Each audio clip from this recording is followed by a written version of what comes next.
everyone, welcome to the AI Agents full course by Simplilearn. Artificial intelligence isn't just about chatbots or recommendations anymore.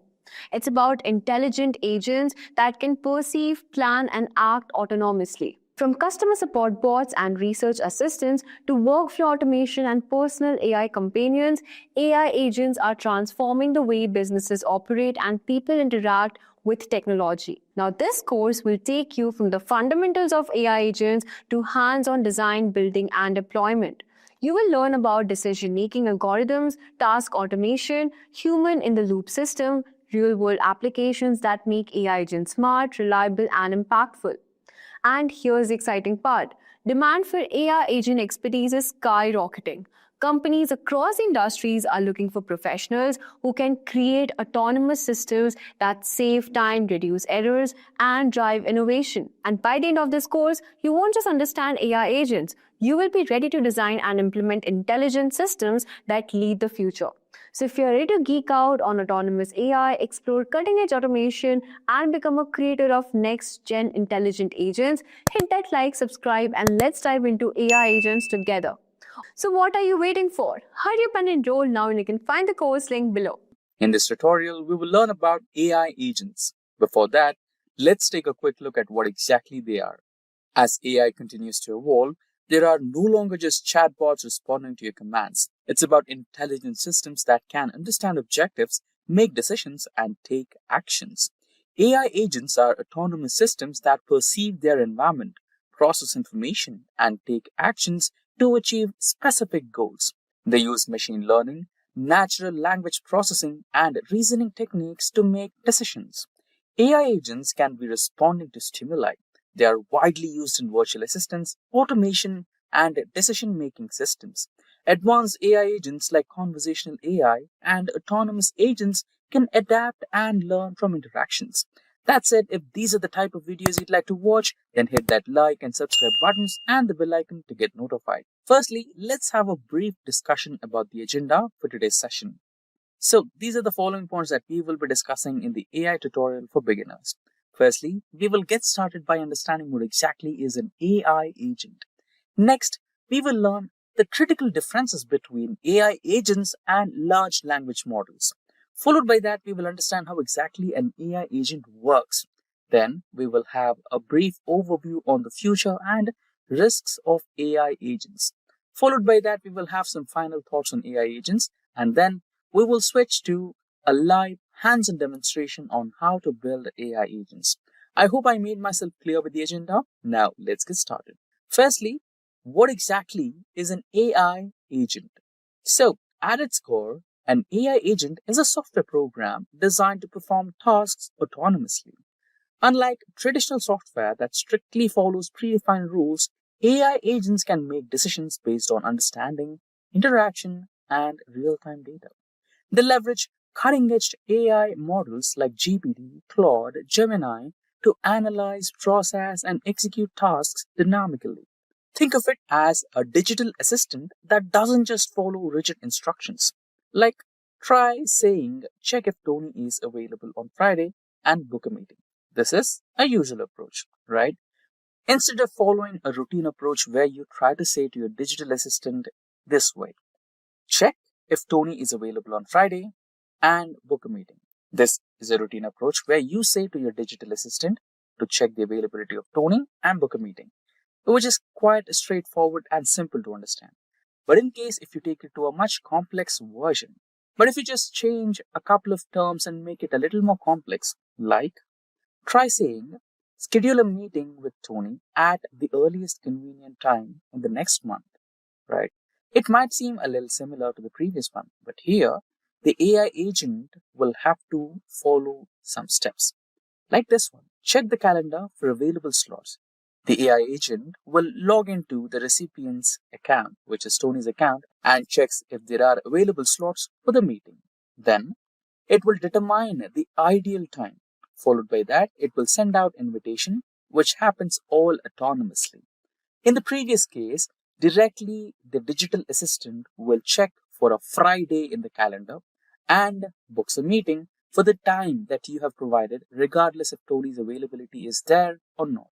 This is the difference between a digital assistant, and an AI agent. Now, let's move ahead into the next topic of today's session, which is about how are AI agents different from LLMs. While AI agents use large language models like GPT-4, they go beyond simple text generation. Here are the key differences.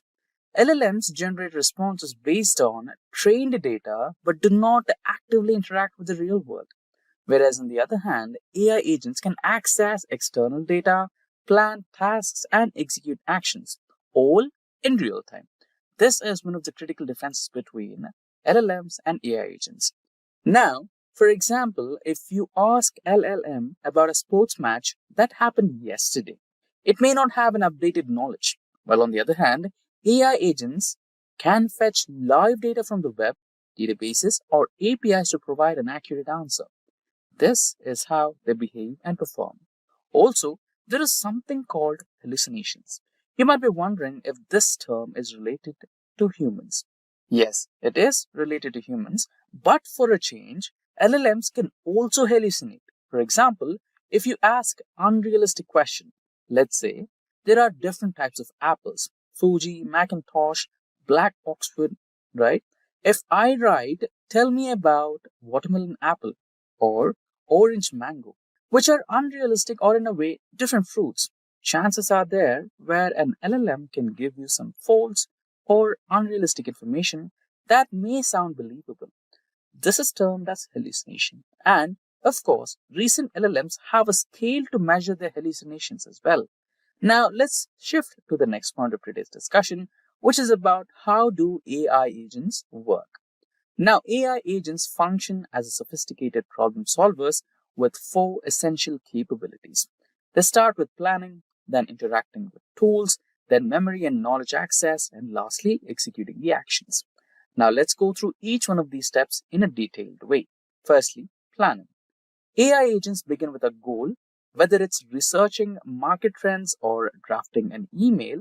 They break the goal into actionable steps, following a chain of thought process to optimize the execution. This removes the need for predefined human triggers. The next stage is interacting with the tools. Unlike basic AI models, AI agents can interact with tools, browse the internet, query databases, and use APIs. This extends their capabilities beyond static knowledge. Now, the third one is about memory and knowledge access. AI agents can retrieve and store information using techniques like RAG, or also known as the retrieval augmented generation. This allows them to integrate company-specific data, market research, or customer support queries to generate up-to-date responses. Now, the last and important step, execution of actions. Beyond just processing information, AI agents can take actions, writing reports, managing applications, or even communicating with other AI agents. This makes them powerful automation tools capable of independently handling complex workflows. Now, let's move to the next part, which is about the future and risks of using AI agents. AI agents represent a new era in automation and efficiency. However, their autonomous nature comes with risks. Without proper safeguards, an AI agent could misinterpret objectives. For example, if instructed to achieve world peace, an unregulated AI might arrive at extreme solutions. Ensuring human oversight, ethical programming, and responsible deployment will be crucial to leveraging AI agents safely and efficiently. Now let's go through the next point where we will have some final thoughts before getting started with the live demonstration. So, coming to the final thoughts, AI agents are redefining how we work and interact with technology. With their ability to plan, interact with tools, store knowledge, and execute tasks, they are far more advanced than traditional LLMs. Now that we have discussed the theory part of today's session, let's move ahead to the next part where we will have some hands-on demonstration on how to build AI agents. So today we will be building an AI agent that can help you browse through your internet. Now we will be using browser use because of its highest accuracy based upon its competitors. So it has about 89% compared to other competitors, right? So there are three different plans: open source, pro, and enterprise. So for now, we will be going with the open source version, which is readily available on GitHub. So here, you'll have the complete repository. So this is the browser use. Here we have an official page of browser use where we have the connection to Quick Start and all the steps are arranged in learning order. You can just follow the steps and get ready with the environment for building your AI agent. So we have opened up the command prompt.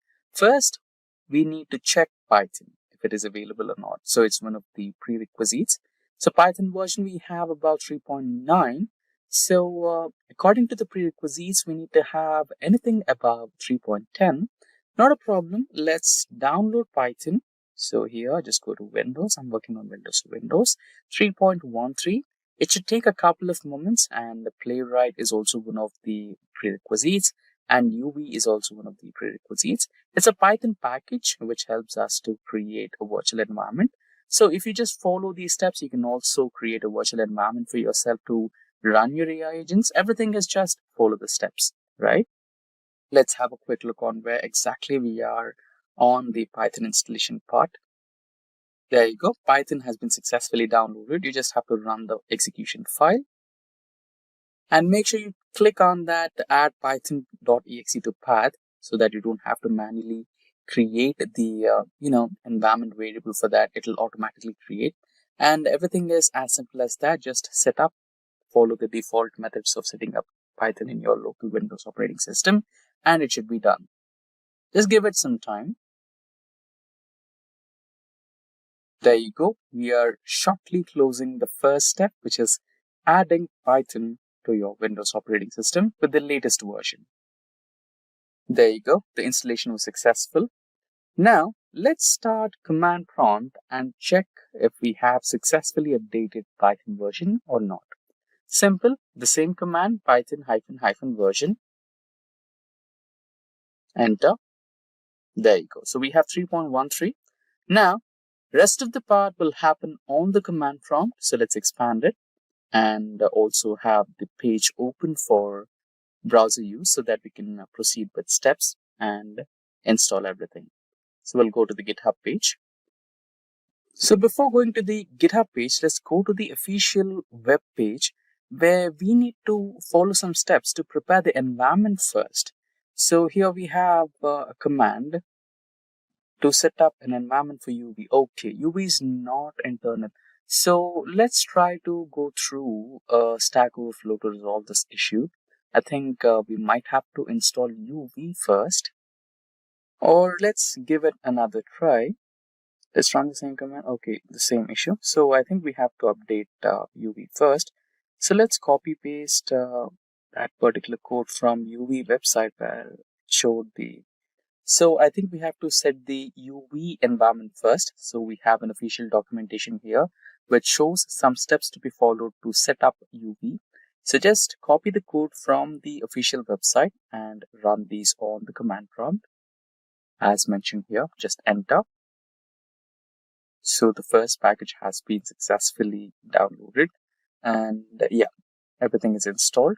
Now let's go back to the official web page and try to execute the second command in the row.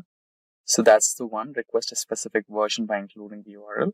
So for a specific version, we need to copy it, and then we have the pip install UV, and lastly, we can proceed with the environment here, Python. So here's the next one. I think we might have copied the wrong code. So let's copy the right code here. I'll paste it there. Execute the second code as planned. Downloading. It might take a little time for unboxing. Expansion in progress. There you go. Everything is installed. Now we can get started with setting up the environment for Python and AI agents. Go to the quick start for browser use. Oh, we missed one thing. We need to pip install UV first. Yeah, there you go. Okay, I think we are facing an issue again. Let's go with the Windows version. I think this should work. Yeah, collecting and downloading the metadata. It might take a little while. Once we install UV, then we can continue with WenV, which is a virtual environment for Python and our AI agent. We are not having that in here. Let's go to the browser use official page. So yeah, I guess we are all set. I think we can get started with executing the virtual environment. So let's go to the quick start web page. So copy the code, just type it down there and hit enter. Yeah, that's the one. So we have 3.13. Will it execute? Let's give it a try though. Yeah, it is executing. I think it took a little time. There you go. Now we need to activate the virtual environment. For that, you can see activate with when these scripts activate, right? You just need to copy paste that code. Don't forget the dot. It's not copying. Don't worry. We can just manually type it down if it doesn't copy. Or you can also go to the web page. Actually, it is also mentioned in the steps. You can just copy it from the web page and paste it here, or you can choose to type it down. Enter. So we have successfully in the virtual environment. So you can see the username is present inside the brackets. So that means you are in the virtual environment. Now you can proceed with the further steps of setting up the environment before you build an AI agent. Now we are back on the browser use. So here that was the step that we need to take. Now copy the browser use code which is mentioned here to download the dependencies. Enter. So packages are getting prepared to unbox. I think shortly the download will be finished for browser use. There you go. We're good to go. Now let's proceed with the next command. So the next command is about installing Playwright. Just copy the code, and the next part will be about creating your AI agent. So Playwright is the last dependency that you need to install. Again, it might take a little while. Let's wait. There you go. Playwright has been successfully installed. Now, the last and final step is getting started with building the AI agent. Now, talking about the AI agents, you can go to browser use and go to some examples from their repository, or you can choose to copy this code from browser use official documentation and customize your AI agent. So here, if we go back to browser use repository, go to examples, here you already have a lot of examples or AI agents built by browser use. So you can click into use cases and you will find a lot of them. So identifying captcha, shopping, or checking out Wikipedia pages for information, scrolling and searching, using the search bar to search for a specific keyword, right? All of those are readily available in browse use website or repository. You can give it a try and learn things from that. So you can do this by cloning the repository. For that, just click on the code and here copy this code extension and run it on your window. It is running in virtual environment, so it can be cloned by using git space clone space the command. Okay, git is not recognized as an internal or external command. I think we are supposed to install git as well. For that, let's try to open a new command prompt and try to install git in that. So there you go. We have a complete detailed procedure to install and run git in the Windows operating system. So these are the steps to be followed. Let's go to Git official website and download Git first. So I'll go with the 64-bit version for my system. Yeah, it's downloaded. So basic installation procedures following the default steps. There you go, finish. Now go to a new Windows command prompt and check for the version. Okay, it's not still recognized because I think we might have to set up the environment variables for this. Unlike Python, Git doesn't provide an automatic path. So you can do that by selecting the environment variables. Not for the account. Yeah, not for the account. We might have to go for the system variables here. Let's go back. Yeah, system variables.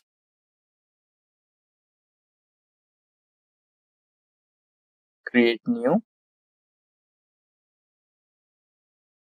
You can add the variable name as okay. Let's cross check one last time. Cancel. Yeah, you had to go into system variables and create new, paste the path from git, right? So for that, we might want to go into the program folders and then git folder and cmd. That's the location. I'll just name it as git, and this is the file path. Let's use this lowest case. Okay, done. Now let's close the earlier command prompt, and yeah, it's not working. So let's close and restart the command prompt as provided here. Verify, close and reopen your command prompt or PowerShell. Okay, let me start a new command prompt. This is a virtual environment. Let's not mess with it. So git ---- version. So we have successfully installed git, and now let's try to clone the repository in the virtual environment. I think we might have to restart yes, there is a requirement where you have to restart the virtual environment as well. Not a big problem. Let's try to do that. So before we restart the virtual environment, let's open a new command prompt and try to clone it there and then replicate the same on the virtual environment. So this is the new command prompt. Let's copy the code and we will use the git clone keyword. So it is getting cloned. So it's working. So now we can retry this on the virtual environment.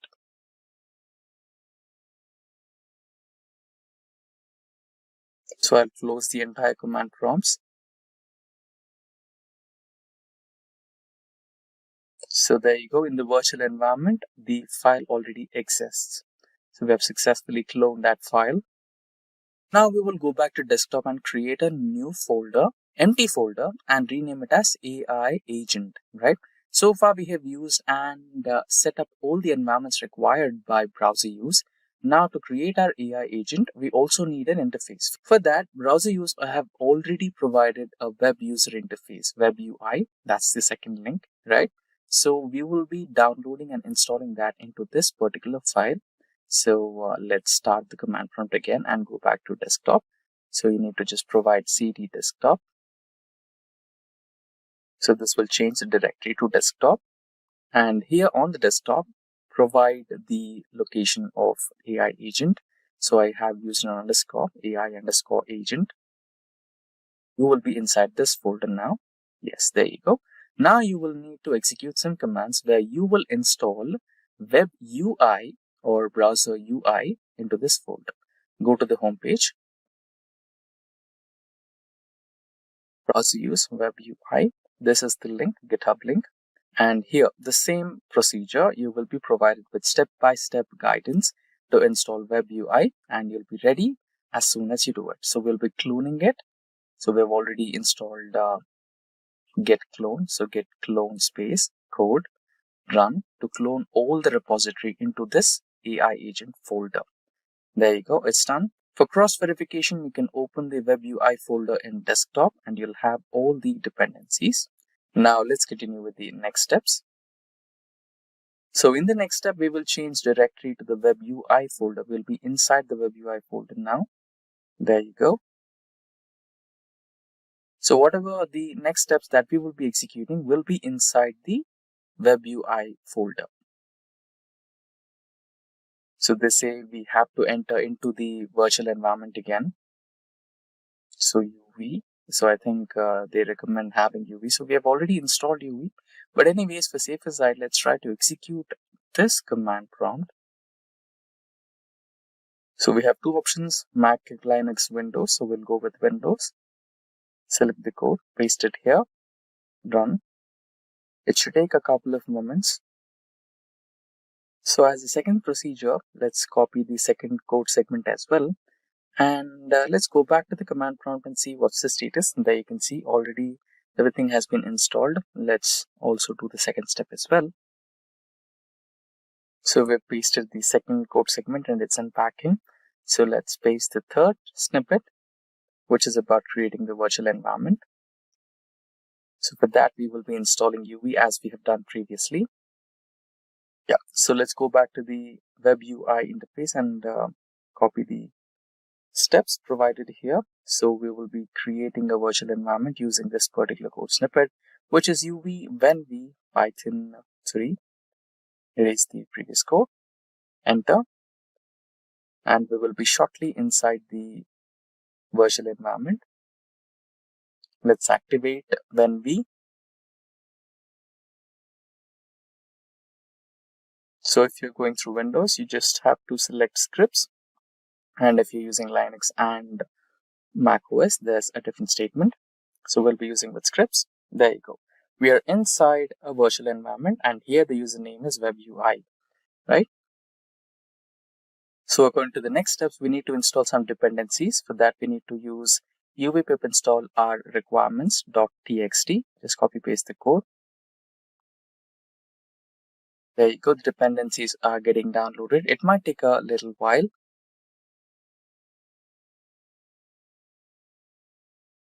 There you go. The dependencies might get downloaded and unpacked shortly. Just give it a little time. I guess it's done. Now, let's go with the next procedure where we will have to install Playwright once again. Go back to the GitHub page.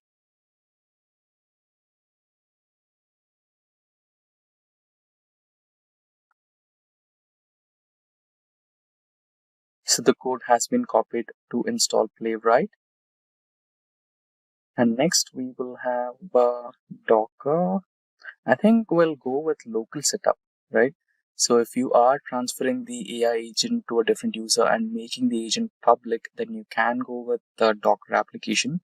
But if you're creating an AI agent for yourself and your purpose only, then you can go with the local setup, where you can go with the local setup and it will be active only in your PC in local environment. So this will be your port. Playwright has been successfully installed, I guess. So here you are creating a user interface for yourself, and once you execute this command, the command prompt will give you an IP address. So it will be in the form of local host, and you just have to copy paste that particular URL in your browser. Just wait for a little while it gives you the URL. There you go. You can see running local on URL. So you need to copy this URL http://127.0.1 as your port number. Copy that and enter on any of your local browsers. So I'll open a new window over the browser and I'll paste it over here. There you go. Now you can see web UI is successfully running with an interface for your agent. Now your agent is not completely done yet. You can see you have some maximum run steps and maximum actions per step. If you're providing a command, it runs a certain number of steps, right? You can customize. You can either increase or decrease, right? Those are a few things you can choose to customize. So I'll take the maximum actions per second to 15. Now you can see the LLM settings. This is the most important part. By default, we have OpenAI here. So I'd like to go with Google, and inside that we have the Model 2.0 Flash. And now we need something called as an API key, which can be created. So you just have to go to Google Studio for that. Let's open a new tab, Google Studio. Select the first link. You might have to sign in here. So don't worry about the pricing. This is open source, free of cost. Let's quickly sign in. So now I've successfully signed in. So here you can just create get API key. So you're using Google AI Studio here. So we'll try Gemini and get API key. You can close this prompt here and accept all the terms and conditions. Now just click on get API, scroll down, create API, and now you will have your API created successfully. Let me remind you, this API will be only for your personal use, so don't share it with anyone.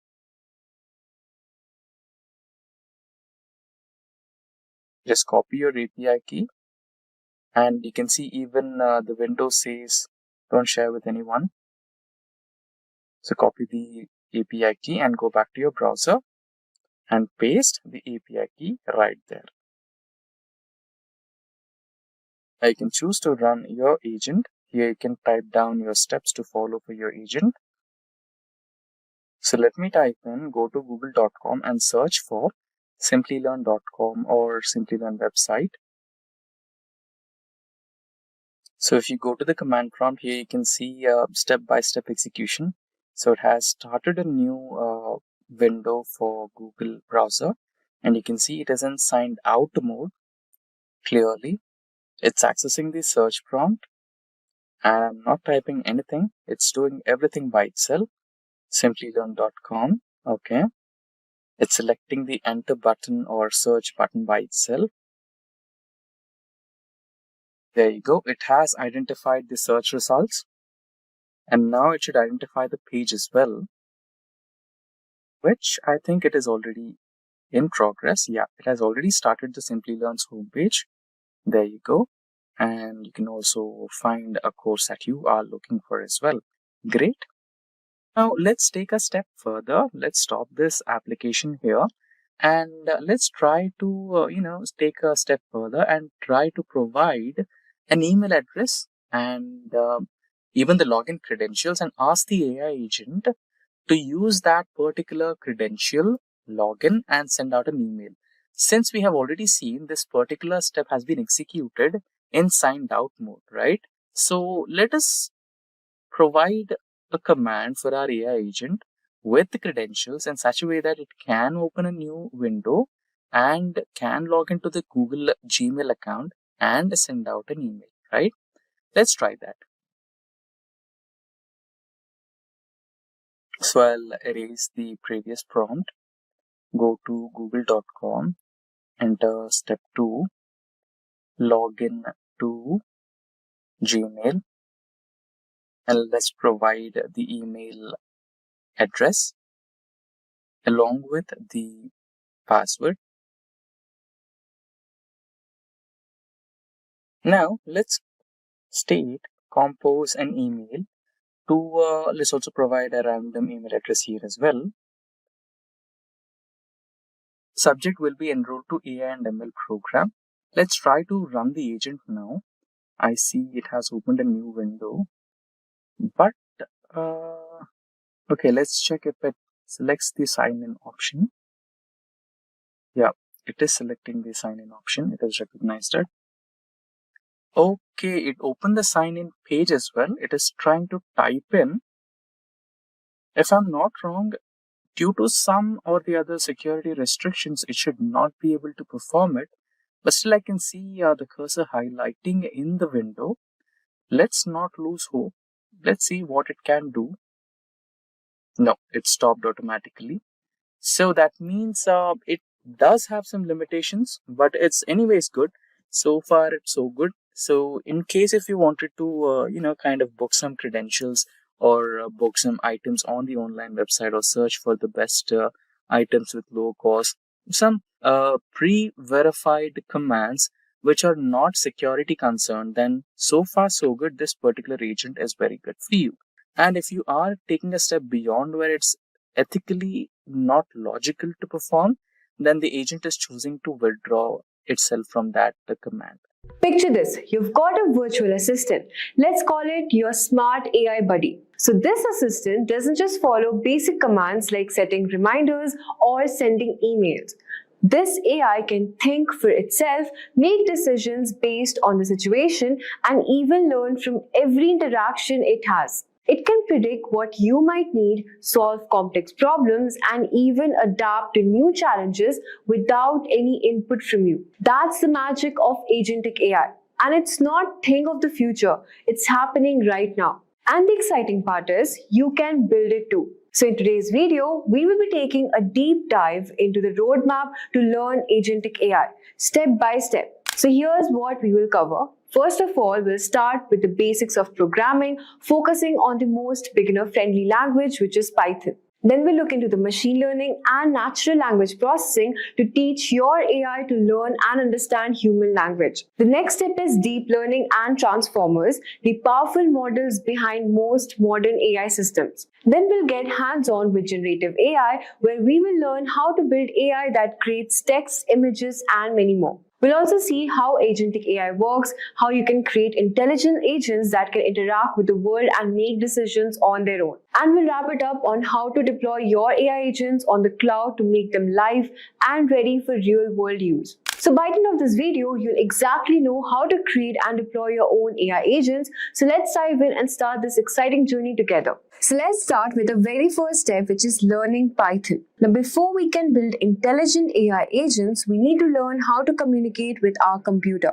And that's where Python is the language we will use to do that. Python is one of the most easiest programming languages to learn, and it is widely used in the AI development. It's very simple, easy to read, and most importantly, it has got huge community of developers, which makes learning and troubleshooting much more easier. Python also allows you to focus on problem solving rather than worrying about the complex syntax. But what exactly is programming? At its core, programming is just writing a set of instructions to tell a computer what to do. Think of it like teaching your robot how to follow a recipe. You provide the step and it executes them. Now for Agentic AI, you won't just need to know the basic Python. You will need to get comfortable with some specific libraries and concepts that are most relevant to AI development. Now these would include libraries from data manipulation, machine learning, and natural language processing (NLP). So let's dive into some of these. Now we'll just check the libraries and use cases relevant to Agentic AI. So the very first library you will encounter is NumPy, which will help you to handle and perform calculations on large data sets. Agentic AI often deals with massive amounts of data, and NumPy is great for making these calculations faster and much more easier. Next, we've got Pandas. Think of Pandas as a super-powered Excel for Python. So it will help you to organize, clean, and even analyze data very efficiently. Now, since Agentic AI requires handling lots of data to make decisions and learn from its environment, Pandas is a must-know. Then we've got Matplotlib and Seaborn for data visualization. Now, while you might not immediately think of graph when building an AI agent, understanding data trends visually is a huge part of training and refining your model. Now for actual AI development, the key libraries are Scikit-learn and TensorFlow. Now, Scikit-learn is great for machine learning projects where your AI needs to learn patterns from data.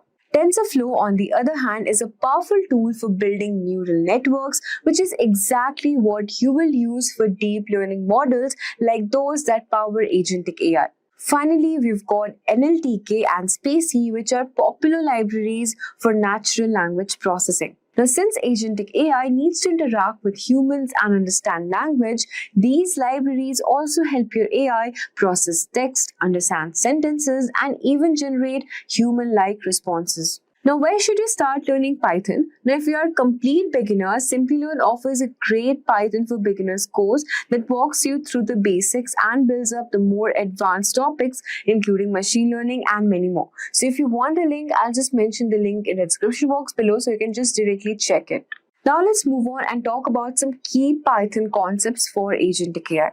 Now, to get started with Agentic AI, here are the key parts of Python you will need to focus on. First, we've got variables and data types. You would need to understand how to store and manipulate data. Then we've got loops and conditionals.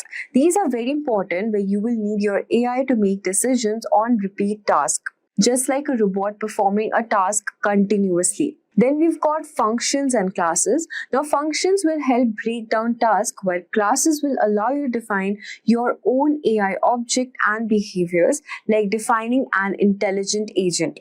Then we've got libraries and modules. So Python's power comes from its libraries. You would need to learn how to import and use them effectively. For Agentic AI, you need to focus heavily on understanding data structures such as lists and dictionaries because you will be processing a lot of data. You'll also need to get comfortable with functions, classes to organize your AI behavior and the abilities into neat, reusable pieces. So now that you know how to communicate with computer using Python, it's time to teach our AI agent two major technologies, which is machine learning and natural language processing. So what exactly is machine learning? Machine learning is a type of artificial intelligence that allows computers to learn patterns from data and improve over time, all without having to be told every single step. Think of it like this. Imagine you want to teach a robot how to recognize if a review is positive or negative. Instead of telling it exactly what to look for, you will give it a lot of example positive and negative reviews, and then it starts to learn from them. The more examples you give, the better it gets at recognizing them on its own.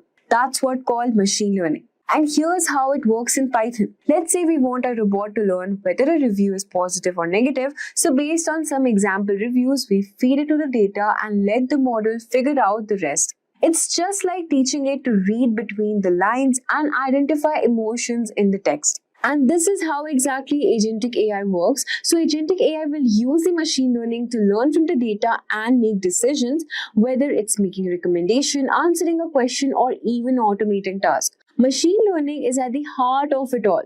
By teaching the AI to recognize pattern, it becomes very important and smarter over time, better at making decisions on its own.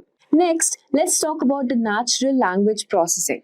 Now that our AI agent can understand and interact with us in human language, NLP is the technology that allows computers to read, understand, and even generate text just like a person.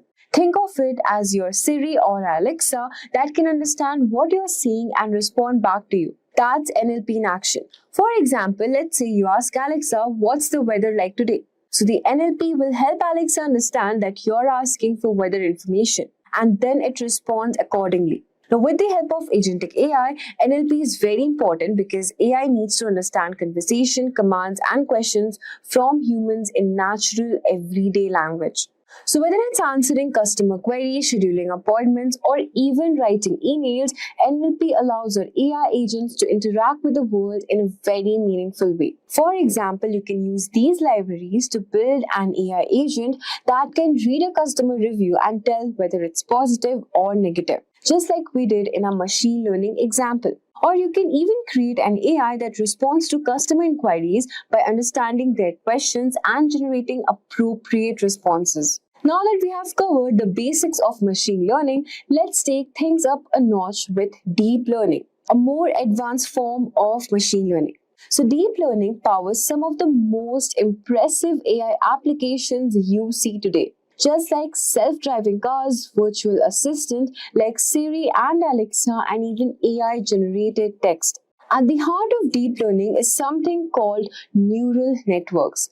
Think of neural networks as a mini brain for your AI. They're designed to process data in a way that mimics how the human brain works. What makes them so powerful is that they have multiple layers that allow them to recognize patterns in data much more accurately than traditional machine learning models. Here's an example. Imagine you are teaching an AI to recognize whether a picture is of a cat or a dog. Now, with the help of neural network, the AI doesn't just look at the whole picture at once. It breaks down the picture into smaller parts, starting from simple features like the edges and the colors, and then building up to more complex features like the ears or fur.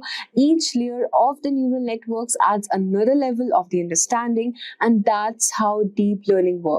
And that's why it's so good at tasks like recognizing images, translating languages, and even generating creative content. Let's say we have an AI that can identify objects in images like self-driving car. When the car's AI see an obstacle, it needs to quickly recognize whether it's a pedestrian, a vehicle, or something else.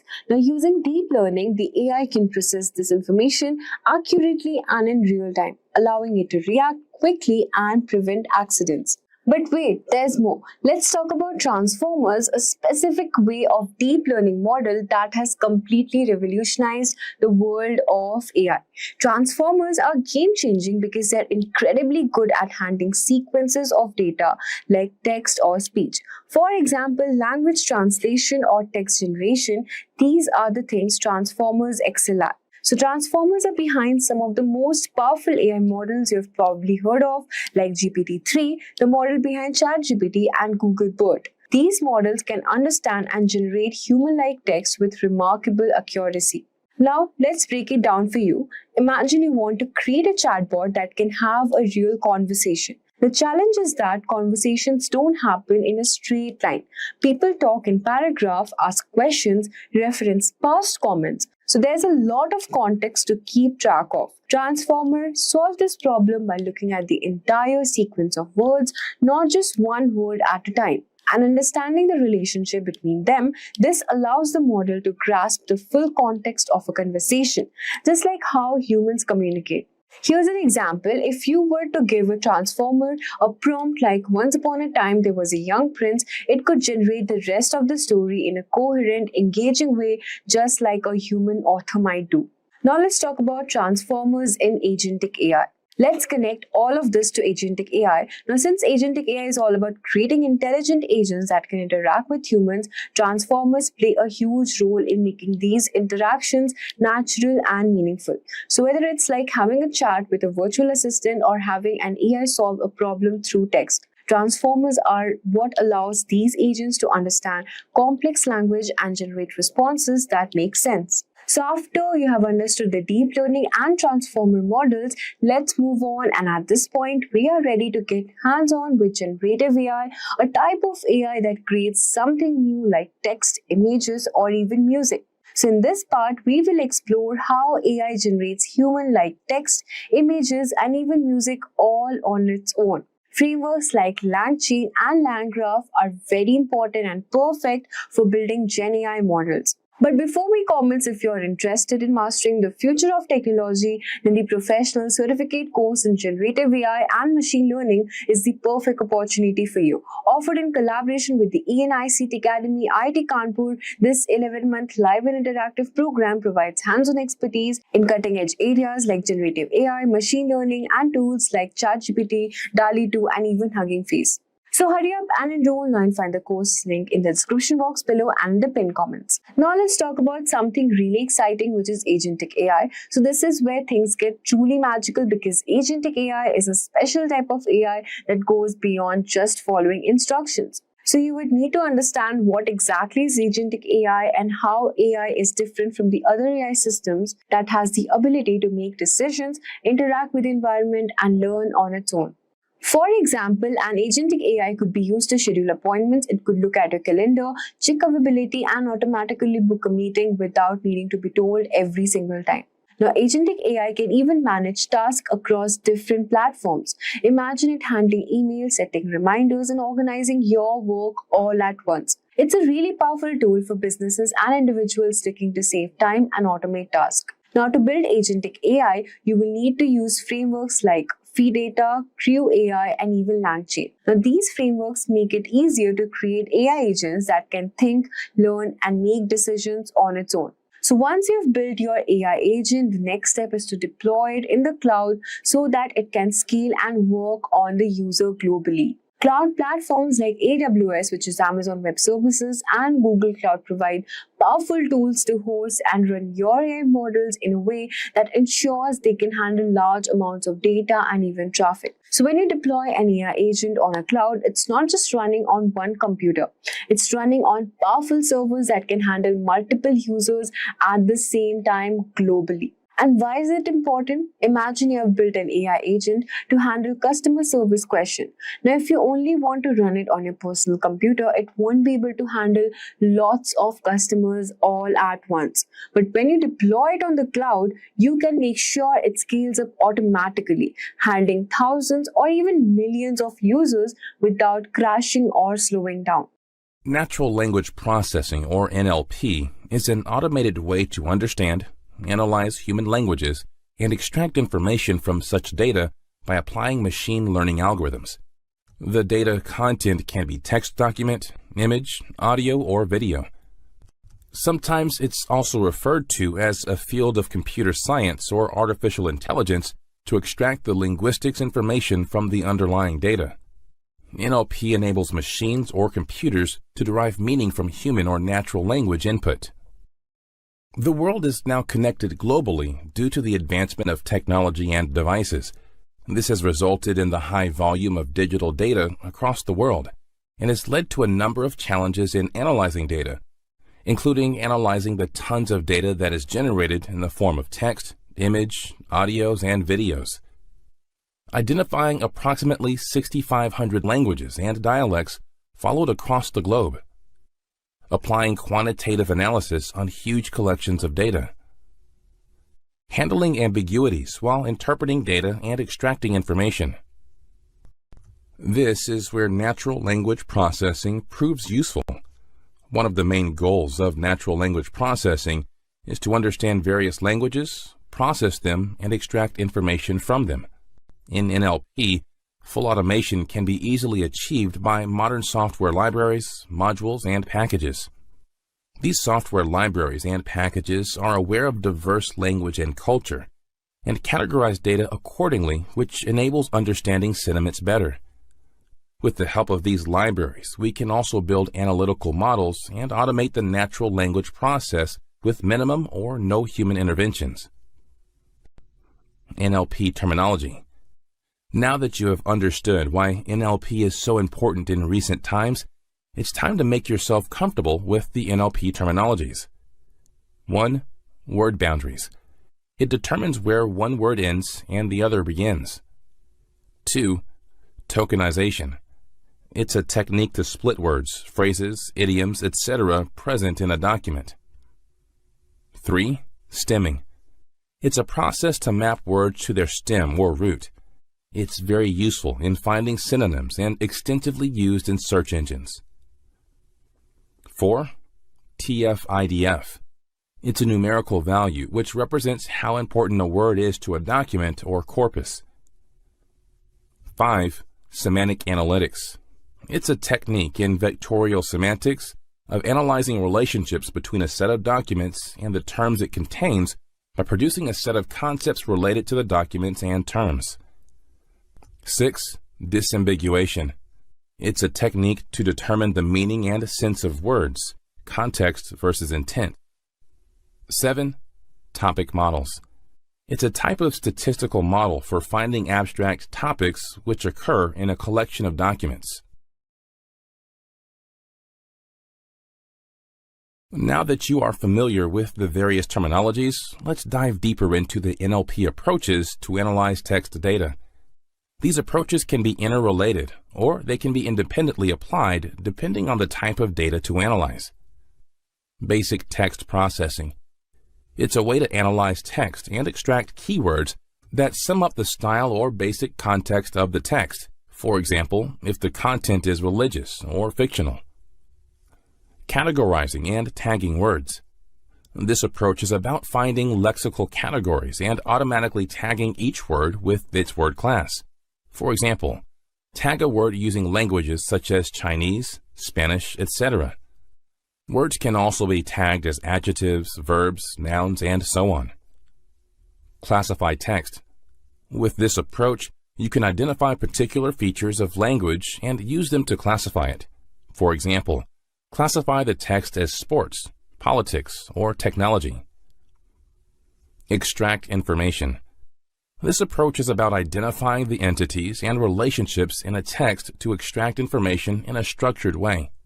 For example, date, time, money, and direction can be used to establish relationships with other words available in the text.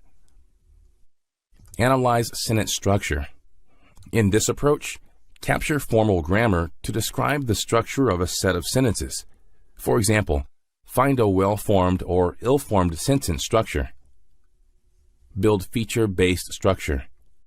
Through this approach, we get an insight into grammatical categories of the text document. For example, detect features of text based on speech tag or some grammar rules. Analyze the meaning. Perform quantitative analysis of the given set of data to extract the information. For example, find entities in the text and try to establish a relationship between them. In this demo, we'll view how to install NLP environment. Let's open the Anaconda prompt. please ensure that your system is connected to the internet. Let's go ahead and enter conda install scikit-learn. It will install the scikit-learn package. Enter conda install nltk. It will install the nltk package into your Python environment. Now type in Python in Anaconda prompt command line. Type in import nltk here to install the corpus, collections, and models. We are interested in installing stopwords corpus. Select it and then click Download button. It will install the stopwords corpus in your Python environment.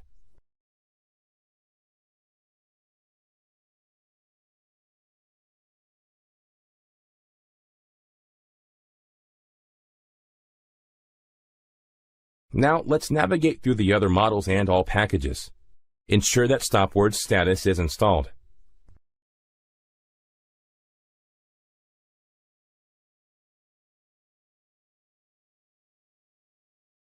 Now you can close the window and go back to Jupyter Notebook environment. In this demo, you learned how to install the NLP environment. In this demo, you'll learn how to perform sentence analysis. Let's start by importing the required library class string from NLTK corpus. Let's then import stopwords, which we've installed earlier as part of the environment setup.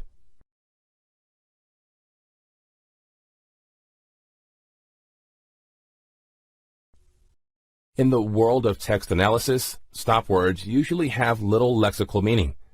Some examples of stopwords are I, me, myself, we, our, ours, you, yours, and so on. Now let's view the first 10 stopwords present in the stopwords corpus of NLTK library. This is done by passing 0 to 10 index position in the parentheses.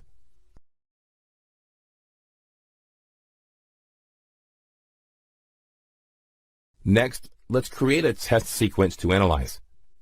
We'll create a variable test sentence and pass the sentence, "This is my first test string." Wow, we are doing just fine.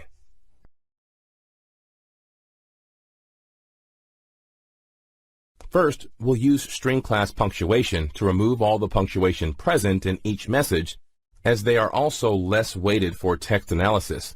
Then, we'll remove the stopwords.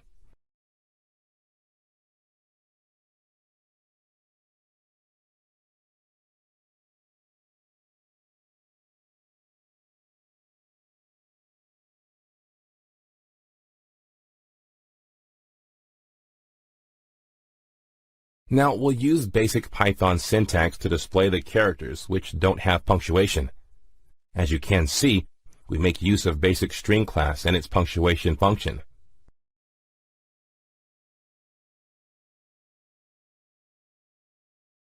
Display the whole sentence with no punctuation. We just completed the first step of the sentence analysis process. Now let's split the sentence into words. Here, we can see that the list contains a lot of stopwords. Let's remove the stopwords. We'll use stopwords corpus .words function with English as an argument and basic Python word and split function to clean each word.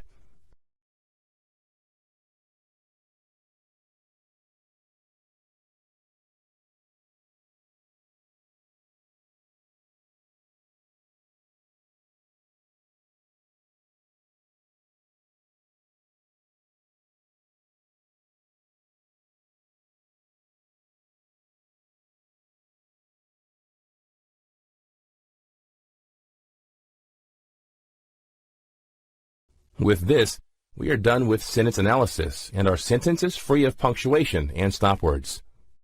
Following are the major NLP libraries used in Python. NLTK. It's a Python-based library for NLP and widely used in the industry to build programs to work with different human languages. Scikit-learn. It's another powerful open-source Python package and module for NLP. It features various algorithms and is designed for operating with other Python libraries like NumPy and SciPy. TextBlob. This library is used for processing text data. It provides simple APIs for diving into NLP. Spacy. This is another library which provides multiple useful views of textual meaning and linguistic structure. Now let's look at the Scikit-Learn approach and its features. It's a powerful library with a set of modules to process and analyze natural language data, such as text and images, and extract information using machine learning algorithms. These are some of the essential features of Scikit-Learn approach. Built-in modules. It has built-in modules to load the dataset's content and categories. We'll discuss the modules in detail in the upcoming screen. Feature extraction. It's a way to extract information from data which can be text or images. Scikit-Learn's built-in functions and methods help extract features and attributes from text data and image data for the purpose of analysis. Model training. In model training, we analyze the content based on particular categories and then train them according to a specific model. Model training can involve supervised or unsupervised models. Supervised models. In supervised models, the goal is to generate the data and find the right answer. In this model training, the outcome of new observation and dataset is predicted. Unsupervised models. In this unsupervised models, the response, outcome, or the label of the data is not known. The main objective is to first understand the structure of the data and then identify the pattern in the data.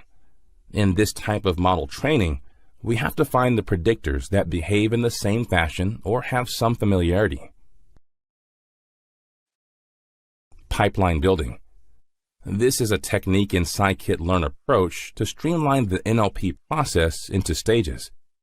Let's take a look at the various stages of pipeline learning. 1. Vectorization. This is a general process of converting a collection of text documents into a numerical feature vector. In vectorization, the documents are split into words or tokens, and each document is assigned a number. 2. Transformation. In transformation, the approach is to extract features around the word of interest. Also, in this stage, you find the occurrence of each word in a document. 3. Model training and application. This is required for accurate predictions. A model is divided into training and test datasets to optimize the overall process. For example, in this stage, different algorithms are used to classify text documents and find the sentiment analysis. Performance optimization. In this stage, we train the models to optimize the overall process. Grid search. A model can have multiple parameters, and it's a powerful way to search parameters affecting the outcome for model training purposes. It's one of the most common ways to adjust the extracted features. Now that you have gone through the Scikit-Learn approach, let's learn about its built-in modules for loading the dataset contents and categories. The diagram shows you how a dataset is loaded using methods and how the object is structured in terms of the container folder and its categories. To load files, you have to use the main method scikit-learn.datasets.loadFiles. We can load text files with categories as subfolder names. The folder names are used as supervised signal label names. It doesn't try to extract features into a NumPy array or SciPy sparse matrix. In addition, if load content parameter is false, it doesn't try to load the files in memory. To use text files in a Scikit-Learn classification or clustering algorithm, you'll need to use the sklearn feature extraction.text module to build a feature extraction transformer that suits your problem. A data load object helps load the contents of a dataset. Shown here are the attributes of a data load object. Bunch. It contains fields and can be accessed as dict keys or an object. Target names. It's a list of requested categories. Data. It refers to an attribute in the memory where files are loaded. Let's see how a dataset can be loaded using Scikit-Learn. There are several datasets that can be loaded. Let's load the digits dataset to view the data using built-in methods. Perform the following steps. 1. Import the desired dataset. Use the syntax from sklearn.datasets import load digits. 2. Load the dataset by creating an object. As we had discussed earlier, a data load object is used to load contents. 3. Describe the dataset using DESCR function. Using this function, you can view all of the information which describes the dataset. Next, let's view the dataset type. Use the syntax type digits dataset. As we can see, the type of the dataset is bunch. To view the data of the digits dataset, apply the function .data. The output displays the actual data which is bound to the dataset. Let's view the target with the function .target. The arrays displayed here are the response data which is present in the dataset. Next, let's talk about feature extraction, another functionality of the scikit-learn approach. This is a technique to convert the content into numerical vectors to perform machine learning. The feature extraction technique is used mostly in machine learning while dealing with text or image data. There are two major types of feature extraction techniques. Text feature extraction. It's used to extract features from text data. Examples include large datasets or documents. Image feature extraction. It's used to extract image features. Examples include patch extraction or connectivity graph of an image, forming contiguous patches, also known as hierarchical clustering. Bag of words. Now let's learn about the bag of words, which is one of the most common text feature extraction techniques. It's used to convert text data into numerical feature vectors with a fixed size. Let's see how it works by considering a document where we need to extract text features. The steps to follow are: assign a fixed integer ID to each word by splitting them into several words, also known as tokenizing. Then, count the number of occurrences of each word or token. Finally, store it as the value feature in matrix format. The matrix presentation on the screen shows how multiple documents and tokens are structured. This screen shows how the count vectorizer algorithm works in scikit-learn. The goal is to convert a collection of text documents to a matrix of token counts. There are several parameters which affect the vectorization process. Let's take a look at the components of the signature. Input content.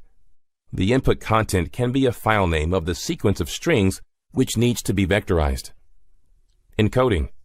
The default encoding is UTF-8. The encoding is to decode the input. Strip accents. It removes accent present in the code. Tokenizer.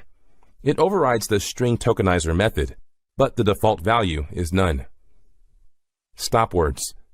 It's a built-in stop words list that is used. Max threshold.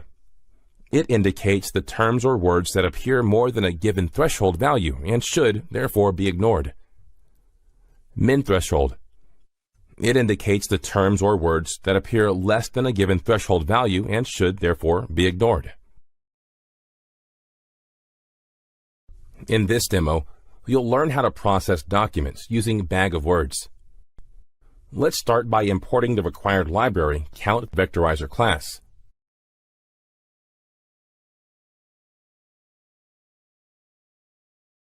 This class helps tokenize the document. It converts the text into vectors by assigning numeric values to each word. Let's create an object vectorizer by instantiating the Count Vectorizer class. Next, we'll create 3 random documents. Let's add some text to the documents. Document 1 can have, "Hi, how are you?" In document 2, we can add, "Today is a very, very, very pleasant day, and we can have some fun. And in document 3, we can say, "This was an amazing experience." Now, put all 3 documents together as a list.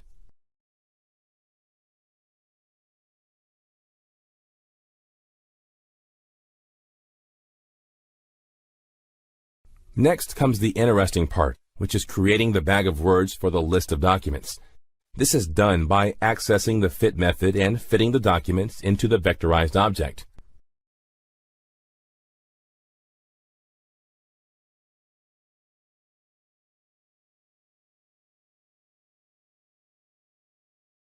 We'll move on to accessing the transform method and transform the list of documents.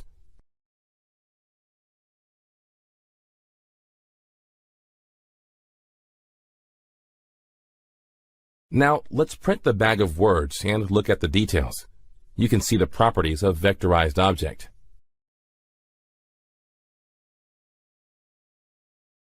As you can see, the first number is the tuple and the second number is the frequency of words.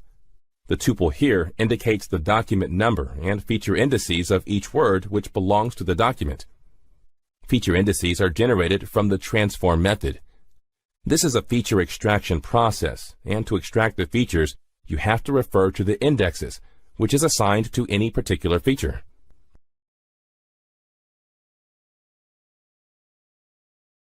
Next, let's check for repeated words in the vocabulary that is built with the get function, and then print it.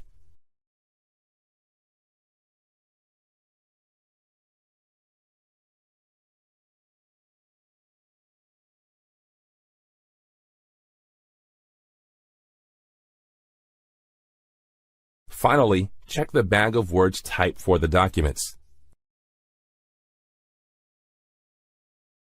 The output displays sparse matrix, and it falls under SciPy. In this demo, you learned how to use bag of words technique and transformed documents using the transform method. The next feature of Scikit-learn is model training.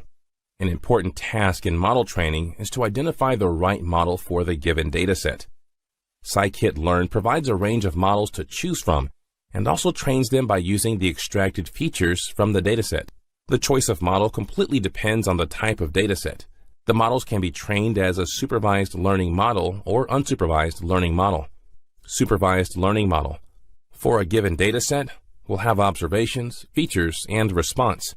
In supervised learning, we make use of all three tasks: predict the outcome of new observations and datasets, understand which predictors affect the response or outcome, and generalize the data and find the right answer. Generalization is also known as making predictions. Models can be trained to classify the documents based on the features and response. For example, naive Bayes, SVM, linear regression, and KNN neighbors. Unsupervised learning model. In this type of learning, the response or the outcome of the label of the data is not known. There is no definite or right answer in this model. So here we try to train the model by following a few steps, such as understanding the structure of the data first and identify the pattern in the data.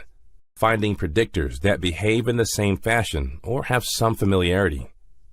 Exploring the dataset, and the goal is representation of the data. Representation is also known as extracting structure. Unsupervised model can also be used to group documents by applying clustering algorithms. For example, clustering text documents using k-means. Naive Bayes is a basic technique for classification of text. It assumes that the probability of each attribute belongs to a given class value and is independent of all other attributes. The advantages of Naive Bayes classifier: it performs the task with limited CPU and memory. Therefore, it's very efficient. It's fast, as the model training time is very less. Naive Bayes is heavily used in sentiment analysis, email spam detection, categorization of documents, and language detection. Multinomial naive Bayes is used when multiple occurrences of the words matter. Multinomial distribution normally requires integer feature counts. Let's take a quick look at the Scikit multinomial NB model class. There are three major parameters in this class. Alpha. It's also known as a Laplace transform or smoothing parameter and is mainly used for categorical data. Fit prior. It indicates whether to learn class prior probabilities or not. If false, a uniform prior will be used, but as you noticed, the default is true. Class prior. The default is none, but if specified, the prior class is adjusted according to the data. The next feature of Scikit-learn we'll be looking into is grid search. we use a document classifier to predict the category of a document. To try predicting the outcome of a new document, we need to extract the features. A document classifier can have many parameters, and a grid approach helps to search the best parameters for model training and predicting the outcome accurately. When we create a model, it ends up with multiple parameters. It would be too tedious to run through each parameter and tweak it. In such cases, a grid search is useful. The whole dataset can be divided into multiple grids, like a chessboard, and a search can be run on entire grids or a selected combination of grids. So we use a grid search mechanism to perform an exhaustive search on the best parameters which affect the model. However, this approach has some constraint, such as the whole grid search process is subjected to availability of the CPU cores of the system. This is owing to the fact that there can be several parameters, and running an exhaustive search can impact the system performance by taking more of the CPU memory. So far, we have learned that there are three major steps for analyzing text data. 1. Vectorizer. This is a general process of converting a collection of text documents into a numerical feature vector. In vectorization, the documents are split into words or tokens, and each document is assigned a number. 2. Transformer. During transformation, you find the occurrence of each word in a document. This process is primarily used for feature extraction. 3. Classifier or model training. This is required for accurate predictions. A model uses training and testing datasets to optimize its overall performance. For example, different algorithms are used to classify text documents and find the sentiment analysis. This is where scikit-learn becomes more productive by creating the pipeline for the dataset. A pipeline is essentially a combination of these three steps. So using scikit-learn, pipeline can be created and we can train the model using a single command. We just need to put them all together in a single class and create a pipeline to operate on a given dataset. The main purpose of the pipeline is to assemble several steps that can be cross-validated, while setting different parameters. In this demo, we'll learn how to apply pipeline and grid search. Let's start by importing the required library, pandas, string, print, and time.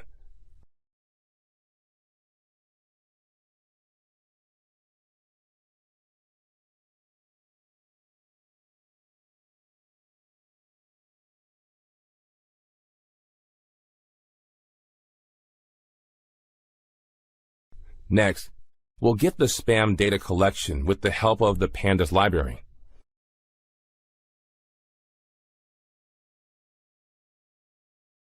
Here, the \t indicates that data in the spam dataset is tab separated or tab delimited, and set function takes it as a parameter. Also, message is a feature which refers to the text present in the dataset. Response is the label or the category of the message. Let's view the first 5 records of the spam collection.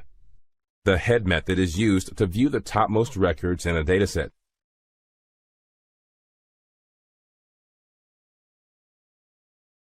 Let's import scikit-learn specific libraries for text processing and creating the pipeline and performing the grid search.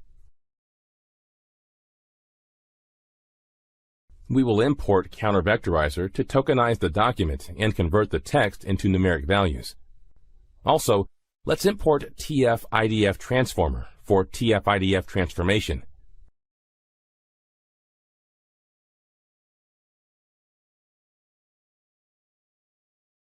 Now, import SGD classifier from the linear model. This is to classify the message in the dataset.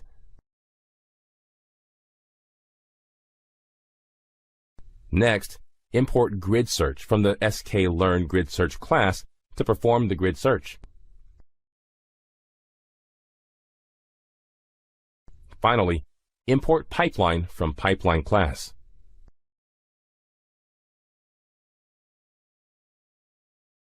Let's create a pipeline by instantiating the pipeline class and passing vectorize, transformed, and model classifier as argument.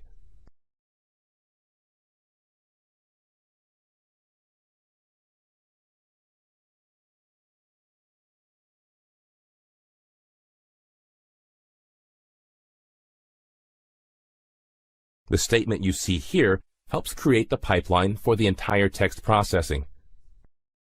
Now, let's define parameters for grid search.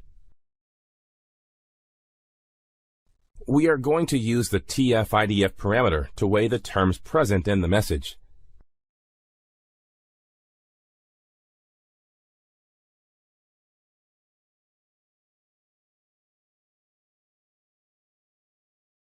Next, let's create an object grid search and pass pipeline, parameters, jobs, and verbose as arguments.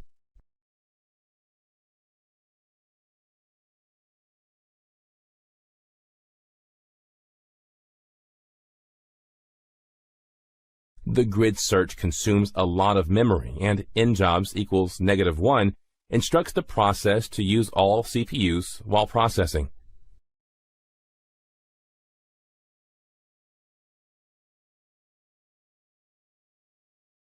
We can print the parameters and run the grid search on the dataset for both the message and response after fitting them into the grid search object using the fit method.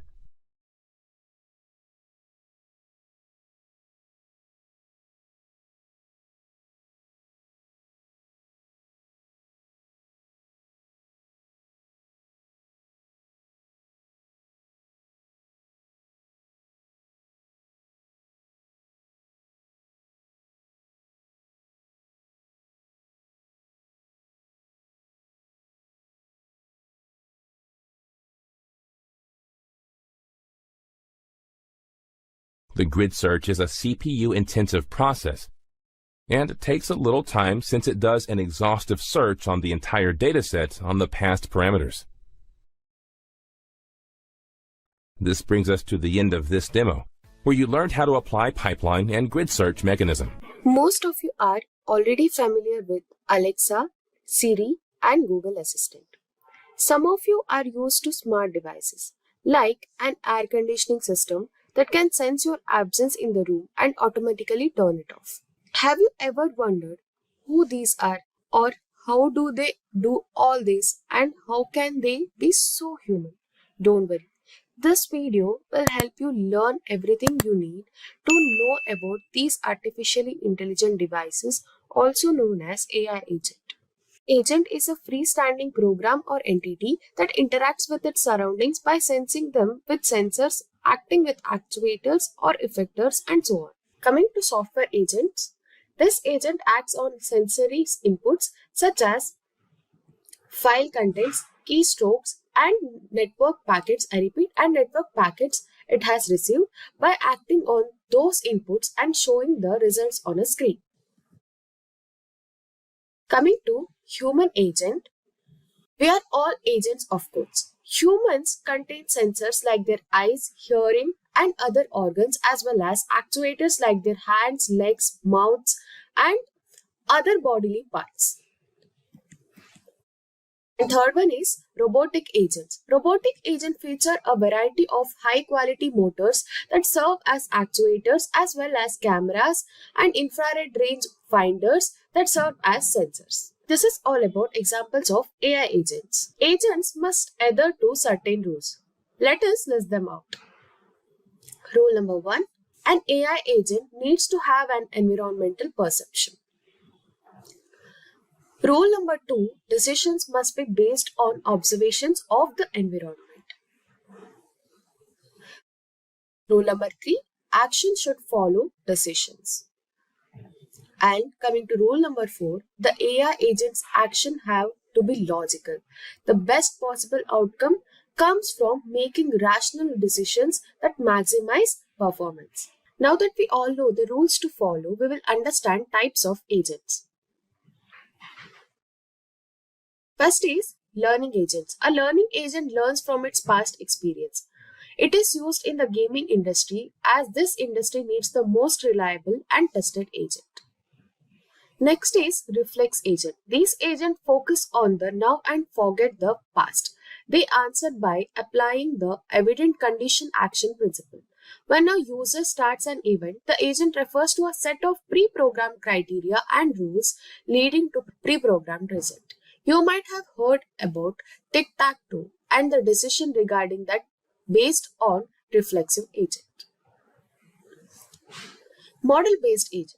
These agents select their behaviors in a similar manner as reflex agents, but they have a more thorough understanding of their surroundings. The internal system has an environmental model that integrates with the agent's past.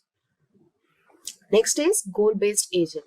These agents expand on the data that a model-based agent maintains by adding goal information or data describing desired outcomes and circumstances.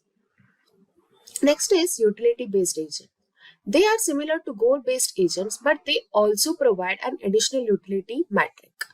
This evaluation ranks each potential consequence in relation to the desired outcome and chooses the course of action that optimizes the result.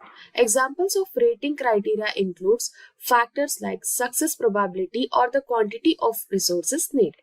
Now we know the types of agents. It's time to know its function. So let us learn about structure of an agent. Many agents uses the PEAS model in the structure. PEAS is an acronym for performance, measure, environment, actuators, and sensors.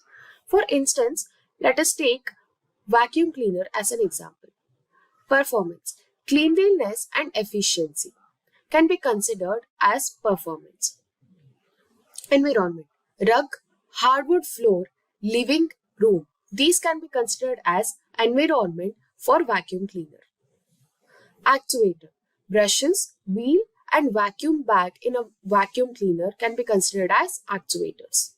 Sensors, dirt detect sensor, bump sensor.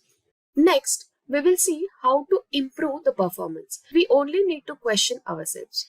How do we increase our performance in a task? When confronting the problem of how to improve intelligent agent performances, clearly the solution is straightforward. We carry out the task, recall the outcomes, and make adjustments in light of our memories of prior tries. The same manner that humans improve, so do AI agents. By saving its previous responses and attempts, the agent improves and learns how to react more effectively in the future. Artificial intelligence and machine learning converge here. Hello all, so welcome to our course on Introduction to Agentic Workflow from Simplilearn. So before moving on to creating the Agentic Workflow, let's first understand what is AWS Bedrock. So AWS Bedrock is a fully managed AI service that helps developers build and use AI-powered applications without needing to worry about setting up or managing complex infrastructure. So it gives access to pre-trained AI models from top providers like Amazon, Anthropic, Claude, Meta, Mistral AI, etc.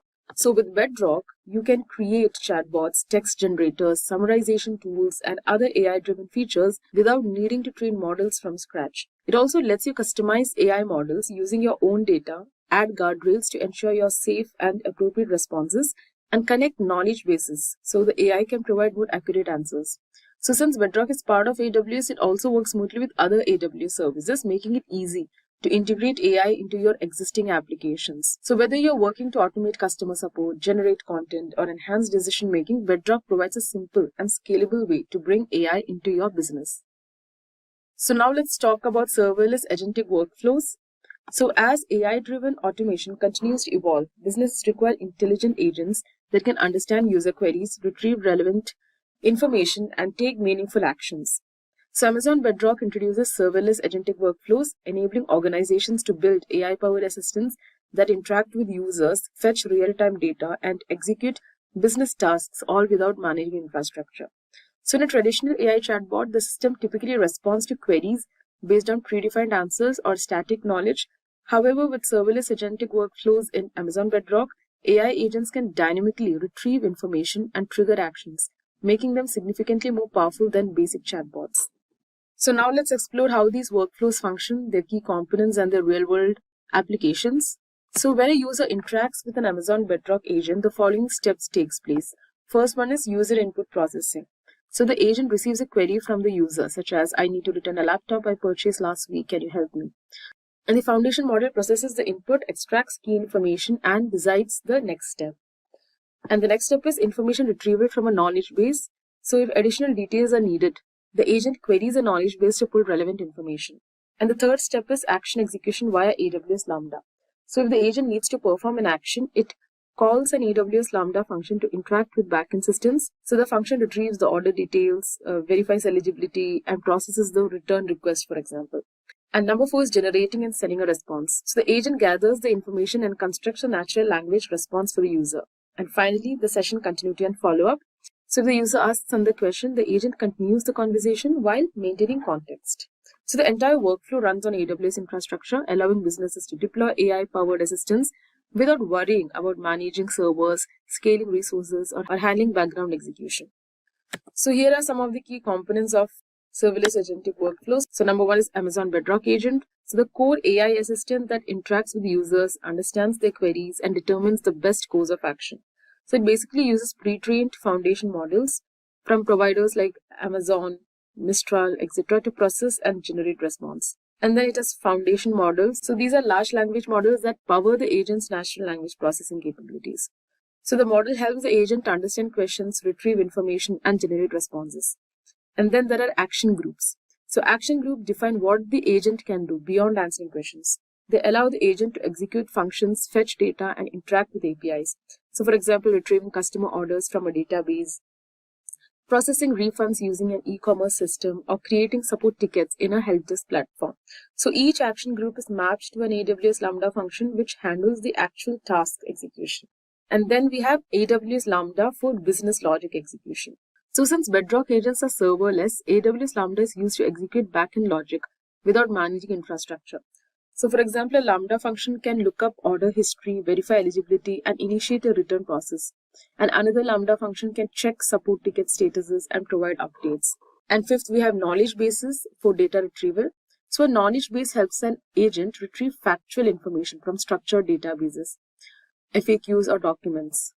And then finally, we have guardrails for AI safety and compliance. So guardrails ensure the agent's responses remain safe, ethical, and appropriate by filtering out harmful, sensitive, or restricted content. So here are some of the real-world use cases of agentic workflows. So number 1 is for customer support automation. So a company can deploy a Bedrock-powered AI agent to handle customer service tasks like answering FAQs using a knowledge base, retrieving order details via an action group plus Lambda function, and initiating return requests and processing refunds automatically. It can also be used in IT help desk support. So an internal AI assistant can help employees troubleshoot technical issues such as checking server uptime using AWS Lambda, resetting passwords via an action group request, or submitting IT tickets automatically in support system. And it can also be used in HR virtual assistant. Like for example, a Bedrock agent can be used to assist employers with HR-related queries like fetching leave balances, processing leave requests, or providing company policy details. So basically, serverless agentic workflows in Amazon Bedrock unlock a powerful, scalable, and cost-effective way to build AI-driven automation. So these workflows represent a significant step forward in AI-driven automation, like allowing organizations to deploy intelligent, action-oriented AI assistants that go beyond simple conversation. So now in the coming chapters, we will see how to create agent with Amazon Bedrock, how to connect with CRM and perform calculations, and how to read an FAQ manual and a short Amazon Bedrock console walkthrough. So let's get started. Okay, but before we start, in this course, we have used the Claude 3 Haiku model. This is one of the latest AI models, and here is a quick look at its pricing. For Claude 3 Haiku, the cost is $0.25 per 1 million input tokens and $1.25 per 1 million output tokens. So throughout this course, we'll be using Claude 3 Haiku as a primary AI model.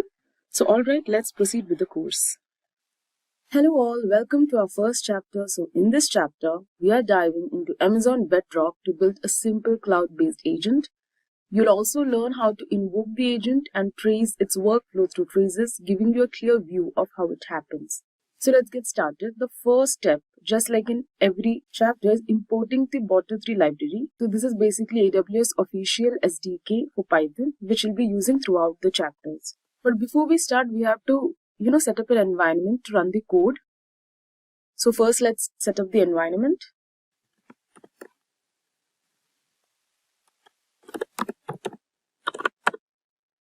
Import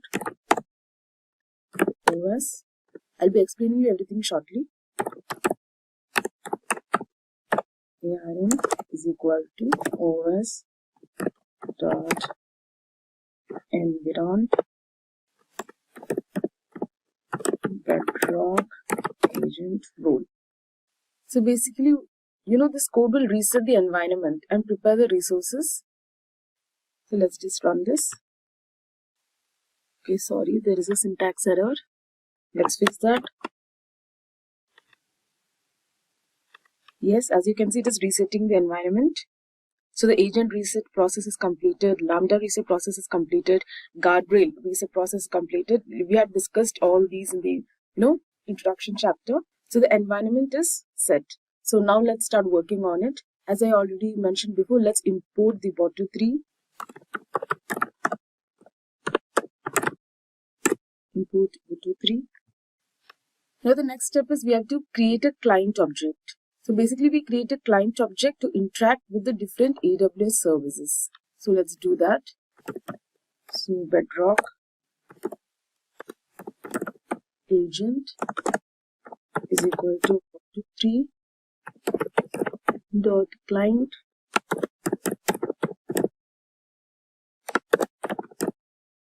service name is Bedrock agent, and we'll also provide the region name. So region name is US West 2. Now next we'll use this client to connect to the AWS and set up our agent there. So for your information, this code is configuring in a cloud-based agent that operates at production scale, so it won't be running in our notebook right now. So let's get started. So let's start by creating the agent. So this is actually pretty straightforward. We'll be using the Bedrock agent client and calling the create agent function. So let's write the code. So first, we'll be using the Bedrock agent client and calling the create agent function.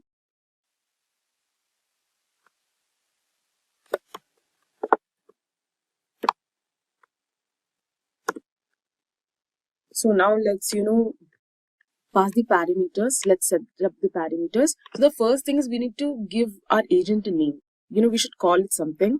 So one thing to keep in mind is this name isn't something that the agent itself will recognize. It's just for our reference. So for example, I will name this one as laptop customer support agent. So now let's move on to the other parameters. First things first, we need to give our agent a foundation model. So basically this means selecting a specific large language model from Amazon Bedrock, which will handle the language understanding for how agent operates. So we'll paste the model ID over here. So the foundation model is Anthropic Cloud 3 Haiku. So now there are multiple models available, and you can find the full list in the AWS documentation, which I'll be showing in further chapters. So here we have set up with Anthropic's Cloud 3 Haiku. This is very small, fast and highly capable model. So the next step is we need to define the agent's behavior by providing it with instructions. Now these are also known as system prompts. So let's give the instruction. So we have given it the instruction that you are an advanced AI agent acting as a frontline customer support agent. So in this case, the agent is acting as an advanced AI assistant for the frontline customer support, especially for laptop businesses. Now that we have set up the model and instructions, there's just one more thing left for the configuration, that is the resource code. So predefined IAM role has already been created for us in this environment, and we are pulling in its ARN. ARN means Amazon resource name from an environment available. So basically this role defines the security permissions for our agent. Basically dictates which services the agent can access. So in this case, we are keeping the thing secure and minimal, following the principles of least privilege, meaning the agent only has access to necessary language model and nothing else. So let's set up that. And yes, we are good to go. As you can see, we have loaded this into a variable create agent response. Let's just check it.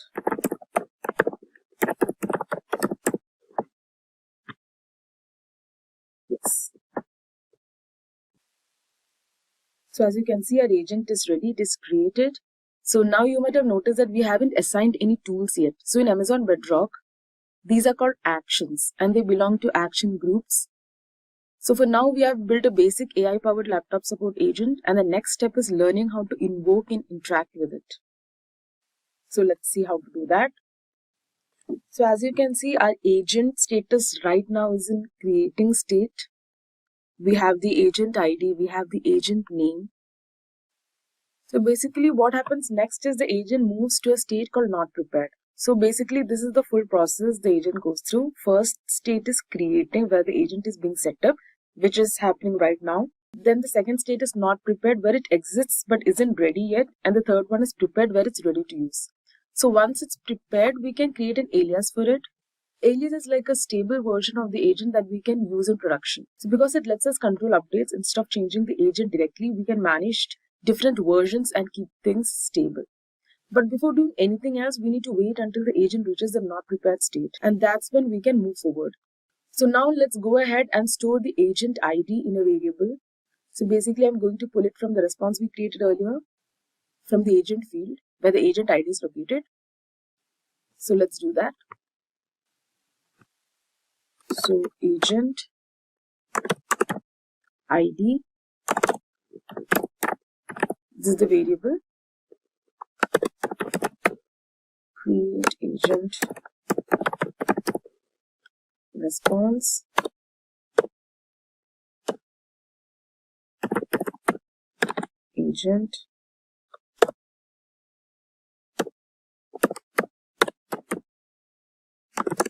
agent ID. So this is really going to be very useful for us. Now we have to set up a few helper functions here. So for example, they'll help us wait for certain processes like transitioning to the prepared state, so we don't have to handle everything manually. And since we are working on laptop customer support, these functions will make it easier to manage tasks like checking the laptop's warranty status, troubleshooting hardware issues, and guiding customers through software fixes. So first, let's import the helper function. So from helper, let's first write the helper function and then I will explain the code to you. So wait for agent status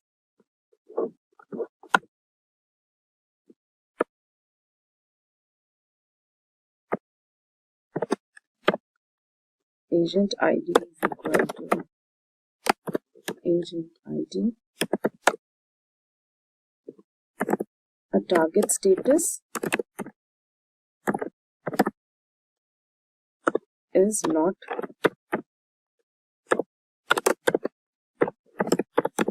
prepared.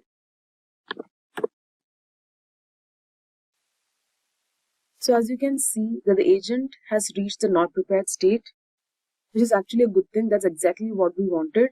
So it has basically transitioned from creating state to not prepared state. So now the next step is to prepare the code so it's ready to go. So let's do that.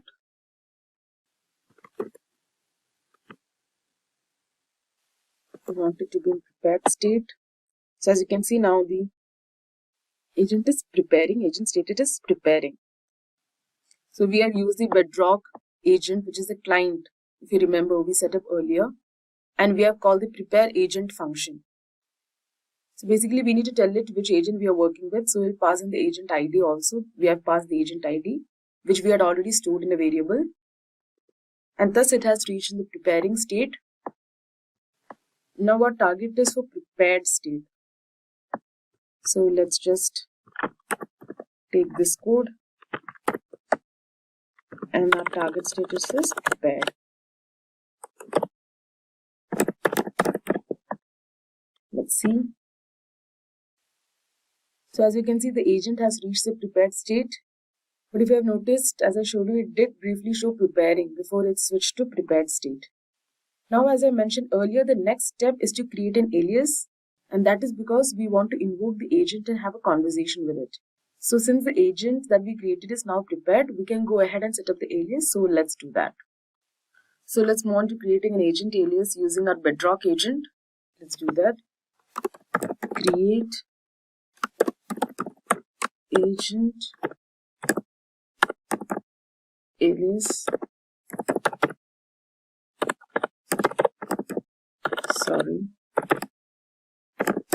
Response Bedrock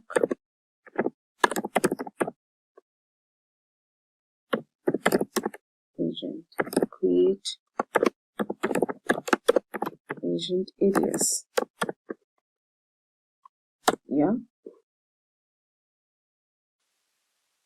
So to do this, we need to provide a few key details. So first, we have to specify the agent ID so that the system knows which agent we are working with.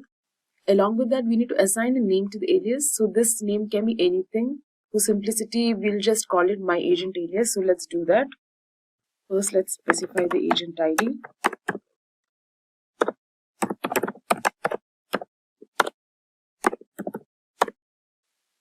Then let's set the agent alias name.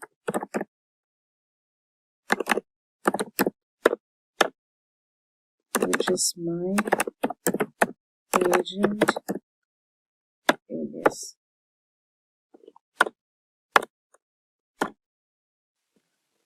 So now once we have these details, we'll store the response from this operation in a variable, right? So this basically allows us to reference it later when we need it. So the process involves calling the create agent alias function, passing it both the agent ID and the alias name. So let's do that. For that, agent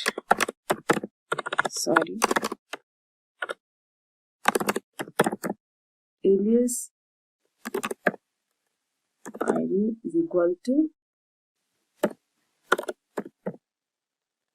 create agent alias response. We have given the, we have passed on the agent alias and agent alias ID. So now before executing this, there's an additional step to ensure that everything runs smoothly. So we need to extract the agent alias ID from the response and store it in a variable. So this is important because we'll use it to track the alias status. So to make sure that the alias is properly set up, we'll use a helper function that waits for the alias status to transition to prepared. So let's write the helper function also. Let's include the helper function also. So yes, this is the helper function. So we have already talked about helper functions earlier. So now let's execute the code and see what happens. So as you can see, everything is working as expected. The alias transitions into the prepared state, which is exactly what we were waiting for. Now that the alias is ready, we can actually start using the agent. So with prepared alias, the agent is now in a functional state, meaning that we can interact with it. So let's move on and see how to put it into use. So now to interact with the agent, we need to create a new client specifically for this purpose. So we'll be using Bot23 to initialize it. So let's create a new client as we have done earlier.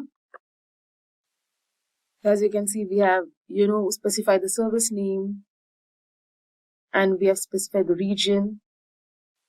Then we have stored this client in a variable. So let's run this. Now that we are ready to move forward and actually invoke the agent. So for that, we have to write a few lines of code. So first you have to import UUID.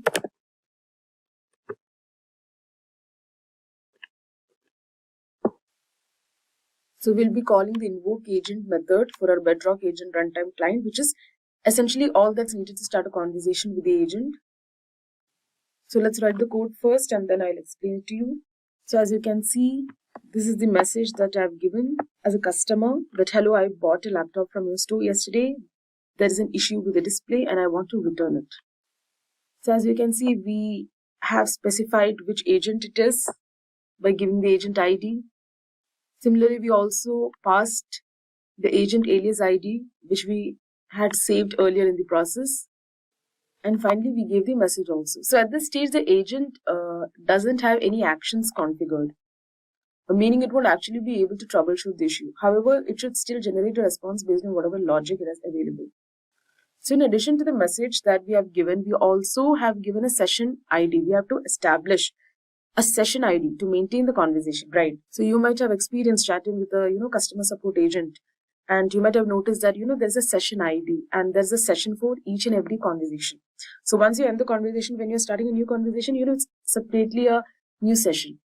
So similarly here also, we need to establish a session ID to maintain the conversation. So we have generated a unique ID using Python's UUID module, and that's why we have imported UUID first. So basically this ensures that each session is uniquely identifiable and the conversation history will be stored in the cloud, so we don't have to manage it ourselves. So here we have kept end session false, which means this keeps the conversation active instead of losing it after one exchange. And enable trace is true, which means this, and enable trace for now, let's keep it as false. Yeah, which means this disables request tracing for now, but we can explore it later. So let's just run this.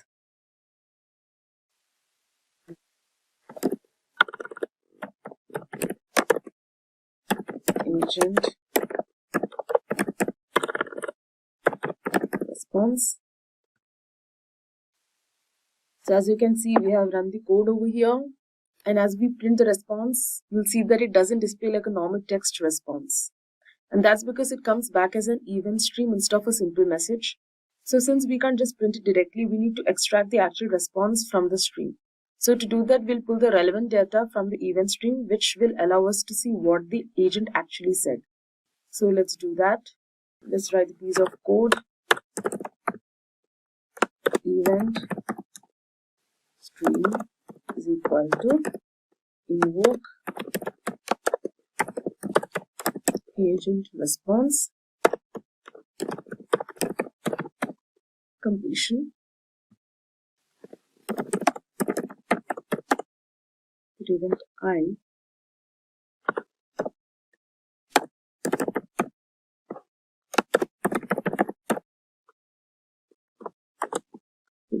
event string, just print event.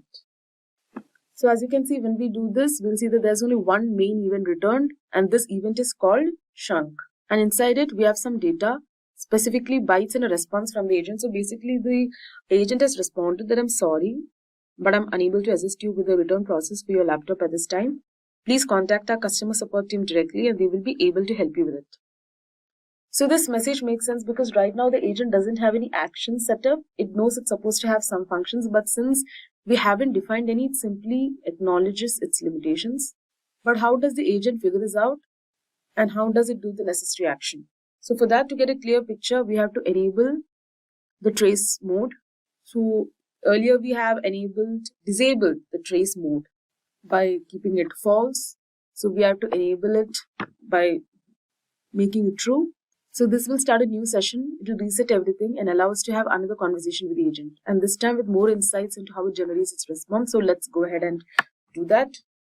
So as you can see here, I have enabled the trace and I've printed it. Here, as you can see, we can find some familiar details like they have given the agent ID, the session ID. They have given so many details. And I'm just finding the final response over here.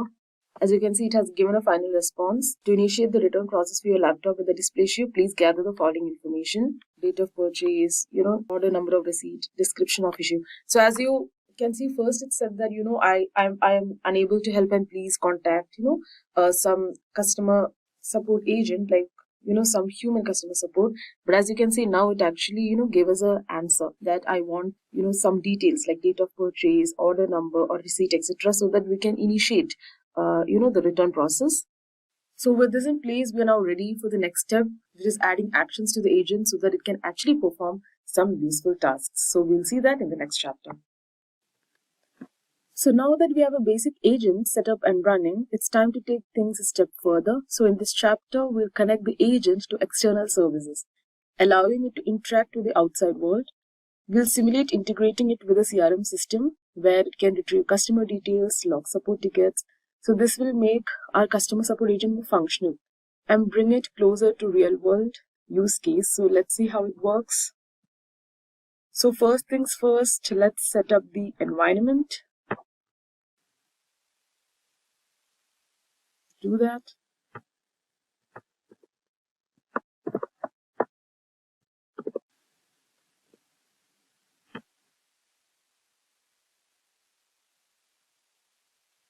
So as you can see, the environment is being set up. This will take some time. Now next we need to import the required libraries. We'll start with module 3 to interact with AWS services. Import module 3. We also bring in UUID, which we discussed in the earlier chapter, which helps us create unique session IDs. And also we'll import some helper functions. So let's do that. Import UUID from helper.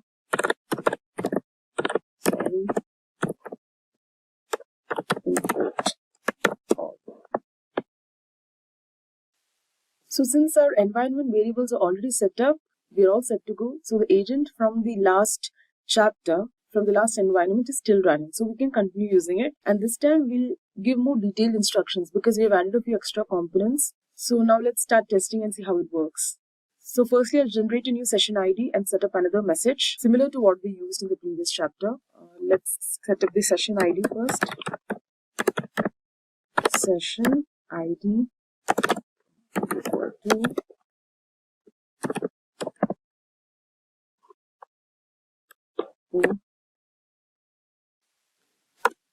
and let's give a new message.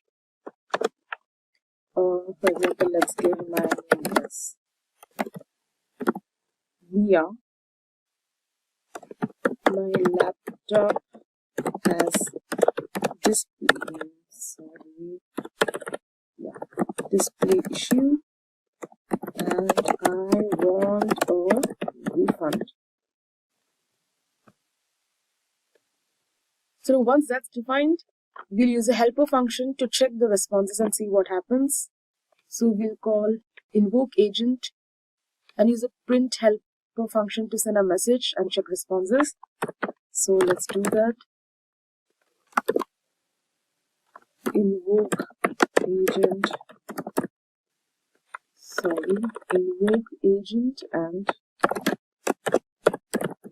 print. Again, we have to specify our agent ID. Agent ID equal to agent ID. Input text is the message. That is one more thing. Agent alias ID is equal to agent alias ID session ID.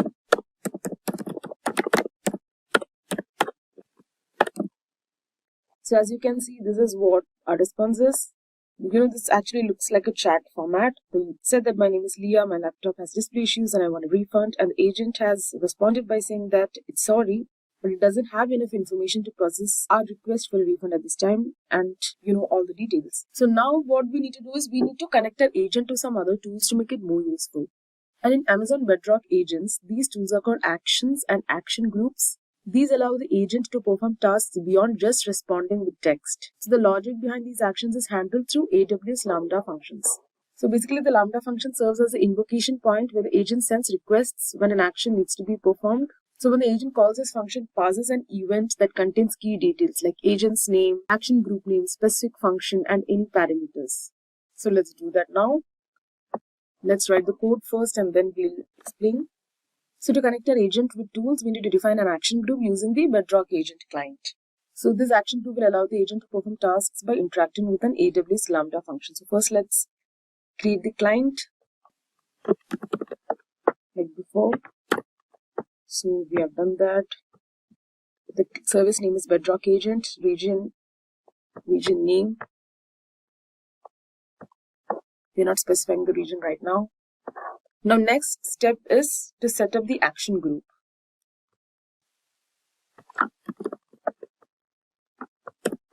So now let's see what the code is. So we have started by naming the action group. The action group name is customer support actions and this is just for our reference. Now the next thing is we link it to our agent by providing the agent ID from our environment variables and we specify the Lambda function that will handle the logic using the ARN. Now after that we have defined the actions. Like for example, inside the action group, we define functions the agent can call. For example, the first one is customer ID lookup. So this function retrieves a customer ID based on details like email, name, or phone number, and the agent must send at least one of these details to proceed. Now the parameters are described in natural language so that the agent understands their purpose. Now the next function, the second function is send to support. So basically this function escalates the issue to a human support team. Like for example, if the agent that we created is not able to respond, so it will escalate the issue to a human support team. It requires both a customer ID and a support summary, and if the agent doesn't have a customer ID, it will first fetch it using the customer ID lookup function. So this is what these two functions does. Now before sending the request, we have specified the agent version as draft. It means that it applies to the current agent setup. So once everything is set up, we have created the create agent action group response. This is a variable, create agent action group response, and we have stored the response in this variable. So let's look at the output. Create agent action group response. So as you can see, we have executed the request and we have our response. So this includes an action group ID. It has the action group state, which is enabled. And before we proceed further, we need to ensure that the action group is fully enabled. So although it's already enabled, as you can see in this case, we'll add a helper function to wait for the state. So this will ensure that, if we run the entire script from top to bottom, everything works smoothly without any timing issues. So let's add that helper code. Let's do that.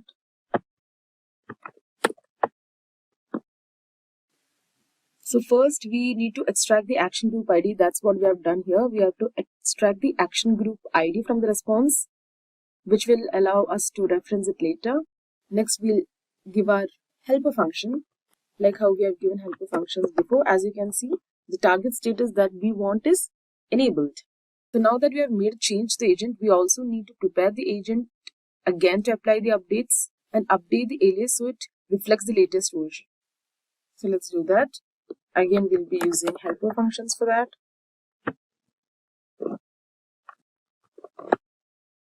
It's enabled. Now we, want it in the prepared state. Agent is prepared, and next is we have to update the alias. So let's do that.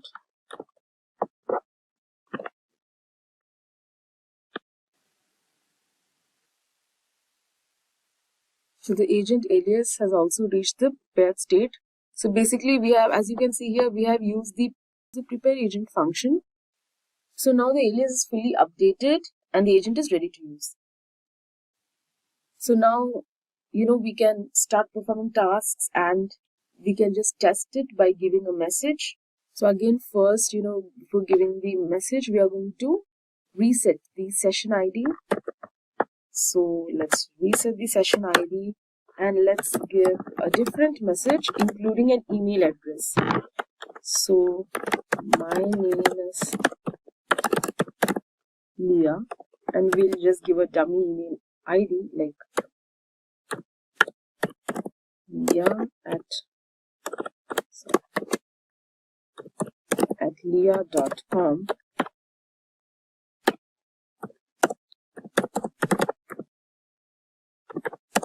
My laptop has display issues.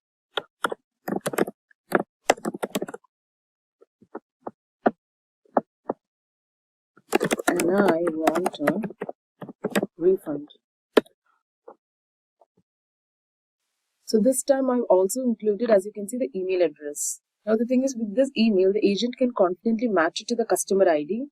So in this case, it will just be a random number, of course. So this helps simulate a real customer support interaction. So now let's run and see what happens. So first I'll give a helper function and call invoke agent to send the message and print the response. So firstly, we'll just write the helper function. Invoke agent and print. We'll pass on the agent ID.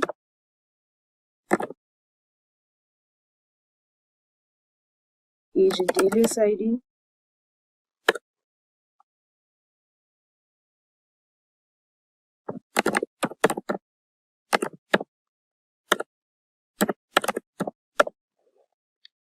Just copy paste it because we have already used this function before.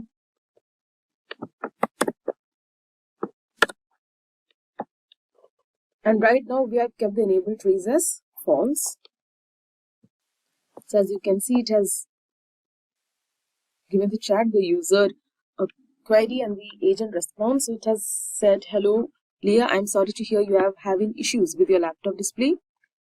So to better assist you, could you please provide some more details about the specific problem you're experiencing? So right now, as we gave the email, it might have already got the customer ID. So now it's asking about more issues. Then what's the specific problem you are finding and what is the, purchase date and everything.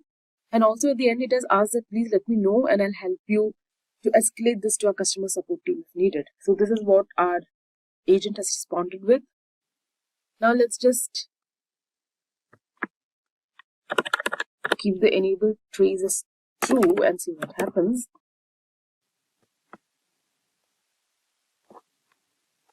So as you can see here, you can, see the user query, the final response. And the thing is, you can also see the agent's thought process. So this is basically thought process that's going on with the agent, which means, okay, let me review the details we have so far. It has taken the customer name, customer email, the issue, the request. Issue is that the laptop has display issues. The request is that, we want a refund. And it has processed that it still misses some key details to fully process the refund, such as order number or purchase date of the laptop. So without these details, I won't be able to properly escalate this to the support team. So let me ask the user about it, and that's what it has done over here.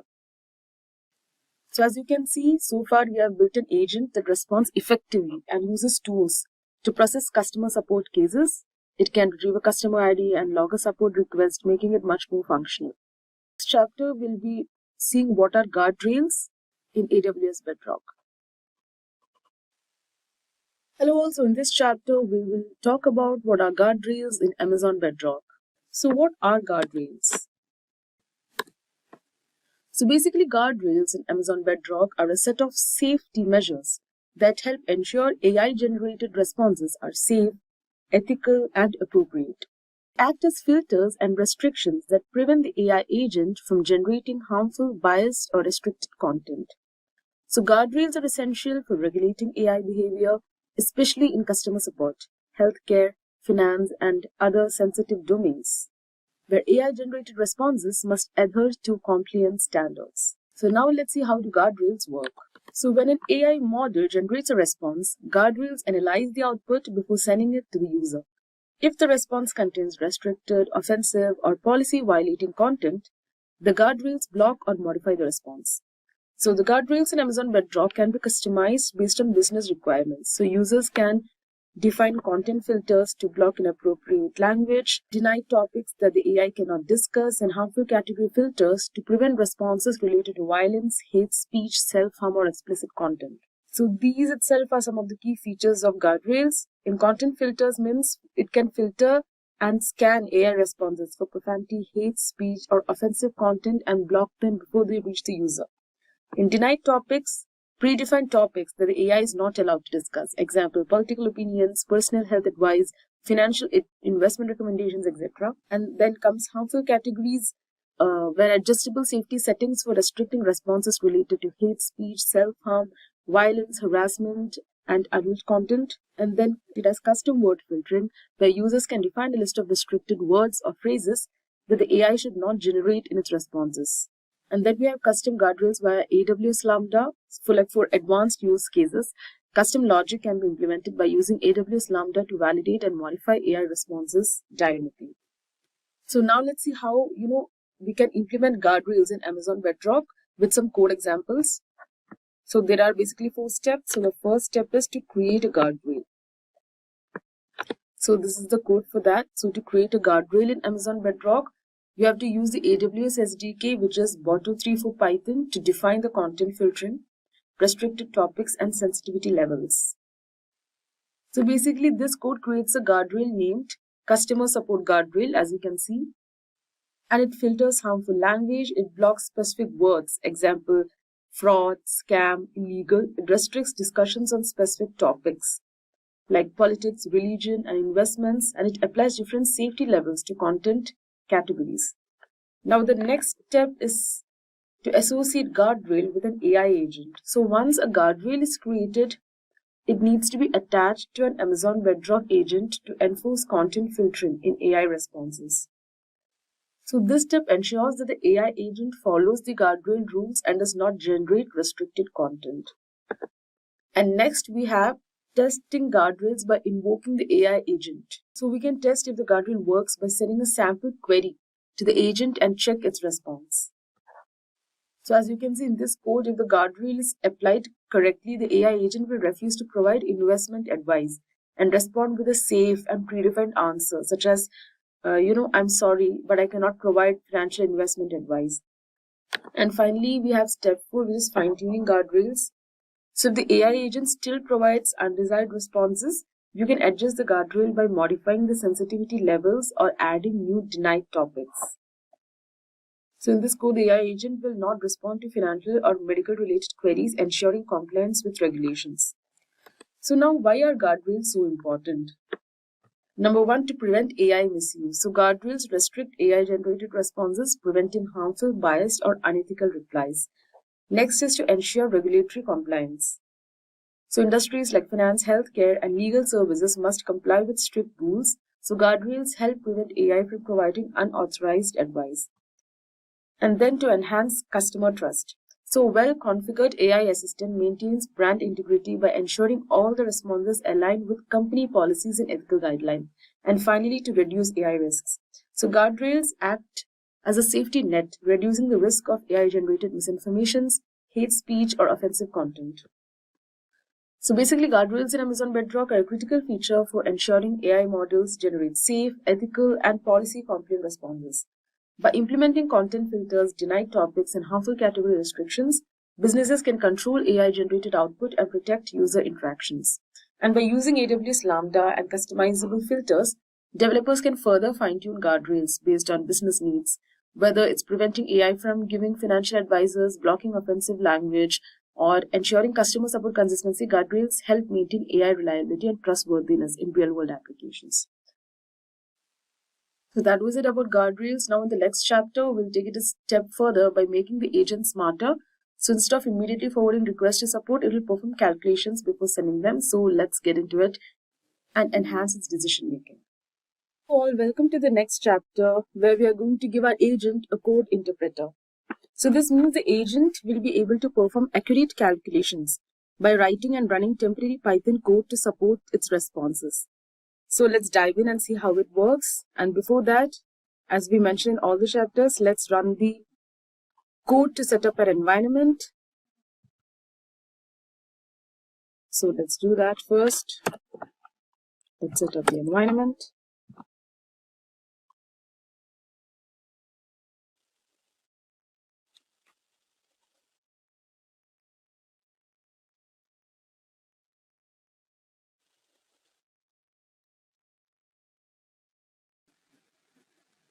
So first, I'll load all the necessary libraries. Same as before, we need the bottle 3. We need UUID. And we need to import the helper functions. So once that's done, the next step is to create a client, a Bedrock agent client. Same as before, so let's do that. Done. So right now the agent in our environment is the same that we used in the last chapter. So to enhance its capabilities, we'll update it and integrate the Amazon Bedrock agent with new features. So let's write the code.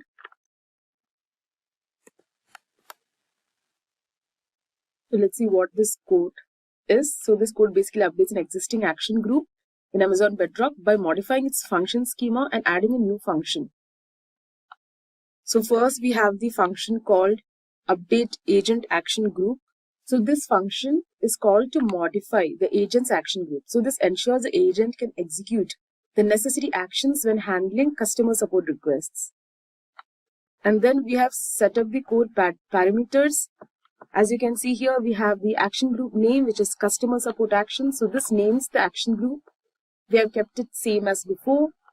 The action group state is enabled. So since we are modifying the action group, we explicitly set its state to enabled. So by default, an action group is enabled upon creation, but when updating, we must manually specify the state to keep it active. And then we have given the action ID group, the action agent ID. And as you can see, the agent version is in draft. So this update applies to the draft version of the agent because Bedrock allows multiple agent versions. So changes are first applied in the draft state before being finalized. After that, we have the Lambda function, ARN. So the agent will execute actions using a Lambda function. So the Lambda function ARN is stored in the Lambda function ARN variable. Now after that, we have defined the function schema. So inside the function, as you can see, inside the function, we have three other functions. The first function is customer ID function. So this function helps the agent identify a customer based on the available details. So as you can see, this is the description just given, get a customer ID, given available details. At least one parameter must be sent to the function. This is private information and must not be given to the user. So what this means is that the agent can look up a customer ID but must not share it with the user. So at least one parameter is required. It can be email. These are the parameters. It can be email, name or phone number. And then you have the send to support. So if the agent cannot resolve the issue, it can pass a request to your human agent. And then we have a new function, an updated function, which is called purchase search. So here they have given the description that search for and get details of a purchase made. Details can be used for raising support requests. You can confirm you have this data. Like for example, I found the purchase, or I can't find the purchase, so and so. So basically the agent can search for purchases and confirm whether it found the record. So however, private information like order numbers must not be shared. And as you can see, these are the parameters given over here. The first parameter is the customer ID. The second parameter is the product description. And the third parameter is the purchase date. As you can see, the purchase date, the date of purchase should be in this format: year, month and date format. So basically this function helps the agent verify past purchases before escalating the case. Before escalating the case, the agent must verify that, if the query is real or not. So for that, this helps. So now once everything is set, we have stored it to this variable, which is update agent action group response. So basically running this agent ensures that it retains previous functions, adds the new function. As you can see, these customer ID and send to support function we had already used in the previous chapter. So the new function that we have added is a purchase search function.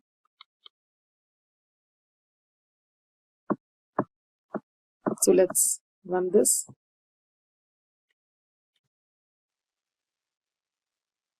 Now let's extract the action group ID from the update response. So let's extract the action group ID. So here the variable update agent action group response contains a response from the update agent action group function, which we used before. So the response has a nested structure where the action group ID is inside the action group. So this line retrieves the action group ID from the response and stores it in an action group ID, which is for later use. So action group is enabled. Action group status is enabled. So now let's give it a different message. We can give something like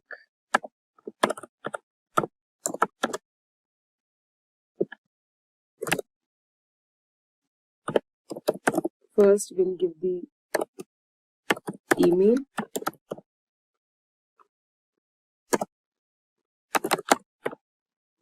And then we'll say I bought a laptop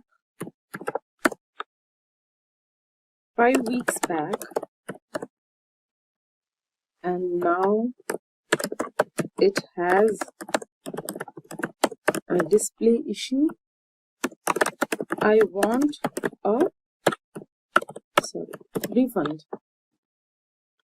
So as you can see, the message has mentioned the date in weeks.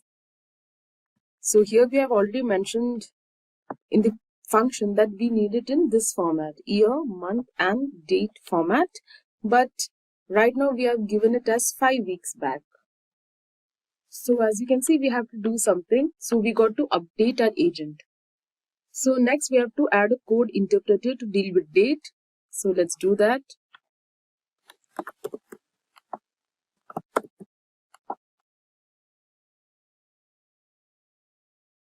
Okay. So this code enables the agent to execute Python code dynamically by creating a code interpreter action group. As you can see, this is the code interpreter action group. So the process involves 3 key steps. The first one is creating the code interpreter action group.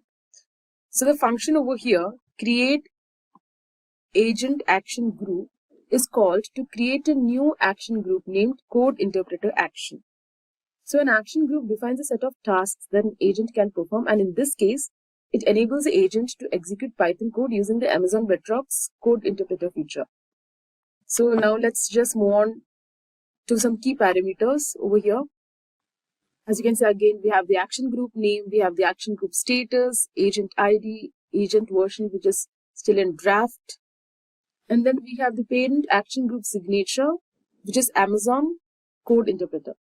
So basically, this links this action group to Amazon Bedrock's pre-built code interpreter. This enables the agent to execute Python code dynamically, supporting use cases such as calculations, data analysis, and automation. So why this is important is because Amazon Bedrock provides built-in action groups like this, like for example, Amazon Code Interpreter to handle common AI tasks. So by referencing Amazon.code interpreter, the agent gains the ability to process and run Python code without needing custom Lambda functions. And after that, we are extracting the action group ID over here. So this ID uniquely identifies a newly created code interpreter action group, and it is stored in the code interpreter action group ID for later use. And then we have given a helper function, which is used to pause execution until the action group is fully ready. So the next step is to prepare agent and alias to add new action group. So let's do that. So first let's prepare the agent. Prepare agent response.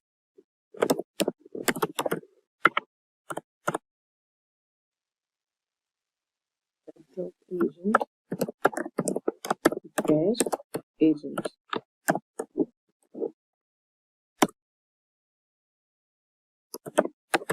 Agent ID equal to agent ID.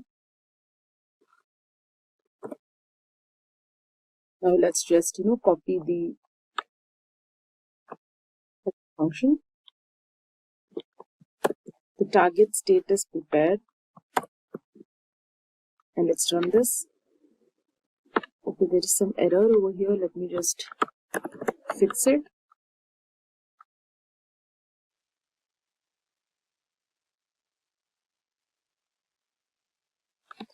As you can see, it is waiting for first. It waited for agent status of prepared. Then finally, it has reached the prepared status. Now, once that's done, our next step is to update the alias. So let's do that.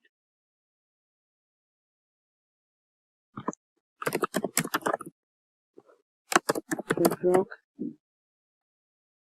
agent update agent alias. We are going to update the alias.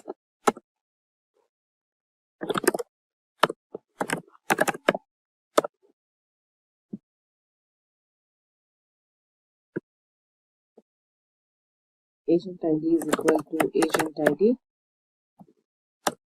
We have to give the agent alias ID.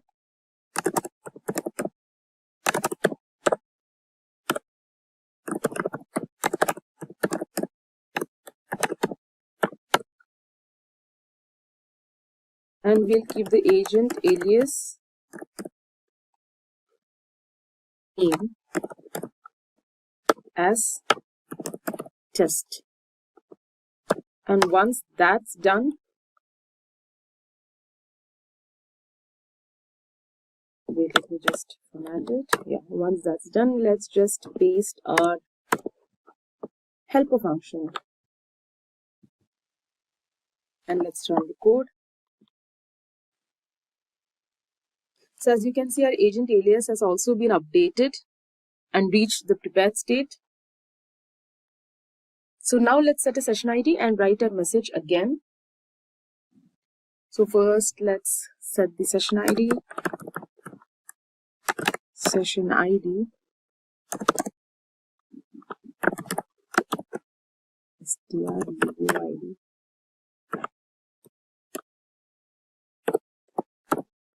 Yes. And we'll rewrite our message. Oh, where was our message? Yeah, this is our message. So let's rewrite this.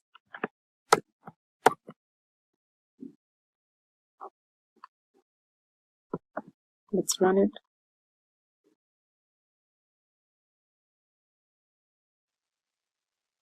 Now let's write a code which prints its response. I'll write the code first and then get into detail. Invoke agent and print.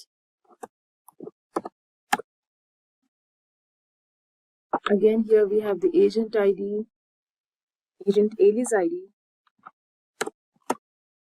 input text, which is a message, and the session ID. And here we have given enable trace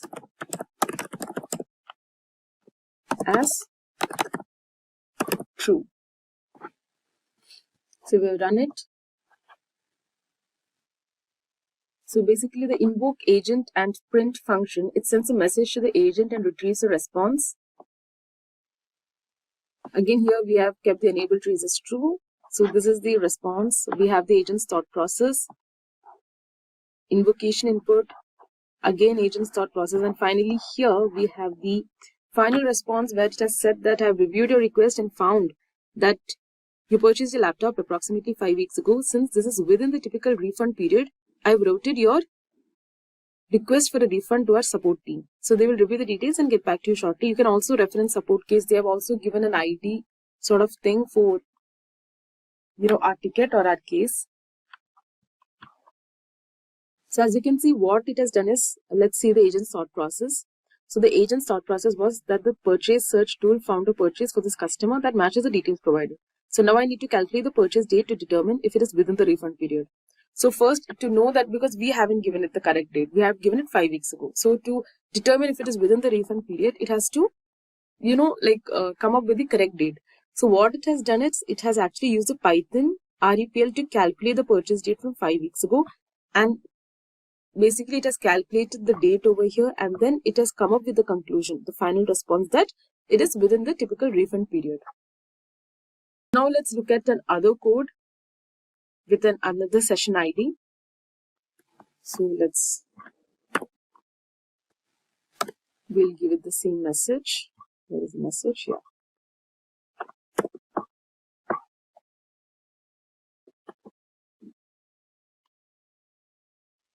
Next, let's set up the client.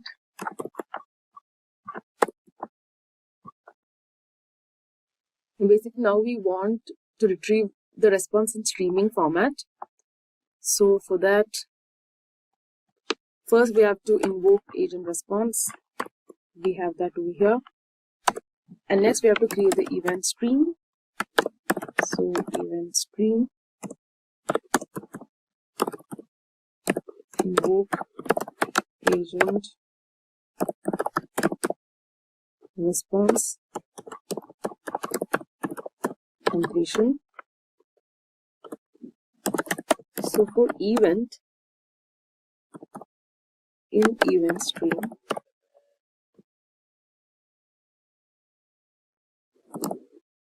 if the chunk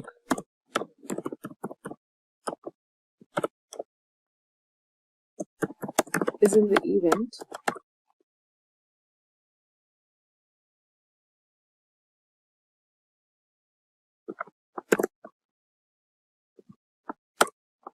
print this, else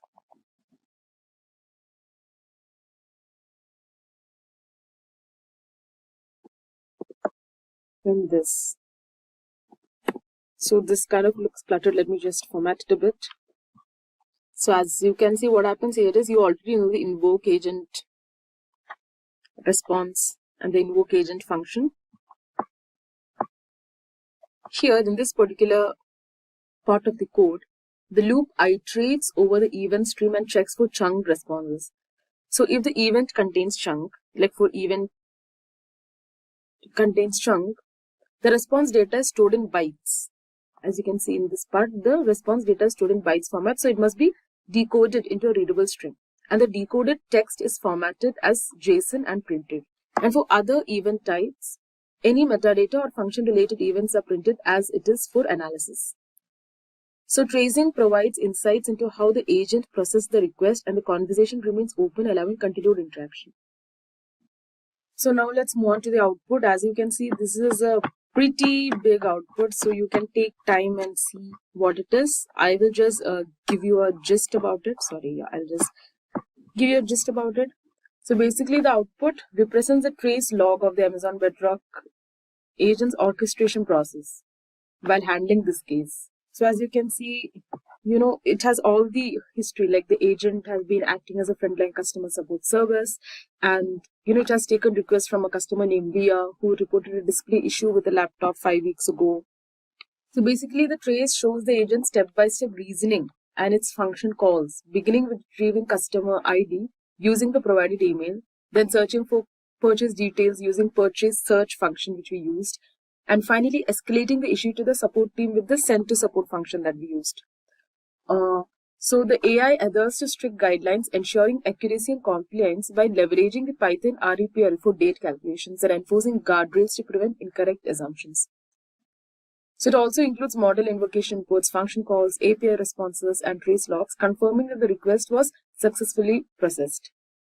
And as you can see, finally, the agent has also given a final response. Like, I have reviewed Leah's purchase details and routed her refund request to our customer support team. The support team will be in touch with Leah shortly to assist her further with the display issue, so and so, and please let me know if you need any further assistance.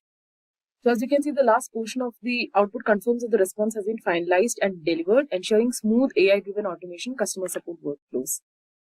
That was it about this chapter. Now in the next chapter, we will see how to connect this agent to a repository of customer support documents. Hello all, welcome to the next chapter. So in this chapter, we will see how to connect the agent to a repository of customer support documents that discusses simple issues the agent can resolve. So once it is connected, the agent can resolve some issues directly and redirect others to human workflow. So let's start by importing the necessary basic codes and imports. So the first step, of course, is to run the code to set up the environment. So let's do that.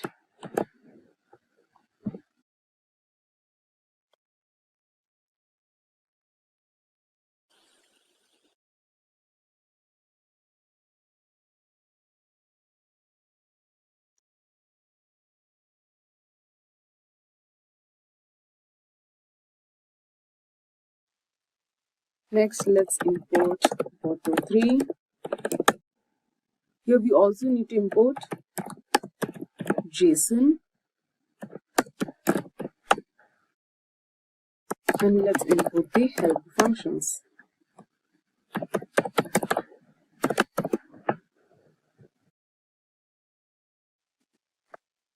Next, let's create the client.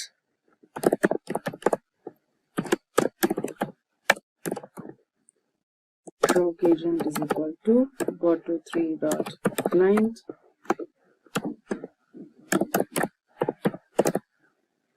The service name is Bedrock agent.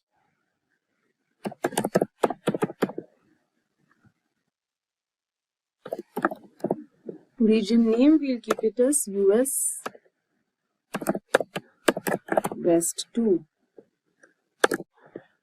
Next, let's write the code to retrieve details about the existing agent in Amazon Bedrock. So for that, describe agent response is equal to Bedrock agent dot get agent. Inside, we'll give the agent ID.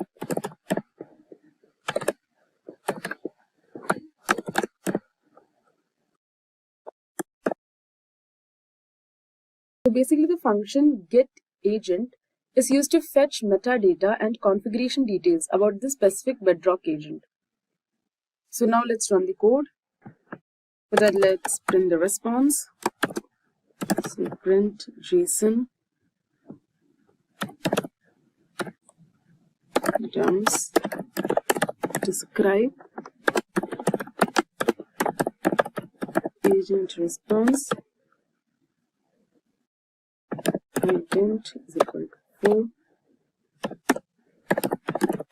default here that's string.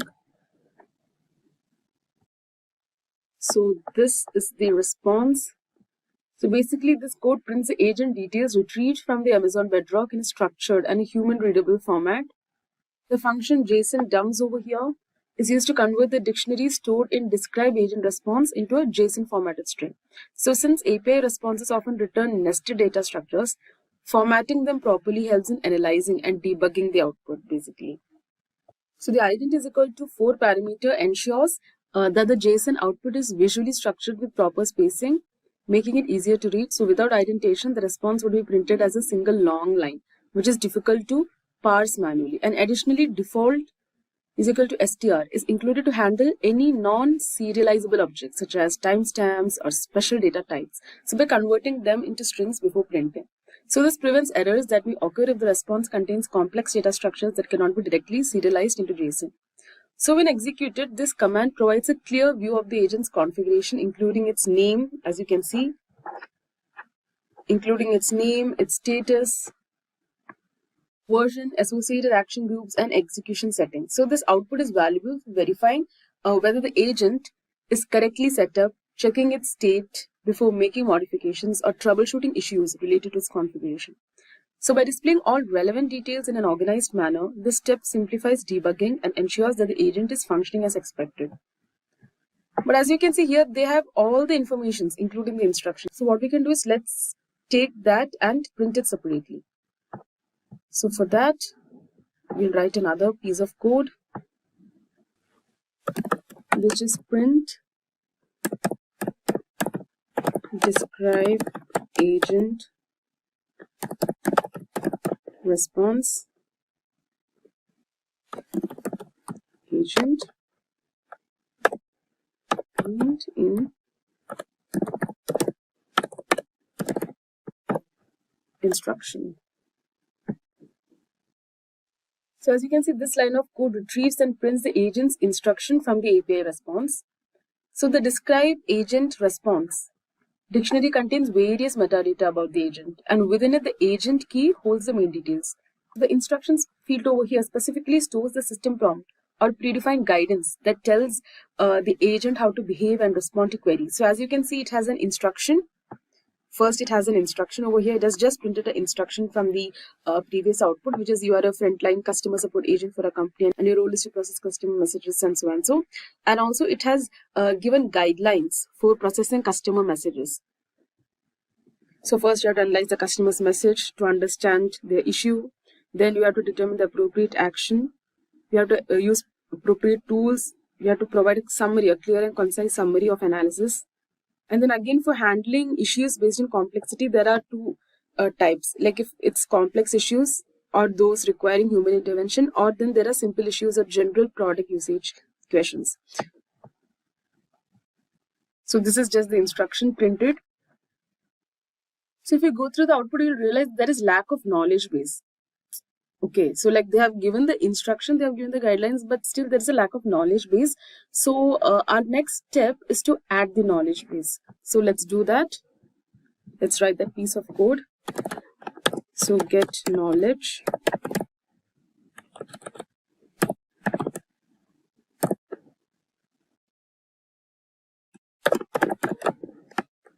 Base response.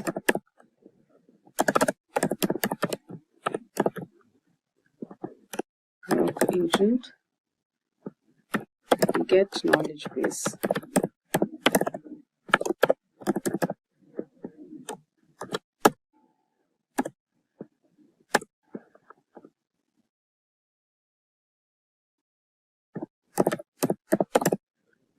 Sorry.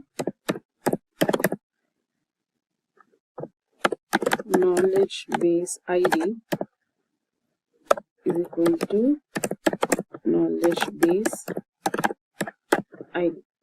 So as you can see, this code retrieves information about a knowledge base linked to the Amazon Bedrock agent.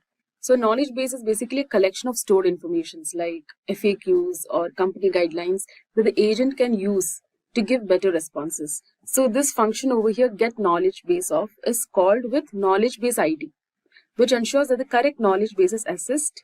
The response is then stored in the get knowledge base response, which contains details such as knowledge base name, status, description, and stored documents. So running this function helps check if the knowledge base exists, is it active and properly linked to the agent. So this is useful for troubleshooting cases where the agent is supposed to retrieve information but isn't responding quickly. So now let's just print this and see. Print JSON dumps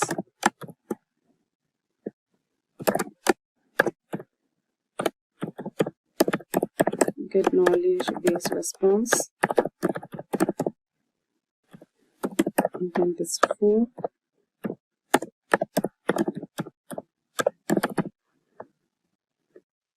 So as you can see, we have printed and the response contains a lot of configuration. Now next, let's connect this knowledge base with our agent. So to do that, first let's type the code and then we'll see how it works. Associate agent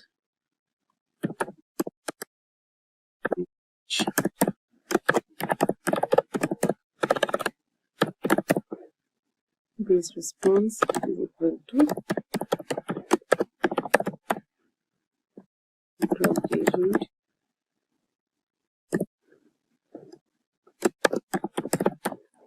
associate agent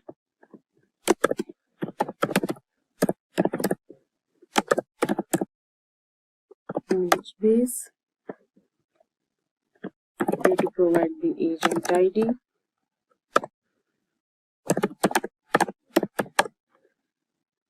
the knowledge base ID,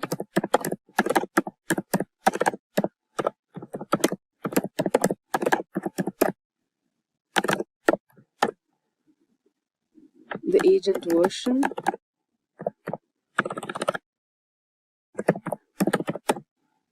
which is draft, and the description, which is my knowledge base. We'll give it as my KB. Just format this a bit. So as you can see, this code links a knowledge base to an Amazon Bedrock agent, allowing the agent to use stored information when generating responses. So the function over here, which is associate agent knowledge base, connects a specified knowledge base with knowledge base ID to the given agent ID.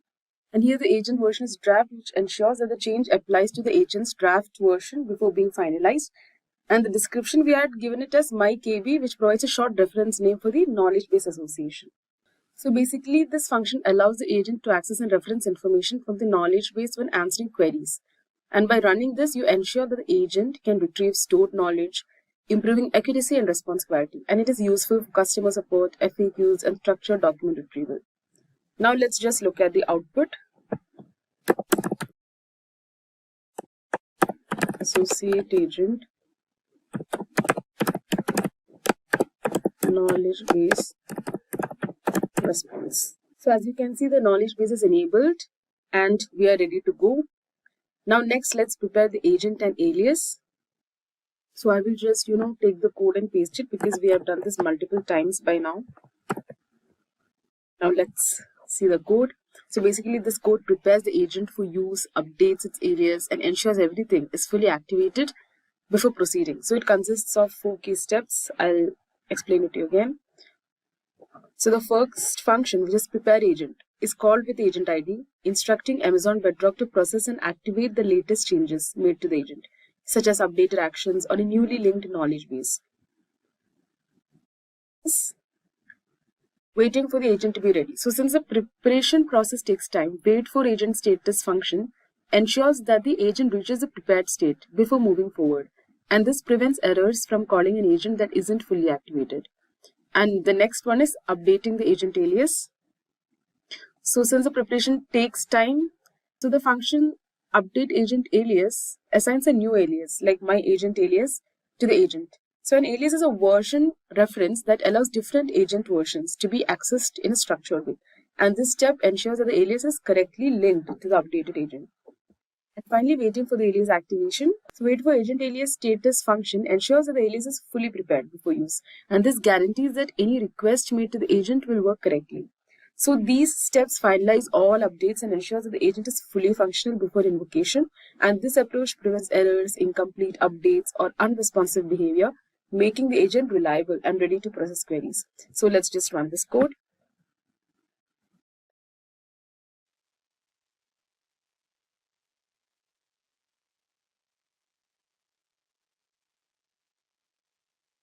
Let's wait for it to process.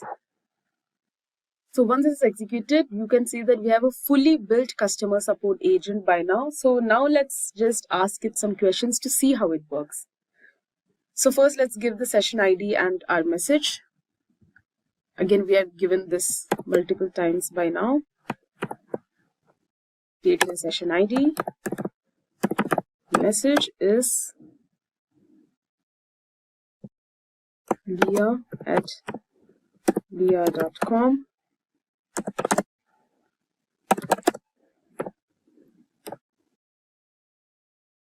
I bought a laptop 5 weeks ago and now it has display issues. I want a refund. Now let's give the invoke agent function to print. Here we have disabled the trace. Let's print it.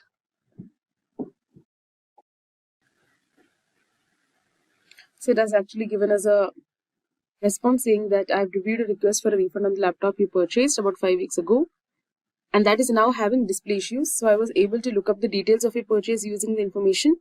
Based on my research, I've escalated your case to our customer support team for further assistance. So a support agent will get in touch. So you can, continue asking more questions. Like for example, let's try another message which says, let's ask, I am unable to connect my laptop Wi-Fi. What can I do? And let's print this. So we have enabled trace. So as you can see, this is the output, and the guardrail trace is none. It has given the agent's thought process like, okay, let me see how I can assist you with the issue of not being able to connect your laptop to Wi-Fi. And then it has gone to the knowledge base. And then it has come up with a final response, like to troubleshoot the issue of not being able to connect your laptop to Wi-Fi. Here are some steps you can try. And it is given to 5 steps. So similarly, you can prompt more questions and see the response, how the agent responds to your queries. So basically, the agent is now designed to follow the conversation flow and use agentic reasoning to decide how to handle each customer request. And it doesn't just respond blindly, as you have seen. It analyzes the situation and figures out the best course of action. So what makes this agent powerful is its ability to take different paths depending on the problem. So if it's a simple issue, it can resolve it on its own. But when a situation requires human assistance, it knows when to escalate to a support agent. So the way it makes these decisions come down to 3 things. Number 1, the agentic workflow that guides its decision making. Number 2, the instructions we provide to shape its behavior. And the third one, the tools and actions it has access to, like knowledge bases and APIs that you have seen in this example. So together, these elements allow the agent to be efficient, adaptable, and capable of handling a variety of customer interactions smoothly. So that was it. In the next chapter, I will give you a quick walkthrough of the Amazon Bedrock console. So now that we have successfully built a customer support agent using code, it's important to explore how the Amazon Bedrock console provides a visual and interactive way to configure AI models, manage agents, and fine-tune various functionalities such as guardrails and knowledge bases. So while coding provides greater flexibility and control, The console simplifies the process by offering an intuitive interface that allows for quick modifications, testing, and troubleshooting. So Amazon Bedrock is a part of AWS serverless AI infrastructure, which means it can integrate seamlessly with other AWS services while giving users access to pre-trained AI models from multiple providers. So this makes it an ideal tool for companies and developers looking to build and deploy AI-powered solutions without the need for extensive machine learning expertise. So to access Amazon's Bedrock, you first need to log into your AWS account, and once logged in, you have to navigate to the search bar and search for Bedrock and select Amazon Bedrock from the search results. So as you can see on the left-hand menu, you'll see several options that allow you to explore the different components of Bedrock. So these options include model providers, agent management, guardrails, knowledge bases, and playgrounds for testing AI models interactively. So by providing a centralized dashboard, the Bedrock console allows users to easily manage AI-driven workflows, configure their AI assistant's behavior, and enhance their knowledge retrieval capabilities. So one of the most important aspects of Amazon Bedrock is a variety of AI models it provides access to. So Bedrock allows users to choose from models built by leading AI research organizations, offering a range of capabilities such as text generation, reasoning, summarization, and question answering. So as you can see inside the console, the providers section lists the various AI models available in Amazon Bedrock.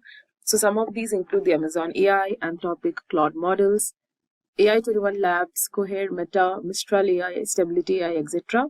So as you can see, each of these providers offers different types of large language models, which can be used depending on the specific requirements of a project. Like for example, Anthropic's Claude models are known for their safety-first approach, while Meta's Llama models are designed for high-efficiency reasoning tasks. So if you encounter errors when you are trying to use these certain models, it is likely because they have not been enabled for your AWS region or account. So the Bedrock console allows users to manually enable access to these models by navigating to the model access settings. So here users can agree to end user license agreements to enable specific models, modify access permissions to allow Bedrock to integrate with those models, and select or deselect models based on their respective project needs. So once a model is enabled, it becomes available for use within agents, knowledge bases, and other AI-driven applications. So first, let's have a look at agents for configuring and managing AI assistants. So one of the most powerful features of Amazon Bedrock is its ability to create AI-powered agents that can interact with users, process queries, and provide intelligent responses based on available data. So the agents section in the console provides tools for managing the assistants. So when you open the agent section, you will see a list of existing agents along with their current status. So these agents can be in different states, as we have already seen while coding. So it can be in the prepared state, which means it is ready to use and actively responding to queries. And it can also be in not prepared state, which means that the agent has been created, but it isn't fully configured yet. So to create a new agent, users can click the create agent, enter a name. You'll be having an option to enter a name, a description, and also select the large language model that will power the agent's response. So this step is crucial as the model selection determines the quality, response style, and processing capabilities of the agent. So basically, the agent builder provides a structured interface where users can define detailed agent instructions, choose best suited AI model, enable the code interpreter, which allows the agent to execute Python scripts when needed, and customize its workflow and processing logic to suit business requirements. Now, a major part of setting up an agent involves configuring action groups, which define what the agent can actually do. So action groups allow the agent to connect with external tools, databases, and services to perform tasks beyond simple conversation. So within the console, users can link agents to external services using AWS Lambda functions.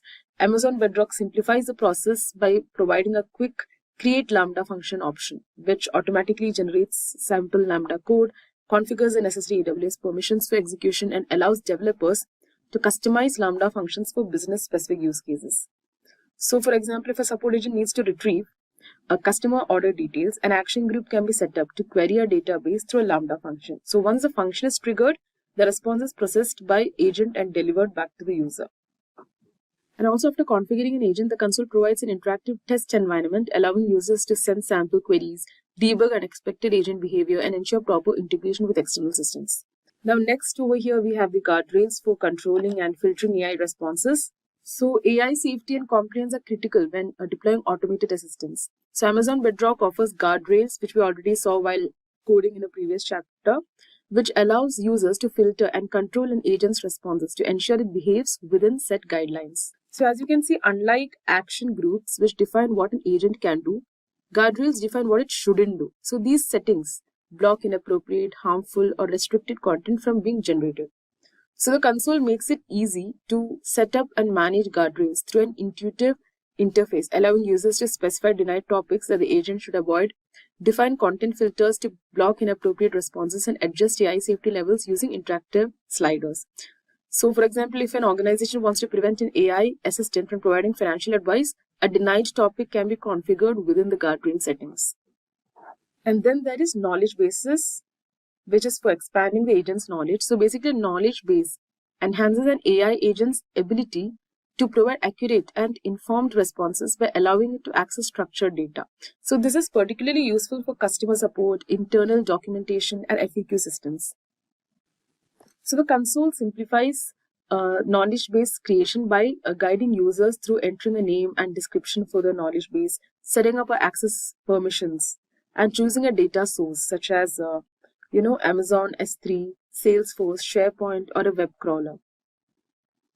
So once a knowledge base is set up, the data needs to be indexed in a vector base to enable fast and efficient retrieval. So Amazon Bedrock supports multiple vector storage options like Amazon OpenSearch, Serverless, Aurora PostgreSQL, MongoDB, LTAS, and Pinecone. So when users queries the agent, the system retrieves relevant information from the knowledge base and integrates it into the agent's response. So the Amazon Bedrock console provides a comprehensive interface for managing AI agents, configuring workflows, and integrating data sources. While coding gives developers full control over implementation, the console simplifies deployment, testing, and fine-tuning, making it accessible for both technical as well as non-technical users. So by using all this AI model customization, guardrails for safety, and knowledge bases for enhanced understanding, Bedrock ensures that AI-powered solutions remain accurate, efficient, and aligned with the current business needs. So that was it. Congratulations on completing the Introduction to Agentic Workflow course from Simplilearn. Throughout this course, we explored key concepts of agentic workflows and how they can enhance automation. We learned how to create an agent using Amazon Bedrock connected with a CRM to perform calculations and read an FAQ manual for different information retrieval. We also walked through the Amazon Bedrock console, giving you a hands-on understanding of its features. So with these foundational skills, you are now equipped to build intelligent, automated workflows that streamline business processes. So we will be making use of a couple of tools that are mentioned on the screen, like Claude, ChatGPT, Gemini, Sub API, and N8N, right? Now, let's get started with sample, how exactly it looks like. Now, we are on one of the tools called VAPI, where we can generate an AI model which will actually interact with you. So by default, it has a system prompt related to medical purposes. Now I have a document over here which will explain something to the tool about the identity and how it should react, right? So let me take up the name of the AI agent Hazel and drop it here. Thank you for calling AI or travel passenger support. How can I help you, right? And here I have the entire prompt. So you might be wondering, how did I write this whole prompt? So don't worry about it. You can make use of Claude. Let me do that for you. So if you just log into Claude and type it as create me an AI travel agent, include personality, details to be collected, name, from, to, days of travel, like a simple prompt, and it's enough. It'll automatically create a prompt for you. So there you go. Your prompt is almost ready. So similarly, I have created my prompt over here, and now I'll be placing that prompt here, and we can also select the OpenAI provider, model, And in case of selective knowledge base that you wanted to give to your assistant, for example, if you're working with a specific company or flight provider like Emirates or something like that, then you have your personalized prompt or knowledge base, and based on that you can provide. But right now we will be using a knowledge base from open source. So that will be our knowledge source, and it will search the web pages for information and then provide your results. Now here you have the transcriber, voice configuration, and additional configurations, tools, etc. Here you can add the tools that we will be using, right? So it's just a demo here, how exactly your assistant works. So we will go into detail of that. For now, just try to check how the agent talks. Thank you for calling passenger support. This is Hazel, your scheduling assistant. How may I help you today? Hi, Hazel. I wanted to book a flight from Hyderabad to Boston, and my dates of travel will be 15th of May, and it would be a round trip. I'd like to fly back to Hyderabad from Boston on 30th of May. Can you please help me with the travel plan? Of course, I'd be happy to help you with your travel plans. Let me confirm a few details to get started. You're flying from Hyderabad, HYD, to Boston, BOS, on the 15th of May, and returning from Boston to Hyderabad on the 30th of May. Is this correct so far? Yes. How many passengers? Great. Is this trip for one passenger, or will there be others traveling with you? So, if so, are there any children? There are no children. It's just me, one adult traveler. Thank you for confirming. Do you have a preferred travel class, economy, business, or first class? Also, are your dates flexible if we find better fares on nearby days? Yes, I'd like to go with first class, and I'm really flexible if you have better options. Got it. First class it is, and I'll also check for better fares on nearby dates. Just a moment while I look up the available flights for you from Hyderabad to Boston on or around May 15th, and returning on or around May 30th. Let me pull up the options. Okay, here's what I found. Outbound flights. Hyderabad, HYD to Boston. BOS. 1. That's flight 812. Departs May 15th at 3:20 a.m. Arrives at 1:45 p.m. One stop. 4. 81502. 2. Flight 476. Departs May 16th at 10:10 a.m. Arrives at 8:30 p.m. Non-stop. 500. Flight 293. Departs May 14th at 11:55 p.m. Arrives at 11:15 a.m. One stop. 7. Nianchiros. Return flights Boston, BOS to Hyderabad, HYD. That's 1. Flight 921 departs May 30th at 6 p.m. Yeah, I'd like to go with the last option. Great choice. Let me summarize your itinerary. You'll be flying from Hyderabad to Boston on flight 293, departing on May 14th at 11:55 p.m. and returning on flight 921 from Boston to Hyderabad on May 30th at 6 p.m., both in first class. Now, I'll need your full name as it appears on your ID and your date of birth to proceed with the booking. Do you have a frequent flyer number you'd like to add as well? Yeah, I don't have a frequent flyer ID, but you can note down my name. So my name is Tony Stark, and my email address would be tony.stark@gmail.com. So you can process the tickets and share me the details. Thank you, Tony Stark. I've noted down your details. Now, I'll process your payment. Could you please provide your card number, expiration date, and billing zip code? Once that's done, I'll confirm your booking and send your itinerary to your email. Yep. My card number would be 1234 5678 9 10 11 and 12, and the expiry date will be December 2026, and the zip code to send the billing would be 583203. Thank you for providing the payment details. I'll process your booking right now. Just a moment. All set. You're confirmed on flight 213, departing on May 14th at 11:55 p.m. and returning on flight 921 on May 30th at 6 p.m., both in first class. Your confirmation number is BRG3482. I'll send your itinerary to tony.stark@gmail.com. You can check in online 24 hours before departure.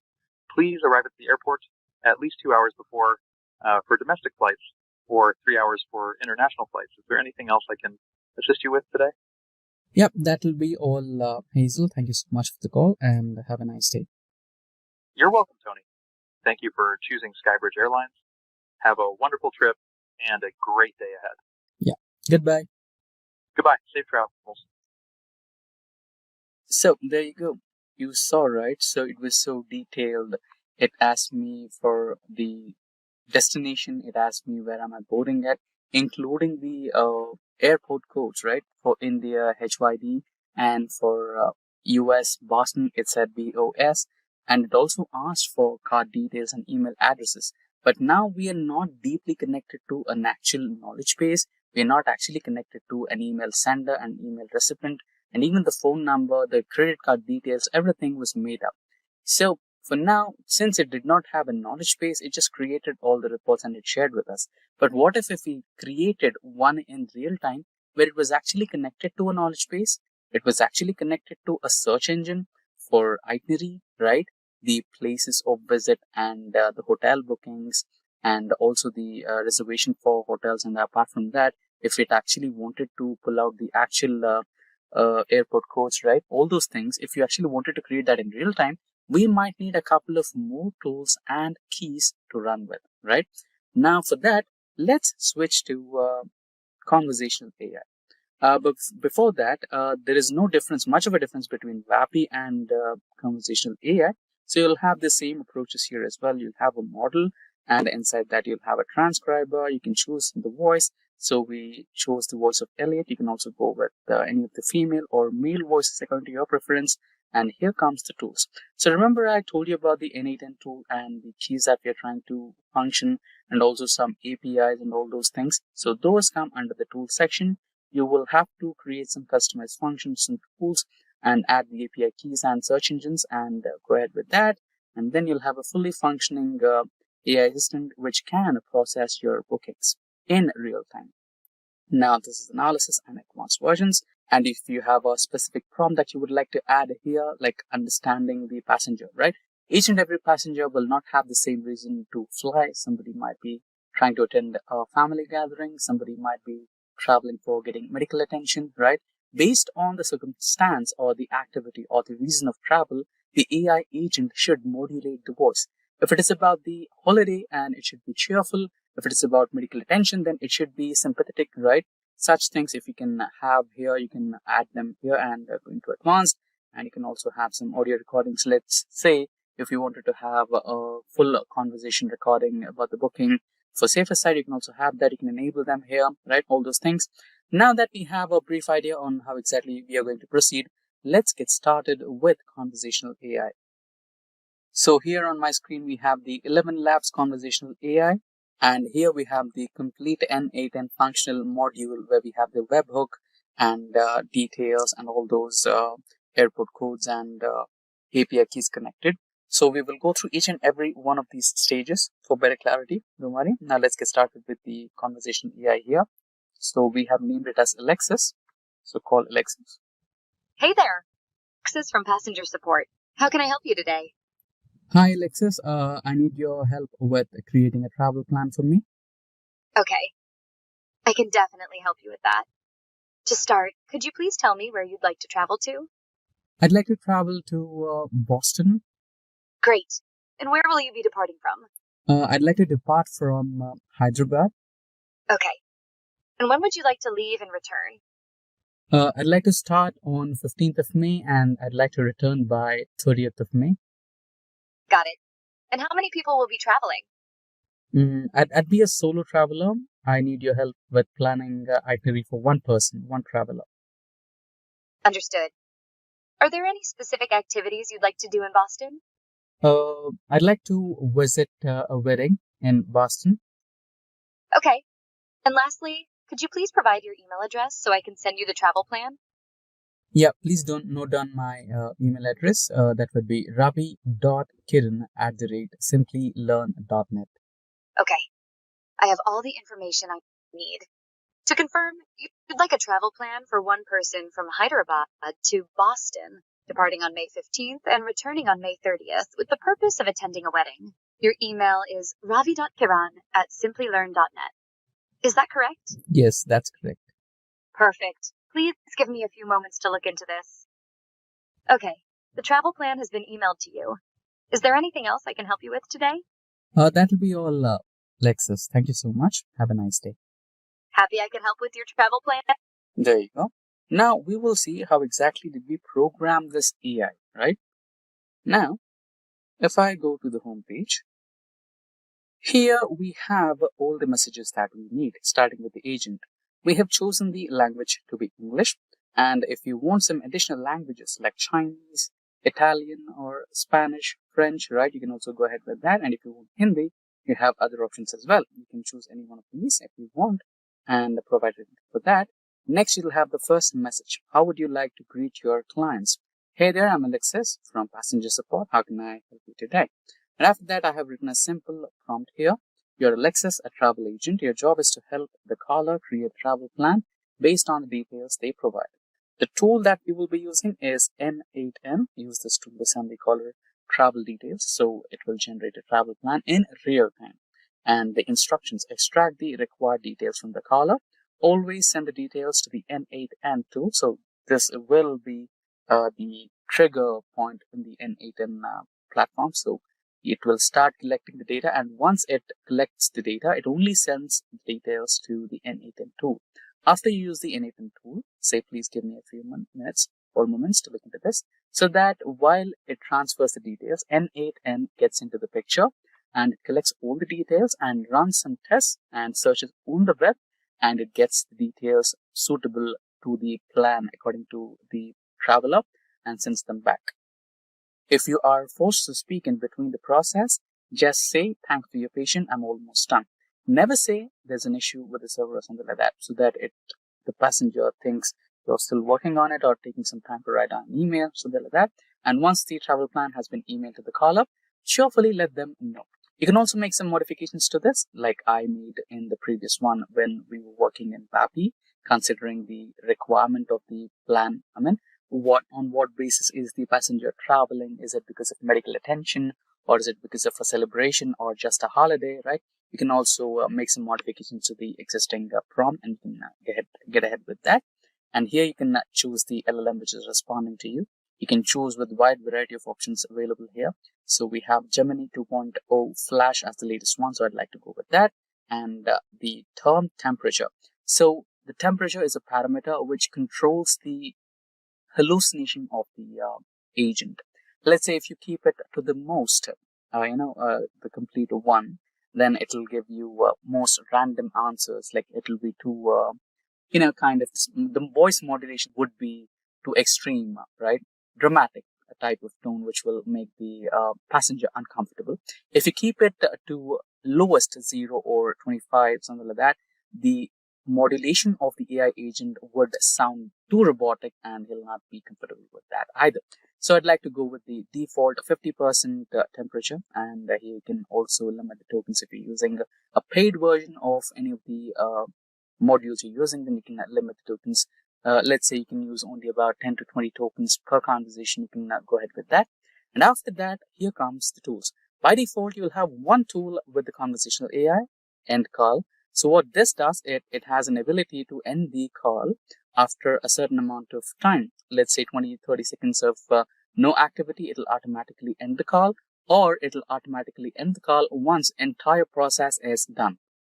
Since we are involved with working on N8N webhook, which is the trigger for this entire process, we will have to go ahead and choose the custom tool option.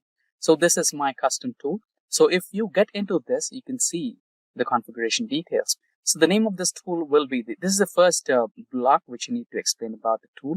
So this is the N8N tool, and you'll have a generic description which tells this tool generates a travel plan once the passenger details and all the relevant data is collected.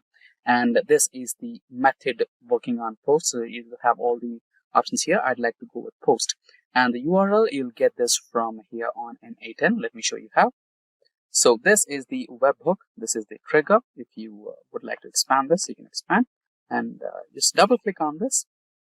And here you'll have the test URL. Just go ahead and just click on this and hit copy.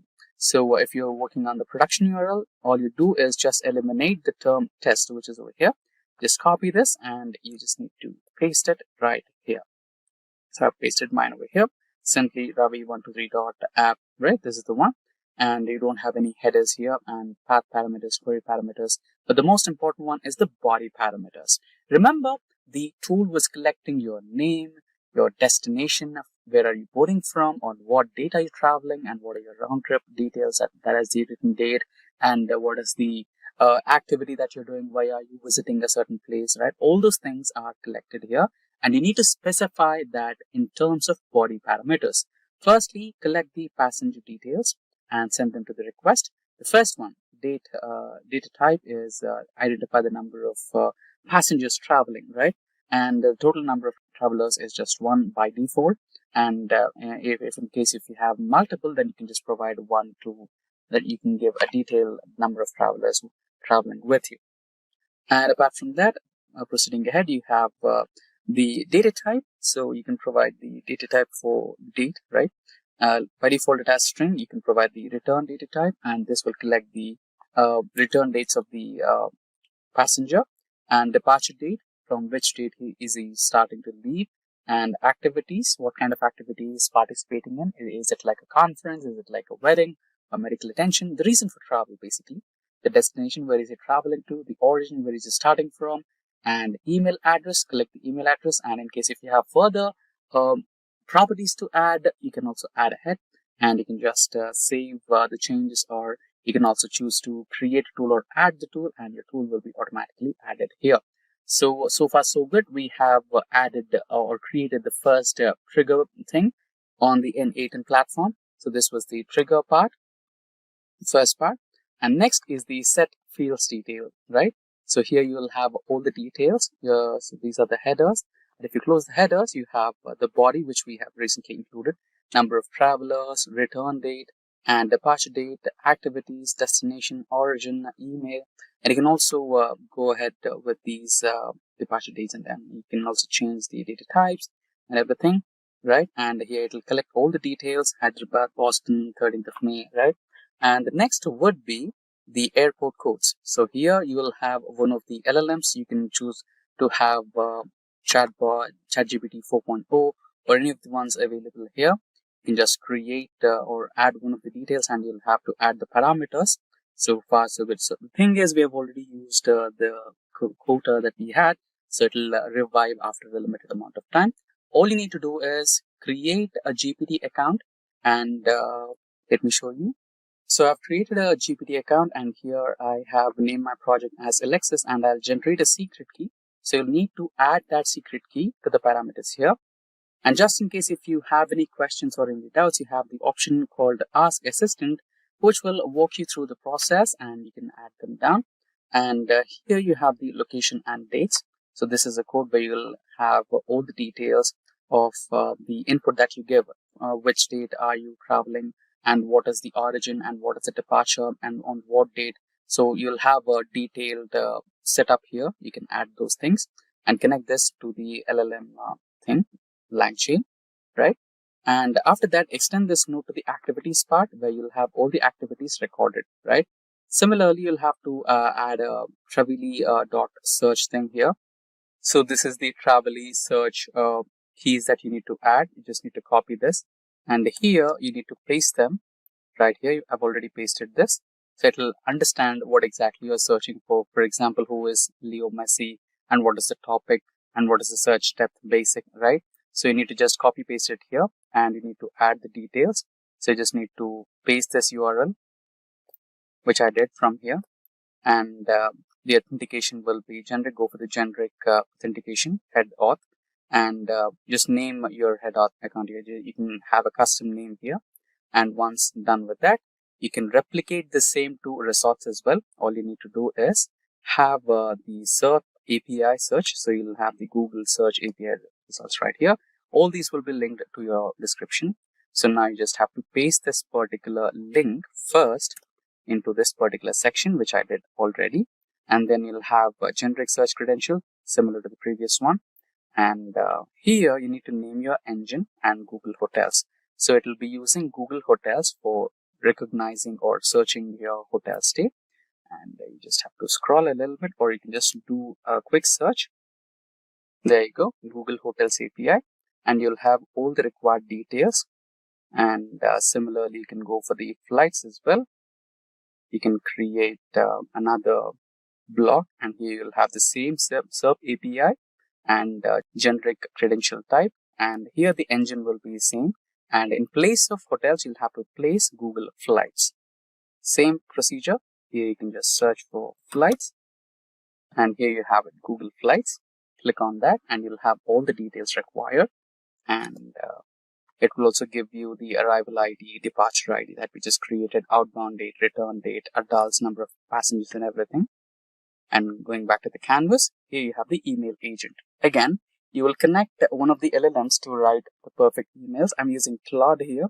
And if you're using Claude, then you need to create an Anthropic account, which I have created just here, so that you can be able to create one of the API keys, which you need to add here. Choose the Claude that you're using so that it will help you in writing an email and sending out the subject. And if you're using an API for email as well, then you need to link your Google Gmail account and the authentication will be Auth2 API. So I've connected my email here and that will be my sender. And lastly, the response. So all these details will be collected: the departure date, the arrival date, the destination, reason for traveling, and your hotel details, the flight details. Everything will be in terms of response, and here where your webhook ends. And lastly, the entire process gets done and you'll receive an actual email in real time.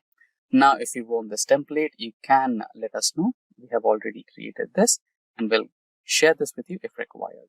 Firstly, let's go through the agenda for today's session. Firstly, we will understand the basic theories of AI agent. Then, how are AI agents different from LLMs? How do AI agents work? The future risks of AI agents, thoughts on AI agents, and the last and most important point of today's session, which is how to build an AI voice agent. Now that I've made myself clear with the agenda, let's go through a quick theory session on this front. Firstly, what exactly is an AI agent? So the answer, at its core, an AI agent is a software program designed to perform tasks autonomously. Unlike traditional software that strictly follows predefined rules, AI agents can make decisions based on understanding, interaction, and real-time data. They leverage cutting-edge models like ChatGPT, Claude, Gemini, etc. Think of it as a digital assistant that doesn't just follow rigid instructions. Let's say, try saying, check if Tony is available on Friday and book a meeting. Instead of that, you can simply say, schedule a meeting with Tony at the earliest convenient time in the next month. Upon this request, what AI agent will do is, it will check your calendar for available slots. After you say that command to the AI agent, what it does is, it firstly checks your slots in the calendar. Then it moves to Tony's calendar and finds an available slot which matches with yours. And then determine the ideal time, send out invitations, and all this happens autonomously. So now that we have a brief idea on how does AI agents work, let's understand the difference between AI agents and the LLMs. While AI agents use large language models like GPT-4, they go beyond simple text generation. Here is the key difference. LLMs generate responses based on trained data, but do not actively interact with the real world. AI agents, on the other hand, can access external data, plan tasks, and execute actions all in real time. For example, if you ask an LLM about sports match that happened yesterday, it may or may not have an updated knowledge about it. But on the other hand, AI agents can fetch live data from the web, databases, or APIs to provide an accurate answer on the spot. Also, there is something called hallucinations. You might be wondering if this term is related to humans, but for a change, LLM can also hallucinate. For example, if you ask an unrealistic question, let's say there are different types of apples like Fuji, Macintosh, Grammy, etc. But if I write, tell me about a watermelon apple or orange mango, which are completely unrealistic or in a way different fruits altogether, there are chances where an LLM can give you some false and unrealistic information that sounds believable. This is termed as hallucination. And of course, recent LLMs have a scale to measure their hallucinations as well. Now, let's move into the next part where we will understand how do AI agents work. So AI agents function as a sophisticated problem solvers with 4 essential capabilities. Firstly, planning. Next is interacting with tools. Third one is memory and knowledge access. And lastly, executing actions. Firstly, let's go through planning. AI agents begin with a goal, whether it's researching market trends or drafting an email. They break the goal into actionable steps following a chain of thought approach to optimize execution. This removes the need for predefined human triggers. Next stage is interacting with tools. Unlike basic AI models, AI agents can interact with tools browsing the internet, query databases, or use APIs. This extends their capabilities beyond static knowledge. Now, the third stage, which is about the memory and knowledge access. AI agents can retrieve and store information using techniques like RAG, or also known as retrieval augmented generation. This allows them to integrate company-specific data, market research, or customer support queries to generate up-to-date responses. And now the last stage, which is about executing the actions. Beyond just processing information, AI agents take action, writing reports, managing applications, or even communicating with other AI agents. This makes them powerful automation tools capable of independently handling complex workflows.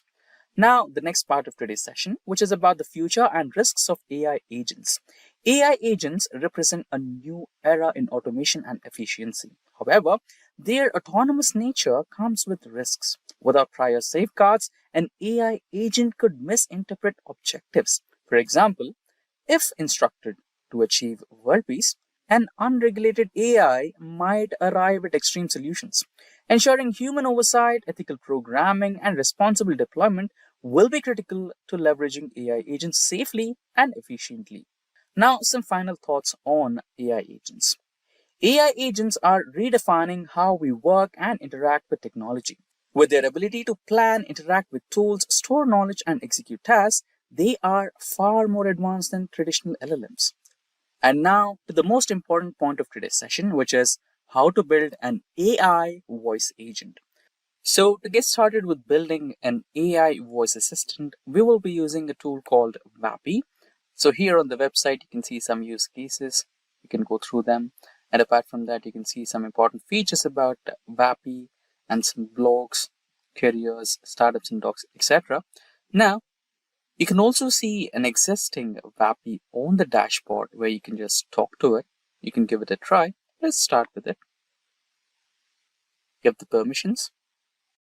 Welcome to Vappy. I'm an assistant that you can talk to like a person. So how's your day going? Hi, Vappy. Hey there. I'd love to dive into whatever you want to chat about. But before I do, could you tell me how you found out about Vappy? So I was just searching on the websites to, try to build a Agentic AI that talks and responds to my emails, calls, and booking some appointments, right? So while I was doing that, I just came across you and I wanted to give you a try. That's awesome. Sounds like you're on a cool mission to build an AI agent. So you want to create something that talks, responds to emails, calls, and books appointments? That's a solid plan. What specific features are you thinking about? So I was thinking about a medical based approach.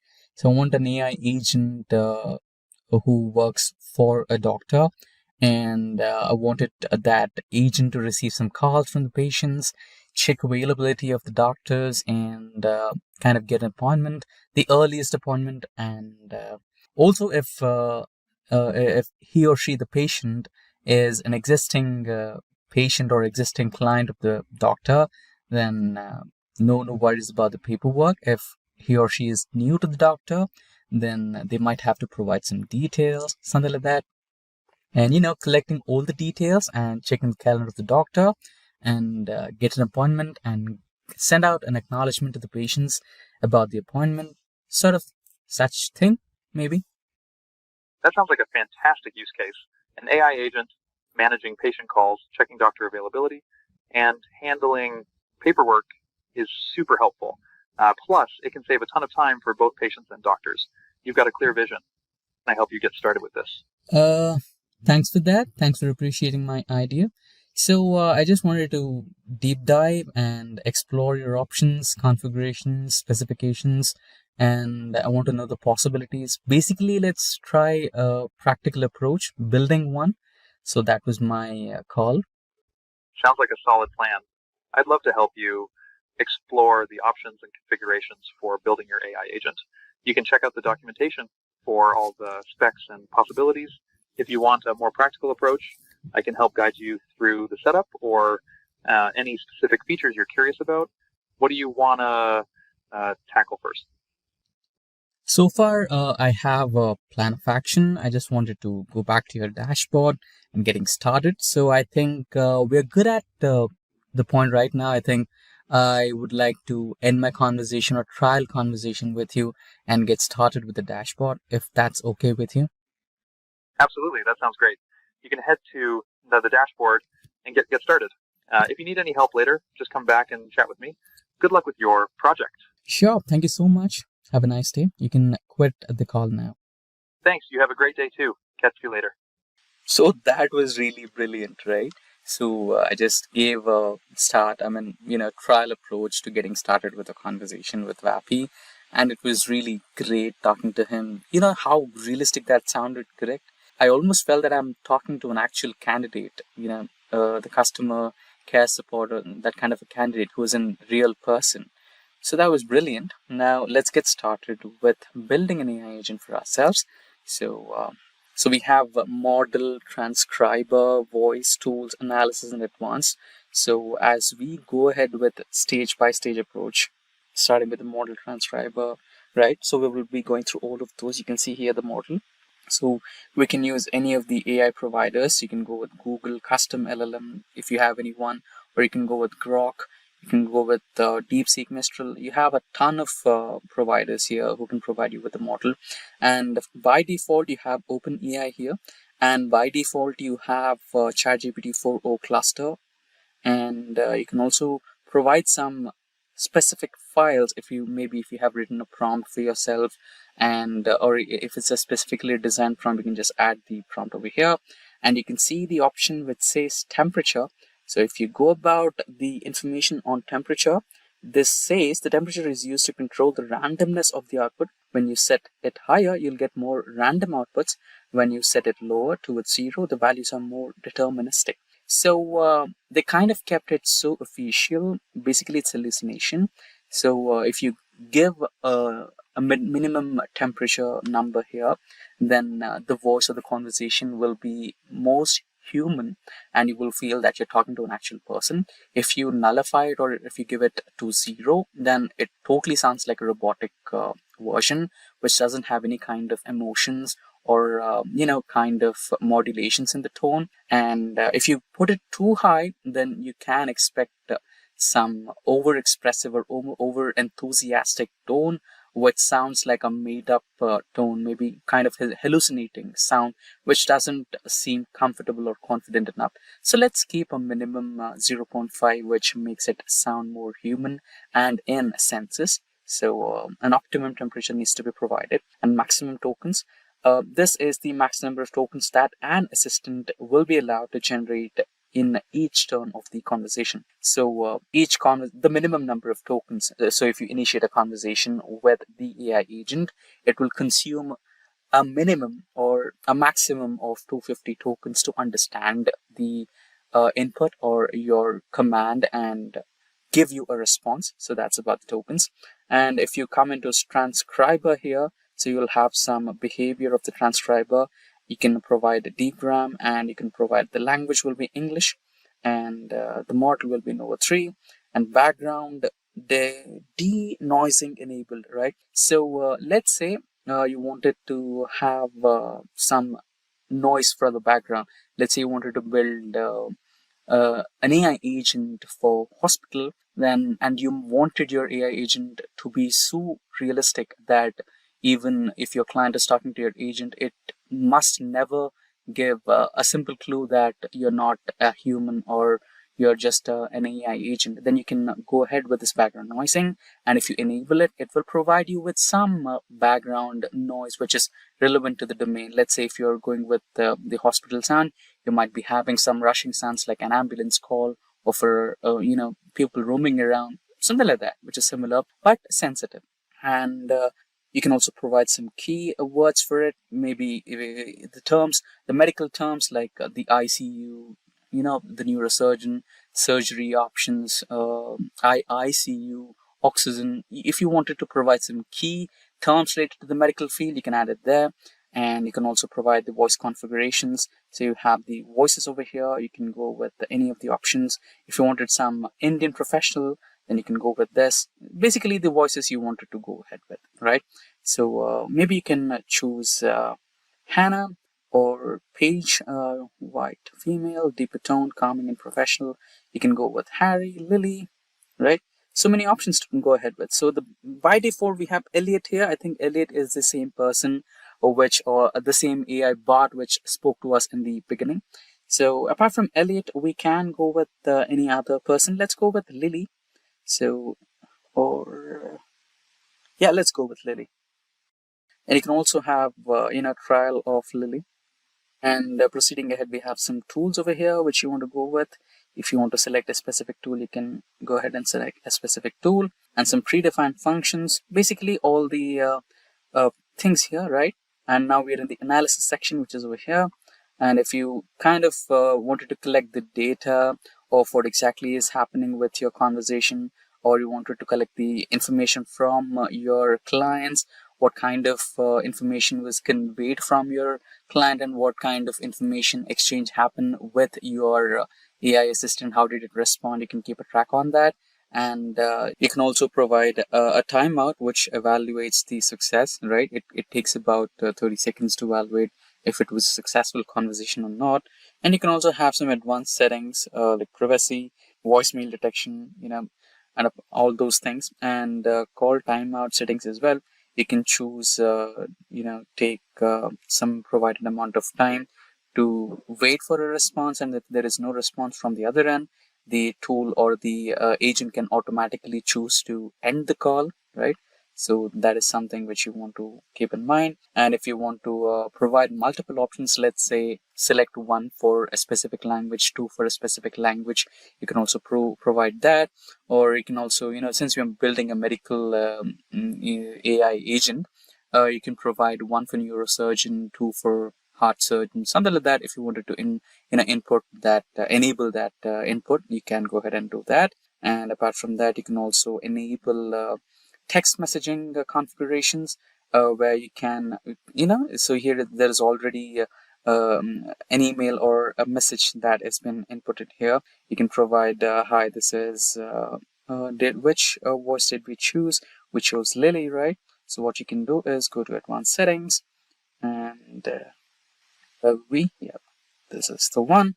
You can write a message. This is Lily from ABC Wellness Partners, right? And this is your appointment. Have a wonderful day. That's one thing you can do. And idle messages as well. Maximum idle messages, maximum idle timeout. And this was the flow for the model, and this was the latency. So this latency will be based on the model that you're choosing and the provider that you're choosing. So I find OpenAI and ChatGPT 4 to be the most optimistic one, since it's the default one. So I'd like to go with this, no changes on that front.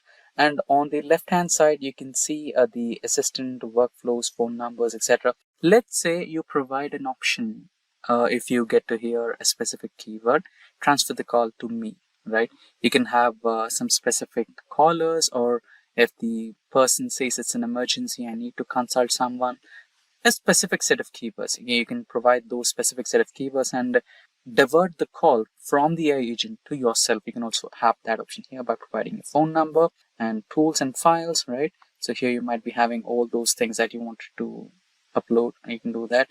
So let's go back to the original page and workflows. You can understand how the model is doing, and then you can go ahead with the model so far. And he can also create multiple models here. So by default we have Riley over here, so we change Riley to Lily. Let's see what happens if the changes applied or not. We can find it out soon. And if you wanted to create another AI assistant, then you can also do that. You can just have a couple of agents followed by Riley, and here you can test, and you can also talk to the AI assistant. Once you find comfortable with the performance of your AI agent, you can just go ahead and proceed to publish. Now, let's write the prompt here. So I've already got the prompt here. So this is the prompt. I can just copy it and paste it in the place of prompt. And then I can just proceed and try talking to my assistant. Shortly, the mic will be activated and I can hear something from the agent. Thank you for calling Wellness Partners. This is Riley, your scheduling assistant. How may I help you today? Yeah, you're Riley. Fine. Hi, Riley. How are you? Hello, I'm doing well. Thank you for asking. How can I assist you with scheduling an appointment today? I wanted to meet a neurosurgeon, and I wanted to get some scans done, and I wanted to know how my brain is doing and proceed with some medications to solve my migraine problems. I'd be happy to help you with scheduling an appointment with a neurosurgeon. Have you visited our clinic before, or will this be your first appointment with us? Yeah, Riley, this is my first visit to the hospital, and I don't have any previous visits to your hospital. This would be my first time. Great. Since this is your first visit, I'll need to collect some basic information. Could I have your full name, date of birth, and a phone number where we can reach you? Yeah, my name would be Tony Stark, and you can reach me out at 9988861234. Thank you, Tony. And could you please provide your date of birth as well? My date of birth will be 2nd April 1984. Thank you, Tony. Let me check the availability for a neurosurgeon appointment and any necessary scans. This will take just a moment. Pause for a moment. For a neurosurgeon consultation, we have availability on Wednesday, November 15th at 10 a.m. or Friday, November 17th at 2 p.m. Would either of these times work for you? Yeah, both of them work for me, but I like to go with the second one. Great. I've reserved your neurosurgeon consultation on Friday, November 17th at 2 p.m. For this appointment, please arrive 20 minutes early to complete new patient forms. Also, please bring your insurance card, photo ID, and a list of any current medications you're taking.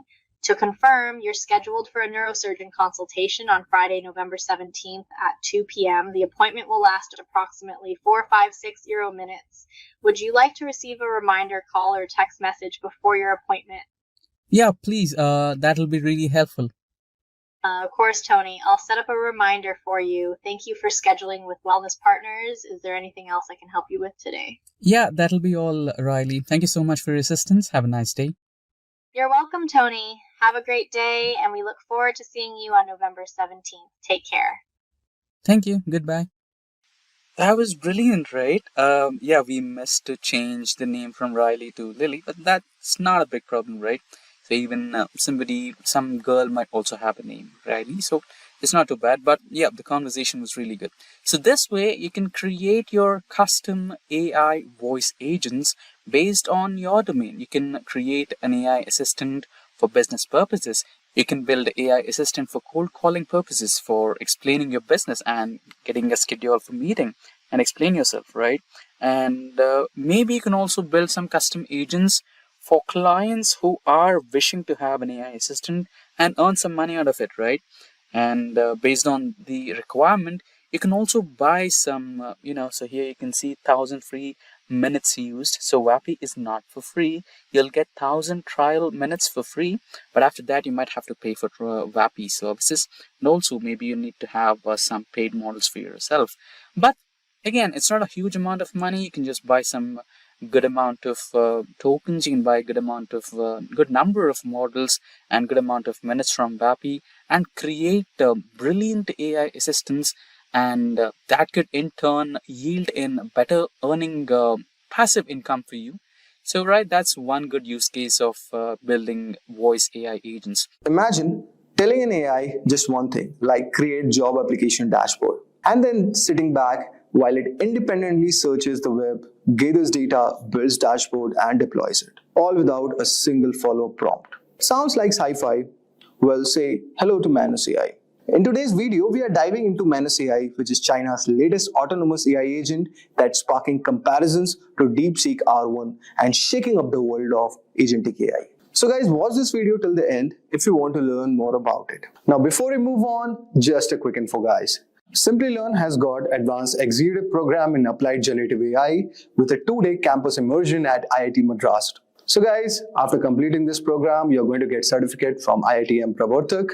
You'll get master classes by IITM and top IIT's faculty. And finally, there is a startup incubation support from IITM Pravartak. You'll also get exposure to Copilot's fundamentals and RAG.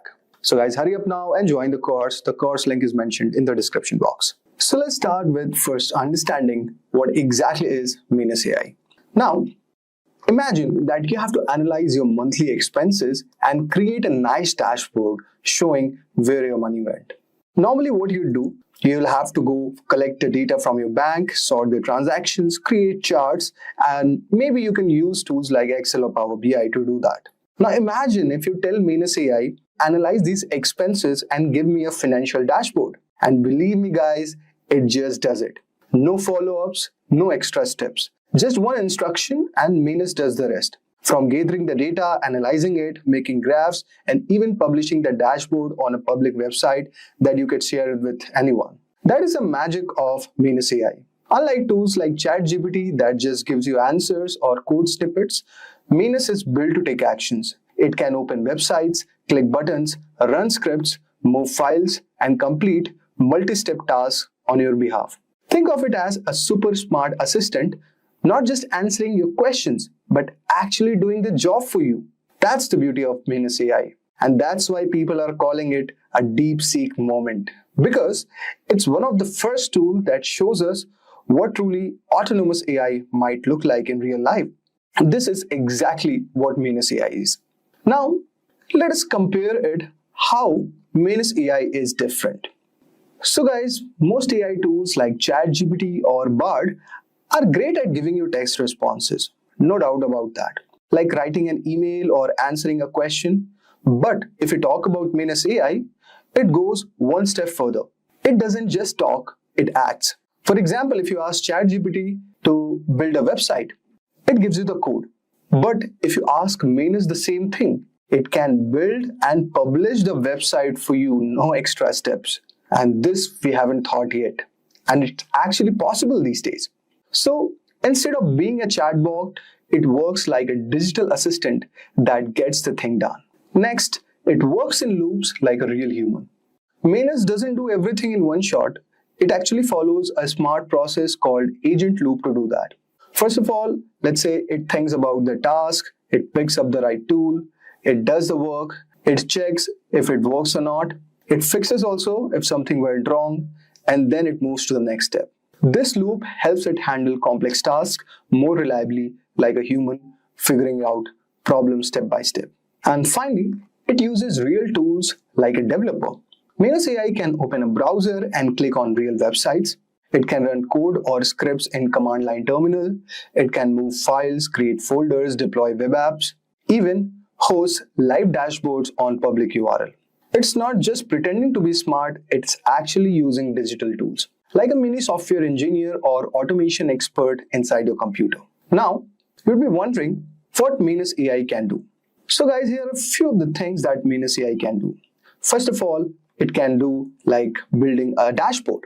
Just like I mentioned earlier, like MANUS can analyze large sets of data, create dashboards, including graphs, tables, and insights, all without extra prompts. It could also automate job screening. Suppose if you are an HR person, you can give it a list of resumes and ask MANUS to screen the applicants based on criteria like years of experience or skills, and it will compare and give you the shortlisted candidates. Then you could also do tasks like searching rental properties. Give MANUS a list of your requirements like 2 BHK near a metro within certain price, and it can search real websites, extract listings, and organize them for you. And this one is most amazing one. It can deploy apps or websites for you. This is wild. MANUS can even take your idea and deploy a small website for you. So if you say make a portfolio website with my name, bio, and photos, it can build and host it for you. And these are not just one-click tool.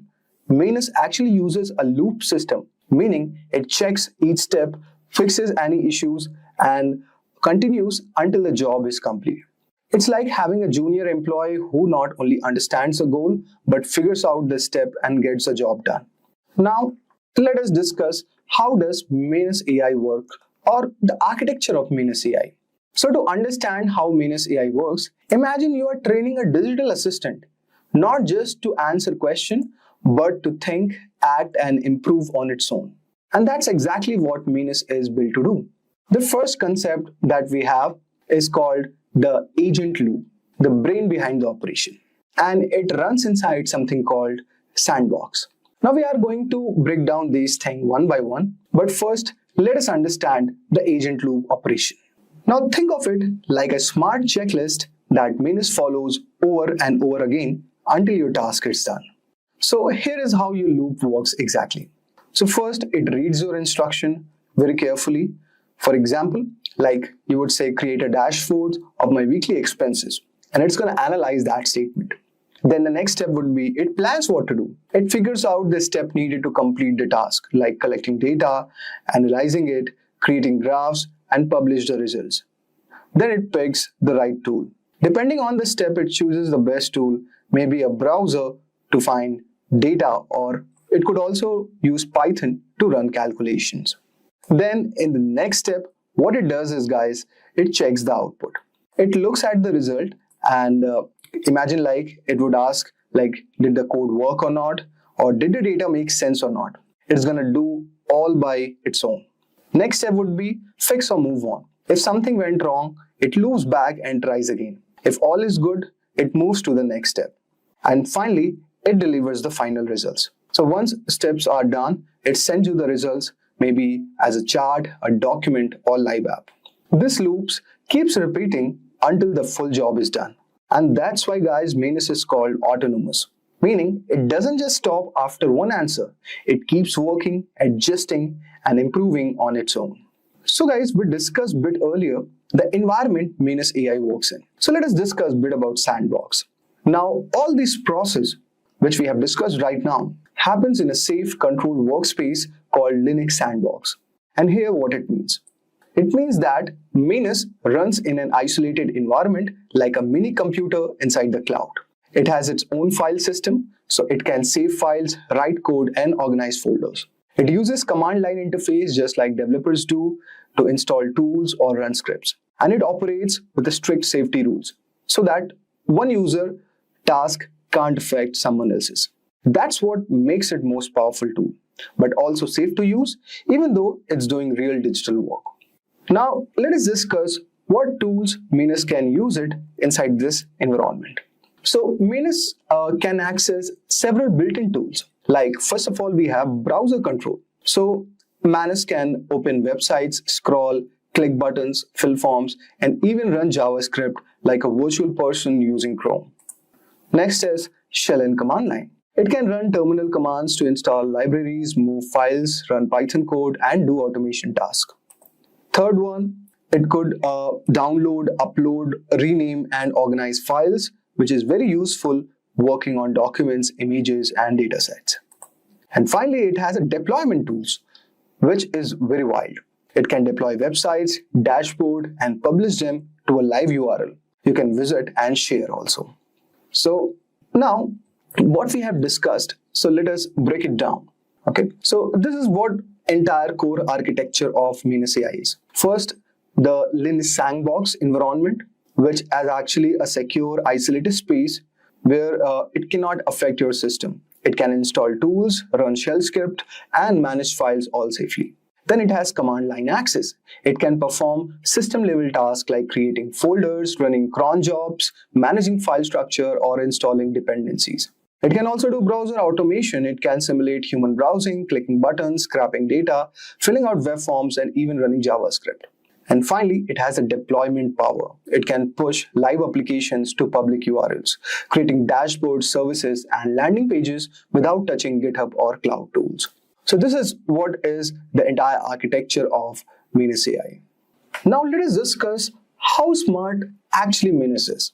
So it was tested using a GAIA benchmark, which actually evaluates how AI agents solve real-world problems, not just trivia or logic puzzles. So there are different levels for it. So level 1, like for basic tasks, so its accuracy counted around 86.5%. When we talk about intermediate tasks, which is level 2, the benchmark rated it as 70.1% accuracy. And for complex tasks, it was rated around 57.7%. It actually outperformed OpenAI's own deep research model in every category, and it beat the previous top model by a solid margin.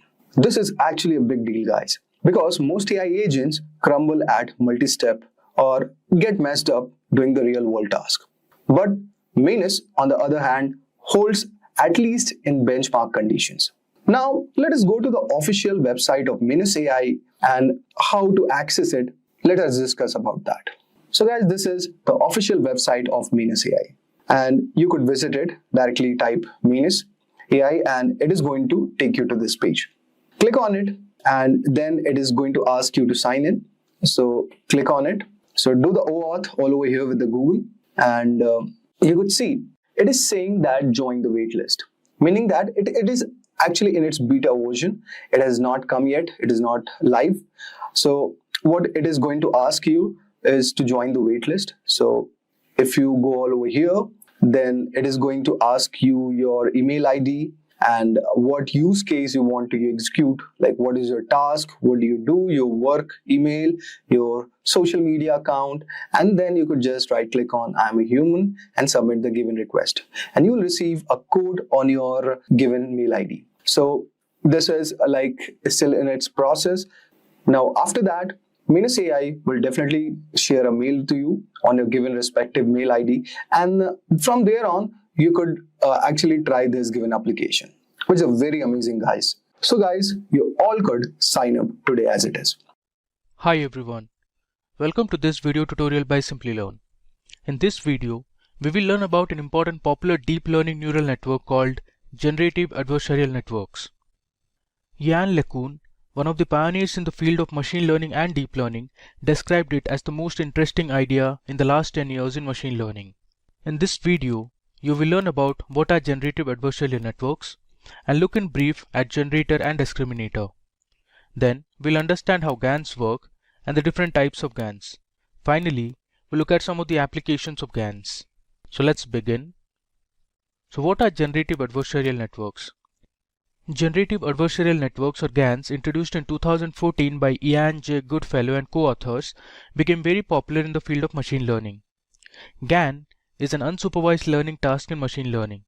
It consists of two models that automatically discover and learn the patterns in input data. The two models, called generator and discriminator, compete with each other to analyze, capture and copy the variations within a dataset. GANs can be used to generate new examples that possibly could have been drawn from the original dataset. In the image below, you can see that there is a database that has real 100 rupee notes. The generator, which is basically a neural network, generates fake 100 rupees notes. The discriminator network will identify if the notes are real or fake. Let us now understand in brief about what is a generator. A generator in GANs is a neural network that creates fake data to be trained on the discriminator. It learns to generate plausible data. The generated instances become negative training examples for the discriminator. It takes a fixed length random vector carrying noise as input and generates a sample. Now the main aim of the generator is to make the discriminator classify its output as real. The portion of the GAN that trains the generator includes a noisy input vector, the generator network, which transforms the random input into a data instance, a discriminator network which classifies the generated data, and a generator loss, which penalizes the generator for failing to dolt the discriminator. The backpropagation method is used to adjust each weight in the right direction by calculating the weight's impact on the output. The backpropagation method is used to obtain gradients, and these gradients can help change the generator weights. Now, let us understand in brief what a discriminator is. A discriminator is a neural network model that identifies real data from the fake data generated by the generator. The discriminator's training data comes from two sources. The real data instances, such as real pictures of birds, humans, currency notes, etc., are used by the discriminator as positive samples during the training. The fake data instances created by the generator are used as negative examples during the training process. While training the discriminator, it connects with two loss functions. During discriminator training, the discriminator ignores the generator loss and just uses the discriminator loss. In the process of training the discriminator classifies both real data and fake data from the generator. The discriminator loss penalizes the discriminator for misclassifying a real data instance as fake or a fake data instance as real. Now moving ahead, let's understand how GANs work. Now GANs consists of two networks, a generator which is represented as G of X and a discriminator which is represented as D of X. They both play an adversarial game where the generator tries to fool the discriminator by generating data similar to those in the training set. The discriminator tries not to be fooled by identifying fake data from the real data.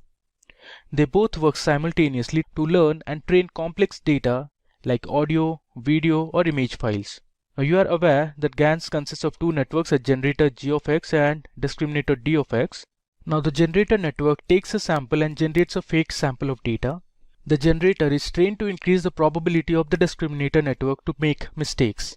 On the other hand, the discriminator network decides whether the data is generated or taken from the real sample using a binary classification problem with the help of a sigmoid function that gives the output in the range 0 and 1.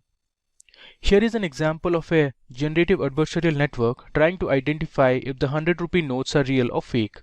So first, a noise vector or the input vector is fed to the generator network. The generator creates fake 100 rupee notes. The real images of 100 rupee notes stored in a database are passed to the discriminator along with the fake notes. The discriminator then identifies the notes and classifies them as real or fake. We train the model, calculate the loss function at the end of the discriminator network, and backpropagate the loss into both discriminator and generator. Now the mathematical equation of training a GAN can be represented as, you can see here. Now this is the equation and these are the parameters. Here G represents generator, D represents the discriminator. Now P data of X is the probability distribution of real data, P of Z is the distribution of generator, X is the sample of probability data of X, Z is the sample size from P of Z, D of X is the discriminator network, and G of Z is the generator network. Now the discriminator focuses to maximize the objective function such that D of X is close to 1 and Z of Z is close to 0.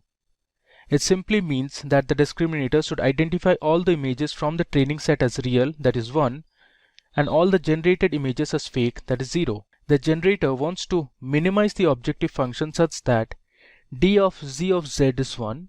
This means that the generator tries to generate images that are classified as real, that is 1, by the discriminator network. Next, let's see the steps for training a neural network. So we have to first define the problem and collect the data. Then we'll choose the architecture of GAN. Now depending on your problem, choose how your GAN should look like. Then we need to train the discriminator on real data. Now that will help us predict them as real for n number of times. Next, you need to generate fake inputs for the generator. After that, you need to train the discriminator on fake data to predict the generated data as fake. Finally, train the generator on the output of discriminator. With the discriminator predictions available, train the generator to fool the discriminator. Let us now look at the different types of GANs. So first we have vanilla GANs. Now vanilla GANs have min-max optimization formula that we saw earlier, where the discriminator is a binary classifier and is using sigmoid cross entropy loss during optimization. In vanilla GANs, the generator and the discriminator are simple multi-layer perceptrons. The algorithm tries to optimize the mathematical equation using stochastic gradient descent. Up next, we have deep convolutional GANs or DC GANs. Now DC GANs support convolutional neural networks instead of vanilla neural networks at both discriminator and generator. They are more stable and generate higher quality images. The generator is a set of convolutional layers with fractional strided convolutions or transpose convolutions, so it unsamples the input image at every convolutional layer. The discriminator is a set of convolutional layers with strided convolutions, so it downsamples the input image at every convolutional layer. Moving ahead, the third type you have is conditional GANs or CGANs. Vanilla GANs can be extended into conditional models by using an extra label information to generate better results. In CGAN, an additional parameter called Y is added to the generator for generating the corresponding data. Labels are fed as input to the discriminator to help distinguish the real data from fake data generated. Finally, we have super resolution GANs. Now, SR GANs use deep neural networks along with adversarial neural network to produce higher resolution images. Super resolution GANs generate a photorealistic high resolution image when given a low resolution image. Let's look at some of the important applications of GANs. So with the help of DC GANs, you can train images of cartoon characters for generating faces of anime characters and Pokemon characters as well. Next, GANs can be used on the images of humans to generate realistic faces. The faces that you see on your screens have been generated using GANs and do not exist in reality. Third application we have is GANs can be used to build realistic images from textual descriptions of objects like birds, humans, and other animals. We input a sentence and generate multiple images fitting the description. Here is an example of a text-to-image translation using GANs for a bird with a black head, yellow body, and a short beak. The final application we have is creating 3D objects. So GANs can generate 3D models using 2D pictures of objects from multiple perspectives. GANs are very popular in the gaming industry.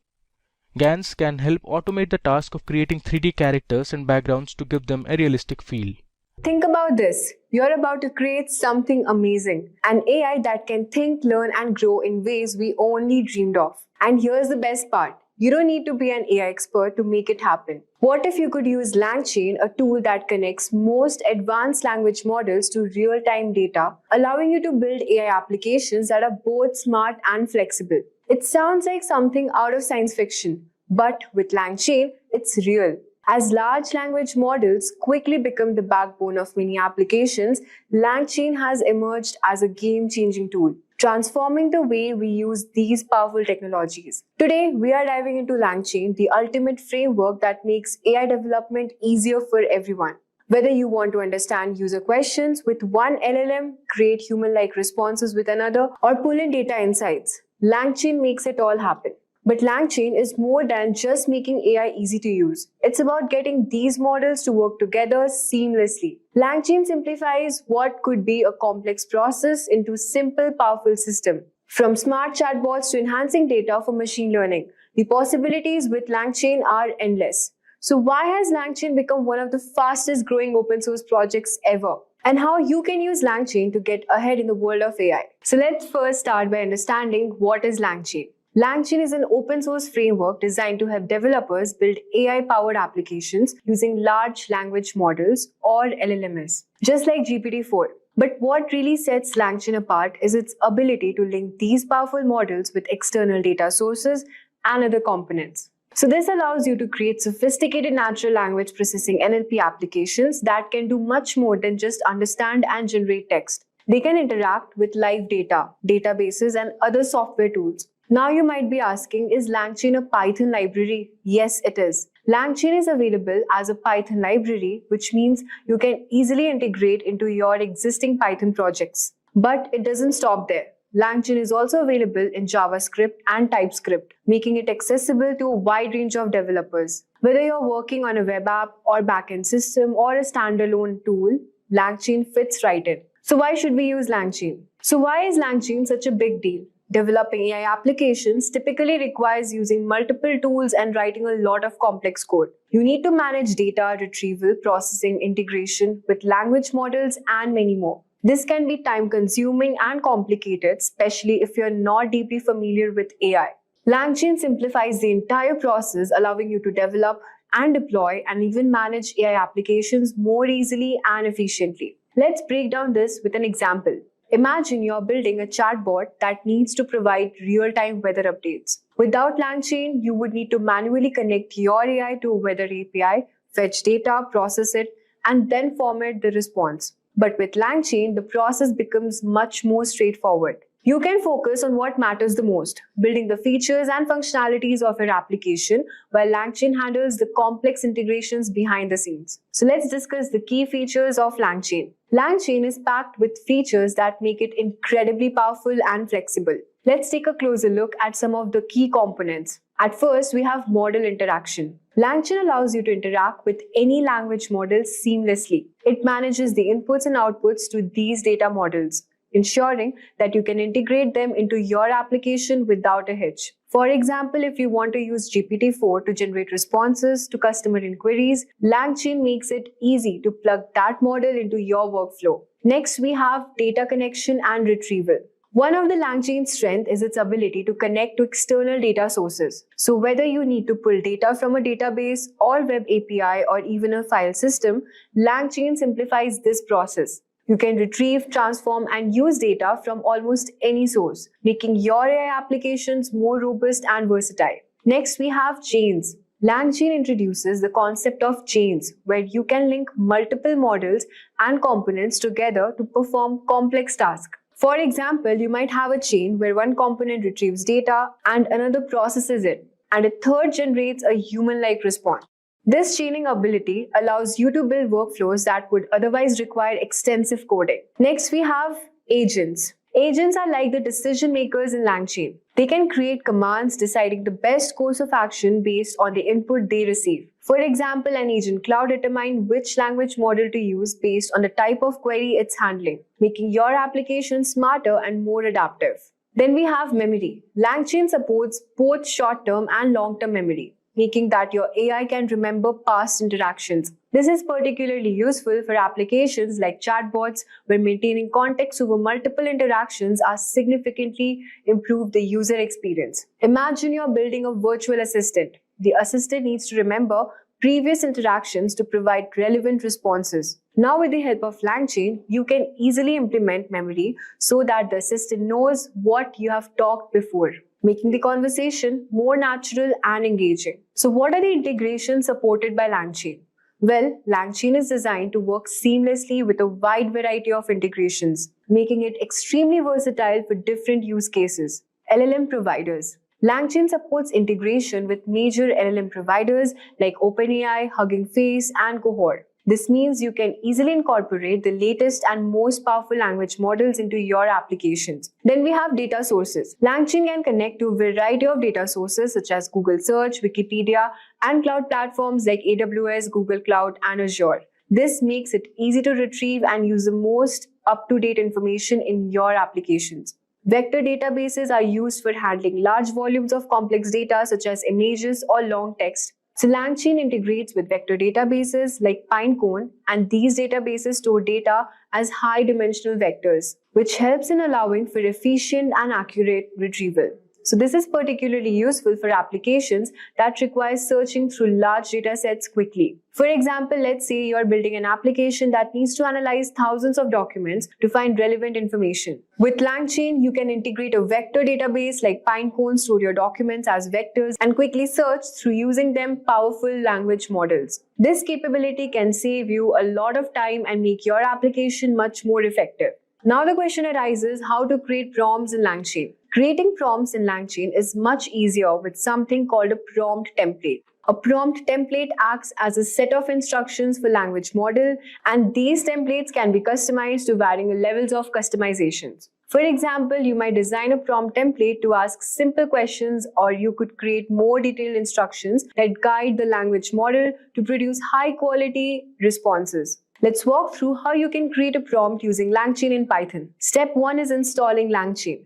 First, you'll need to have Python installed in your system. Once that's set up, you can install LangChain by opening your Python shell or terminal and running the following command: pip install LangChain. The next step is adding integrations to LangChain. This often requires at least one integration to function properly. A common choice is OpenAI's Language Model API. To use OpenAI's API, you'll need to create an account on the OpenAI website and obtain your API key. After that, install OpenAI's Python package and input your API key like this. So this is the following command which is inserted below. You can look into that.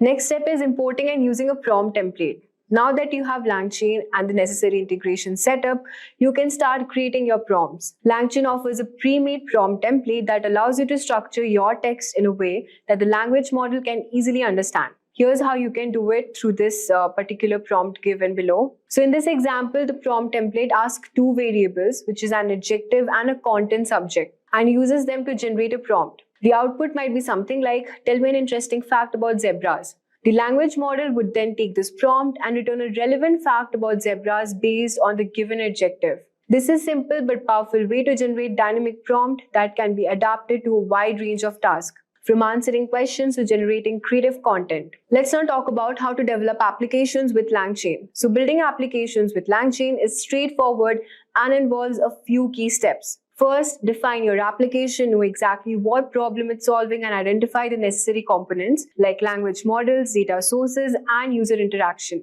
The next step is to build the functionality using LangChain's components such as prompt, chains, and agents. This is where you can create the logic that drives your application, like processing user input or retrieving data. Then we have customizing your application to meet specific needs. LangChain's flexibility allows you to tweak prompts, integrate additional data sources, and fine-tune models for optimal performance. Before going live, it's crucial to test and deploy your application. Testing helps catch any issues, and LangChain makes debugging easy, so you can deploy your application with confidence. For example, let's build a chatbot using LangChain. First, we have to define it is a chatbot that answers questions about technology trends. We then create a functionality by setting a prompt and a chain to process input. Next, we have customization. We customize it by integrating a new API to pull in the latest information. And finally, we test and deploy the chatbot to ensure it responds accurately to users. So LangChain offers endless possibilities across various industries. Let's now look into the examples and use cases of LangChain.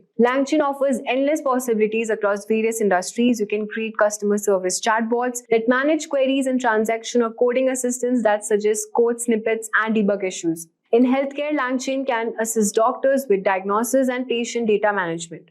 Then we have marketing and e-commerce. It can analyze consumer behavior, generate product recommendations, and craft compelling product descriptions. So with the help of this AI assistant, it helps doctors make quicker, more informed decisions. So LangChain is a powerful framework that makes AI development accessible and efficient. Hello everyone, I am Mayank and welcome to our YouTube channel.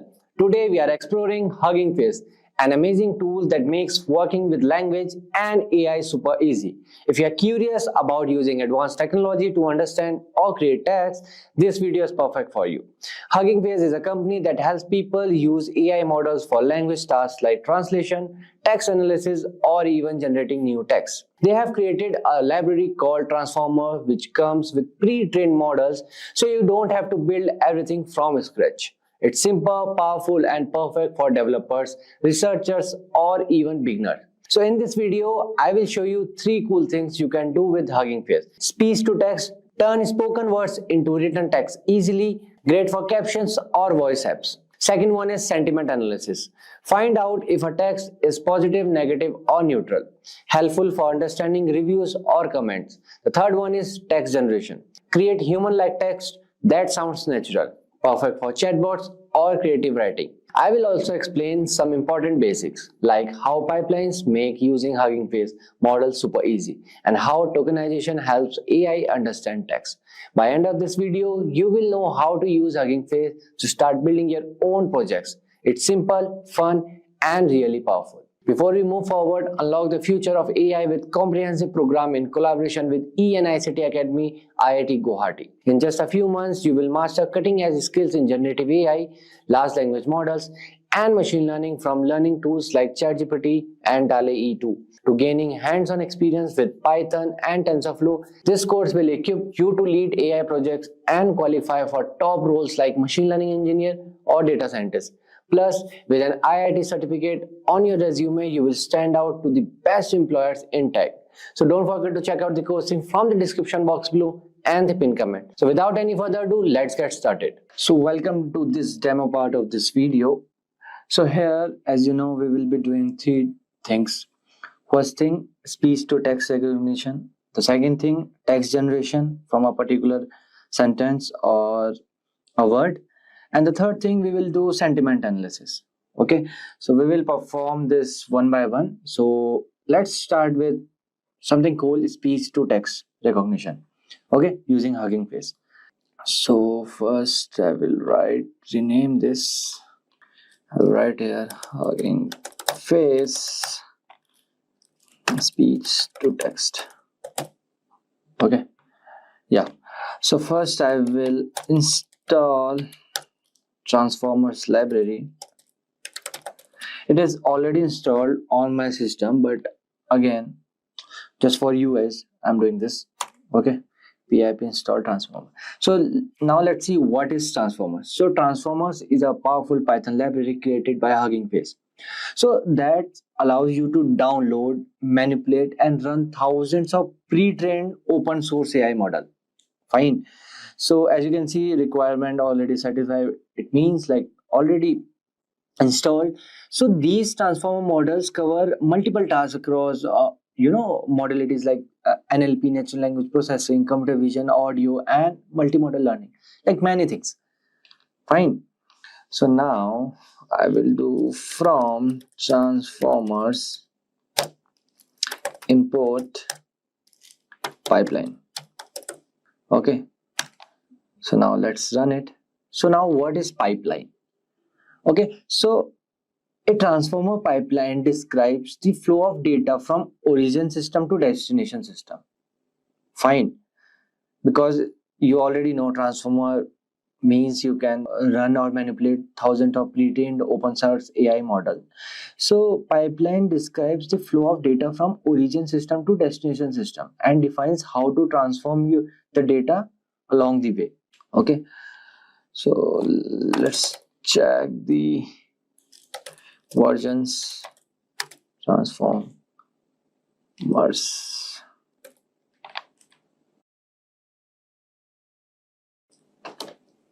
version.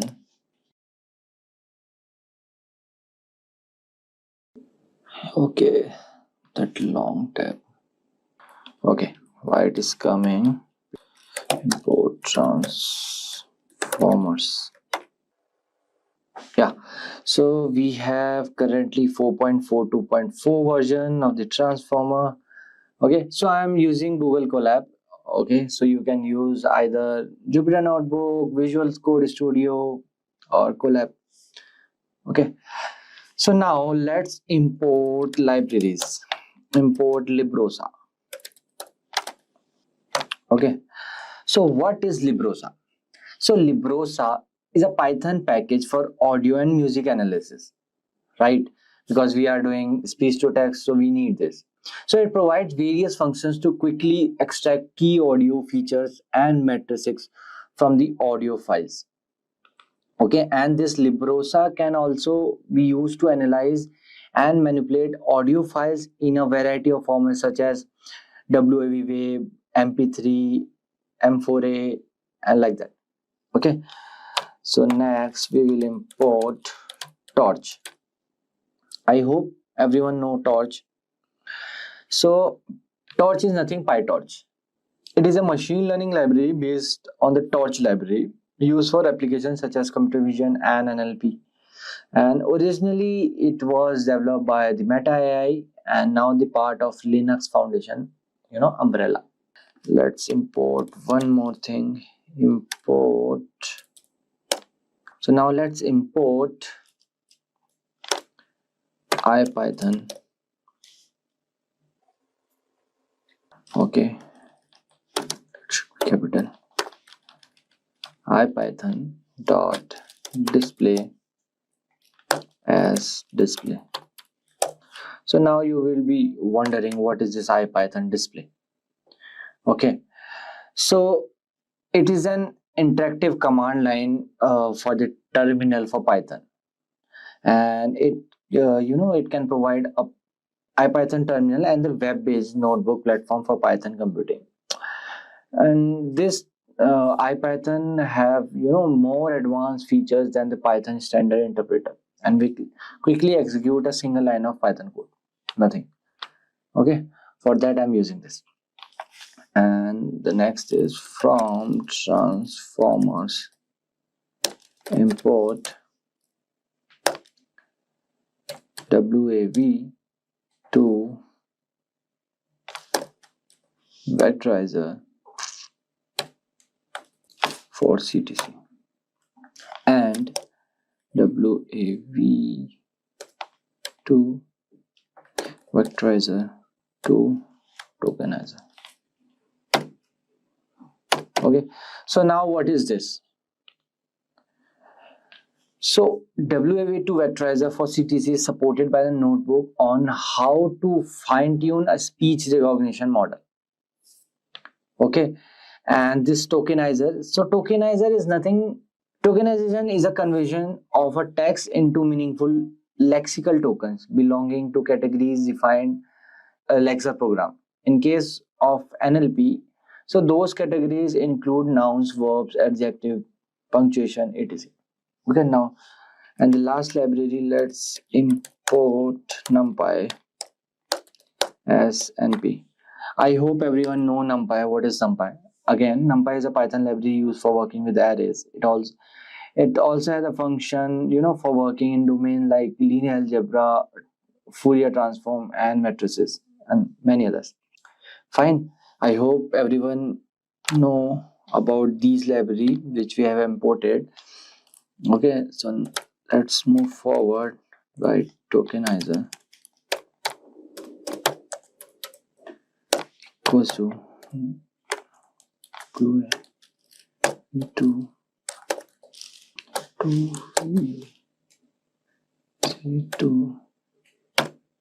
tokenizer dot from pre-trained. This is why I love this Google Colab. You will decide just some words and it will show the suggestions. Facebook. So this is again one pre-trained model. Okay, so we are just importing it. Base 960th. This is nothing, the name. Okay, then model equals to WAV2 for CTC dot from retrained, then Facebook WAV2 vectorizer 2, then base 960th. Fine. Now let's run it. So now you can see, so we are loading this. Okay, they are downloading. Okay, so you can ignore these warning. So now let's load the audio file. So here I will write audio sampling rate equals to librosa dot load. Okay, so you know about librosa, right? Then I have v dot m4a. So I have already one speech or one audio, you can say. So I will play it, don't worry. Before the final output, I will show you 16,000. Okay, so now I will write okay, I've already loaded, I guess. Okay, no issues. I will load again. Okay, the file is loaded. I will rename it to V. Yeah, fine. So now it won't, the error won't come again. We have v.mp4a. Okay, so now we have to do, okay, let me try it. We have v.mp4a, but I don't know why it is not coming. Okay, let me copy the path and Now it will run, I guess. It's running.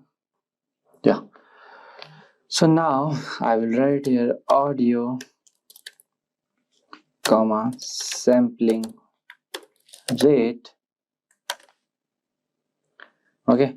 Now listen carefully. Then I will write display dot audio, then path, comma,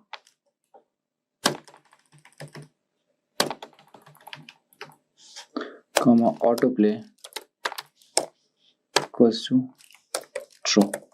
Okay. Hello and welcome. This is an AI voice message. I guess you heard, but again, let me play it again. Hello and welcome. This is an AI voice message. Okay. So it is saying ki, hello and welcome. This is an AI voice message. Fine. So now what I will do, I will input some values. Input values equals to tokenizer, then audio, comma, return tensors equals to pt.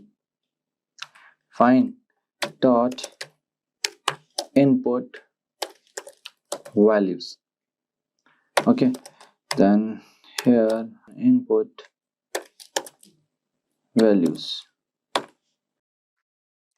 Okay. Input values. Okay. Yeah. So now logits will come here. So we have to now store the logits, which means non-normalized predictions. Okay. So logits equals to model input values dot logits. Okay. Then here I will write logits. Okay, it's running. Done. So now what we will do, we will store predicted IDs, then we will pass the logits to values to softmax to get the predictive value. Okay, so here I will write predicted IDs equals to torch dot arg max. Okay, then logits comma dimension equals to -1. Okay, then I will pass the prediction to the tokenizer decode to the transcription. Okay, so here I will write transcriptions equals to tokenizer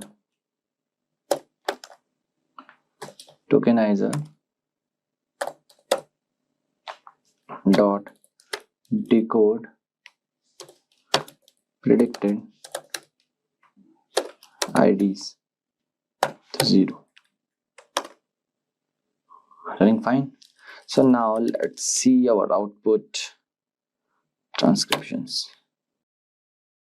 So now you can see hello and welcome. This is an AI voice message. So now let's play it again.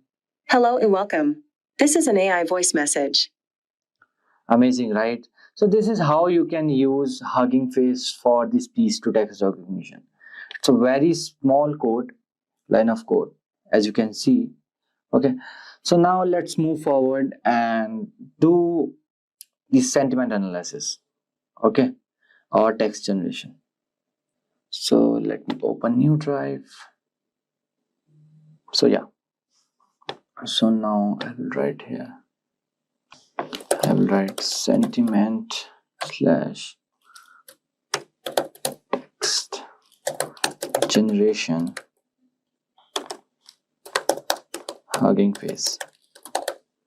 Okay, so first of all, let's import the files. So first I will write import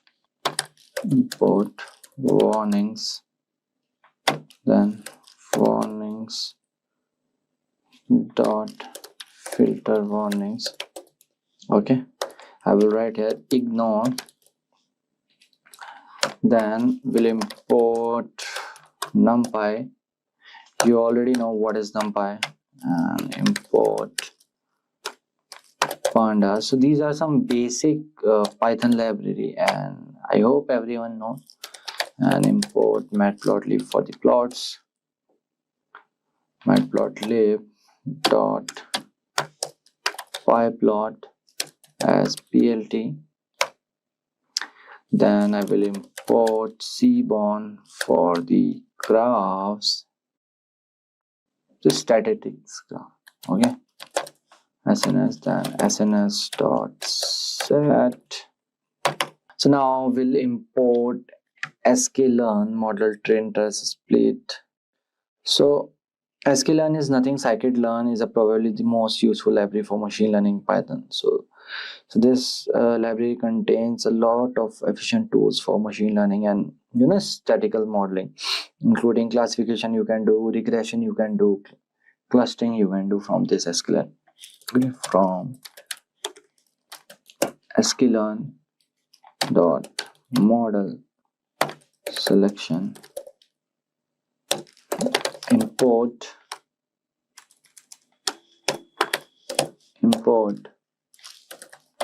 train test split from sklearn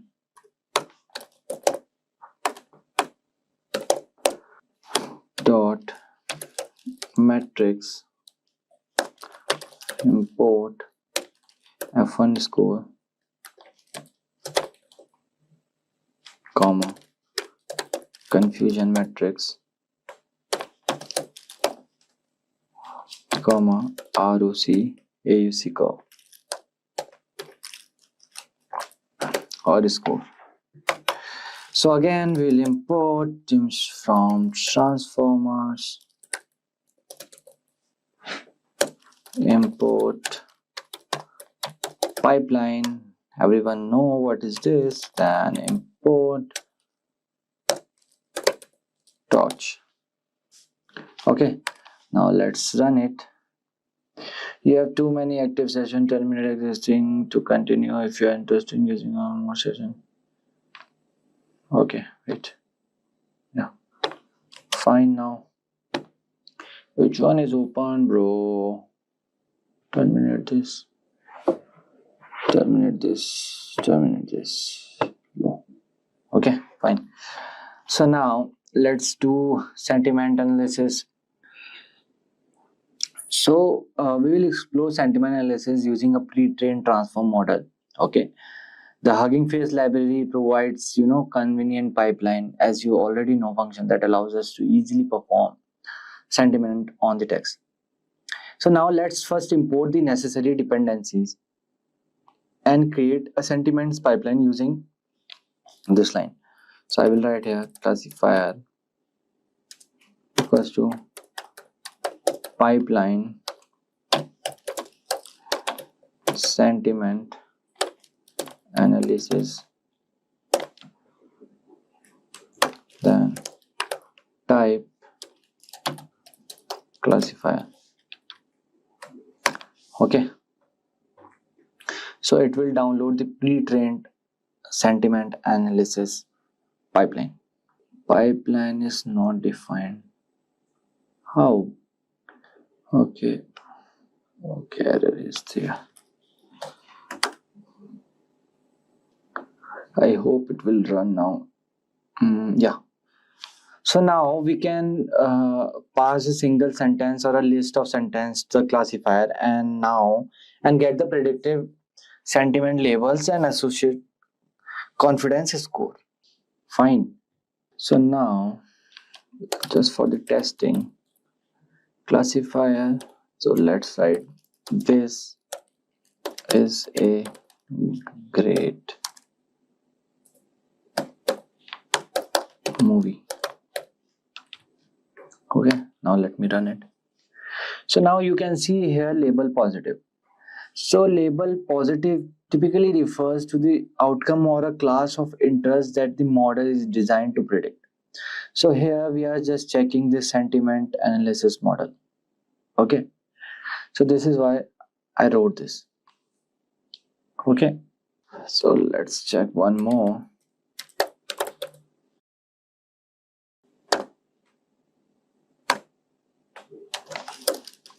This was a great course. Then I did not understood any of it. Now let's check this. Yeah, perfect. And the score, you can see the accuracy score 99%, which is almost close to 100%, and which is amazing. So now you have access to a GPU, so you can also utilize it for the faster processing by specifying the device using the parameter. Okay, so now what I will do, first I will, okay, wait, yeah, fine. So now I will import dataset airline tweets equals to pd dot read. PD means pandas library here we are using. Okay, now first import, I will import here itself. So I have tweets.csv. Okay, tweets.csv. Let it upload. Yeah, done. So now let me airline tweets dot head. Why dot head? Means it will show me the top 5 rows. Okay, 0 1 2 3 4 5. Okay, you can see tweet ID, airline sentiment, neutral, positive, neutral, negative, then this. Okay, so now let's do something. Okay, so what I will do, df means data frame airline tweets, then I will write airline sentiment. We have airline sentiment, this column. Okay, comma text. I need these 2 columns. Okay, df dot head 5. So yeah, so airline sentiment is neutral, and this is what this text is all about. Okay, because these 2 are the main things, text and the sentiment. So now let's make plot, count plot. Then I will write df comma x equals to airline sentiment, then palette equals to this. Then here I will write plt dot x label airline sentiment. Okay, then plt dot y label count plt dot show. So it will draw one graph. Okay, spelling is wrong. Yeah, so it will show neutral, positive sentiment and the negative. So as you can see, the negative sentences or the sentiments are the more. Okay, so we have now 3 classes which do not match the 2 class available in the Hugging Face pipeline. So therefore we will filter out all the rows which have been labeled as neutral.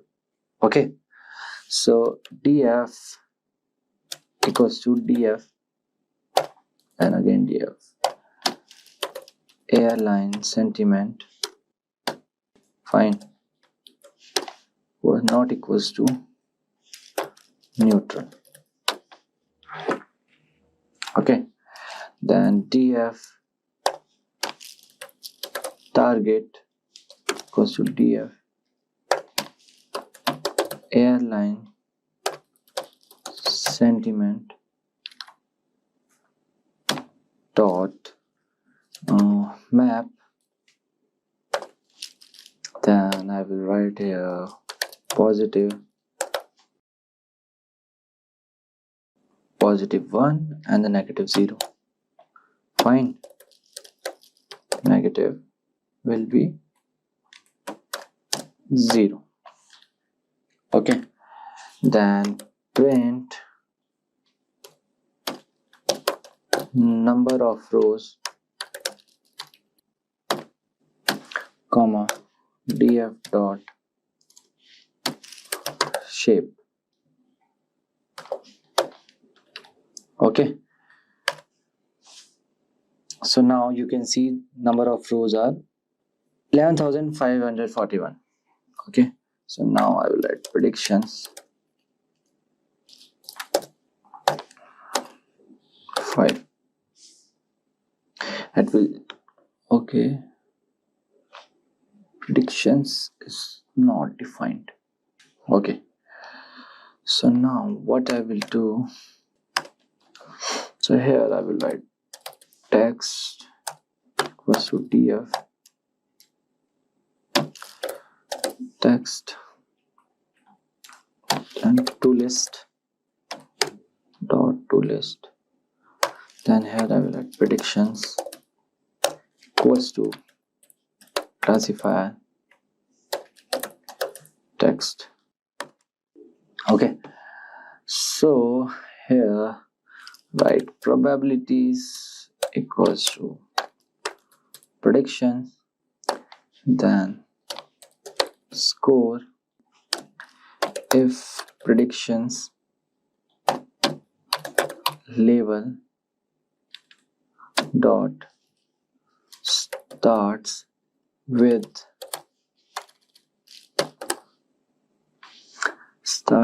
P means positive. Okay, else 1 minus prediction score.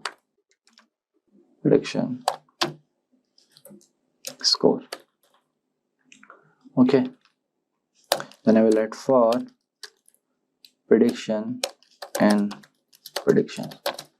Why it is not running? This is taking time, too much time. I don't know why. So as you can see, finally we have the output of predictions values. So this depends on system to system. My system took almost 17 minutes 47 seconds to complete. Okay, so now let's run it. Okay, predictions is not defined, bro. Now predictions. Yeah, so now I will write here predictions equals to np dot array. Np means numpy dot array. Then I will write 1 if prediction label is positive dot starts with P. Okay, else 0 for prediction and prediction values. Yep. Okay, fine. So now let's check the accuracy of our model. Print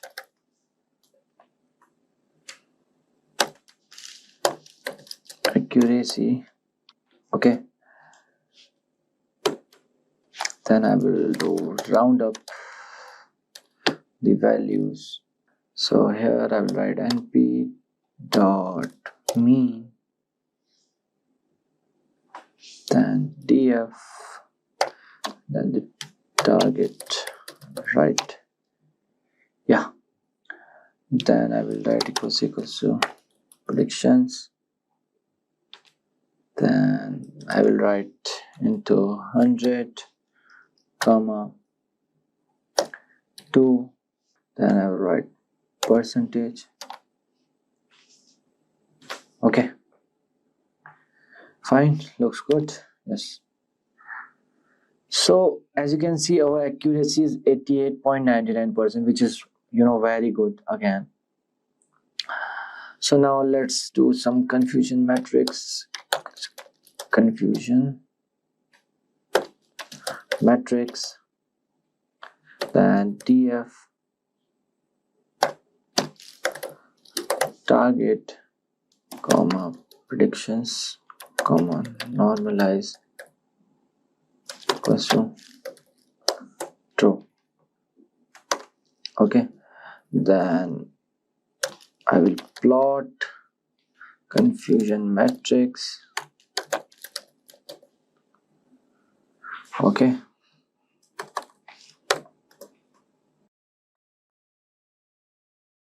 df then target comma predictions comma normalize equals to true. Okay, my bad. Right here, confusion matrix comma labels. Okay, so here I will plot a confusion matrix using Seaborn. Okay, so here I will use ARGS, which is confusion matrix np.array, so which is labels list. So I will write plt dot figure, then figure size equals to 8,6. That's SNS dot set font scale equals to 1.4. Okay, then let's create the heat map.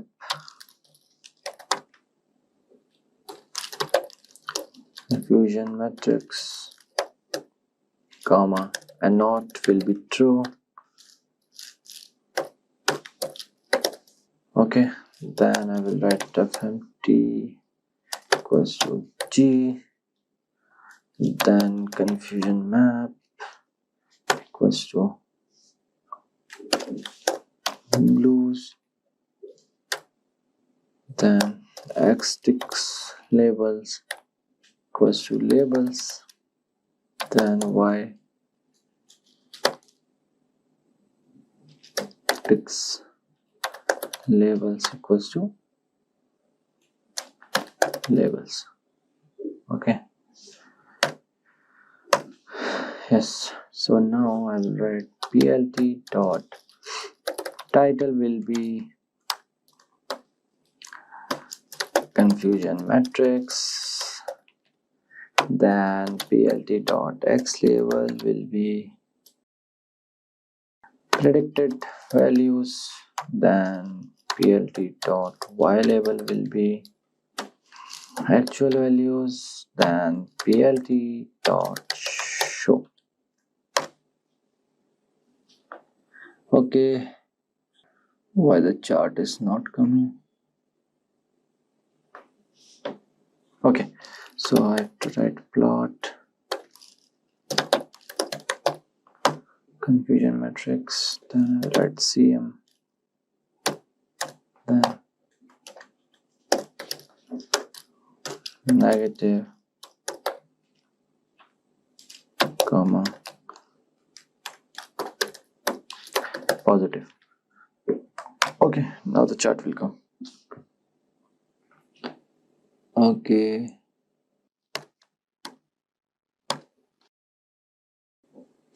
yeah, so now you can see here this is actual, and this is a confusion matrix, and the negative and the positive ratio is there. Okay, so now let's print the Now let's check the ROC AUC score. So I will write here print ROC AUC score. Then here I will write ROC AUC score. Then TF target, comma, props. Okay. So 94. Okay. So first let me tell you what is this ROC AUC score. So this is the area under the ROC curve. So what it does, it sum up how well a model can produce relative scores to discriminate between positive and the negative instance across all the classification threshold. So with this ROC score of 94, 0.94, which is 94%, we can conclude that a pre-trained sentiment analysis model has achieved a high level of accuracy and effectiveness so in predicting the sentiment labels.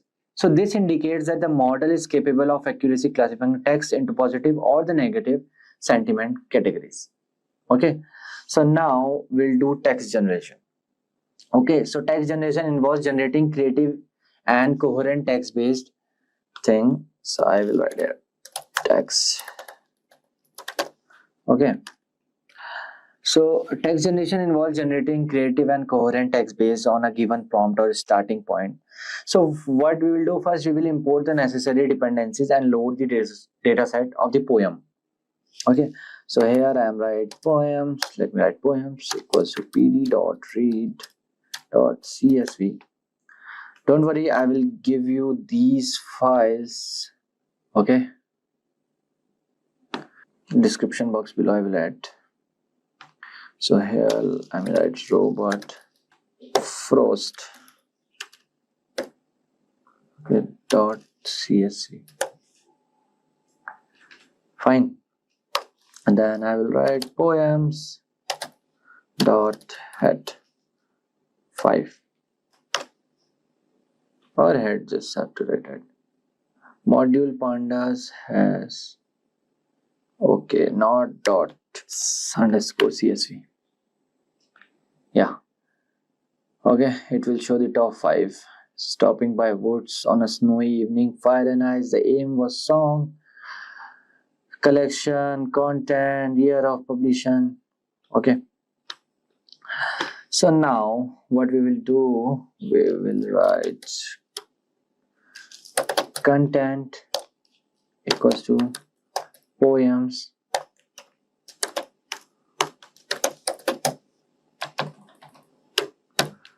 content dot drop na to list. Okay, so to generate text, we extract individual lines from the poems and use the pipeline text generation function to create a text generation pipeline. Fine.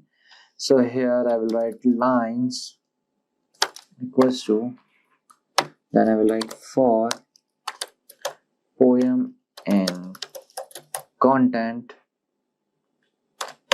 Okay, for line in poem dot split into next line. Okay, then lines dot append, then I will add line dot right strip. To the right it will add. Okay, fine. So now lines equals to line for line in lines if length of line 0, then show me the lines 5. Okay, so now you have seen here whose woods these are. I think I know. Then the next line, his house is in the village though. That's the next line, he will not sing. Okay, like this. So now let's import that pipeline text generation module. Okay, gen equals to pipeline. So these are the some pre-trained model. You already know generation.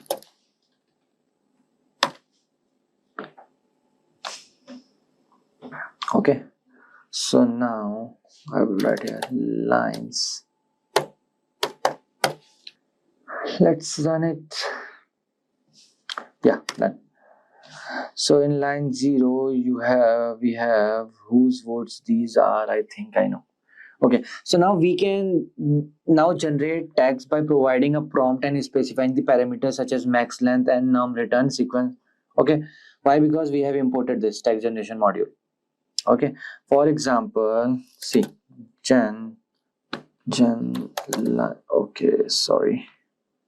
lines 0 dot max length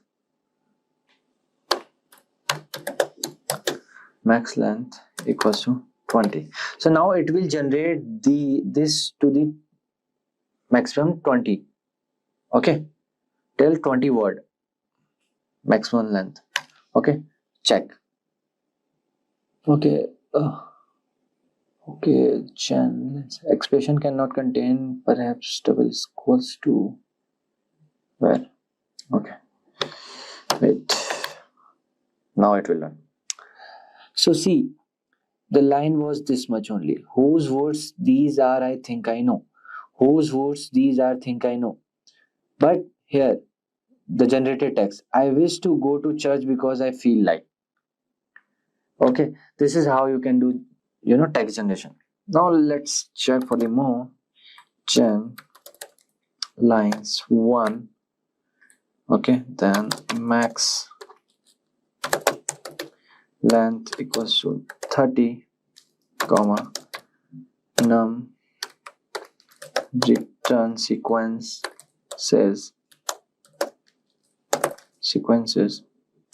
equals to 2. Okay, so our first line was this: his house is in the village though. Okay, 0 1 2 3 4 5. Okay, so here you can see his house in the village though. However, you might say that the place was the same with the place this. So these are the generated text. Okay, and this is another return sequence second.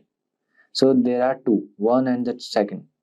Okay, so now let me import text tab. Okay, then creating function wrap x. I don't need this.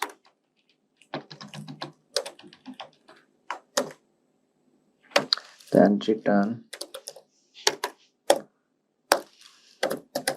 text wrap dot fill x comma replace white space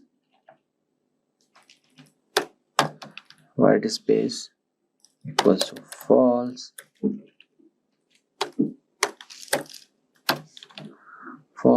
comma fix sentence endings equals to true. Okay, so now out equals to generated lines 0 to maximum length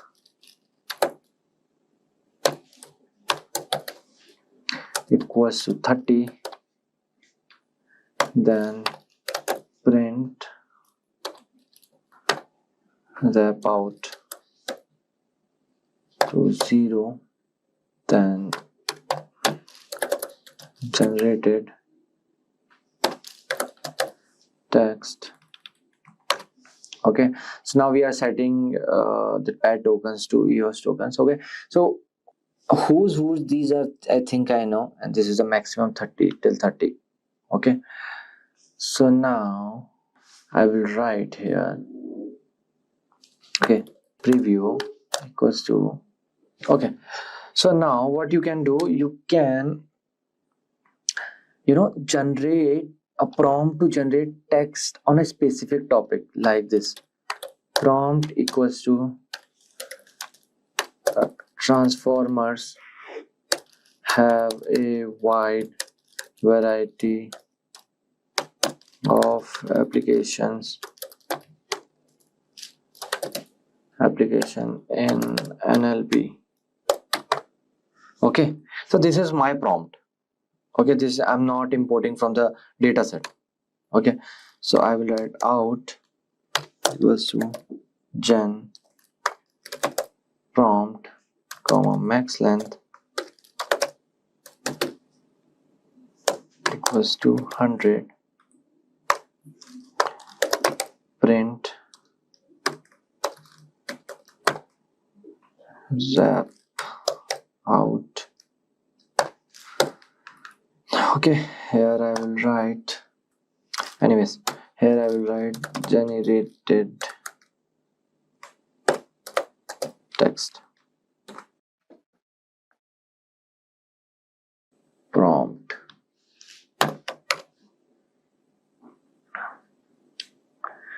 Okay, so it is running. Let's wait.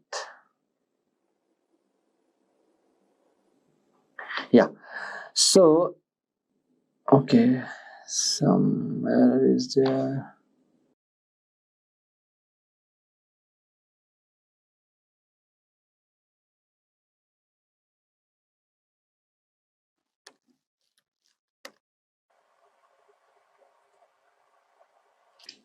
Okay, so here the issue is with 100 words. Will go till 50. Yeah, so let me do it again. 100. Yeah, so now you can see we can generate text using by giving a prompt. So we have covered 3 topics in this. First thing is speech to text using Hugging Face. Second thing is sentiment analysis using Hugging Face, and the third is text generation using Hugging Face. Okay, and in this text generation we did with 2 methods, one with the data set and second thing with the by giving prompt like in ChatGPT, you can say. Welcome to this course of building Agentic RAG applications. So initially, we will understand what is an agent. So an agent is an AI assistant that uses a large language model along with the tools to complete tasks. In an agentic workflow, one or more agents can work together to manage and perform tasks. Now moving on, we know how does it work. So the first one is its understanding and action. First, the agent uses its language skills to understand your question. Then it decides which extra tools it needs to use to get the job done. The next is task management. In many systems, one agent can work together with other specialized agents. Think of it as a team where each member has a specific job. Let's see an example. Imagine you want to translate a document into several languages. The main agent is the first step. So a main agent receives your request and breaks down the translation task. Then come specialized agents. It then assigns parts of the work to other agents, each of which is specialized in a specific language. Then is collaboration. These agents work together and then send all the translated parts back to the main agent who puts everything together for you. In short, an agent is more than just a part of an AI. It's an active helper that uses its own intelligence along the extra tools to manage and complete various tasks, often by working as a team with other agents. Now we will understand what is RAG. So RAG stands for Retrieval Augmented Generation. It is a method that helps AI get more accurate answers by using the external knowledge sources. It combines information retrieval with the AI generated responses, allowing AI to access and use the real-world data. With RAG, AI doesn't really rely on its built-in knowledge. It looks up relevant information from a database or documents before answering. These knowledge sources can be structured databases like SQL or Postgres, or unstructured ones like the PDFs stored in the vector databases. This helps AI provide more accurate and up-to-date responses. Now moving on, let's understand what is Agentic RAG and why it is even so useful. So instead of relying solely on a single language model to generate answers, Agentic RAG turns these models into smart AI agents. Each agent can use the additional tools, functions, and the external knowledge sources to complete the task. In an agentic system, several agents can work together. For instance, one agent might be in charge of handling data retrieval while another focuses on progressing and generating languages. They effectively form a team where each member has a specialized role. Now moving on, we'll understand why Agentic RAG is useful. It is useful because of its better problem solving. By distributing tasks among specialized agents, Agentic RAG can handle more complex and nuanced problems than a single language model might manage on its own. Then moving on, we have tool integration. Each agent is not limited to just one programming language processing. It can use extra tools like search functions, databases, or the specific APIs to get more accurate and detailed information. For example, in a tax-related system, one agent could focus on creating tax cards, another could handle managing tax collections and returns. A third could deal with translating the tax queries into different languages like the Swedish or Spanish. Now moving on to the next one, we have flexibility and efficiency. So this system adapts to various tasks by assigning them to agents best suited for the job. The collaborative structure means that even if a problem is multifaceted, each part is managed by the most capable agent, leading to more efficient and effective results.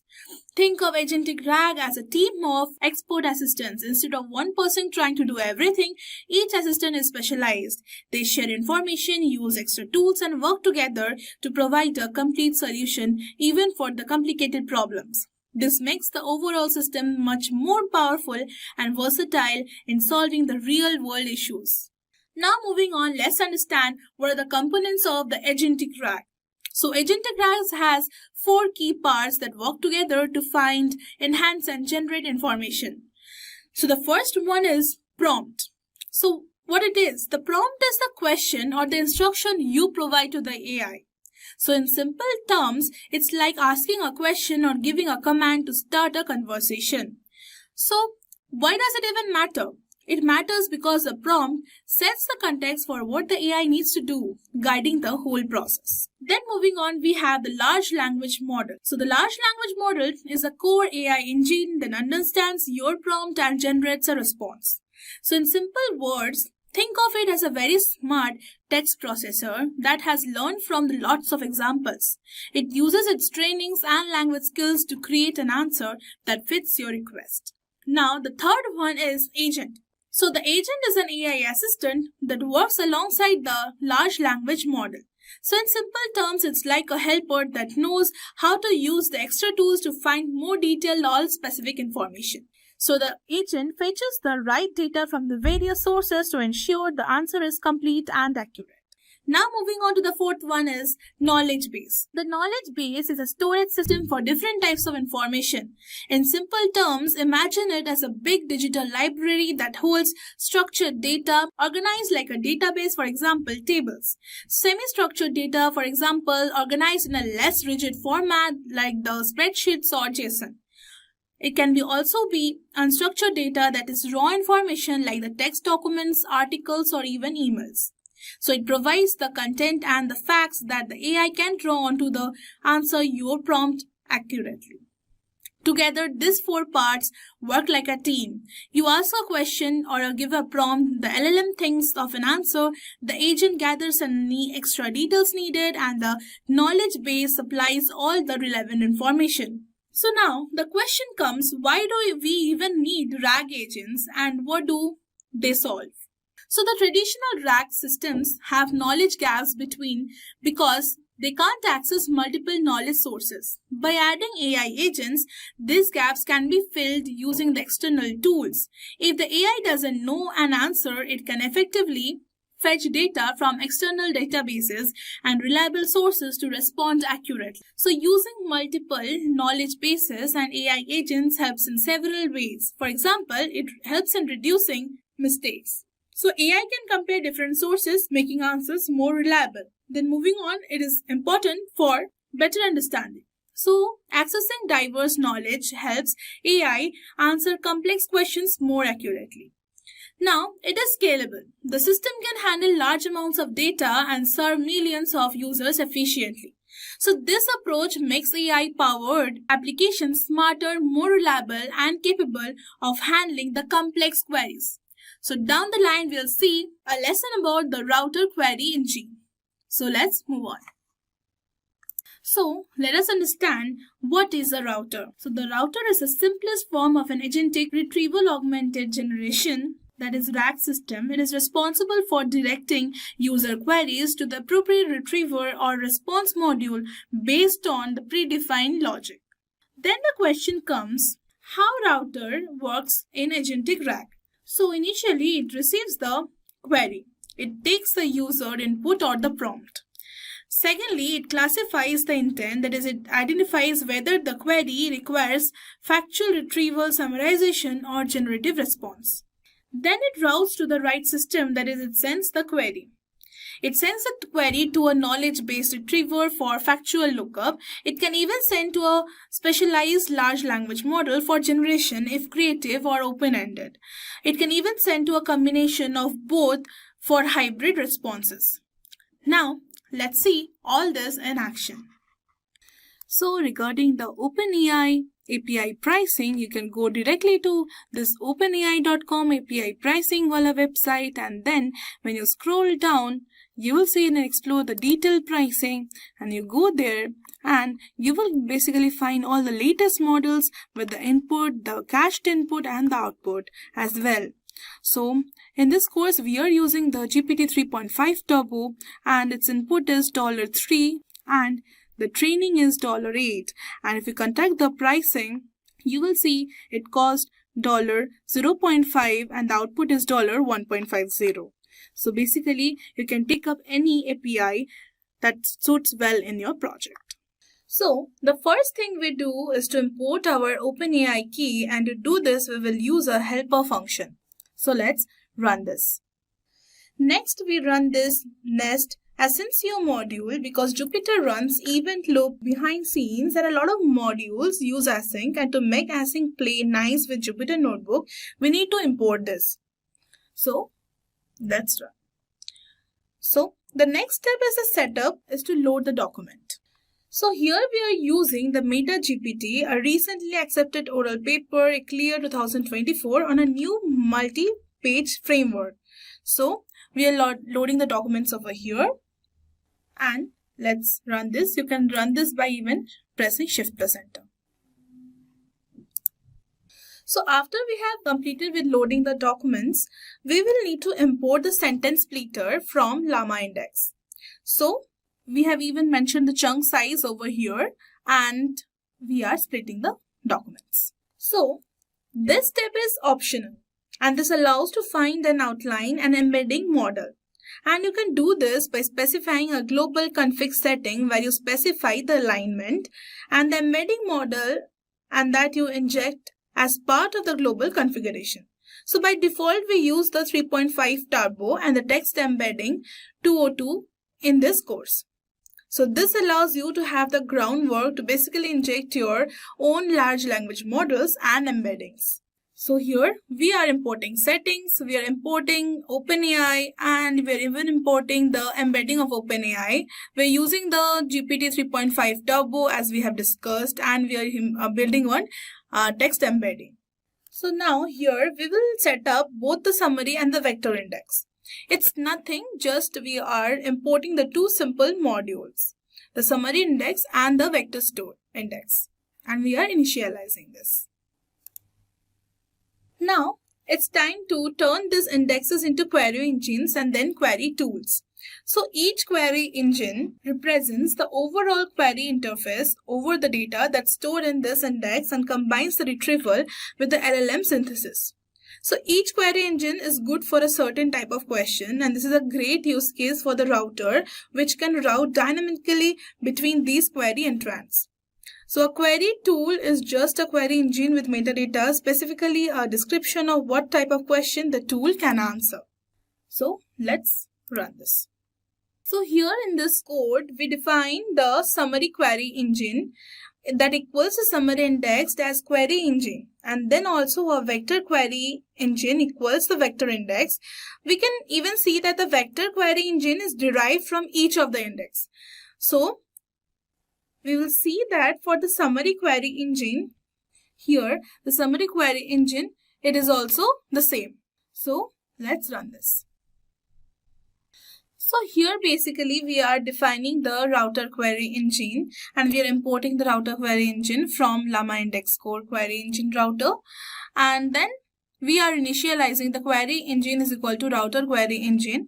So we have selected the LLMS single selector from the defaults, and we are using the summary tool and the vector tool that we have built previously, and verbose is equal to 2.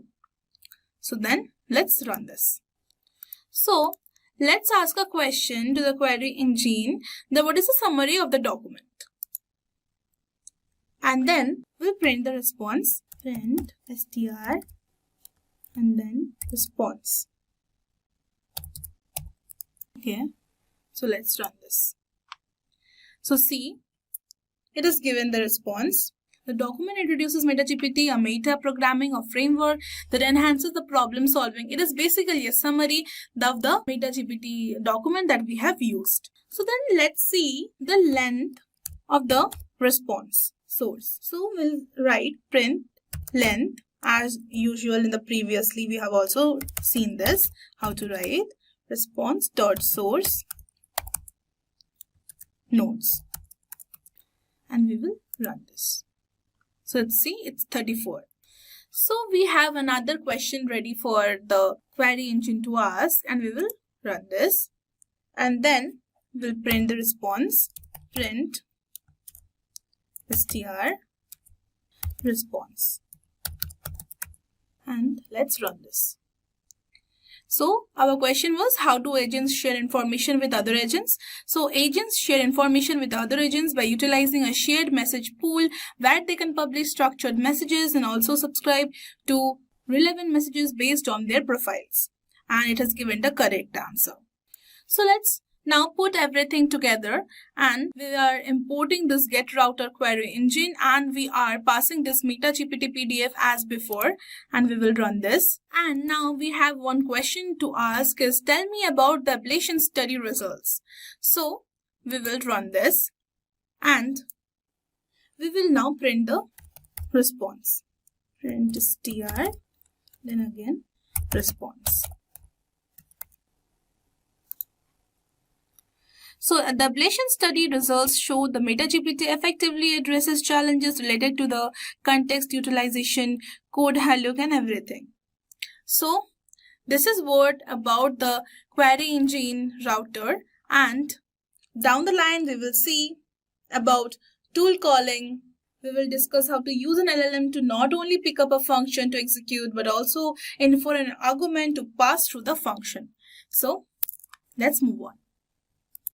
We will discuss how to use an LLM to not only pick up a function to execute but also infer an argument to pass through the function. So when building agentic retrieval augmented generation, that is RAG applications, tool calling plays a critical role in enabling agents to retrieve, process and generate responses effectively. In this context, the tool calling refers to an agent's ability to invoke external tools, APIs, or databases dynamically to enhance its decision making and the response generation. So in a nutshell, the tool calling allows AI agents in our RAGs pipeline to fetch external data, that is from the web search, databases or APIs. Then it processes the structured information, that is running calculations, querying vector stores, and etc. Then interact with other systems, for example, calling Python functions, SQL queries, or the cloud services. Then it validates responses before generating the final answers. So this ability arguments the model's capabilities beyond what is stored in its training data, making it more adaptive and accurate. Now let us understand how tool calling works in the RAG applications. So a multi-agent RAG can be structured where different agents have specialized roles, and tool calling allows them to interact with different sources of knowledge dynamically. So the steps in the typical agentic RAG pipeline with tool calling are as follows. The first one is user query processing. So the pipeline begins when the user submits a query. The system first analyzes the intent and context of the query to determine if additional external information is required. At this stage, the agent decides whether the query can be answered using the model's internal knowledge, or if the external data sources such as APIs or databases need to be consulted. So if the query requires real-time data, structured information, or enhanced retrieval, the system prepares for the external tool calls. So additionally, the agent may reformat the query to optimize retrieval, such as converting a natural language question into a structured SQL query or search command. So if no external retrieval is needed, the system proceeds to generate a response directly from the language model. Lastly, second, we have the retrieval and the augmentation. So if external data is required, the system selects the most appropriate retrieval mechanism. One of the primary approaches is semantic search through the vector databases like the Pinecone or the FAS or the Vivative, which helps locate the most relevant documents based on embeddings. If structured data is necessary, such as financial reports or customer details, the agent constructs and executes the SQL or the NoSQL queries against the database or the knowledge graph. So when real-time information is needed, such as weather updates, stock prices, or the recent news, the agent makes API calls to external sources like the OpenWeather, Google Search, or other LangChain tools. Additionally, retrievers from frameworks like LangChain can fetch knowledge base entries, FAQs, or reference documents. Once relevant information is retrieved, it is appended to the query, augmenting the model's context for improved response accuracy. Now moving on to the third step, we have processing and validation. Once the retrieval process is complete, the system processes the obtained data to ensure its accuracy and relevance before using it in the final response. So if multiple documents or data points are retrieved, the system ranks them based on the relevance and may apply summarization techniques to condense large amounts of text into digestible insights. In cases where numerical calculations or complex logical reasoning are required, the agent may execute Python functions to compute the required values. For example, if a user asks what is 15% of $1,200, the system calls a function to perform the calculation.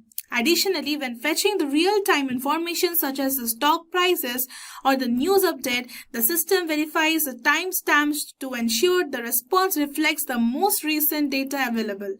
If redundant or conflicting information is retrieved from the multiple sources, the system filters and deduplicates the content before proceeding. Now moving on to the fourth step, we have the final response generation. So once the information has been processed and validated, the system generates the final response. That is, the language model integrates its internal knowledge with the retrieved and the computed data to produce a coherent, well-structured answer. The response is formatted in a user-friendly manner, ensuring clarity and consciousness. If multiple sources provide different insights, the agent may cite references or present multiple perspectives. The system also refines the language to enhance readability, simplifying complex data if needed. If the user requires further details, a feedback loop may be initiated, allowing for query refinements or additional retrieval. By intelligently synthesizing all available information, the system delivers an accurate and context-aware response. So this structured pipeline ensures that an agentic RAG system effectively determines when and how to retrieve external knowledge, process information, and generate reliable responses. Tool calling significantly enhances AI capabilities by allowing it to access real-time data, execute computations, and validate information dynamically. As a result, the system becomes more autonomous, context-aware, and capable of handling complex, information-rich queries across various domains, including the research, customer support, and business intelligence. Now, let us see everything in action. So, initially we will begin with the setting of the API key. Then we will run this. So now, after we have set up the Open API key, it's now time to set up and import our Nest Agentic IO model, and we will run this.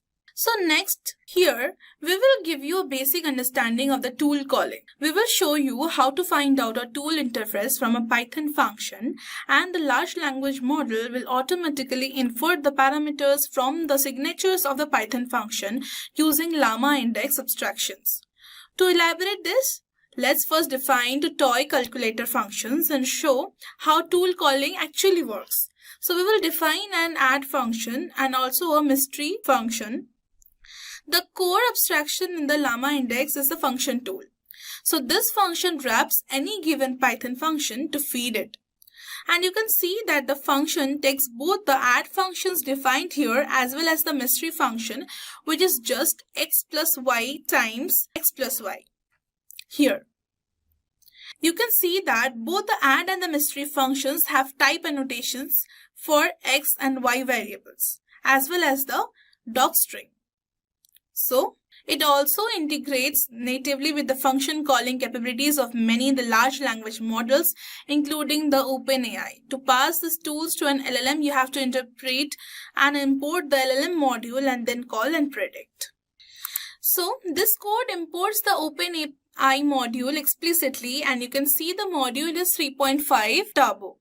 And then we can call the predict and call function on the top of the large language model. So what predict and the call does this, they take a set of tools as well as the input prompt series of chat messages. And then it's able to both make a decision of the tool to call as well as call the tool itself and get back the final response. So let's see the output. Print str response. And we'll see the. So here we see the intermediate steps calling function here with arguments. You know, x equals 2, y equals 9. So we can see that at least I call the right tools and also infer the right parameters, and the output is 1 to 1 and is 11 times 11 is 1 to 1. So we get back the right answer. So here after running this, we will use the same paper's MetaGPT as before, and here we'll pay attention to the chunks. We will use Llama index and the sentence splitter as before to split these documents with the chunk size is almost equal to 1024. So let's run this. So here you can see that the chunk size is mentioned as 1024 and we are using one sentence splitter as planned, and we'll run this. Here, each node here represents a chunk. So let's take a look at the content of the first chunk. So we can print the content by the node.getContent, and here we want all the metadata attached with the content. So that's what metadata mode is equal to all. So let's run this and we get the output. We not only got back a parse representation of the front page of the paper, we can also see the metadata attached at the very top. So this includes the page label equal to 1. It also includes the file name, file path, the PDF file, the file size, and credit and dates. We will put special attention to the page labels because for instance, if we go in and try out a different node, we can see that it will return a different page number. So let's see. So next we are defining a vector store index over these nodes. This will build the RAG indexing pipeline over these nodes. It will add an embedding for each node and it will get back a query node. So basically we can actually try querying this RAG pipeline via metadata filters just to show you how metadata filters work. So here we are importing the metadata filters and then we specify a filter where the page level is equal to 2 and then we have a query. So what are some high level results of MetaGPT? Then let's run this and take a look at the response. So we'll again do print str response. So MetaGPT achieves a new state-of-the-art in code generation benchmarks with 85.9% and 87.7% in the pass at the rate 1, surpassing other popular frameworks like AutoGPT, Langchain, and it has given the right answer. So after we have this response printed, we can iterate to the source nodes. We can actually print out the metadata attached to these source nodes, and I'm very curious. So let's run this. So the file path, the file type, the file size, creation date, and the last modified date, everything is given. So this is awesome. So here we will define the Python function that encapsulates this. So it has given the key page level value p in the page numbers. We have even initialized the query engine, created a vector index, and then we want a return response. Then we have even initialized the vector query tool. So we will define a function called the vector query, which takes in the query as well as the page numbers. It allows us to perform a vector search over an index, basically. So we'll run this. So let's try calling this tool with an LLM, specifically 3.5 Turbo GPT. We do product and call on the vector query tool and ask the same question, high level results of MetaGPT as page 2. So we'll run this.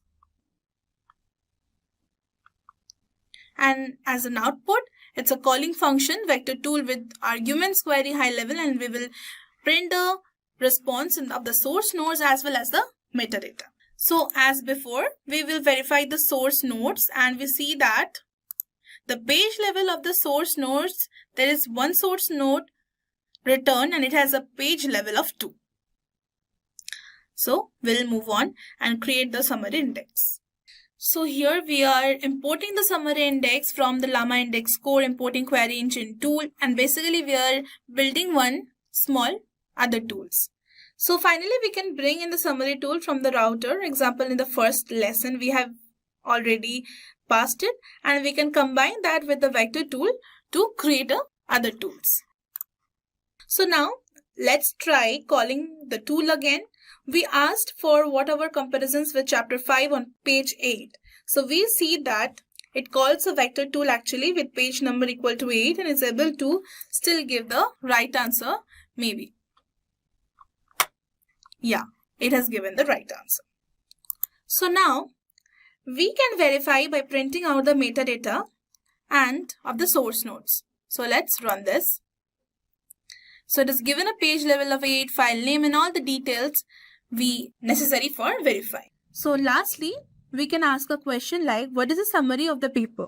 To prove that, LLM can still pick the summary tool while necessary.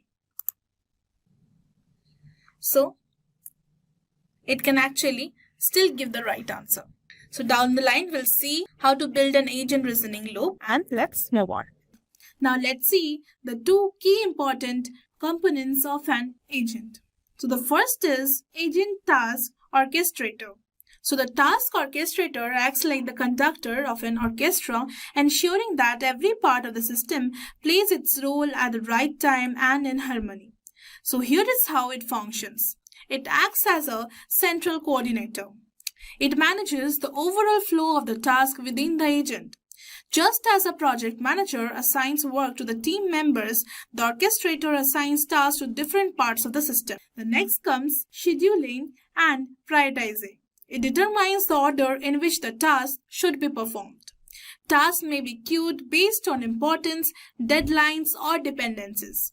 This helps in handling multiple tasks efficiently without causing delays or conflicts. So, secondly, the thing is resource management. It keeps track of the system resources like processing, power, and memory and allocates them to the task as needed. By doing so, it ensures that each task gets the necessary resources to execute properly.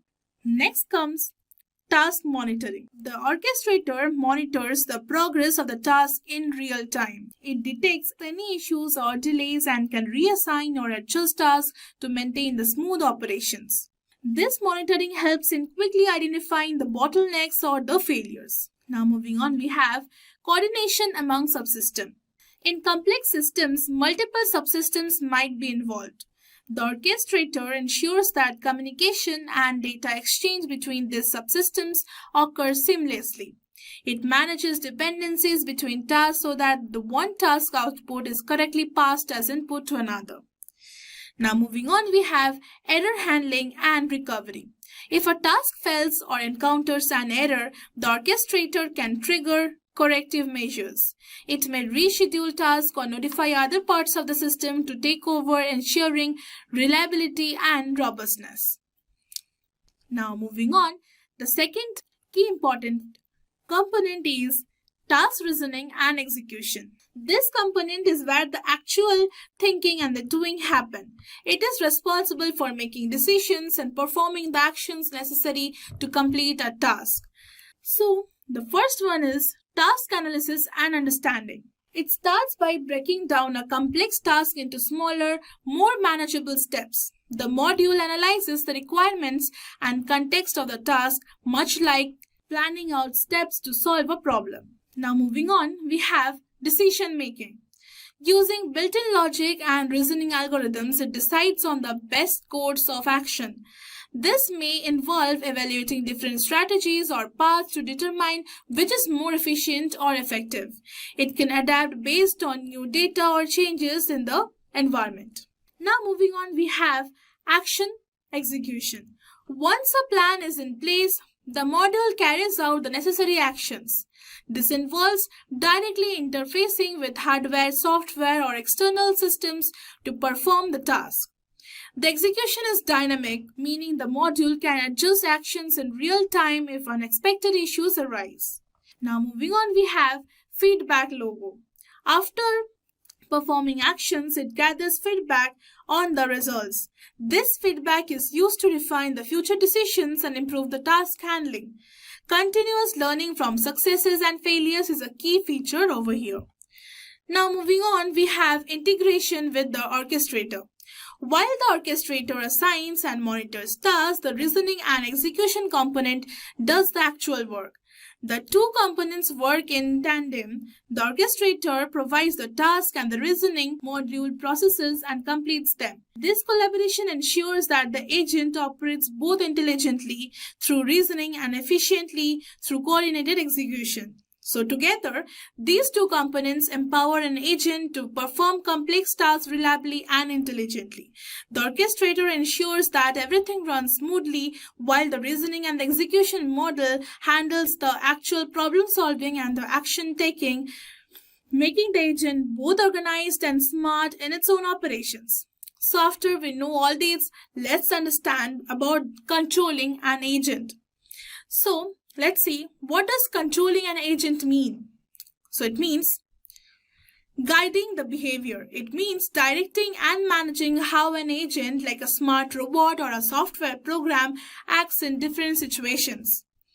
The second one is setting goals.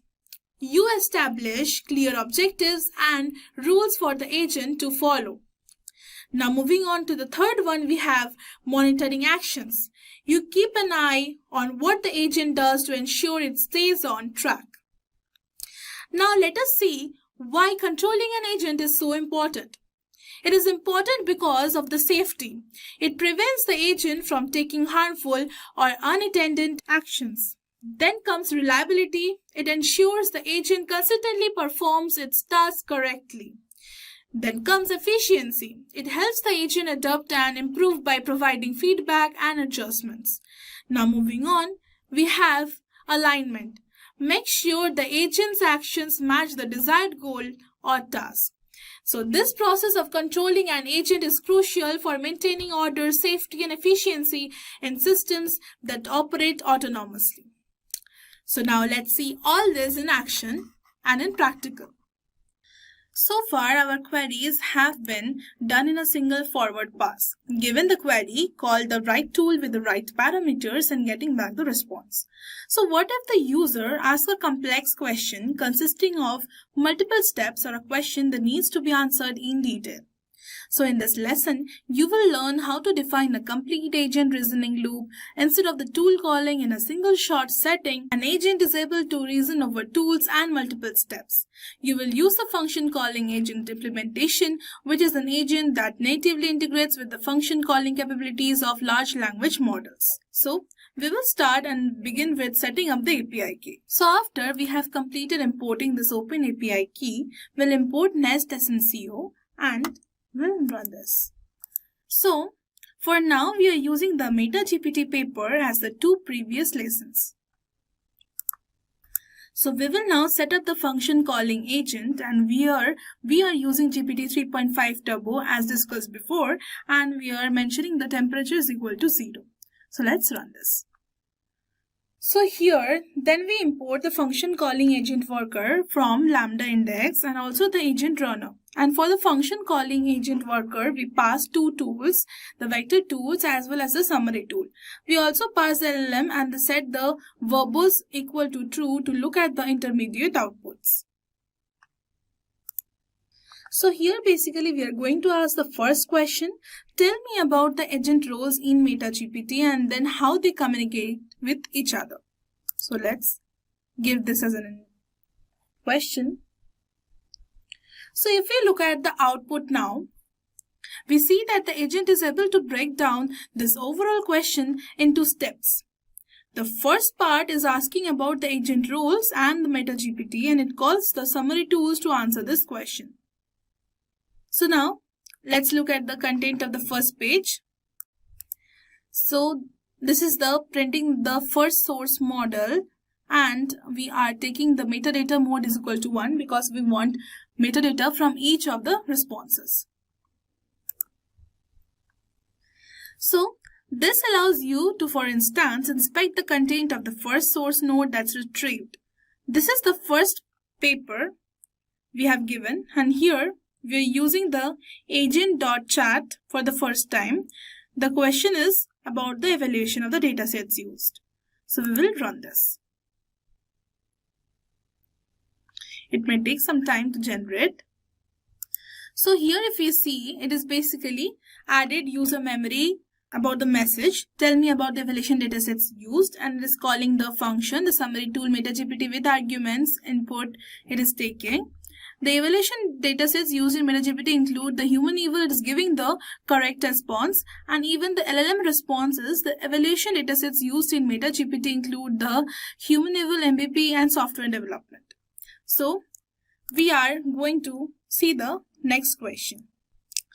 So instead of query, we will do agent.chat. The first question was about evaluation. It is about the results over the above datasets. So let's run this. Now basically you will see an example of this ability to maintain the conversational history because we will ask a follow-up question. So these are basically separated: calling function, function output, and the LLM response. The function output and the LLM response must be same. So we will start by defining our agent again through the function calling agent and as well as the agent runner setup. So then we started using the low-level API. We'll create a task object over here and user query. Then we'll start running through steps for even injecting our own. So here we are even passing the agent worker through this agent runner function. So now let's start with executing a particular step of this task. We are using the same lesson as we have used in MetaGPT, and let's see this. The question is, tell me about the agent roles in MetaGPT and then how they communicate with each other. So I'll give this input. And then let's try a single step of the task. We'll call a .run step task .task_id and we'll run this. So it is basically executing and it has added user memory, and there's one calling function that is summary tool MetaGPT with the arguments. It is basically taking one input and the agent roles in the MetaGPT. The function output is the agent roles in MetaGPT include the product manager. It is basically giving the output and it is even correct. So previously we can see that it calls the summary tool with the input agent roles and MetaGPT, which is the very first part of this question, and then it stops there. So here in the completed steps, when we inspect the logs and the output of the agent, we see that the first part was actually executed.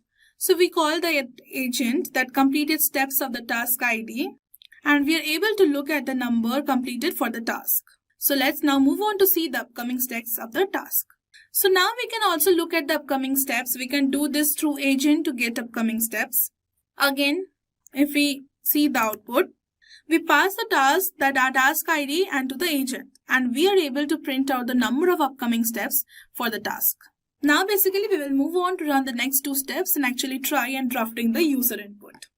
And here are the next two steps. We can see that we have added that to our user memory, and the next call is how agents actually share information and they can actually give back the response. So the function output is agents in MetaGPT share information through a structured communication protocol. This is basically taken as an input how agents share information in MetaGPT, and this is basically what they have returned as a response. So this is basically the last step, and we will run this. So here we are directly getting the LLM response, and it is basically agents in MetaGPT share information through a structured communication protocol. So the overall work is done over here, and we just need to return one final step to synthesize the answer.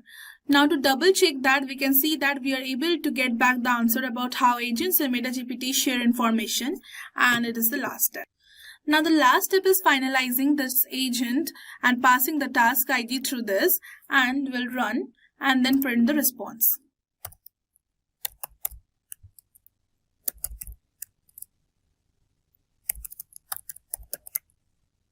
And we'll run this.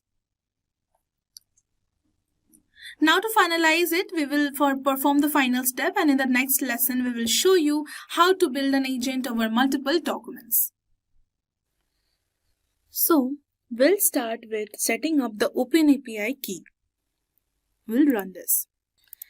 And the next, here we will import the nest SNCO, and then the first task is to set up our function calling agent over the 3 papers.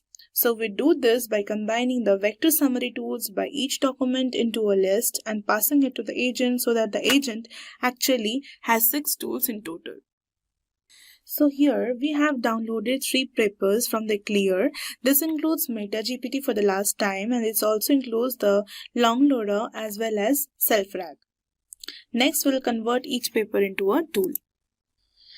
So this is basically a helper function, gap_doc tools, which automatically builds both a vector and an index tool as well as a summary index tool over a given paper. And the vector tool performs the vector search, and the summary tool performs summarization of the entire document. So for each paper, we are getting back both vectors and summary tools. So see, it's generated and we got the 3 tools for 3 papers. Then next we will simplify get these tools in a flat list. So we'll run this. Next here we are defining 3.5 Turbo from OpenAI and LLM as of our own choice. We'll run this. So now if we quickly take a look at the number of the tools that are going to be passed to the agent, we will get 6. Because we have 3 papers and 2 tools for each paper, a factory and a summary tool. So let's check. Length of the initial tools. Yeah, 6. So it's giving the right answer. So the next step is to construct our overall agent worker, and it includes all the 6 tools as well as the LLM that we pass out. And we are able to ask questions across these documents or within a single document. So here now we run the code. So for now, let's ask a question about give me a summary of both the self-RAG and the LangLoRa. So let's run this. So it's given added user message to the memory, given a summary of both self-RAG and LangLoRa. Calling function of the output, it is about self-RAG. Function output is about LangLoRa.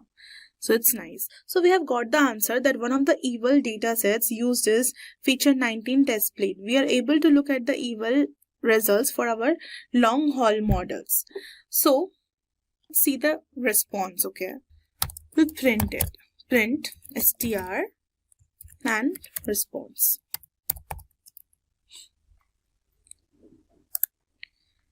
Run this.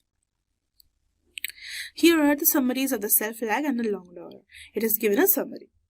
So let's move on to the next question. So here, this code defines the URLs and the papers. The URLs list contains about 11 links to the research papers in the PDF format from the Open Review website, while the papers list consists of corresponding file names that likely represent the downloaded versions of these papers. So each URL in the URLs list maps to a specific file name in the papers list, suggesting that these names might be used to save the downloaded files. So this setup can be useful for automating the downloading process, keeping track of the files, or referencing papers by their assigned names. So we'll run this. Now, this is here to process a list of research papers by actually extracting the specific tools for each document using the getDoc tools function. It begins by importing the getDoc tools from the utils module and the path from the pathlib for the handling file names. An empty directory, the paper to tools directory, is initialized to store the mapping of each paper to its respective tools. The code then iterates through the papers list, printing a message to indicate which paper is being processed. For each paper, it calls the getDoc tools, passing the paper's file's name and its file name without .pdf extension. That would be so this function returns 2 tools: a vector tool likely for converting into embeddings for the NLP task and everything, and the summary tool which might generate the summaries of the paper. So these tools are then stored in the dictionary with the paper file name as the key and the tools as the value. So this setup enables efficient document processing, allowing for easy access to the vectorized representations and summaries of each research paper.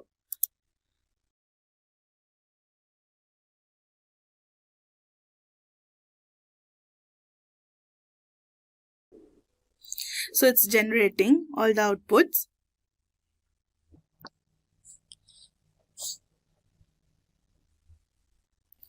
So now we'll move on. So this code creates a list called the all tools that collects all the tools from the paper to tools dictionary for every paper in the papers list. So it uses a nested list comprehension, which means it goes through each paper in the papers, retrieves its associated tools, a list of the 2 tools stored in the paper to 2 tools dictionary paper, and adds each tool to all the tools. So as a result, all tools become a single list containing all the vector and the summary tools from every paper, rather than keeping them grouped by paper. So this approach makes it easy to access and process all the tools together instead of dealing with them paper by paper. Now, after that is done, this code actually creates an object-based index and retriever for the tools stored in all tools using the vector stored index from the Llama index code library that is imported from. So the object index from objects function takes all the tools and organizes them in a searchable index. The index, this one, the index underscore CLS is equal to vector store index. This argument specifies that the indexing method should use the vector based retrieval only, meaning each tool will be converted into a vector representation for efficient searching. So this setup allows quick retrieval of relevant tools based on similarity searches, making it useful for the tasks like finding related tools based on the user queries. So we'll run this. So now this code, that's object retriever is equal to object index as retriever, similarity top k is equal to 3, is creating a retriever object from the object index, which likely represents an index collection of data such as the documents or embeddings. So the asRetriever method converts this index into a retriever, allowing it to fetch relevant results based on similarity. The parameter of similarity top k equal to 3 ensures that when a query is made, the retriever will return the top 3 most similar results based on their relevance. So this is useful in applications like the search engines, chatbots, or recommendation systems, where retrieving the most relevant information is very important. So here the tools equal to object retriever dot retrieve is asking the retriever, that is object retriever, to find the relevant information related to the given query. So the retriever searches through the index data and retrieves the most relevant results based on the similarity. Since object retriever was configured to return the top 3 similar matches, it will return up to the 3 pieces of relevant information. The retrieved results are then stored in the tools variable, which can be used for further processing, such as displaying the information to the user or using it as an AI model. So this process is commonly used in the AI-driven search systems, chatbots, and question answering applications to fetch the relevant data efficiently. Now, let's access the metadata of the third retrieved result from the tools.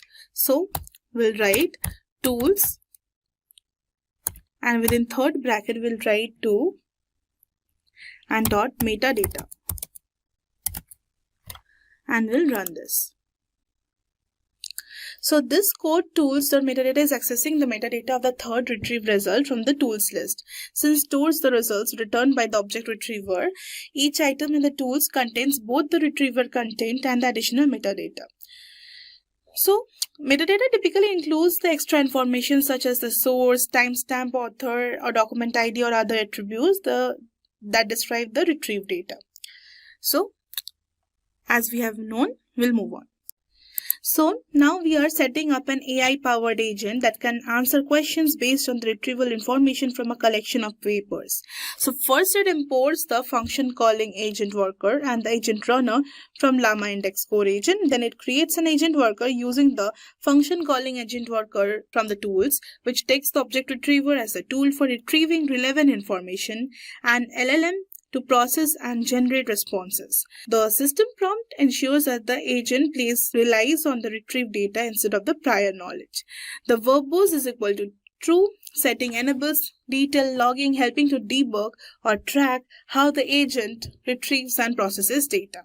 So finally, agent is equal to agent runner, wraps the worker inside the agent runner, making it easier to manage and execute the agent's tasks. So this setup basically allows the agent to intelligently retrieve and generate answers based on the predefined knowledge base, making it useful for research, document analysis, and question answering applications. So we'll better run this.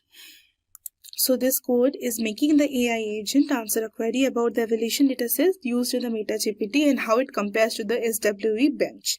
So the query function sends this question to the agent, which then retrieves relevant information using the object retriever and processes the response using the large language model. The retrieved and the generated response is stored in the response variable. Finally, we are printing the response, converts the response into a string, and displays it. So this allows the AI agent to provide a well-structured answer based on the available documents, ensuring an informed comparison between the two datasets. So it has started generating the response.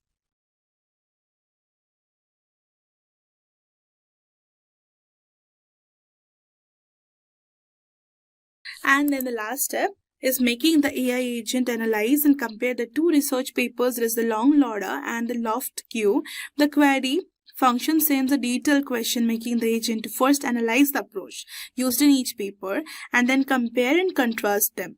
So the agent retrieves relevant information using the object retriever and processes the response using the language model. So the generated response is stored in the response variable. Finally, the retrieved and analyzed answer, if you run this, can be printed or used further. So this setup helps in extracting the insights from the research papers efficiently, making it useful for the academic research, technical analysis, and AI-driven summarization. So down the line, let's conclude this course. So guys, throughout this journey of building the Agentic RAG applications, we have explored how to enhance AI's ability to retrieve, process, and reason through complex informations dynamically. We started with an introduction to understand why agentic reasoning is important in retrieval augmented generation and how it improves AI's ability to handle diverse queries effectively. We then explored the routed query engine, which helps the direct queries to the right sources, making retrieval more efficient. Moving forward, we implemented the tool calling, enabling AI agents to interact with the extract tools and enhance their decision-making capabilities beyond simple text generation. Now, the next crucial step was constructing an agent reasoning cycle where we developed a system that allows the AI to process information iteratively, improving its responses based on new insights.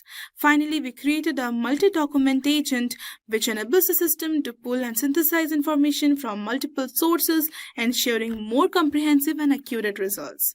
Through both detailed explanations and hands-on demos, we saw how these components come together to form an intelligent agent retrieving relevant information and interacting with tools to enhance its functionality. The potential of Agentic RAG is vast, from personalized AI assistants to automated research tools and context-aware decision-making systems. So by mastering these techniques, you are now equipped to build and refine your own intelligent AI applications, taking retrieval augmented AI to new heights. As AI continues to evolve, integrating reasoning, retrieval, and the tool interaction will be a key to developing more capable, autonomous, and adaptive systems. Now it's time to take what you have learned and experiment with building your own agentic RAG solutions to push the boundaries of AI. So guys, congratulations on completing the Building Agentic RAG Applications course. You have taken a major step towards mastering the AI-driven retrieval and reasoning systems. Now it's time to put your knowledge into action, experiment with Agentic RAG, refine your agent's decision-making abilities, and explore the innovative way to enhance the automation and the contextual understanding. Keep pushing the boundaries of AI and making the most of what Agentic RAG has to offer. So in this course, we will take a practical and in-depth look at how to create videos using the latest AI tools, starting with the basics and building up to the advanced technique. We will begin by laying a solid foundation so you understand how AI video generation works. Then we will get hands-on experience with Google VO, where you will learn to create impressive high-quality videos with ease.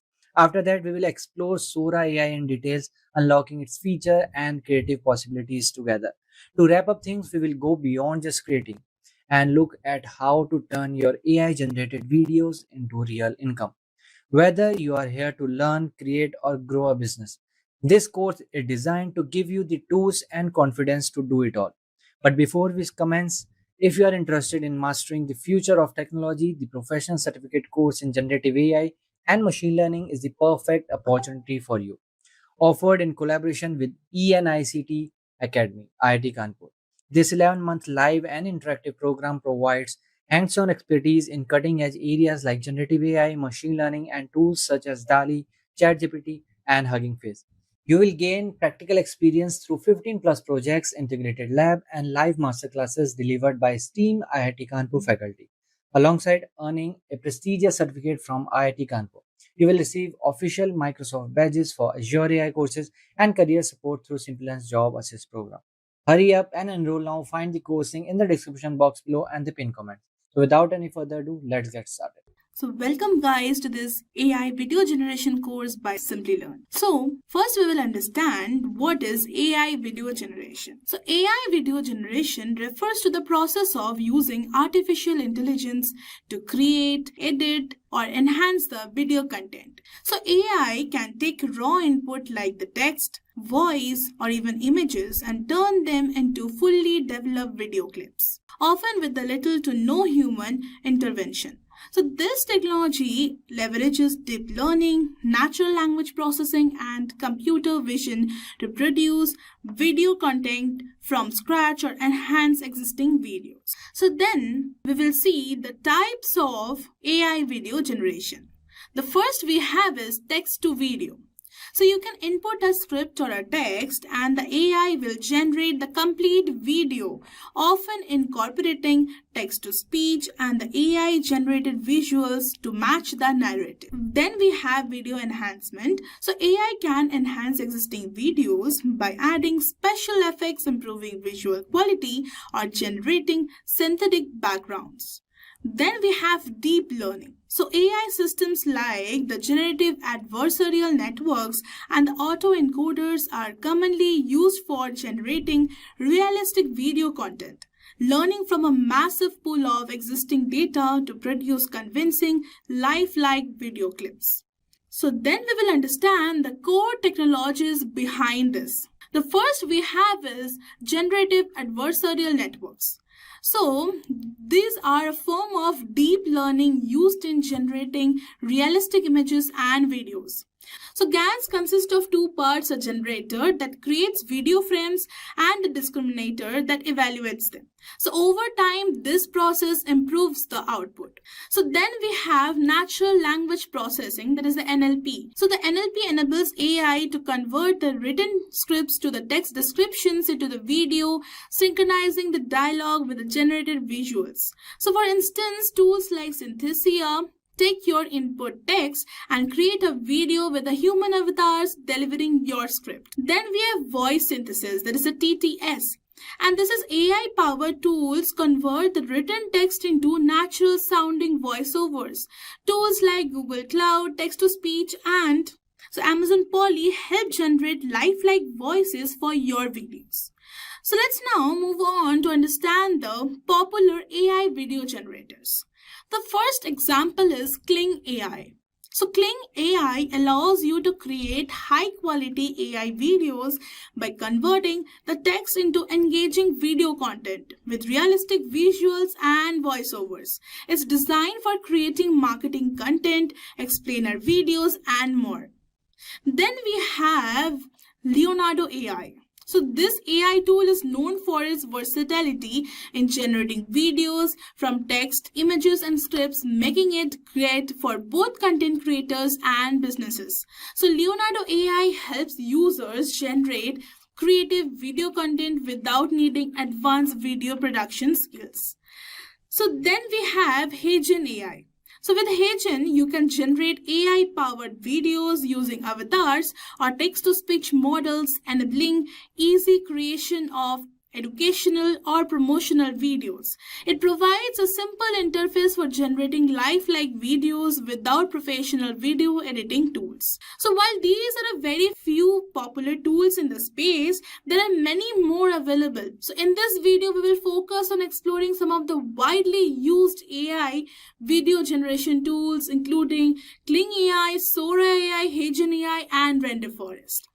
So then, let's move on and understand why is AI video generation important. So then the first point is cost-effective content creation. So creating videos traditionally requires expensive equipment, studios, and a team of professionals.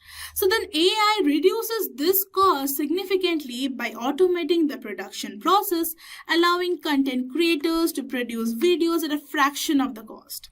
Then we have time efficiency.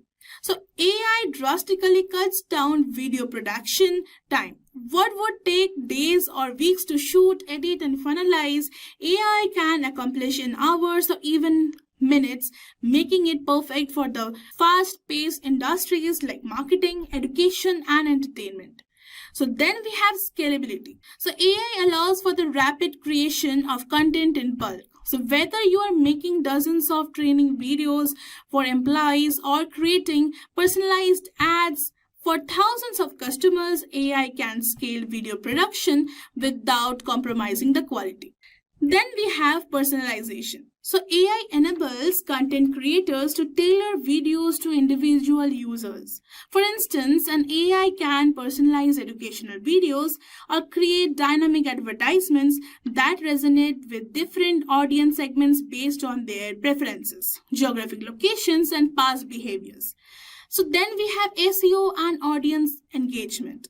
So AI video generation can be optimized to target specific audience segments. So AI tools can help generate SEO-friendly video titles, descriptions, and even assist in creating thumbnail images. So platforms like the Video IQ and the TubBuddy are perfect examples of how to maximize this engagement by leveraging AI for the YouTube video optimization.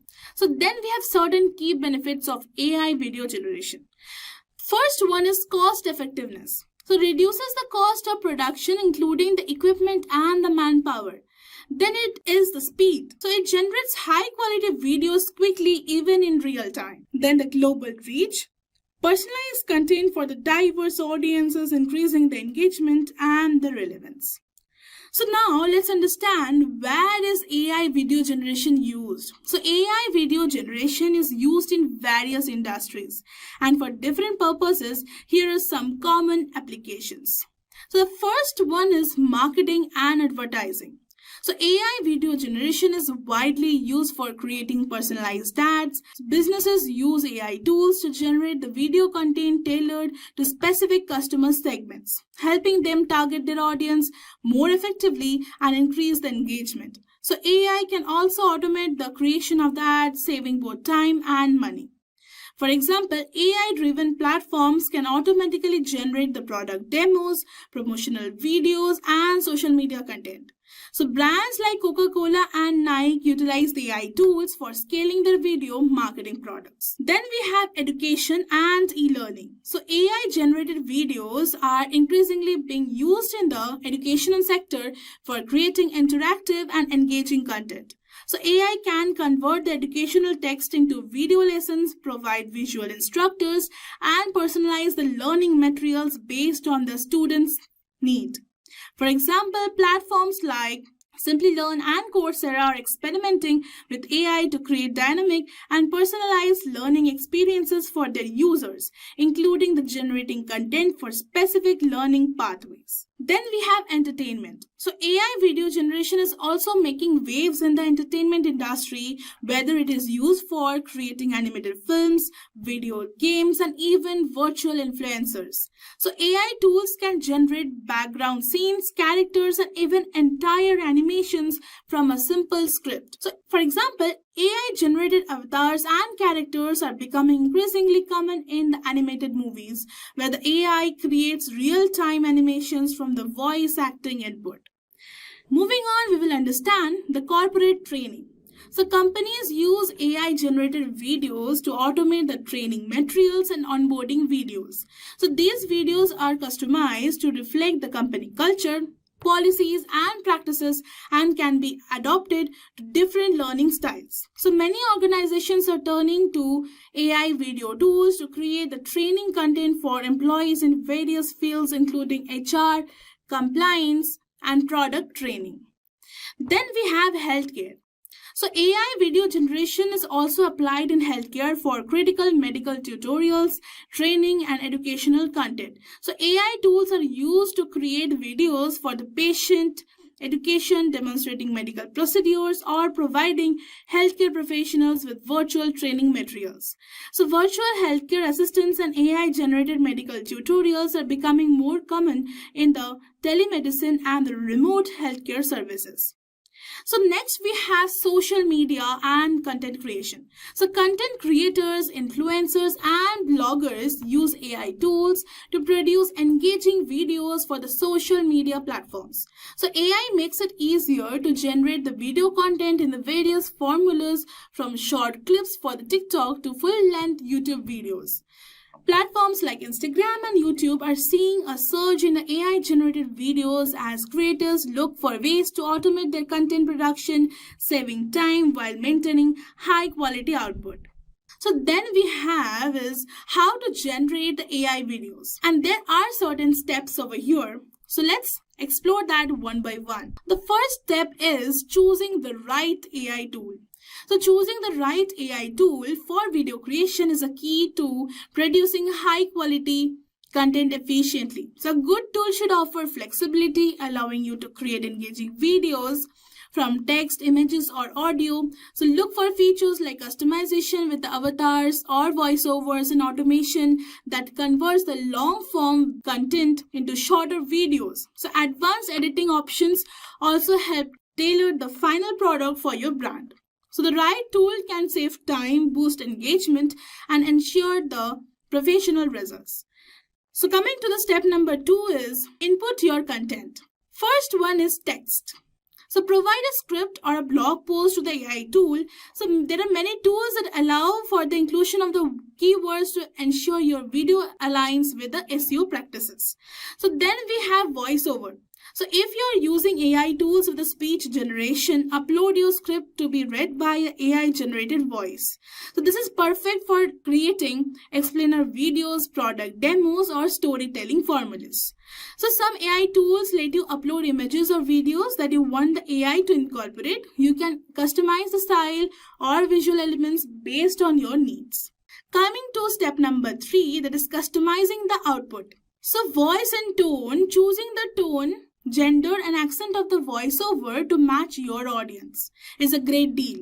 So then there are visual style. Select a template, animation style, or background. Most AI video tools offer a variety of templates that fit different industries. For example, corporate, educational, and entertainment.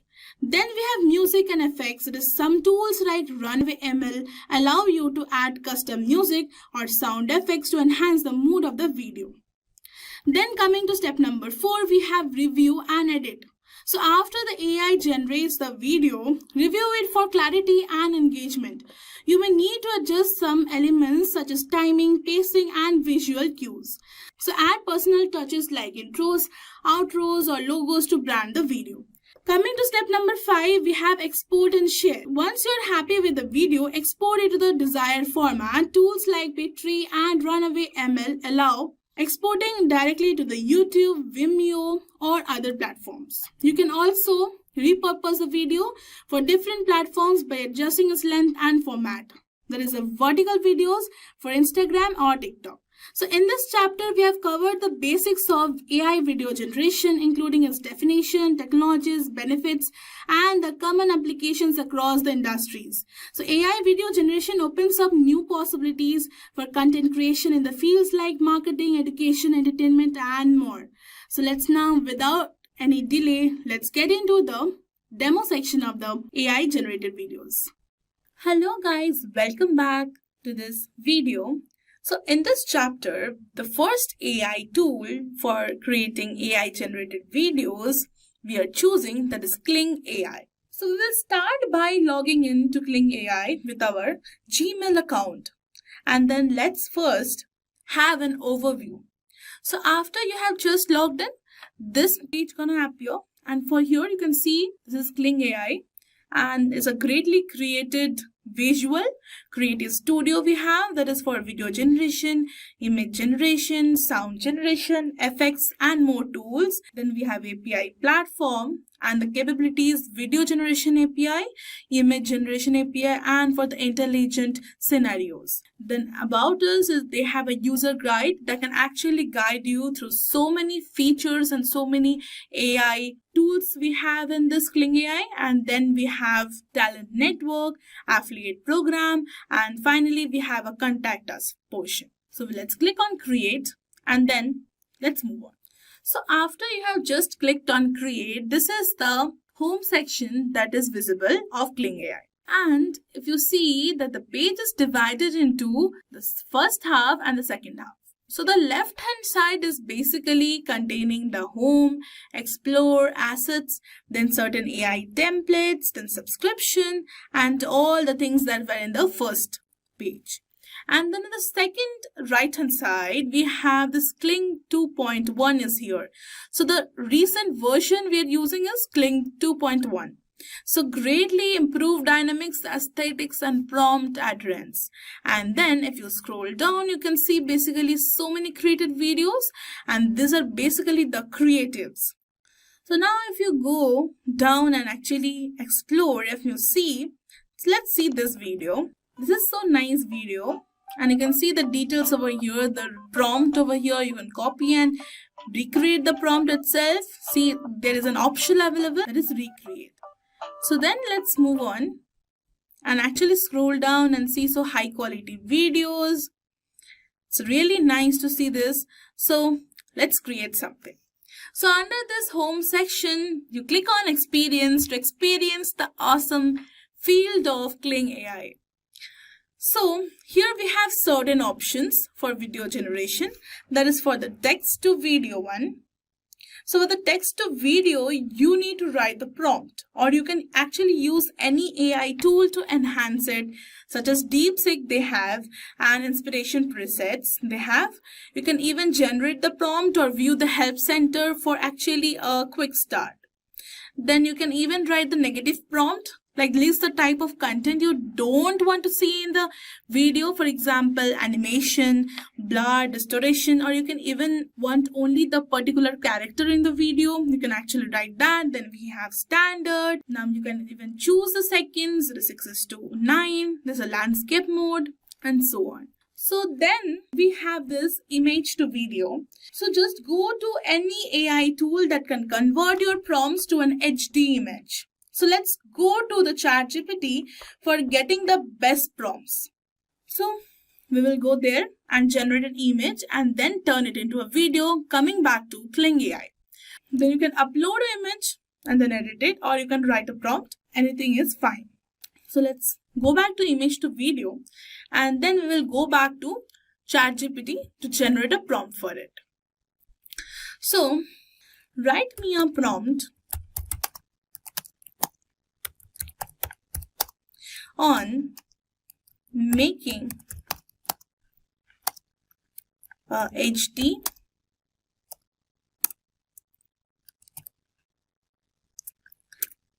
image on Harry Potter. So I'm a fan of Harry Potter, and so are you, I guess. And so let's create it. Harry Potter with his cloak and magical stick and Nimbus 2000 and the white snowy owl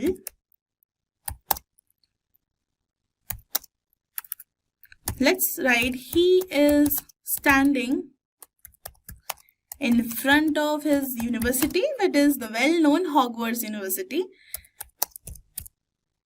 Hogwarts University. Keep the image in HD quality to use it in Kling AI basically, and make it dreamy and magical. You know, how much details you actually provide in the prompt defines how much great the image will be. So that's what is an example of using AI in actually enhancing the prompt. So basically you can copy this prompt, you can ask ChatGPT to actually generate the prompt. You can actually copy that and use it in another AI tool to get the HD quality image. But I want to create both in this only. So I actually support ChatGPT in so many ways. So let's get started. So now let's click this and provide. So It will take some time for ChatGPT to actually generate the image, but then we have to wait for certain time. And in no case, you can actually see that it started making, oh my god, this is actually so nice. So let's write it as enhance it and make Harry Potter wear his glasses. So it will create another picture basically. So let's wait for some time, have some patience, and you can see that it has started creating the image. So let's now download this. So this is it. Let's now go back to this image to video and have to upload the image over here.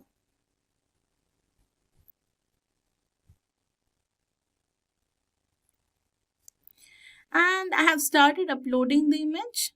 So it has got uploaded, and then so these are basically the hints. You can basically see. So these are the hints that are there. So I want to delete this and actually upload my own version. So yeah, I have uploaded it again, and let's wait for some time. So it got uploaded, and then this is the prompt basically. So it won't be here. So please describe your creative ideas for the video or have DeepSeek to generate the prompt. So let's write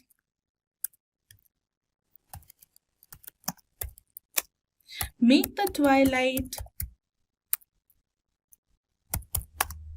glow, blowing wind and magical particles sparkle around his magical stick. And then basically you can create the motion brush. You can switch. You want the negative prompt anything, and then you can even go to the start and then you can choose what to do. And now you can, for 5 seconds, one output, and you can just click on generate. So it will take some time for you, and then let's see the pricing plans. So here basically we have 4 plans.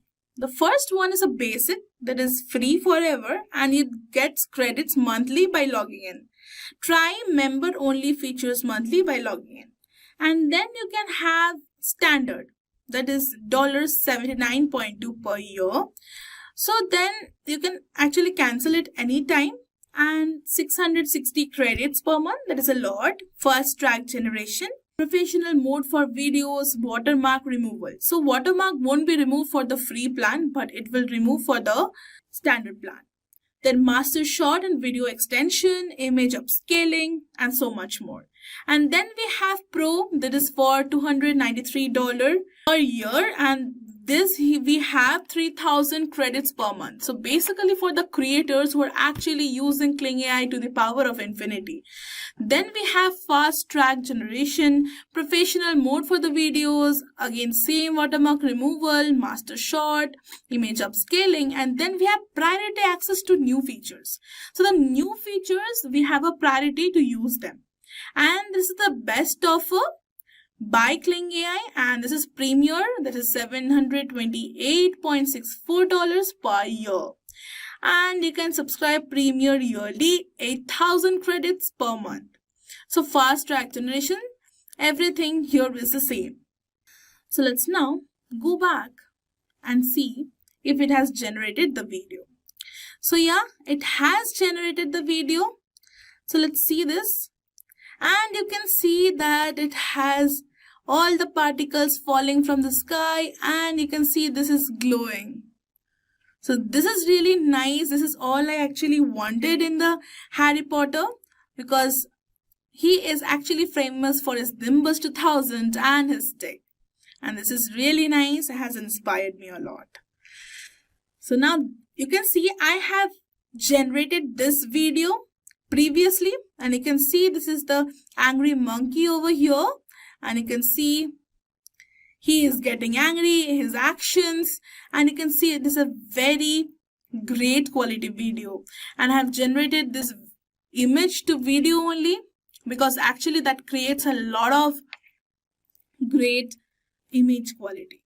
So this is literally nice. I want you to personally use it and see and explore this AI tool for AI video generation.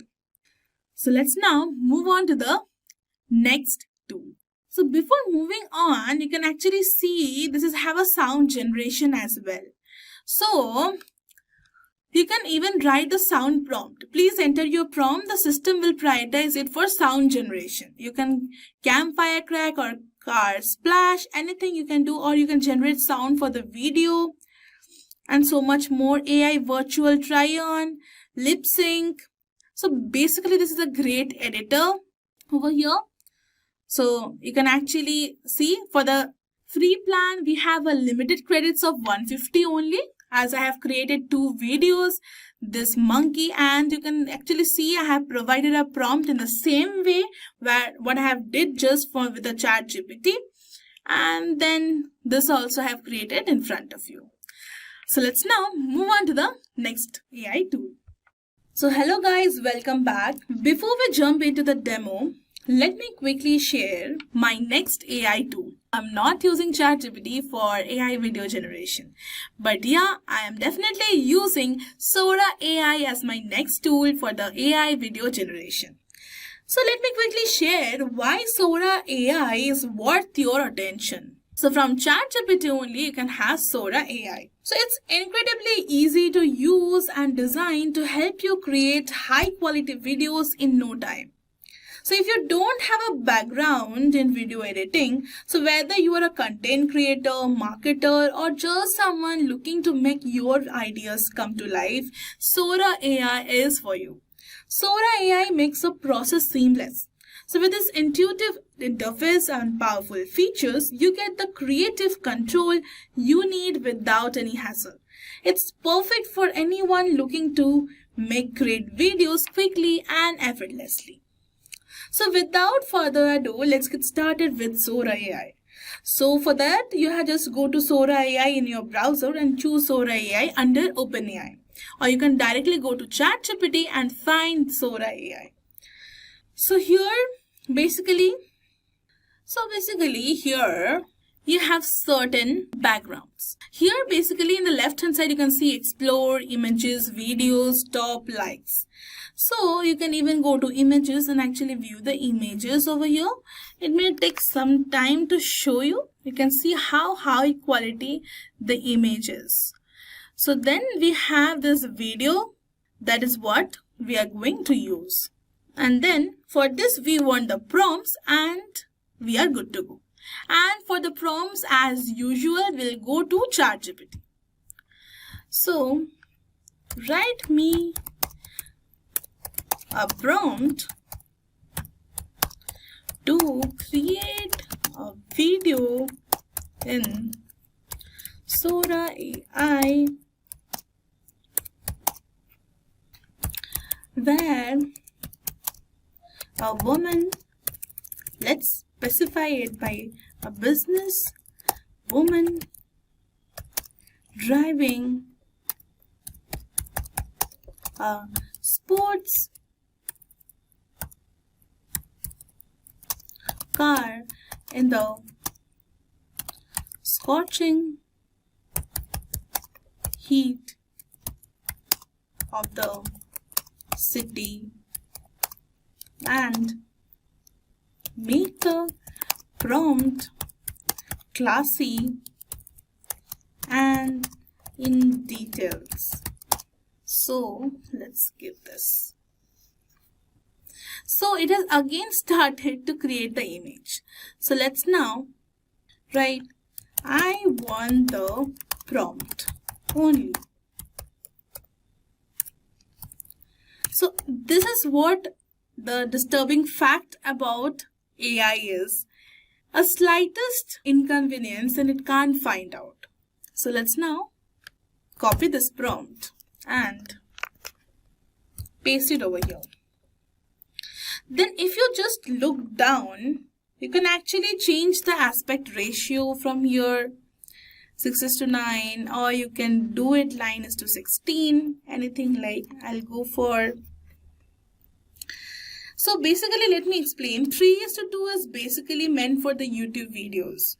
This is landscape mode. 1:1 is basically meant for the Facebook posts. 2:3 is the vertical form, useful for Instagram and the YouTube shorts. So basically you have 9:16 and 16:9. So basically we'll go for 16:9. And you can even, so basically before doing this, you should select video from here, or else you can even have image or video to again switch from it. I want the video only. Aspect ratio is done. Then you can even change the resolution to a bit slower it would be. So then we have 5 seconds duration and 1 video variation, and you can choose the preset. None is chosen. So let's keep this as normal and only, and then you can just go for creating the video. So it is added to the queue. So by then, let's see the Sora AI pricing. And you can basically see the Sora AI pricing. So for this, we have ChatGPT plans. Sora comes with ChatGPT plans as well.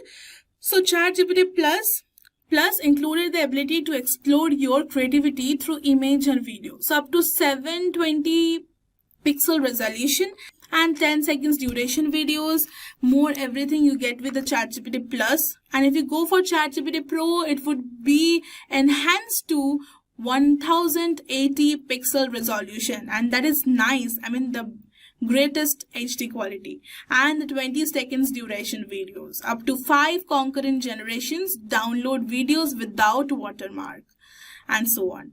So the ChatGPT Plus comes in $20 per month, and this ChatGPT Pro comes in $200 per month. So this is nice only, finding new ways to create and so on. Then we have Help Center over here, then Sora login, and the features you are already aware of. Then we have Flower, Fire, Staircase, Wave, and so on.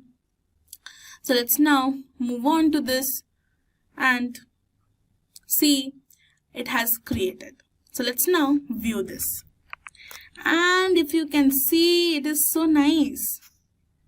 And you can see that you can actually view the lady, but then you can edit the prompt. The lady should be fully visible while driving. So then let's generate it again. It's added to the queue. Let's wait for some seconds. So, and in no time, it has created these 2 videos very quickly.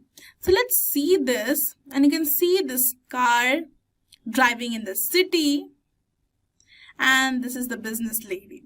So this is actually what we wanted to create, and we have got it. So let's now move on to a different feature over here in Sora AI. So let's now create a full story about it. So I want to go back to this ChatGPT, and I want to copy this and paste it over here and write, can you break down the prompts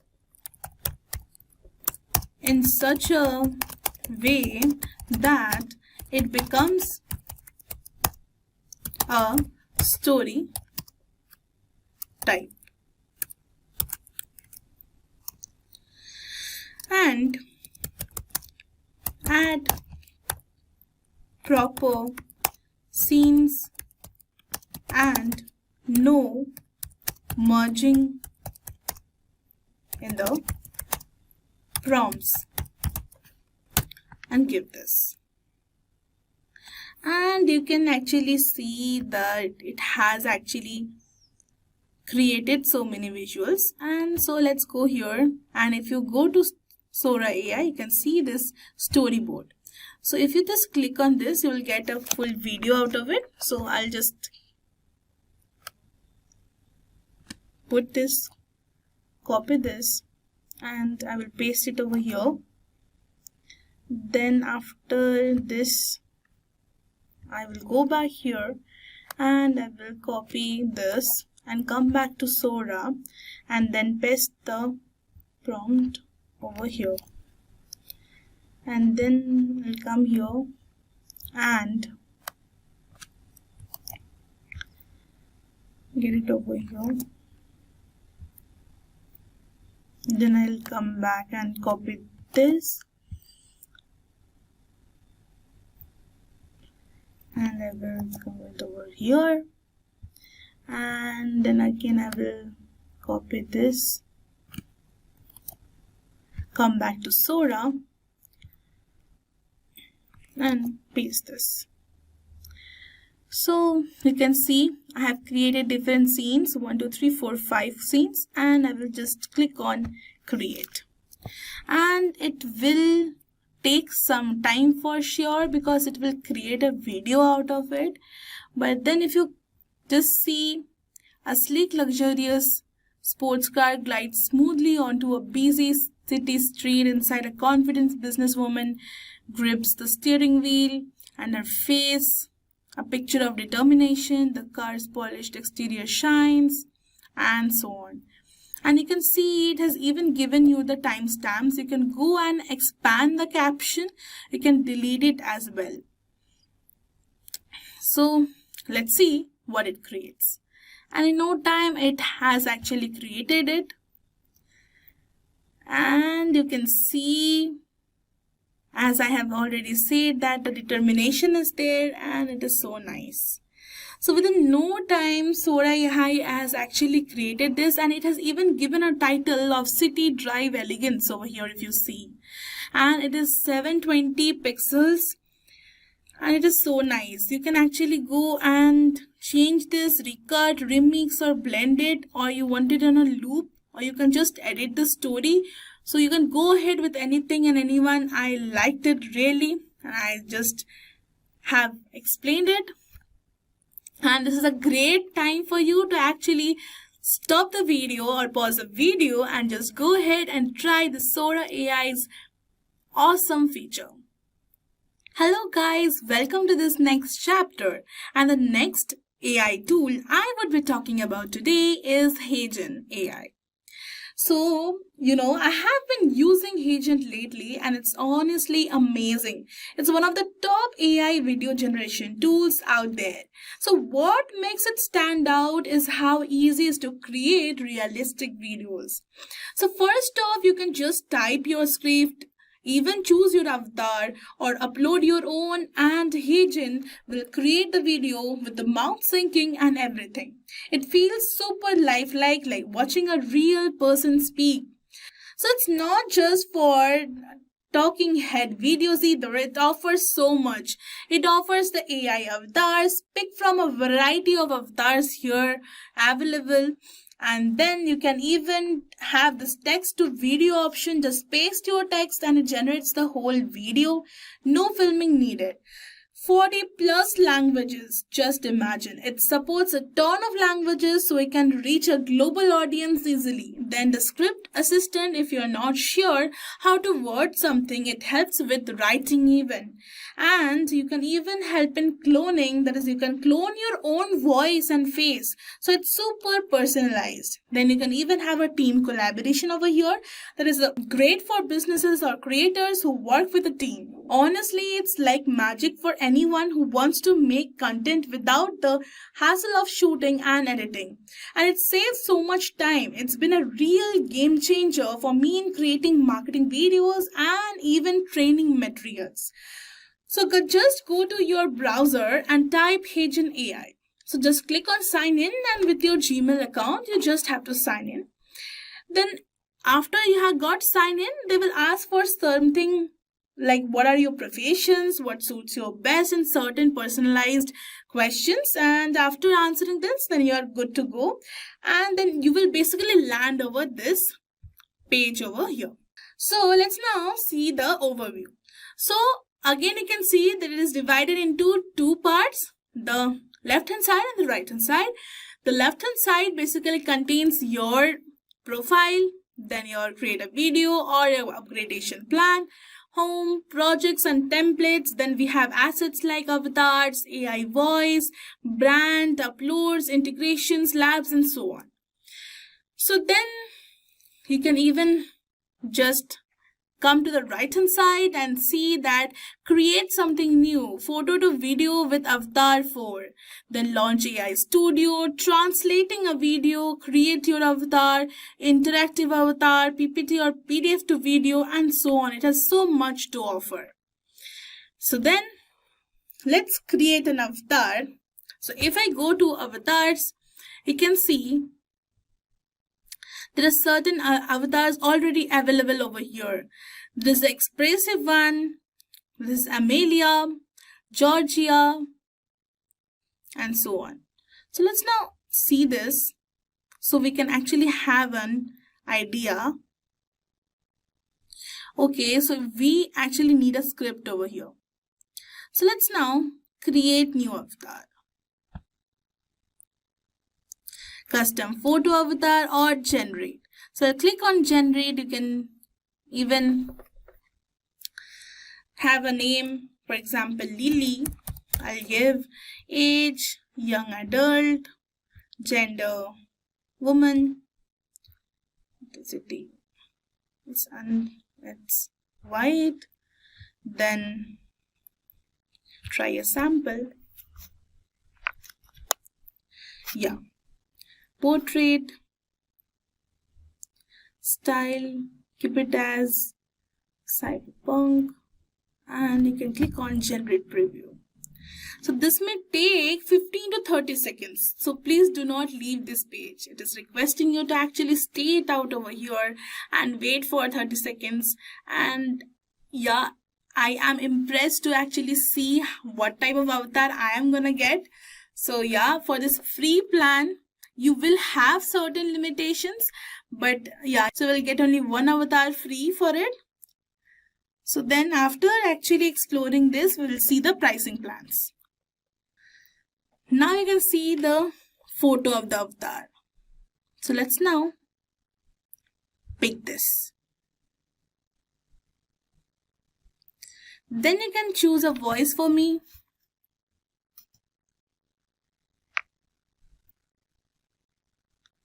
And you can see they had created an avatar. I like it. Then add motion. We can even generate the look, and it is generating the motion look.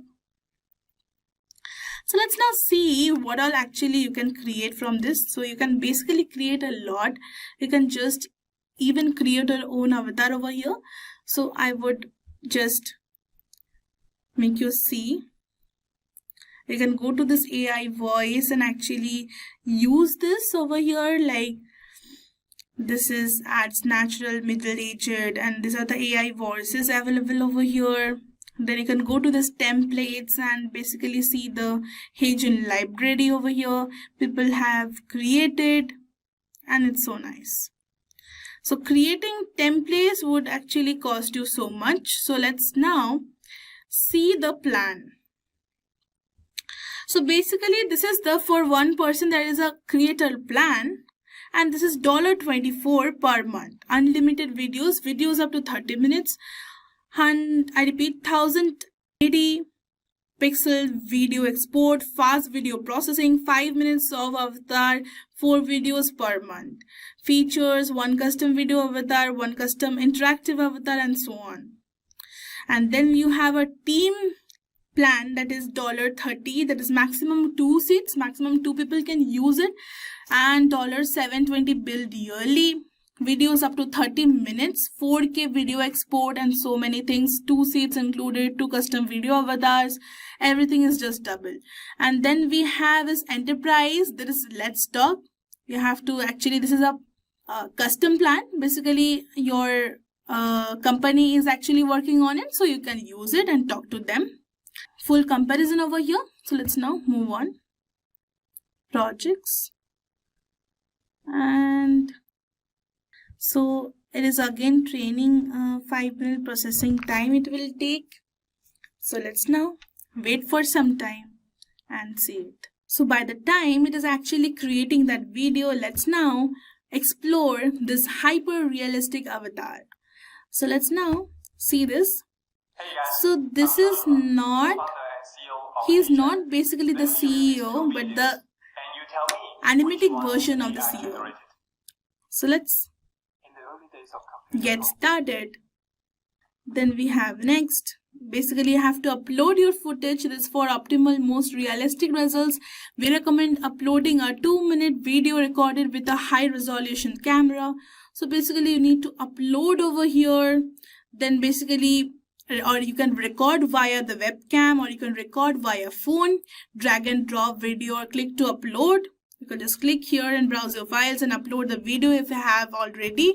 You can even paste the URL link over here. Then basically you have to do the consent, because many AI videos nowadays are actually providing this corruption, but then it actually wants your consent that you can actually use it for creating the avatar. Then you can review, and finally you will get your own AI avatar. So let's now move on and actually see what is the status of that video. So after some time this got generated. So I'll just play and actually see. So in the free plan there are some limitations that actually we don't fulfill, but then you can actually edit the script, and you can even give the comments inside and even translate it, or you can even turn on the captions, and then you can particularly download it, and so much more is there. So Hagen is a very must try on app, and you can just create a lot of AI generated videos like the avatars or anything. You can choose from the templates or create your own avatars, and yeah, it is flooded with so much of AI generated videos. So let's now move on to the next AI tool. So the next tool we would be talking about today is the Render Forest AI. So just click on this Render Forest first link and you are over here. So this is basically the site of Render Forest, and you can see the videos, websites, logos, mockups, designs, Explore AI. So you can actually all your designs tools in one particular place for any business by creating stunning videos, animations, branding, mockups, presentations, and so on. And the best thing is you can actually start for free now. So coming to the pricing plan, let me first explain this. So there is a free plan that we would be using today, and take it for a test drive. Use it as long as you want. So HD videos with Render Forest watermark. So obviously you can't expect watermark to be removed with a free plan. 3 minutes of video duration, 4-minute text to speech, 5 AI image credits, logos in low quality, mockups, free AI website hosted by Render Forest, 500 MB cloud storage. And then we have Lite, that is gain access to this with 899 rupees. That is almost 900 per month, and 5 HD 720 videos with no watermark. Premium templates, unlimited video duration, 50-minute text to speech, 150 AI image credits, AI assistant, and so on. Then we have Pro version, that is the most popular over here. So it is 849.5 rupees, and all of the Lite Plus, they have full HD 1080 videos, commercial use, 100-minute text to speech per month, 300 AI image credits, and so on. And then we have business, that is basically for a particular association, that is advanced level solution for some businesses. As I have told, is actually for the business, includes reseller's license, and that is 2,499. So they have so many of the things, and everywhere there would be watermark, without watermark, but then over here in the free plan we will get watermark. So let's now move on. So you can even choose the language you want. Then you have videos, you can have categories as well, like introductions, animation, music, visualization, video editing, YouTube videos, slideshows, video presentation. Then we have featured like the animation maker, YouTube intros, outro animation, world of videos, and so on. So you can even build a website like categories, marketing, tech and apps, music, lifestyle, then so on. We have mockups as well, t-shirt mockup, poster mockup, and these are great business actually. And designs, we have social media, printables, then we have flyer maker, poster maker, and we have AI that is taking over the world. So let's now go to create video. So after you have just get into the create videos, under the video section on the left side, then click on this animated videos, and you can just click on start with AI.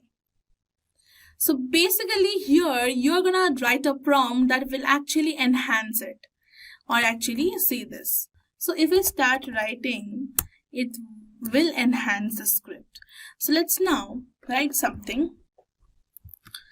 Write me a prompt, only a prompt to create an image in an animated image of a dog and a cat playing. Make it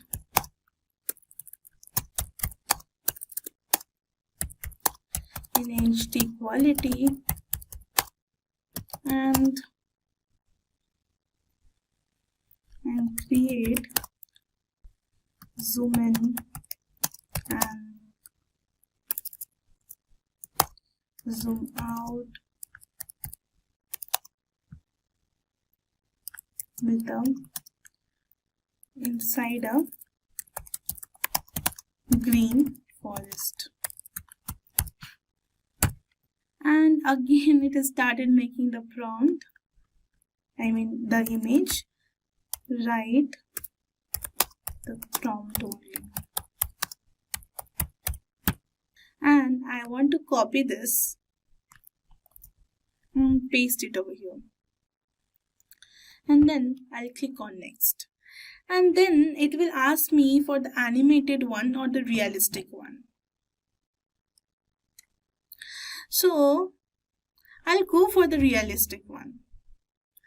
And then language, keep it as English. AI choice, stock videos, go ahead with the stock videos because this is only free. And then you can even go for the screen size, that is 16:9, and so on, and then click on generate. So now you have to basically log in over here. I will basically log in with my own account, and then yeah, I'm good to go. For personal projects, I would say. So let's go for other. We are beginner. Until 18, thank you. and you can go ahead and now click on generate. So it will take some time for you to actually generate it. So let's now have some patience. And it has now almost done. And you can see your video will be downloaded in 720 pixel with a watermark. To remove the watermark, unlock the higher quality, open it in the editor and export it. So open it in the editor. You can see basically getting an editor type of feeling. It is almost an editor. You can even drag it. Like I want to drag it till here. You can even zoom in and zoom out if you want to do anything. You want to upgrade it, you can do it as well. You can go to this text to speech. You can go to this font if you just upgrade it, my watermark or anything like that. So I will go to export and free export. So basically, Render Forest is preferred for the AI video generation due to its ease of use, offering a user-friendly interface with a customizable templates. So the platform leverages AI technology for features like automatic scene, transitions, and text-to-speech, which helps streamline the video creation process. So moreover, Render Forest offers a flexible pricing plans as well, including a free option, making it accessible for both the individuals and the business. Its versatility goes beyond the video creation, also offering tools for the logo animation, website creation, and more. So let's now see this. So let's play this. Animated image of a dog and cat playing in a forest. The dog is full of energy, chasing a ball.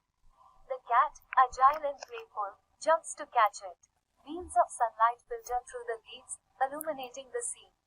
A joyful, carefree moment unfolds in nature.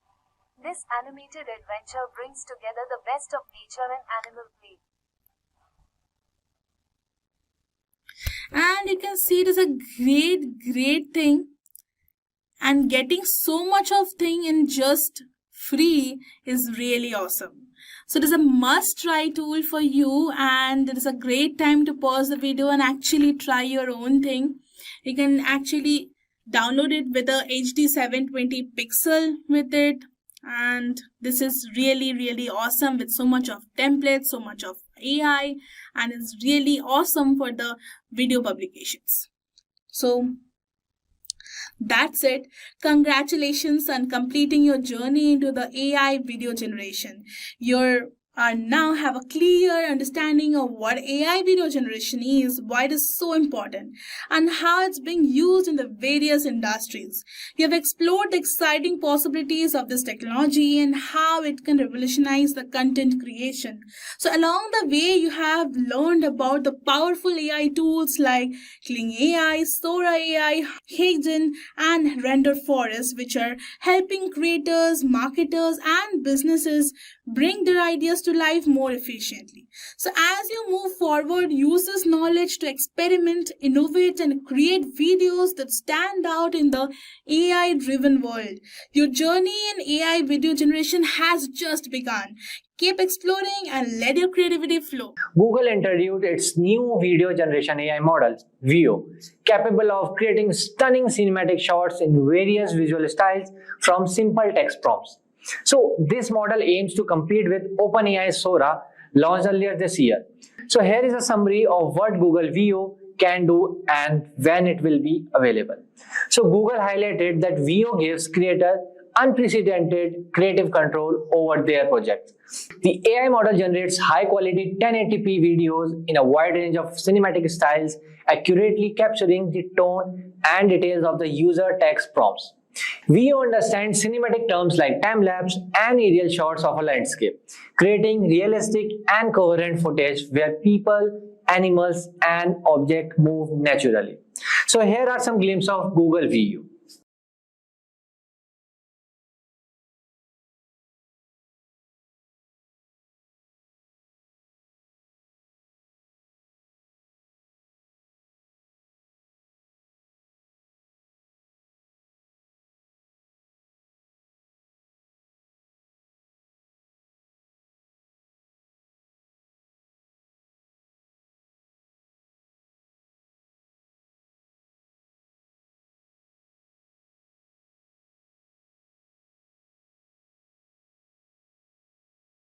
Veo is designed to make video production accessible to everyone, from seasoned filmmakers to aspiring creators and educators. It unlocks new possibilities for storytelling and education. So here are some capabilities of Google Veo. First one, greater understanding of language and vision. To create a coherent scene, generative video models must accurately interpret a text prompt and blend this information with relevant visual references. With an advanced understanding of natural language and visual semantics, Veo generates video that closely follows the prompt. It captures the nuance and tone of phrases accurately, rendering intricate details in complex scenes. So here is an example.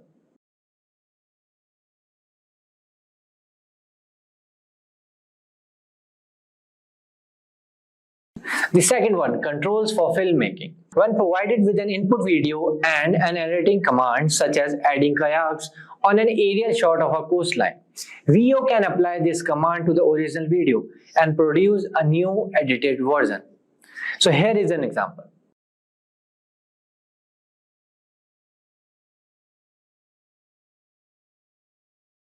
Third, consistency across video frames. Maintaining visual consistency can be challenging for video generation models, as characters, objects, or entire scene may flicker, jump, or morph unexpectedly between frames, disrupting the view experience. Veo's advanced latent diffusion transformer minimizes these inconsistencies, ensuring that characters, objects, and style remain stable and realistic, just as they would in real life. So here is an example.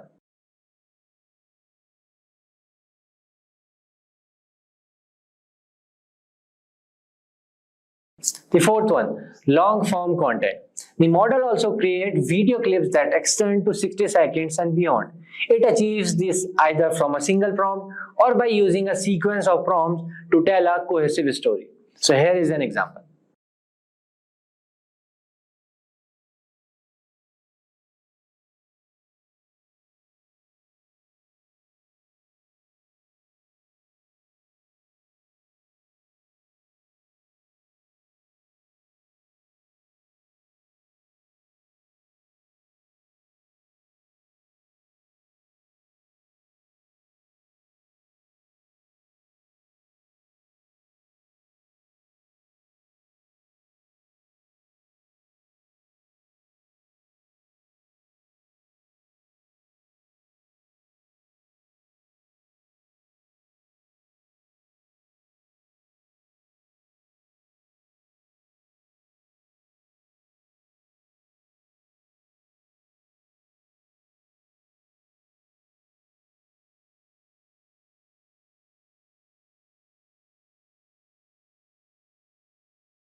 Sora is here. OpenAI has introduced Sora, an advanced AI tool for creating videos now available at Sora.com. Earlier this year, Sora was launched to turn text into realistic videos, showcasing exciting progress in AI technology. Now, OpenAI has released Sora Turbo, a faster and more powerful version available to ChatGPT Plus and Pro users. Sora lets users create videos in 1080p quality up to 20 seconds long and in different formats like widescreen, vertical, or square.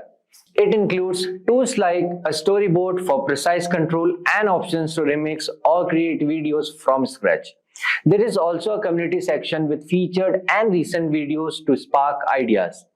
ChatGPT Plus users can make up to 50 videos per month at 480p resolution, while Pro users get access to more features like higher resolution and longer video duration. While Sora Turbo is much faster, OpenAI is still working to improve areas like handling complex action and making the technology more affordable. To ensure safe and ethical use, Sora includes features like visible watermarks, content moderation, and metadata to identify videos created with Sora.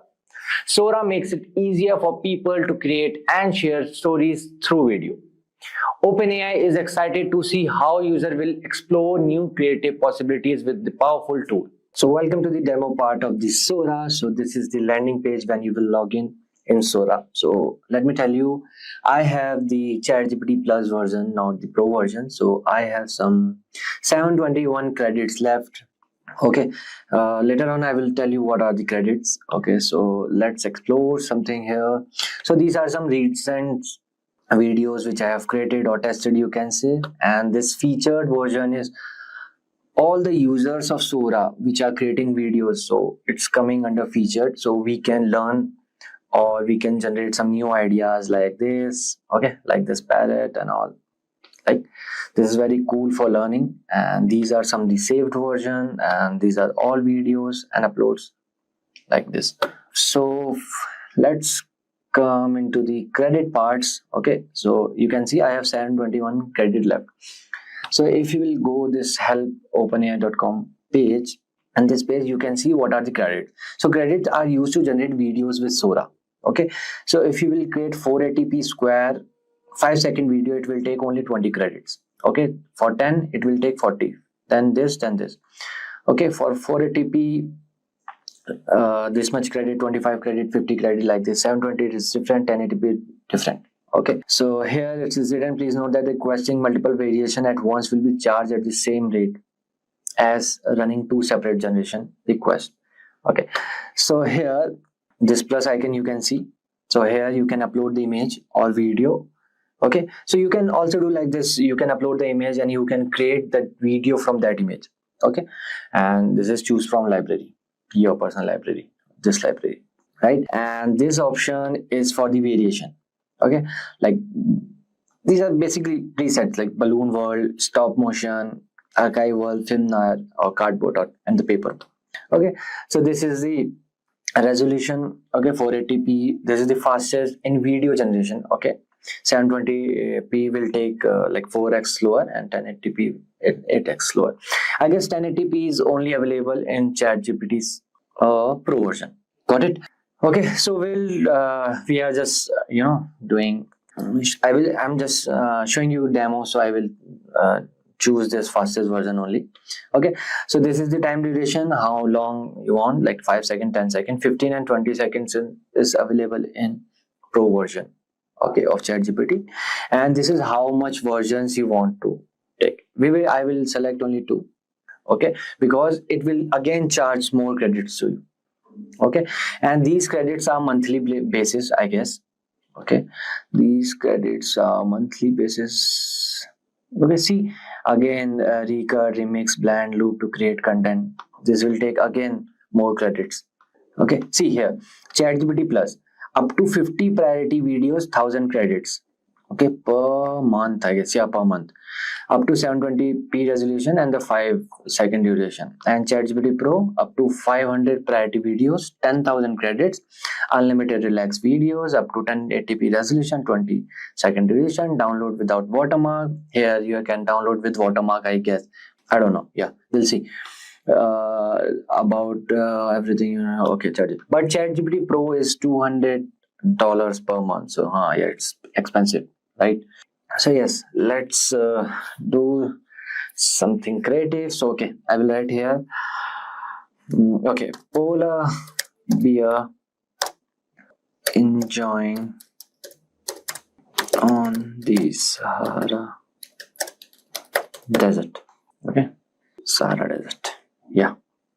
Okay, you can do a storyboard as well, or you can create directly videos. Okay, so let me show you the storyboard first. Yeah, so frame by frame you can give different what to say, prompt. Okay, here you can give different prompt. Okay, polar bear with family. Okay, playing with sand, like this. Okay, and later on it will create a whole the video. Okay, third, you can describe again, you can add image like this. Okay, this is a story created by the ChatGPT. Okay, let's create. Okay, add it to the queue. Okay, it's very fast actually. Almost done. Yeah. See, with family, you can see playing with the sand. Okay. So these are the two variation. Okay. You can choose either this or either that one or either that one. Okay. I'm feeling this much as, yeah. So here you can again edit your story, recut. You can trim or extend this video in a new storyboard. Okay. So basically, record features allow you to creators to pinpoint and isolate the most impactful frame in a video, extending them in either direction to build out of like complete scene. Okay, if we'll choose record, okay, this thing, fine. Then remix. What remix do is like the remix features allows user to reimagine existing videos by altering their components without losing that essence of the originality, you can say. Okay, you want to add or remove certain things. Okay, what if I want to remove that this polar bear or like this. Okay, or you can say we can change colors, or we can some tweak visual elements and this blend. So this blend feature allows you to combine with different video. If I want to upload some videos, it will blend both the video, this video particular with that video which I will upload. Okay, right. And the last loop, by the name, loop features feature make it easy to create seamless repetition of the video. Okay, this is one option is ideal for background visuals, music videos like this. Okay, so this is how you can create video in 2 minutes, I can say, just by giving prompt. Okay, this one is favorite, you can save it for the favorite, and this you can sharing options are there, copy link or this unpublished, and you can download. See, I told you without watermark is available in only pro version. So I have this with watermark, you can download. See, download a video in just a click, or you can download as a GIF as well, right? And add to a folder. Okay, fine, this is the notification activity, right? So let's create one. Okay, monkey with family driving car on this space. Yeah, so okay, I will choose this time 16:9. Let it takes more credit of mine, it's okay. Yeah, add it to the queue. If you'll go to favorites, it will come this one because I chose it. Okay, and if you will ask how this Sora is working, so it's like text to image generative AI models such as like DALE 3, stable diffusion and mid-journey. So Sora is a diffusion models. That means that it starts with each frame of the video consisting of the static noise. See, oh, it's cartoonish, but yeah. See, if you want Lamborghini, you can add that I want Lamborghini or Tesla, whatever. So this is how you can generate videos with Sora, in a quick 2 minutes. Have you ever seen those animated cartoon story videos that get millions of views on YouTube? What if I told you that these videos are made entirely using AI and not only capturing massive attention but are also making their creators lakhs of rupees every month? Today, I'm going to show you how exactly you can use and start creating videos just like that and start earning money too. These AI-generated videos are everywhere, from animated stories to trending topics. Creators are using AI tools to create content that's engaging and viral. What's even better, you don't even need expensive equipment or even your own voice. Just a few smart AI tools and you can start producing videos that pull in views and money like crazy.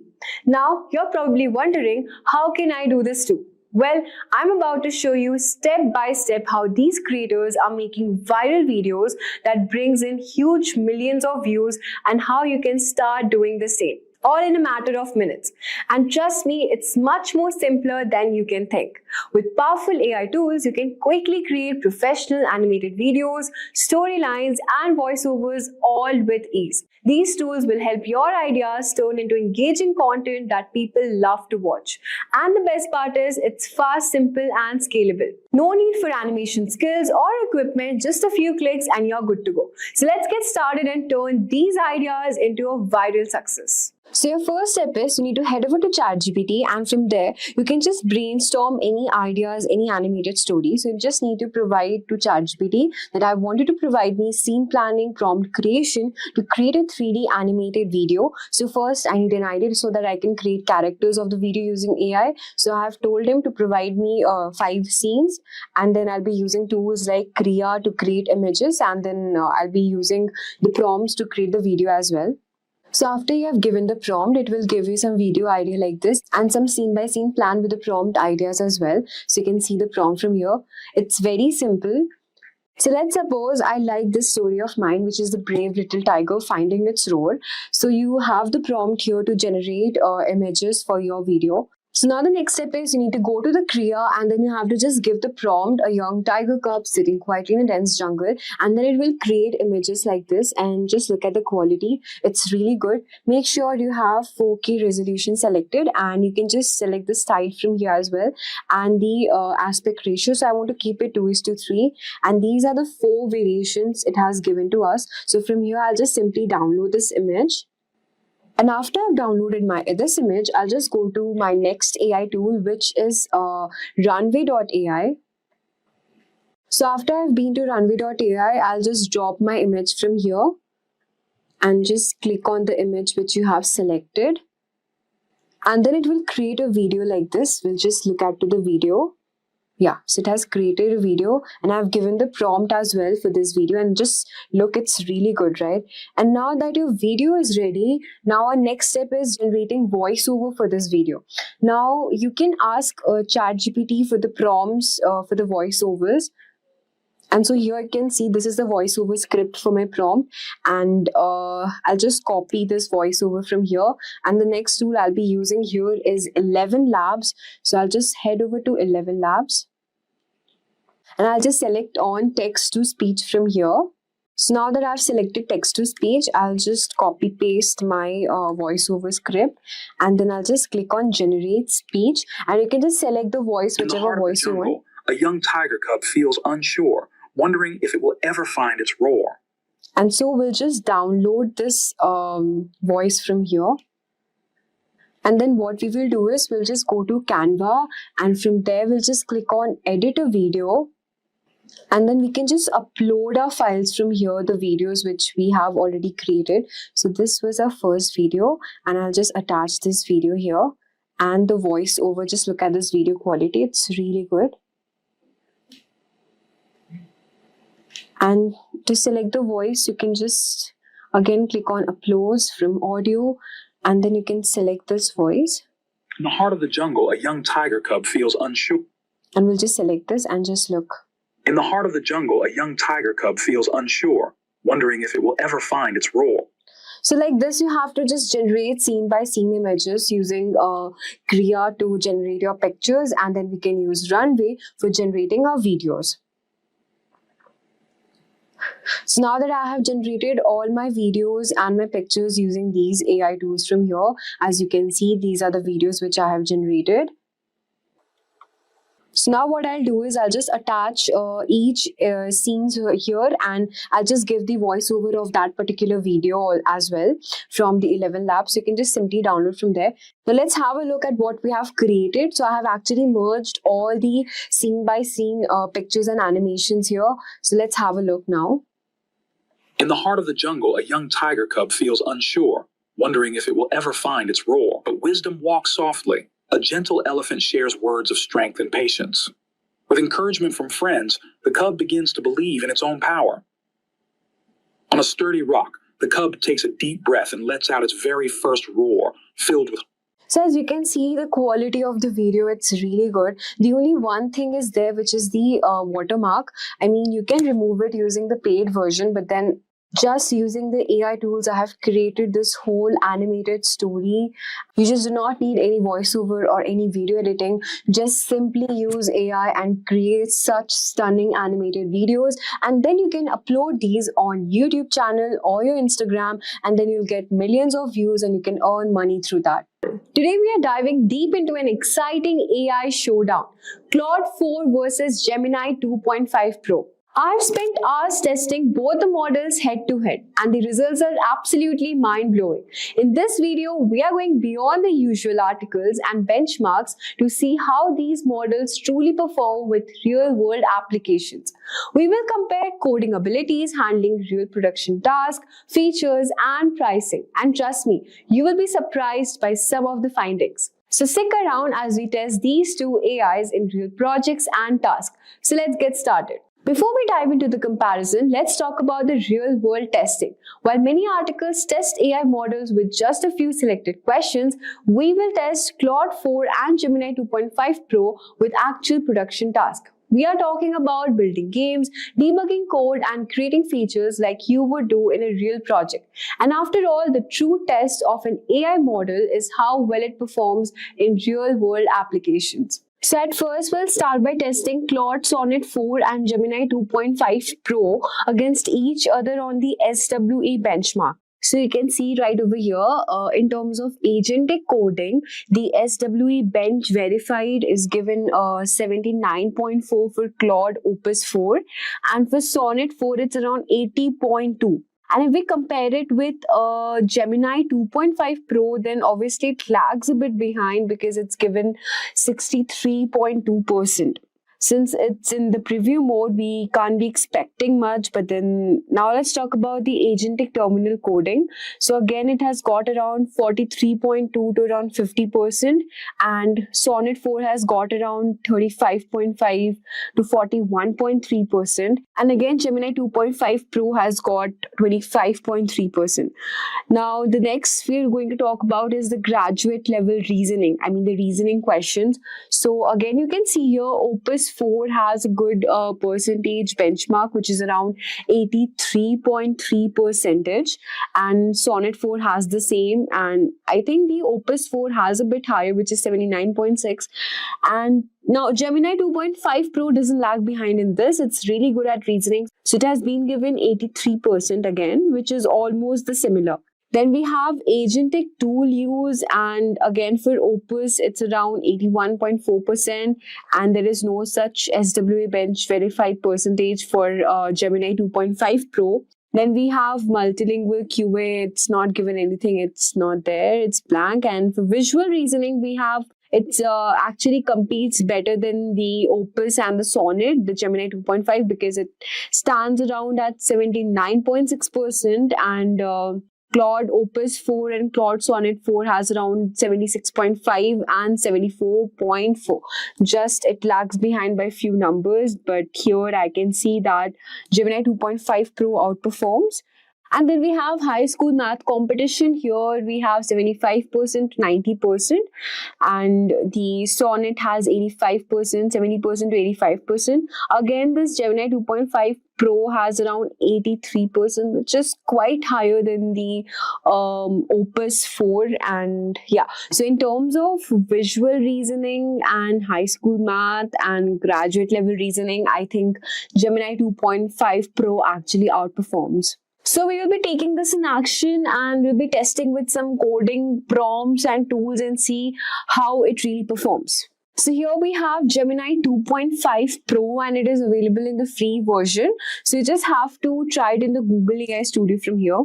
So now in the chat mode, as you can see, we've got this navigation bar where we have this option of stream, generate media, build history. Now, if you want a complete tutorial on Google AI Studio, you can find a full video I have attached in the card section, so you can just find it from there. So right now, let's give it a prompt.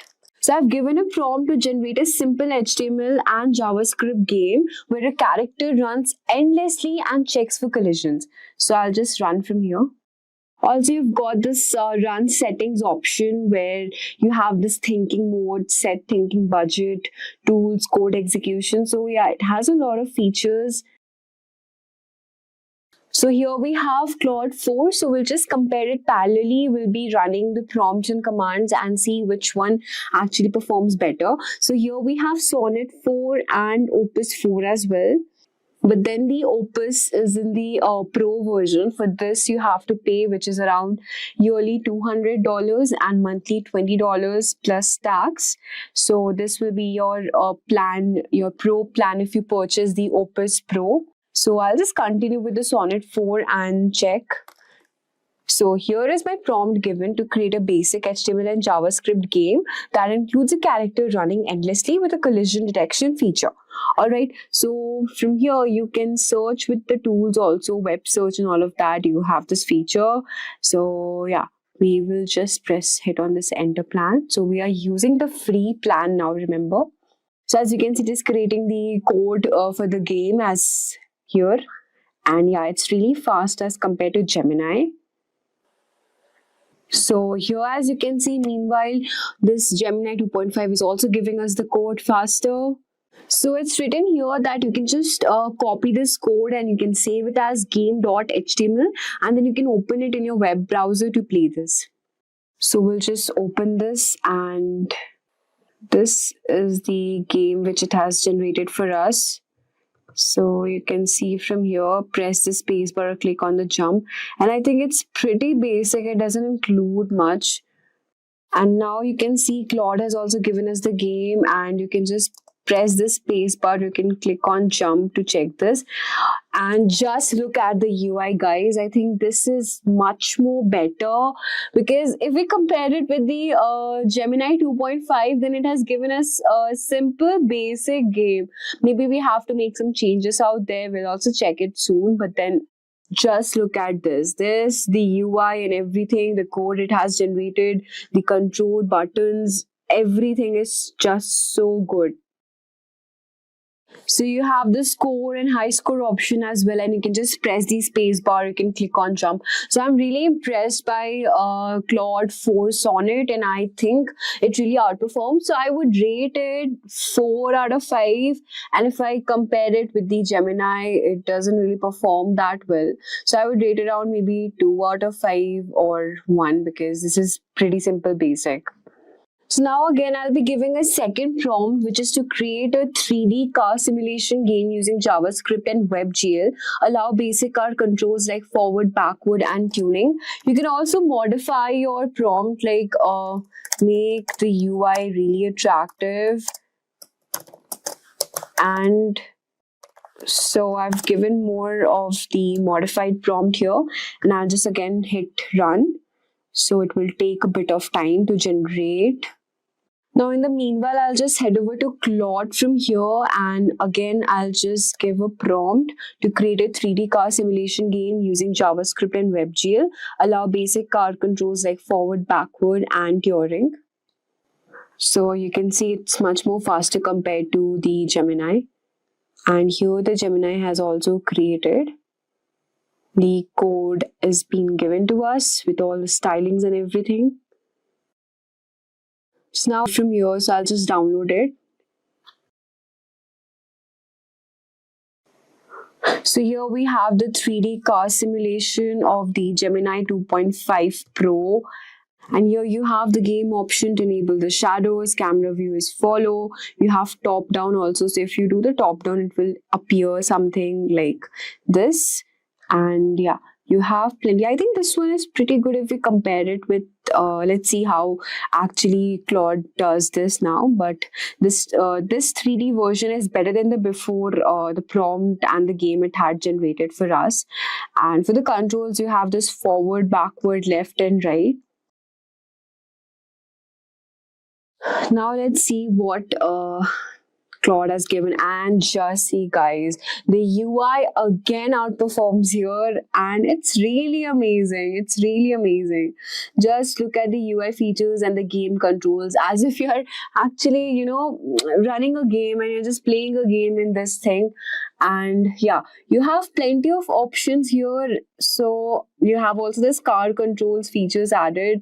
and I found it really good. I mean, if we look at the UI wise, so the 3D models look intuitive here in this case of Gemini 2.5 Pro, but then again in the Claude here, I would say it ranked a lot. And again, if I had to give ranking, then I would give around 5 out of 5. And for Gemini 2.5 Pro, I would give around maybe 3 out of 5. So it's good, but then it lacks a bit of more features and modifications, But in this case, we have a lot of features, and the UI is also very tempting and appealing for any user to play this game. So yeah, I would say that Claude Sonnet 4, the free version is really good. Again, you need to, if you want to try the Opus one, it will be obviously good. So according to me, the Claude 4 really performed well. So next, we'll also check the debugging performance and which one actually fixes the bug faster. So I'm here in my Gemini 2.5 and I've been given a prompt to actually debug my this code. The project was working fine, but there are a few bugs and I wanted to fix it. So let's see what times and how much time does it actually take to fix these bugs. So it's taking a bit of time and it's refining the bug dissections. So you have this thinking budget options also from here. So it's taking a bit of time. Meanwhile, we'll just head over to Claude and just check the speed from here. So again, I've given the same prompt to Claude also. The project was working fine, but here are a few bugs and all. So let's see how much time does this take. So you can see the response is really faster as compared to Gemini. And again, Claude here outperformed.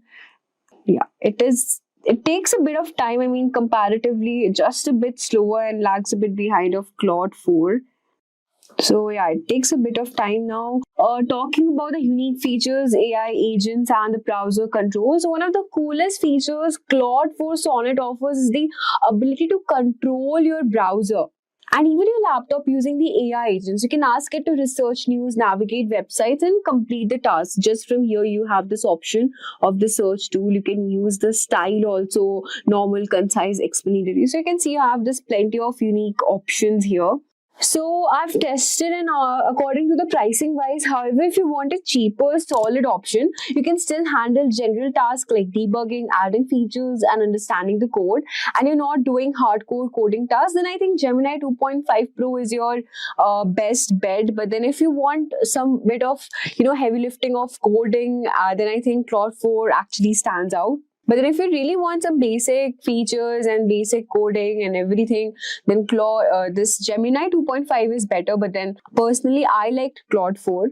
So to sum it up, I would say Claude Sonnet 4 is fantastic for coding. But if you're just looking to get the stuff done without breaking the bank, Gemini 2.5 Pro also does a great job. So today we are going to build the free AI web scraper. Now let's begin with understanding what exactly is web scraping. Web scraping is an automated process of extracting data from websites that involves using software tools or scripts to access a web page, read its HTML content, and retrieve specific pieces of information such as text, images, links, or structured data like tables. All these days in data analytics, web scraping was common. For example, Tableau, Power BI, Excel, and many more, they used to have an API attachment or they used to have a connection established with websites and they used to scroll over the web page and then extract the HTML content. But what if you had to build your own? It would be a time-taking task, but with AI, it is really simple. There are multiple AI tools like Browser AI, AI Scraper, Firecrawl, Octascrape, Crawl4AI, and many more. Today, we will be using the LLM-friendly tool, which is Crawl4AI, and it is completely open source. Now, let's switch to the demonstration part of it. So let's get started with the demonstration. We will proceed with one of the most popular open source tool, which is Crawl4AI. So you just need to search for Crawl4AI, and you will be having the first two links, which are the GitHub link, and the next one is the official documentation of Crawl4AI. So as you can see, this is awarded as the top repository from GitHub. So you're on the front page, the quick start page, which will explain you the installation procedures. So the basic installation, you just need to run some pip commands. And you can also find the same on the GitHub page as well. let's go through a quick walk around. So the basic installation and the initial setups, diagnostics, which is nothing but checking the version or something like that and verifying the installation. All basic and simple techniques, and advanced installations in case if you're going with the additional functionalities. You just go through the entire documentation, and you also have some feature called as Ask AI. So they've got their own chatbot where you can ask some questions regarding installation or any other questions if you have about crawl for AI. And now to the home page. Now, if you see the GitHub page, you also have the similar approach, the same procedures. Open source web crawler, web scraper, ranked as number 1 on GitHub. So here you have some basic why you should proceed with crawl for, and also the installation steps as mentioned in the official documentation, pip install command and everything. Everything is similar. There you go. Verified installation and everything else. And you might also need some additional tools like Playwright and all the other things, and Python environment, virtual environment, everything. So just, all the things are mentioned below as similar to the official documentation. Now we will proceed with one of the IDEs. So I'd recommend Cursor AI, because Cursor AI will help you regarding any of the errors in the practical demonstration. Start everything from the fresh, open a new project. We'll also create an entirely new file together. So we'll name it as, that's a trial 1. We'll eliminate that. We'll delete that. We'll now create a new folder on the name free AI web scraper or web crawler is good. Yeah. Enter. Select the file location. So you just have to copy paste the templates from the GitHub page. So this particular GitHub page will only have the sample documentation, not an exact, code documentation. You just have to copy this and paste it on Cursor AI. So what Cursor AI will do is it will go through the entire detailed procedure. It will go through the sample code, so that if you just give it a command that I want to prepare something similar to this, and you're the one who's going to handle everything, so it will just understand it and then it will build you one. So we've pasted the entire documentation from GitHub. But before we enter it to the agent of Cursor AI, we'll be writing a small prompt, and the prompt will be really simple. Create me a multi-URL crawling project, which takes homepage of a website and then crawl up to 20 found pages using crawl for AI. Also allows .csv downloads and solves all the previous downloads in cookies section of the browser. That's it. And now, apart from the GitHub page, to just add a few more details, we'll go to the home page of crawl for AI, and here we'll go to fit markdown. So why fit markdown? So you already know whenever you are working on a web page, they'll have a mix and match of HTML, CSS, and all those things, right? So we don't want to focus on all those things. We just want to focus on the markdown part of it, the major details which are included inside the comments, right? The markup language. We just want to focus on that so that it minimizes the processor effort. So we'll just copy this and paste it back on the web page. But before that, let's also go to another file, which is also the multi-URL. So you can also copy this and paste it on the prompt. And first, let's paste the beginning one. And let's now copy and paste this as well. In case if you want, for right now, we're working on one single URL. So for safer side, I'll just go with one input as well. But if you're working with multi-URL, then you can copy and paste it as well. And also, you can also proceed with LLM. In case if you don't want the LLM to be functioning there, then you can also go ahead with that. So here you can see the key benefits as highlighted. Back to introduction. Yeah, that's the one which I was talking about, LLM-free strategies. So in case if you don't want the LLM to be functioning in the background, why you should avoid LLM being for the basic extraction? These are the few reasons. So yeah, that's the one. So one of the crawl force AI is more faster. That's the reason you can choose the crawl for AI instead of any other LLM. Now let's go back to Cursor AI and continue with our prompt. Just enter, and it will automatically create all the classes and all the code documentations for you, along with a README file which includes all the requirements and everything and the steps that you're following, right? You already got the requirements.txt, which will have all the requirements that you need to execute this project. Now let's create the main crawler script. So it's writing a Python script for you.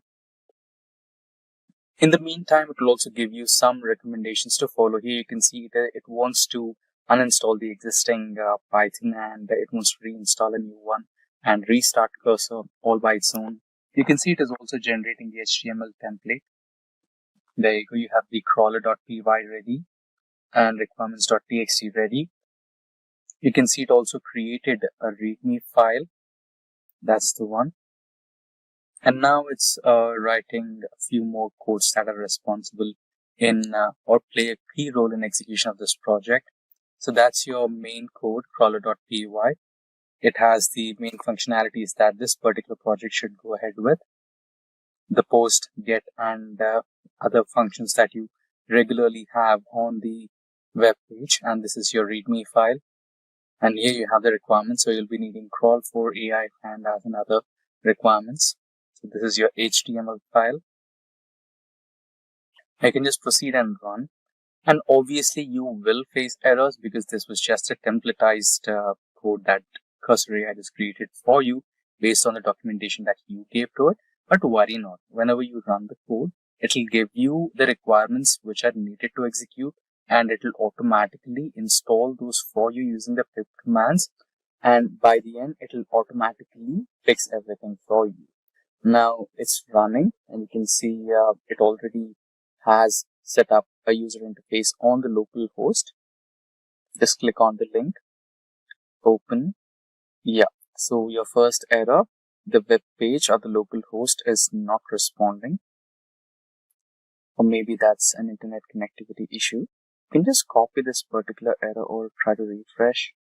So let me write down a prompt. Can you check the warning errors and fix them all, and next run the entire project. Now it goes through each and every file that it created and also cross verifies the requirements and then executes everything. Let me delete this terminal.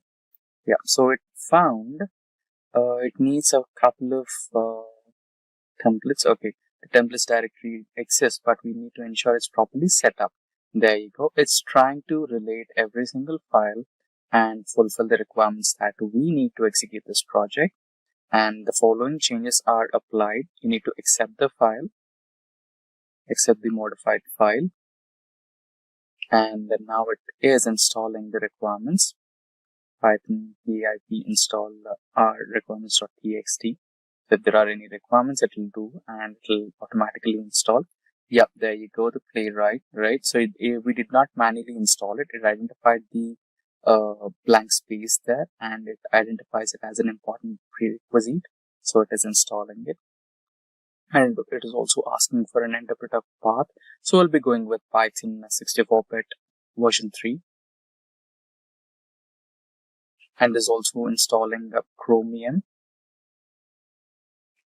And if you see on the left hand side, it is also creating a virtual environment, creating when we upgrading PIP. You can see the status on the left hand side as well as on the right hand side. So crawler.py is our main file. It has started executing it on localhost back again. So the best part about using Cursor AI is you will have an agent which you can work with. So we are currently working on the Cursor AI's AI. If you want, you can switch from Cursor AI to ChatGPT, Claude, or any of the LLM of your choice, and you can get started with it. Now let's try to run our localhost once again. Okay, so let's copy the error this time and paste it there.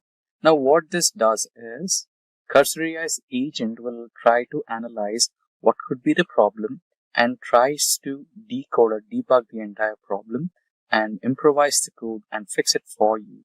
Now it says that it has understood the issue and it tried to fix it, and now it wants to run the file once again. Just click on run and check for yourself. It's a type of trial and error, but I'm sure it will help you work it out. So I've done it once and I'm doing this once again. It's not a big deal at all. There you go. Okay, it has found a little bit of error. Now it wants to install the requirements once again. Okay.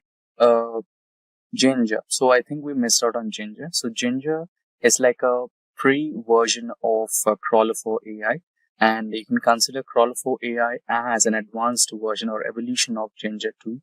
So this is also one of the requirements. So I think Cursor AI wants to make sure that it works in parallel with both, so that it doesn't have to find a hiccup while running and executing this project. There you go. It's downloading a few other requirements it needs: tokenizers, Hugging Face, FSPEC, file lock, and everything. Meanwhile, let's go through is that Cursor AI has imported for us. So it has UV, con, logging, async, JSON, everything else. It is also taking date and time. And here we have basic config. And apart from that, here we have the main file, which is crawl manager, and save caches for the prompt request that we have placed to save the previous downloads and everything in the browser cache. And crawl URL is where you paste the URL of any random website that you wish to have. And apart from that, here you can see the data frame, which is for the CSV file, which we are going to download. And apart from that, here we have some exceptions. If the crawl was successful, or the web scraping is successful or not, it'll let us know. And once everything is done, it'll automatically shut down. And here we have also dedicated the localhost address and the port number for us.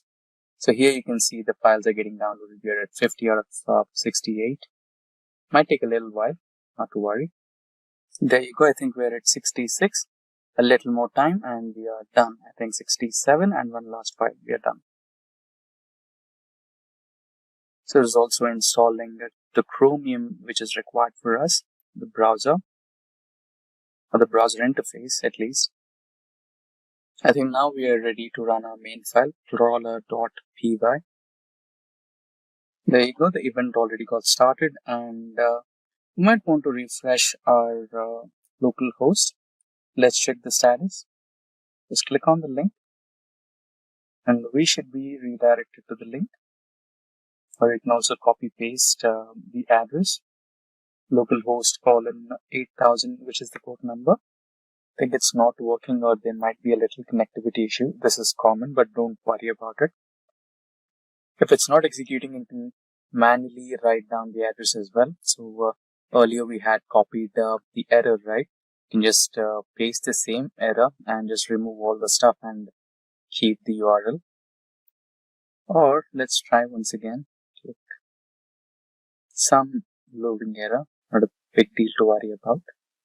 Let's go with the manual way. I'll erase everything else apart from the address, the localhost address. I'll have the HTTP.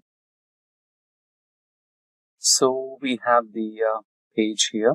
This is where we paste the URL, and maximum pages as we described, it is 20. Let's say you have opened the Amazon website, right? So like I have opened here the Flipkart website that we will be dealing with, and also I have opened the Simplilearn's website as well. Now, before we get started, I want to explain you something about CAPTCHA.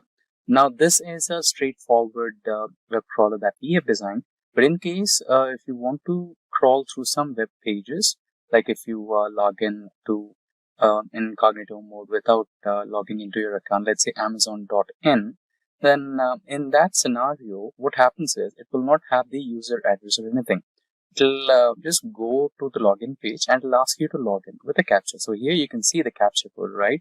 So this particular web crawler that we have designed is not designed actually to crack the CAPTCHA things. So for that, you might have to do some additional coding, or you can just write a prompt to, the Cursor and it'll get it done for you. So, so far so good. We will just paste the URL and let's see. I am guessing that, yeah, we have an error. So don't worry if you didn't get any errors. So few parameters, you can see the max pages, right? That particular parameter is not properly defined here. So in that case, you can just copy paste the error. It'll automatically, Cursor AI will automatically go through the error and the entire code, cross-verify it and change the file name. So you can see it already fixed it, right? Accept the changes, and there you go. The code is automatically updated from its end. Accept the code. And now we are ready to run the code again. You can just refresh the local host, copy the address of the web page and paste it there. Okay, just refresh it. Sometimes you just face this connectivity issue, but not to worry. Once it establishes a connection, it will automatically reload. Okay, I think we missed out on HTTP. No. Let's just keep on refreshing it. Yeah, there you go, you found it. Now we will paste the URL that we earlier copied. So let's say you have about 20 to 30 web pages, right? It'll automatically crawl to the end of the page and then it chooses the next page, something like that. But in few scenarios, it might end up in the first page as well. We might never know. So just have to check the code for it and optimize it and you will be fine with it, right? Let's see, I think we might face, okay, a small error again, another parameter, max depth. So you might face a couple of such errors down the line. You just have to copy paste them on the terminal or on the prompt. It'll automatically go through the code and fix it for you.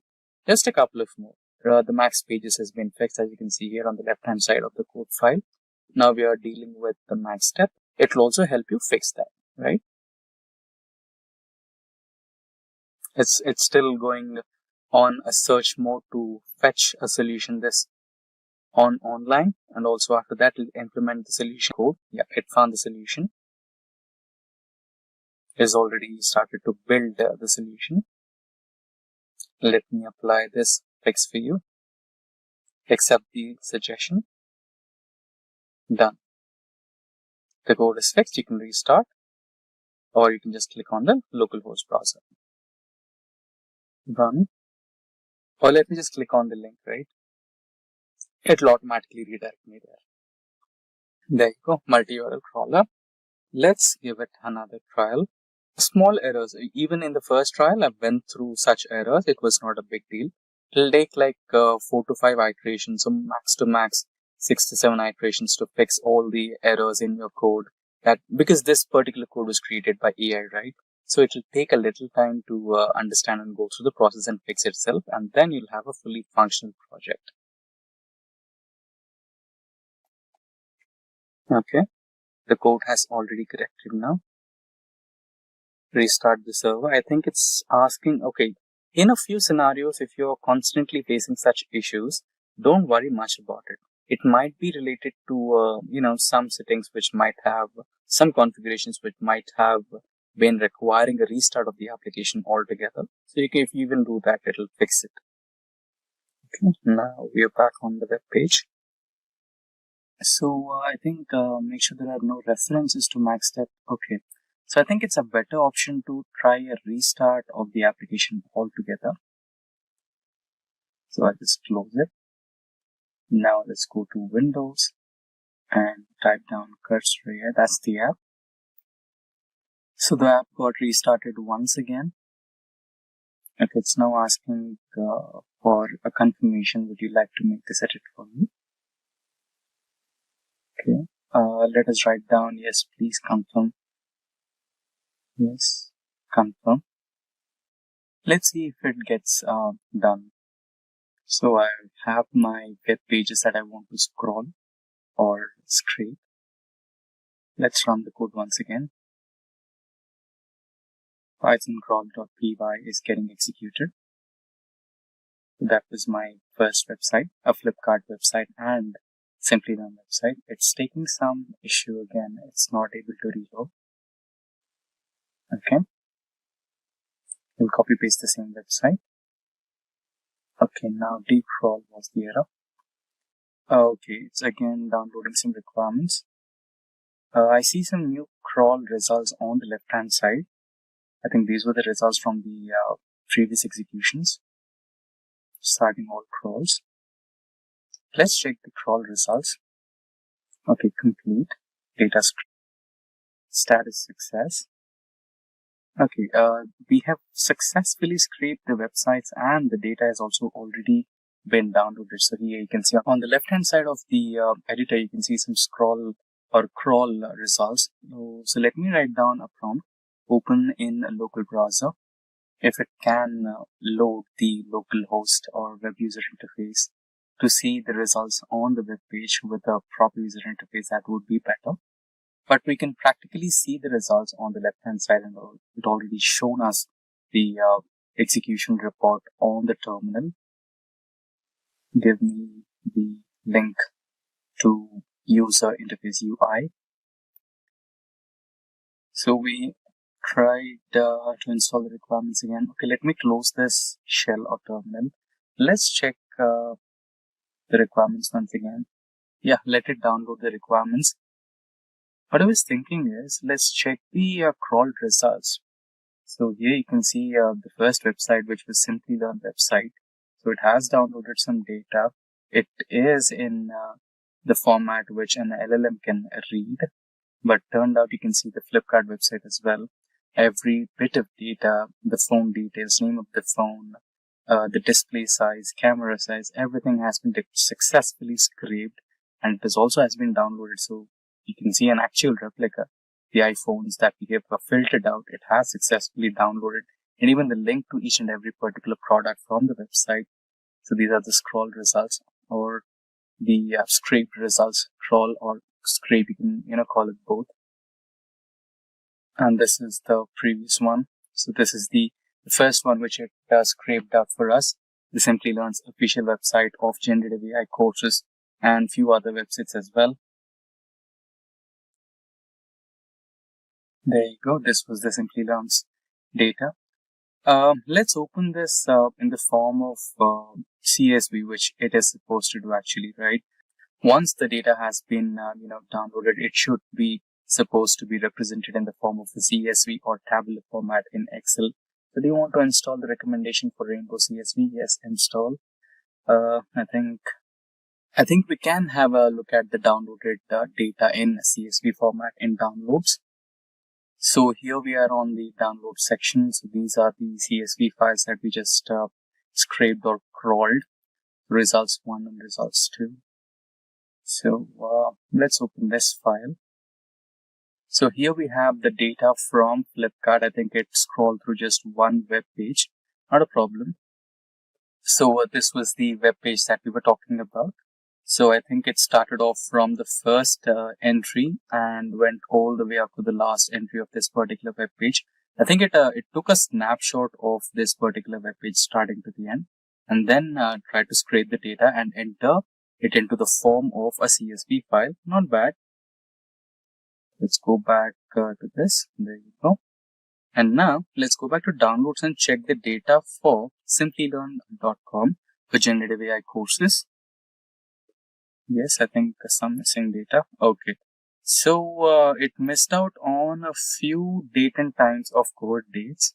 So here it also has the URL for the particular course name. So we have about 14 courses available. Apply generative AI, specialization, few professional courses and executive courses, and some certifications related to data analytics with generative AI. And it also scraped out the URL links to that particular program, and it also cared for entering the UTM parameter, the source generative, event name, mega meaning, right, everything. And it also has entered the duration of the course, which is pretty good, how many number of months or years, and the cohort date. A few of them were unable to get scraped off, but rest of them, we have got them right here, the cohort date. And it also has a fee in INR for this. For some reason, I think it couldn't scrape it off. And also the partner university. So here we have Purdue, and ICT Academy, IIT Guwahati, Kanpur, Purdue, and a lot more, right? So far, so good. So that's how you can build a web crawler or web scraper using AI, which can automatically scrape the website for you and download the data in terms of CSV, .csv or Excel format. In this video, we are going to learn how to automate Google Sheets using NA10. It is a very powerful workflow automation tool. We will start by setting up a webhook trigger to receive data from external sources, then connect it to Google Sheets to automatically store and update data in real time. By the end of this tutorial, guys, you will be able to capture form submissions, automate data entry without manual work, or set up live workflow that runs seamlessly. So whether you are a beginner or an automation pro, this tutorial is must-see for you. First, understanding what exactly is NA10. So I'm at the official website of NA10, And N8N is an open source workflow automation tool that allows you to connect various applications like APIs and databases without writing extensive code. It provides a visual editor where you can create workflows by linking different nodes. Think of it an alternative to Zapier and Apache Airflow. But this tool has more control and flexibility, and also it has self-hosting capabilities. Now if you see, the key features of N8N are as follows. It has this amazing visual editor where you can drag and drop nodes to create workflows. No complex coding is required. It has over 350 plus integrations, and it supports APIs, databases, messaging apps, AI tools, and cloud services. For example, you can think of like Google Sheets, Slack, Telegram, OpenAI, AWS, GitHub, MySQL. So it has integration to these tools. And apart from that, it has self-hosting and cloud options. You can run it on your own server for data privacy, also available as cloud service.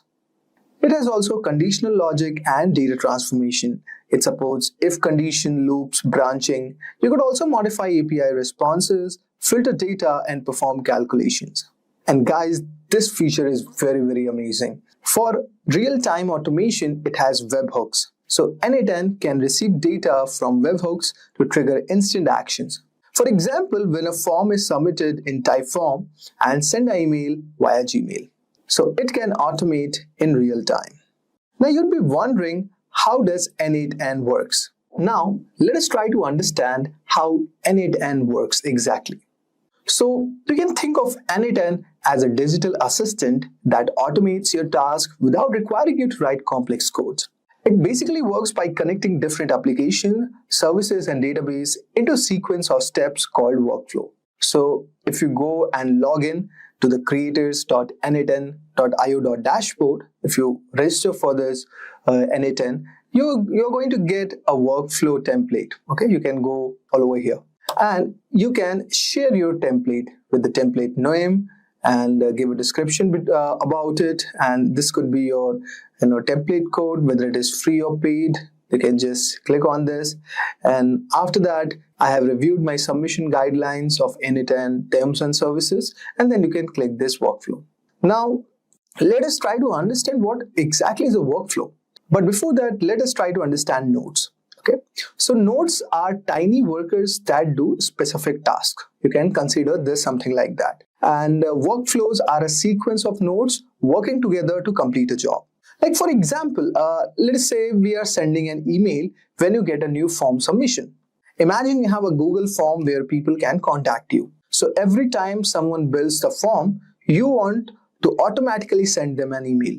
So in N8N, you can create a workflow like this. So a Google Forms node collects the new response, and Gmail node sends an automatic email to the person who submits the form. So this is something like this. We'll be doing a one hands-on tutorial also to elaborate more about it. So this is one of the way how it works. Next, there is a concept of triggers. So there are trigger-based execution mode also, how to start your workflow. So you have to also understand, guys, that N8N workflows don't run all the time. They only start when something happens. So there are three ways to trigger a workflow. So the first one is trigger-based execution, okay, which is basically called as an event-driven. The workflow automatically starts when a specific event occurs. For example, let's say a new row is added to the Google Sheets. Now the workflow starts to run. Or you can think about it something like that. When a customer fills out a type form survey, the workflow runs. Think of it like a doorbell. When someone rings a bell, like for example, submits a form or updates a database, the workflow wakes up and does its jobs. Next one, we have the schedule execution, or we call it as cron jobs. Now here the workflow run on schedule, like daily, weekly, monthly. For example, every Monday at 9 a.m., a report is generated and sent via email. Or every hour, N8N checks for new tweets and saves them. Think of this like an alarm clock. You set it once and it automatically rings at the right time. Now let us discuss about the workflow components, which are like the brains of the system. So every N8N workflow is made up of different types of nodes. And each node has a special role, just like team members working on a project. So whenever we trigger the node or start the workflow, So what happens exactly? First, there is a webhook node, which starts someone when, like for example, someone is sending a data to your API. Then there is a scheduler node, which starts at a specific time, like every morning at around 8 a.m. And then there is a typeform trigger node, which starts when someone fills out a typeform survey. So we'll try to cover all these things in this today's tutorial. Now, there are some also nodes, like we call them as action nodes, which basically perform tasks. So these nodes do not actually work in your workflow. For example, let's say send an email node or send an email via Gmail or Outlook. Or there is a HTTP request node which fetches the data from an API like a weather update or something. Then there is a Google Sheet node which like adds a new data to a spreadsheet. So these are called as action nodes, which basically performs task.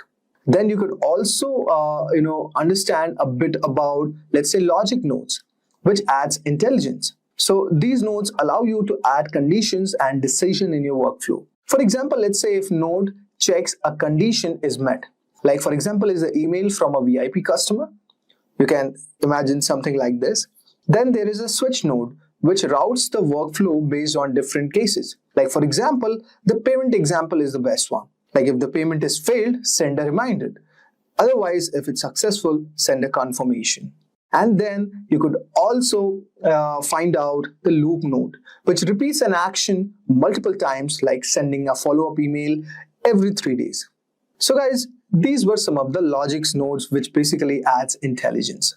And finally, we have the data nodes, which store and retrieves the information. These nodes basically help you save and manage data. For example, like Google Sheet node, which helps you to read and write data from my spreadsheet, or MySQL node, which stores customer data in a database, or Airtable node, which basically updates information in a table. Think of it like filing cabinet. It organizes and stores important documents or data for future use. So putting up all together, let's say you run an online store and you want to notify your team on Slack when a new order is placed in Shopify. So here is how your init and workflow would look like. There is a trigger node, like Shopify will trigger, like it is going to detect a new order.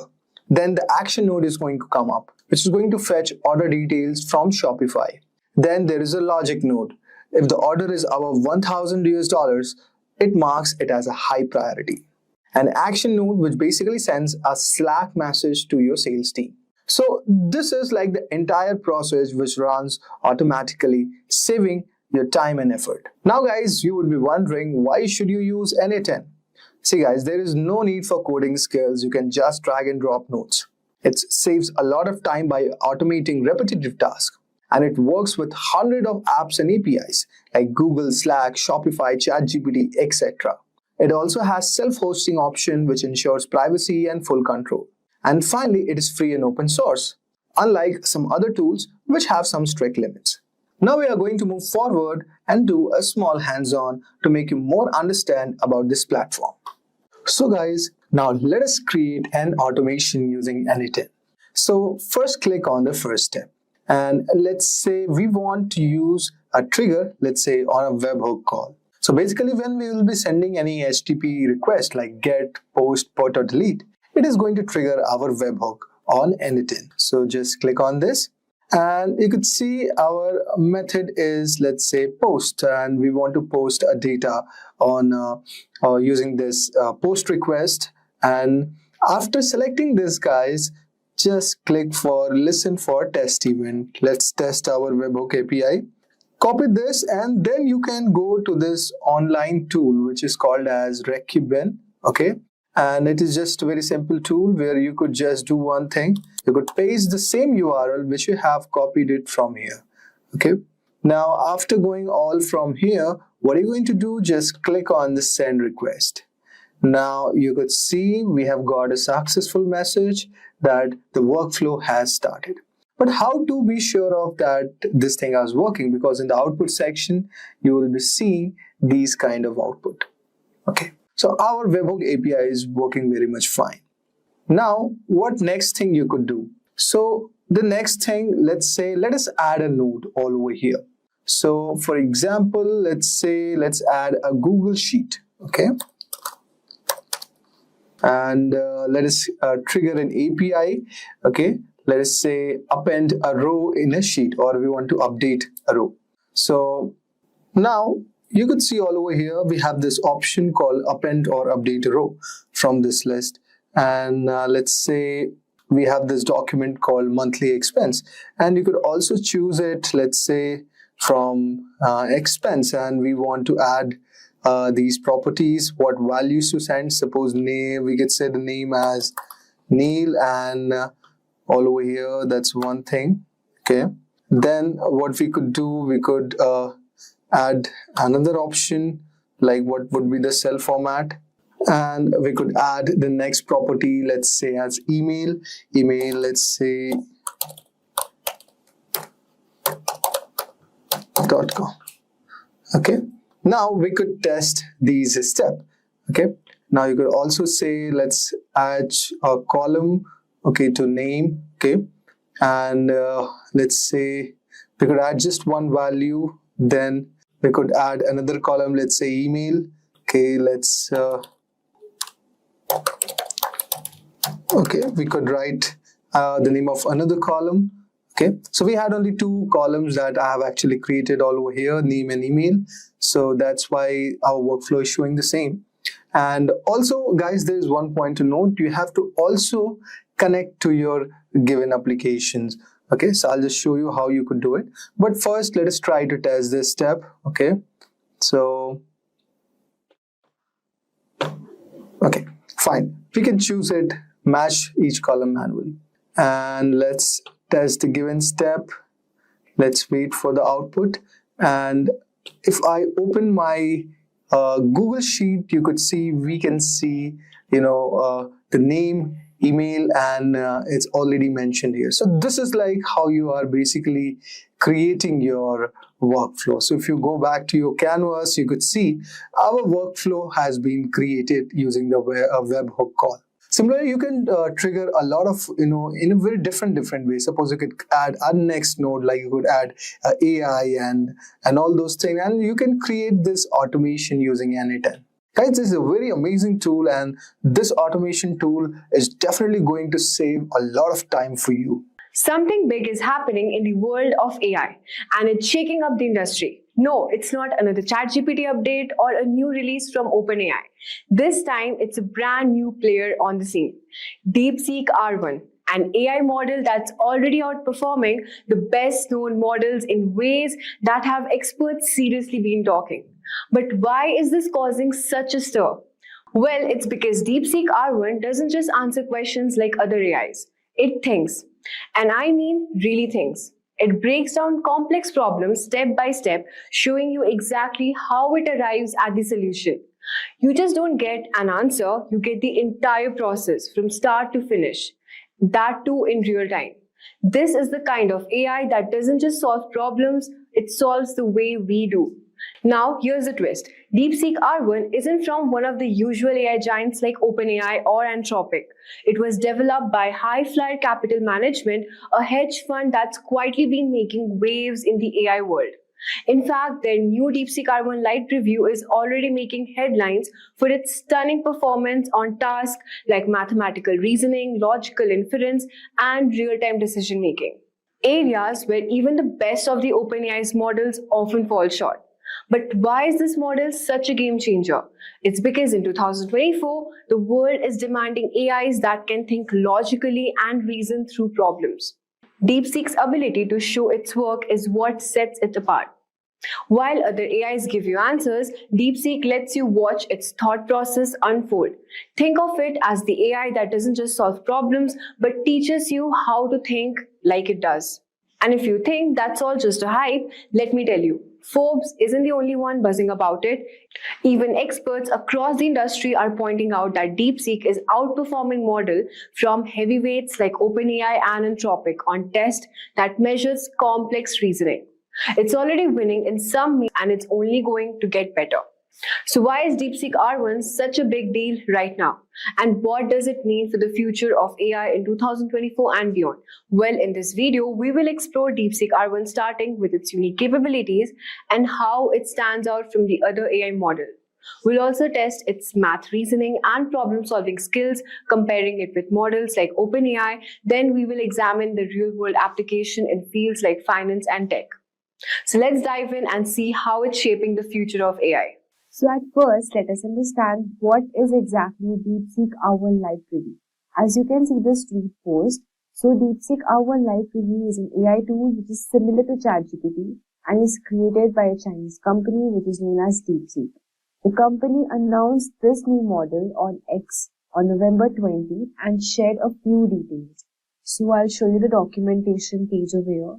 So this is a documentation page of DeepSeek API, and DeepSeek R1 Live Preview is meant to be really good at solving problem reasoning in maths, coding and logic. It shows you how to think step by step so that you can understand how it comes up with answers and which help people trust more. So you can try out me on their website, and the website name I'm going to show you. So you just have to simply go to Google and type over here chat.deepseek.com. As soon as you enter this, you'll be redirected to DeepSeek's page. So simply I'll just log in with the Google account, and here you can see this is the interface of our DeepSeek R1 Lite model, and here we will enable this DeepThink preview, which is a new feature over here. And now let's start with our test and start testing whether DeepSeek, this model, is really that effective or worth the hype or not. So first we'll be doing the strawberry test, okay? So let's see what exactly is the strawberry test. So let's start with a very simple question, which is how many times does the letter R occur in the word strawberry? So this is our question over here, and let us just check what would be the answer. So I didn't expect such a long reasoning process for what seems like a straightforward task. I thought that after counting the letter R and identifying the position of the word, it would have stopped there. But what's interesting to me is that it didn't stop. It double-checked the counting a couple of times and even considered things like how people might pronounce or spell the word differently, which I think is a bit of redundant, especially the pronunciation part. But then that's how it does show how careful and thoughtful it is. So it just explained us every step by step and what process we can go through it. So let's move on to our second question, which would be a mathematical reasoning question. So our next question would be if a triangle has sides of 3, 4, 5, what would be its area? So let's just check. So as you can see here, the DeepSeek R1 model is getting our answers, and it performs the checks I predicted, although in a different order.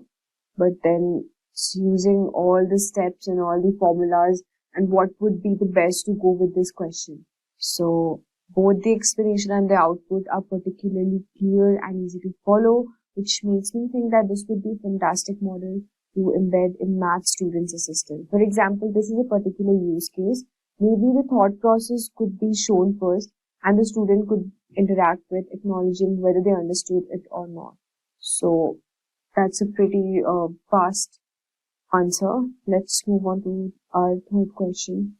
So now let's ask a DeepSeek model a geometrical type of question, which is a bit tough, and let's see what answer would it generate for us, and how it is taking the logic building and the process. So as you can see, it is taking all the formulas and also it is considering the other probabilities as well. So we'll just wait a few seconds. So as you can see, it has written data messed up in a denominator. So it is even checking what mistakes has it generated, which is as if somebody is solving this mathematical problem, but then in the form of AI. So that's really interesting. So now as you can see, it has given us the final answer and also step-by-step approach, which is well-known geometric formulas and applied them directly, which makes the reasoning very easy to follow. So the output is very clear and easy to follow, and across all these examples, it's been impressive to see how it consistently double-checked calculations using different methods. The thought process is always detailed, logical, and very easy to understand. So for somebody who wants to actually learn or go through these mathematical problems this model will give a very detailed explanation. So I would highly suggest using this. So let's now move on to our next question, which would be a coding test. So the first question would be, implement a function in Python that finds the longest palindromic substring in a given particular string. The function should have a time complexity better than O n raised to the power 3. Big O of n to the power 3. So let us just see what is the time complexity. Will it generate the answer for us? The code. Let's just check it out.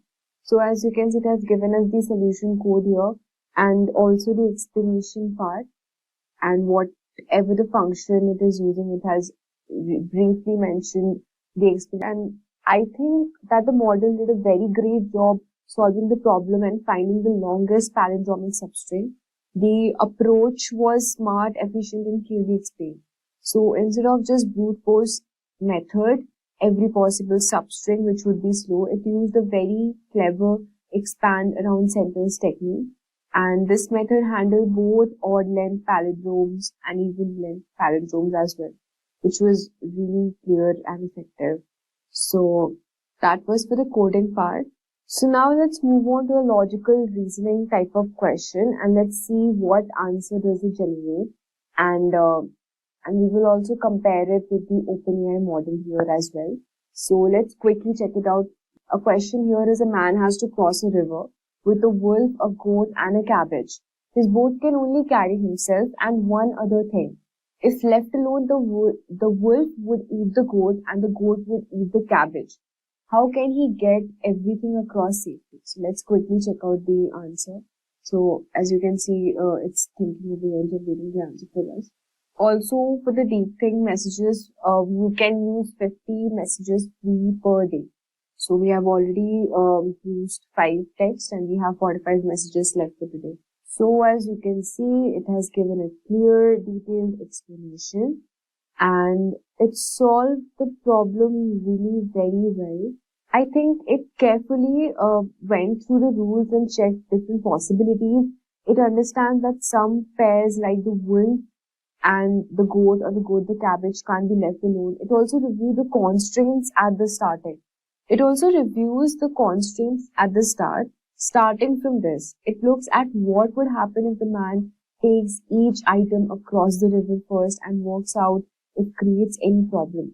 What I find really nice is about how the model adjusts its plan when something doesn't work. For example, when it tries taking the wolf first, it realizes talking to the wolf first, but realizes at the same time that it causes trouble and then rethinks the step.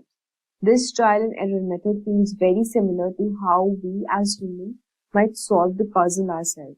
So in the end, the model comes up with a very right solution and explains it in a very clear and step-by-step way.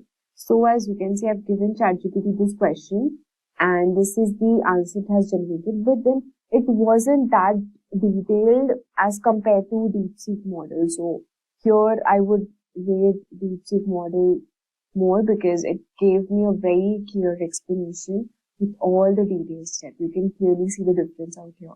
So for anyone who wants to understand from depth, this DeepSeek model would be a great help. So let's quickly have a look on the DeepSeek R1 live preview benchmarks. So we have tested the model in real world conditions, but how does it stack up against other AIs on benchmarks like AIME, math, and competitive programming languages?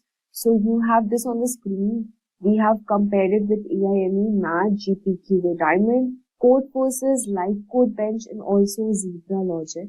So according to the benchmarks, DeepSeek R1 Live Preview blows the competition out of the water when it comes to math and logic problems, with a pass rate of 52.5% on the AIME 2024 challenge.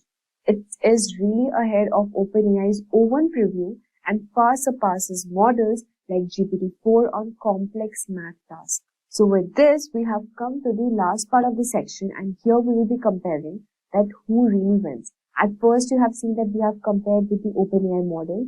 So let's just quickly test some questions and just check it out that with OpenAI, which one performs much more better. So now we will compare DeepSeek versus OpenAI O1 model with some command prompts to see who really wins. in different categories. So here I have this DeepSeek model. So my first command for this test is a math problem, and it says solve for x the quadratic equation 3x to the power 2 plus 5x minus 2. So let's quickly see this, what answer is it giving, and we will be comparing it with the OpenAI O1 model as well. So as you can see, it is giving us all the available solutions using different methods as well. And see the first method, the second method, quadratic formula. It's basically giving you the full overview of all the methods in which you find easier, and you can use that. And here is our final answer. So let's compare it with the OpenAI O1 model as well. So here I have this question, and I'll just check for the answer. It's taking a bit of time, but let's wait for a minute. So as you can see, it has only used one formula, which is the quadratic formula, and here we have the answer for this thing. But what I found is it provided a correct solution, but then it lacked, whereas our DeepSeek model, it provided much more detailed explanation. So I think DeepSeek wins for this maths question as well. For the second comparison, I have a coding problem. So let's check for both. First, we will be checking for DeepSeek model. And the coding problem is write a Python function to check if a given string is palindrome or not. And I'm waiting for the answer here. So as you can see, DeepSeek R1 Live Review model has provided us a correct solution along with a detailed breakdown of why each part of the code works as it does. So let's check for the O1 model as well. So now as you can see, for the coding task, the O1 model has given us the solution, but then it provides a working solution with clear code, but it doesn't explain the logic behind it. Whereas the DeepSeek model had provided the logic and also the solution with each detailed breakdown. And I think for this also the winner would be DeepSeek R1 Live Review because it provides better and clearer explanation. Now let's move on to the third test, which would be the logical reasoning. So here is my question, the logical reasoning, which is if a man has 5 apples and gives 3 away, how many apples does he left with? So let's check for the DeepSeek model. So now you can see it has given us the answer and also the correct answer, but it has explained each and every logic to go through this question and why have we used this particular logic as well. So that's a pretty breakdown, detailed step-by-step explanation. Let's check for the OpenAI O1 model as well. So here I have my question. Let's wait for the answer. See, it has given us a straightforward answer, which is approx 2 apples. But then it hasn't mentioned the logic behind it. Same as it was same for the coding task. I think since both of these models have provided the accurate, correct answer, but here also the winner would be DeepSeek because it has provided with a lot of explanation and transparency as well. So this is the wrap up of the video today. And if you're looking for an AI that excels in reasoning, problem solving and transparency, it's definitely a contender. While OpenAI and other models are fantastic, DeepSeek brings something unique to the table. Step-by-step logic, clear explanation with an edge when it comes to math and coding challenges. Hey everyone, welcome to Simplilearn's YouTube channel. In this session, we will learn how to run DeepSeek locally in Windows command prompt. But before that, let's take a look at the DeepSeek and all the hype about it. DeepSeek, the latest in generative AI, is making waves with its advanced reasoning and problem-solving capabilities, with global AI adoption accelerating, which is as a powerful contender, seemingly outpacing its rivals in efficiency and depth. Built on cutting-edge architecture, it excels in complex reasoning, coding, and multilingual understanding. AI is the new genius, and DeepSeek is pushing its boundaries further with unmatched performance. Its ability to handle intricate prompts with precision makes it a game changer. Unlike traditional models, DeepSeek leverages superior contextual awareness for human-like responses. Its efficiency in real-world applications refines productivity and automation, rapidly integrating it for high-level decision-making. That said, if these are the type of videos you'd like to watch, then hit that like and subscribe buttons and the bell icons to get notified. Now, before we get started, we need to check the space first. Let me explore the File Explorer once. So you can see the downloads is almost full. Now we have another volume D which has a little bit of space. Let's use that. Now let's change the location of downloads to drive D. For that, go to Downloads, open Properties, and here go to Location. Maybe if you want to create a new file, that's also okay. Let's try that. So here, let's create a file, and I'll name this as temporary downloads. Maybe you can also use underscore to avoid confusion. And this might ask for some permissions, like let's say you already downloaded an application or something like that, and you set environment for that, right? So let's see, that's the one. So automatically the computer will change all the environment variables for you, just in case if you have any other applications running from downloads directly. Meanwhile, while this particular files are copying, let's wait for a moment. Let's minimize everything and open a new tab on Google. So to run DeepSeek locally, we might want to use a few things. Firstly, Llama. So let's download Llama. Go to the Llama thing in the third link. That's the one we need. Now we need to download Llama into our local system. For that, let's explore the models. So this is the first one, the first link. This is the one we are looking for. So before downloading that, let's enable Llama. For that, we need to download and install Llama. Download for Windows. So the downloading and installation might take a little bit of time. Don't worry about it. And we have started the download. Now we will explore the DeepSeek before all this download thing settles down. Let's explore a little bit about the DeepSeek models. So here you can see we have 7B, 1.5B, 8B, 14B, and let's also view all. So the B stands for billion parameters. So DeepSeek has a lot of modules based on the learning parameters, right? A couple of them have 8 billion, 671 is the highest, I guess, 400 GB. And because of space constraints, we will go with the first one, which is 1.5 billion parameters one. You can choose the model based on your space in your computer. So I'll go with the 1.5B1. So just click there and you'll get all the drop down options. Go with the one you want. And for that, just copy that code there. Llama run DeepSeek -R1 1.5B, right? That's the one. And let's open the command prompt. Okay, before that, we need to install Llama first. So the file has been downloaded successfully. Navigate to the downloads location. Start the setup. It might take a couple of time. Once the setup is completely done, then we will open the command prompt and then copy paste that particular code. Then everything will be automatically downloaded and loaded for you. So DeepSeek will be ready to run locally on your CMD. So what's the benefit of running DeepSeek locally? Basically, when you want to communicate with your generative AI, you might want the internet connection with you.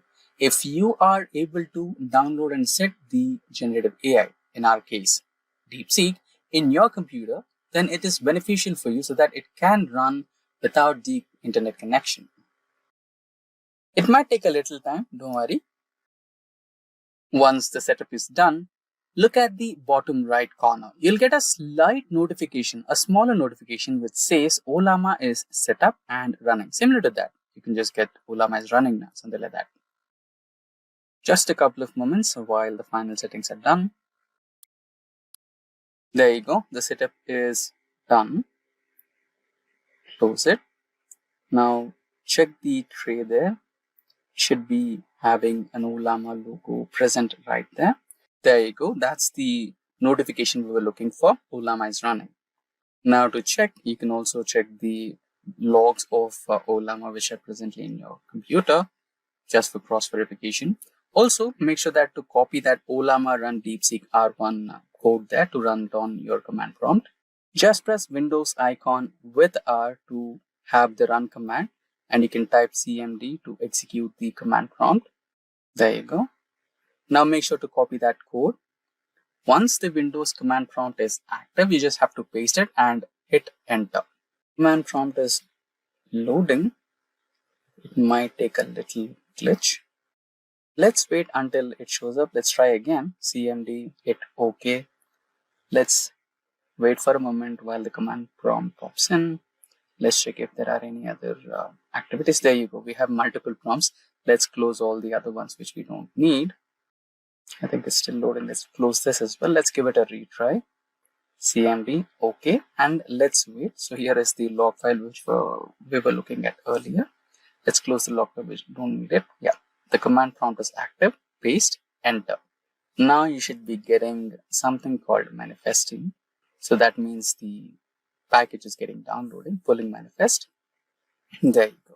So based on the model that we chose, which is 1.5 billion parameters, it's typically a smaller version of the looking at.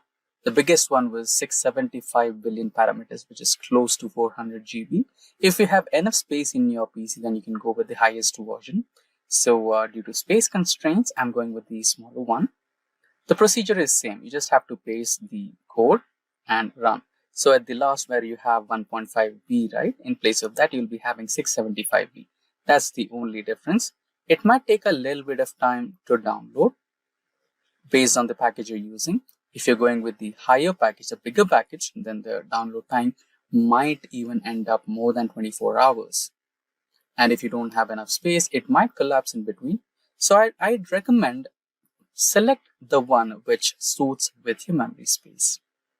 Now the files are downloading. It might take a little time. Let's wait for that. The first one is downloaded, second, third. So I think it's downloading in terms of packages. So we have the fifth package, verifying. There you go, successfully downloaded. Now we can type in a message. Let's say, let's type hi DeepSeek or hello DeepSeek to verify. So hi DeepSeek. So you can see when you open the prompt, you'll have that thinking mode, right? You can see it is also thinking. Now let me type my request here. So it also said as hello, how can I assist you? So my request is I wish to learn neural networks.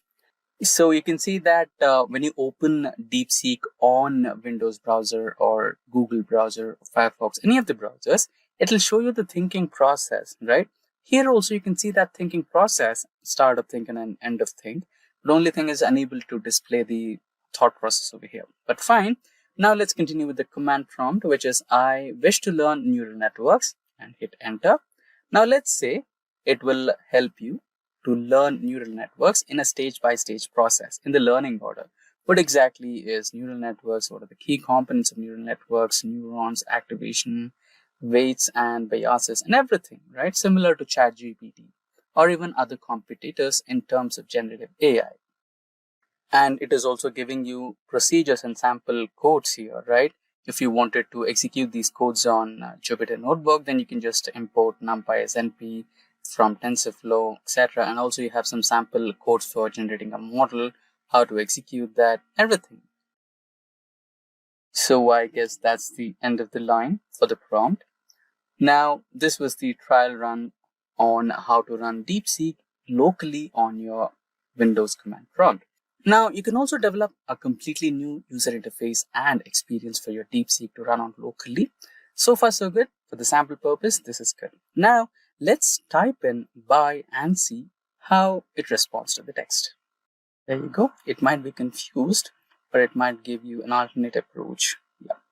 So it looks like your message got cut off. Okay, could you clarify?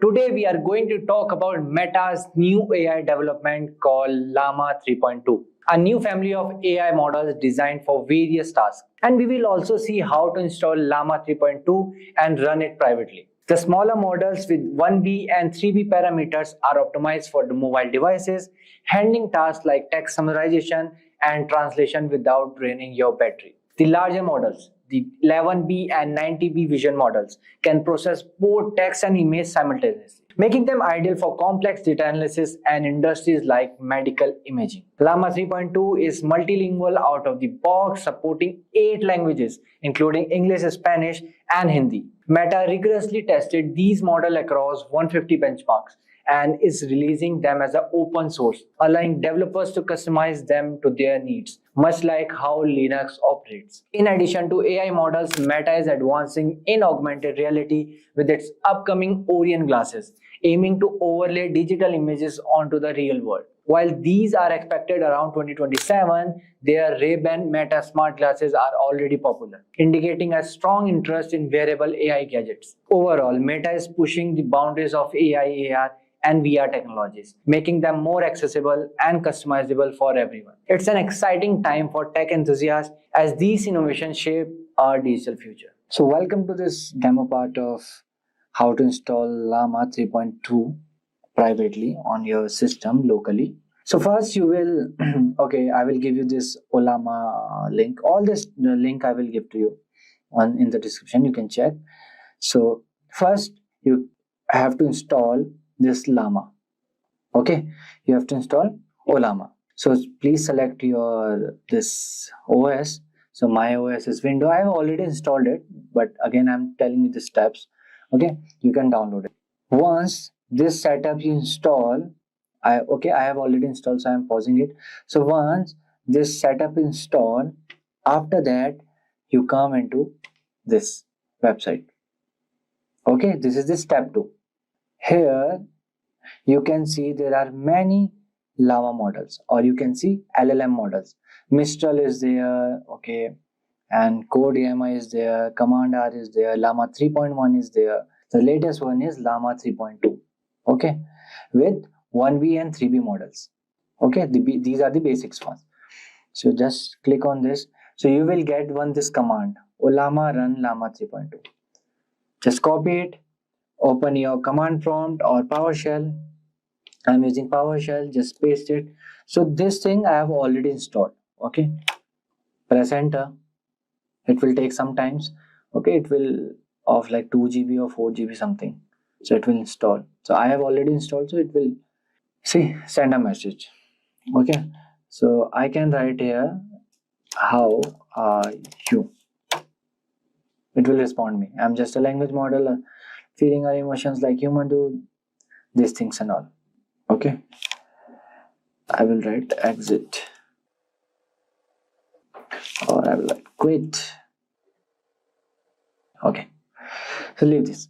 Okay, after this our Llama 3.2 is done. Okay, we have installed, but we will launch it with the Docker. Okay, so I'm closing this again. After that, come to this Docker. Okay, this is the docker.com. You come here, download Docker desktop app. So don't download this ARM64 as of now because it is in beta version. Okay, download this AMD64. Okay, so it's getting download. So again, my Docker desktop is also installed. Okay, so I will open it directly. So after installing, it will ask you for the email address and the password to sign in, not sign in, sign up, like this. So there one option will be there, skip. So you can skip. See, I have also skipped. That is why it is asking for me sign in. Okay, after skipping, this thing will come. This dashboard, container, image, volumes, build, and Docker. So after this, don't close this Docker. Okay, just minimize it. After that, our last step is coming to this website, open web UI. I will give you the links. So here you can just copy this. If Llama is on your computer, Docker run this. Just copy this, open your PowerShell, paste it there. I have done this process as well, and enter. Okay, it's done. So when you will open your Docker, this will come. Okay, localhost. See, last started 5 seconds ago. So open this port. See, after opening that port, this will come. Sign in to open web UI. So here you can sign up. Okay, all right.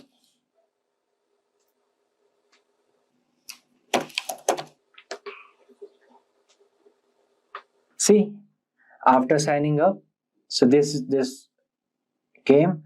Again, you can see we are in local host. Okay, you can select a model. See, 3.1 and 3.2, the latest one. Okay, you can set as default. Okay, default model set. Here you can ask anything to Llama 3.2. Okay, any questions. Okay, here are some suggested, like, okay, give me ideas. What are the 5 creating things I could do with my kids art? Okay, Press enter. So you can see Llama 3.2 latest. So there are two more models of this 11B and 90B, which are multi-models which use for big things. Okay. So this is how you can run Llama locally into your systems. You can ask anything, you can create scripts. Okay, wait, I'll do. I want to start my Instagram. Okay, I will write I want to build community on Reddit. What should I do? Okay, it will give answer. So here you can see gave me these things, these 5 creative things. Okay, it's thinking, I guess, or something it's doing. So this is how you can run Llama 3.2. See, it took time, I know, because we are running locally. That's why. See, building community on Reddit can be rewarding experience for this. Just choose the right subreddit. And the second thing, create high quality content. So like this. So this is how you can run Llama 3.2. Okay, you can use Llama 3.2 in this terminal as well. But if you will, run locally, deploy with Docker, so it will give you the good UI as well. See, good UI. Okay, you can sign out settings and these things. Imagine you are a robot in a maze, and every step you take brings you closer to the treasure or into the trap. But here's the catch. You don't have a map. So how will you figure out the best path without any guidance? This is where Q-learning steps in, one of the most exciting branches of reinforcement learning. It is like teaching an agent or a robot to play a game of trial and error, learning to maximize rewards and avoid penalties, all without knowing the rules in advance. In this tutorial, we will dive into the core concepts behind Q-learning, from understanding how an agent explores its environment to making smart decisions that leads to victory. Now, before we move on and learn more about Q-learning, I request you guys that do not forget to hit the subscribe button and click the bell icon for further updates. So let's start by understanding first, what is Q-learning? So Q-learning is a type of reinforcement learning which is basically used in machine learning algorithms to find optimal action selection policy for any given problem for reinforcement learning.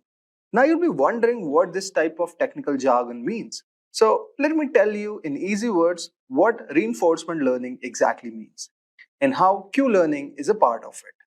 So let us consider a scenario.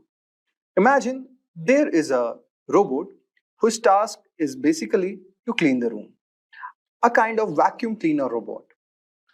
In that room, there would be obstacles like furniture, and there are dirt scattered around. The goal of this robot is to learn how to clean the room efficiently. Now, there are certain points. So, this is called learning by rewards. So, we have +1 for positive reward if the given vacuum cleaner cleans up the dirt. We have -1 or negative reward for bumping into the walls or any furnitures. And we have the higher +10 reward for this robot when it completes the cleaning of a room in a shorter period of time. Now, learning how this robot is learning. So suppose this robot starts up to cleaning the room. Now, after it has started to clean the room, it found some obstacle and it got collided with this. So it learned that it is getting -1 for the same. So next time when it encountered any obstacles, it just ignores it, or it just changes its direction. And this is called learning by rewards. So in this scenario, we have the agent as robot. The environment which we have is room full of dirt, furnitures and wall.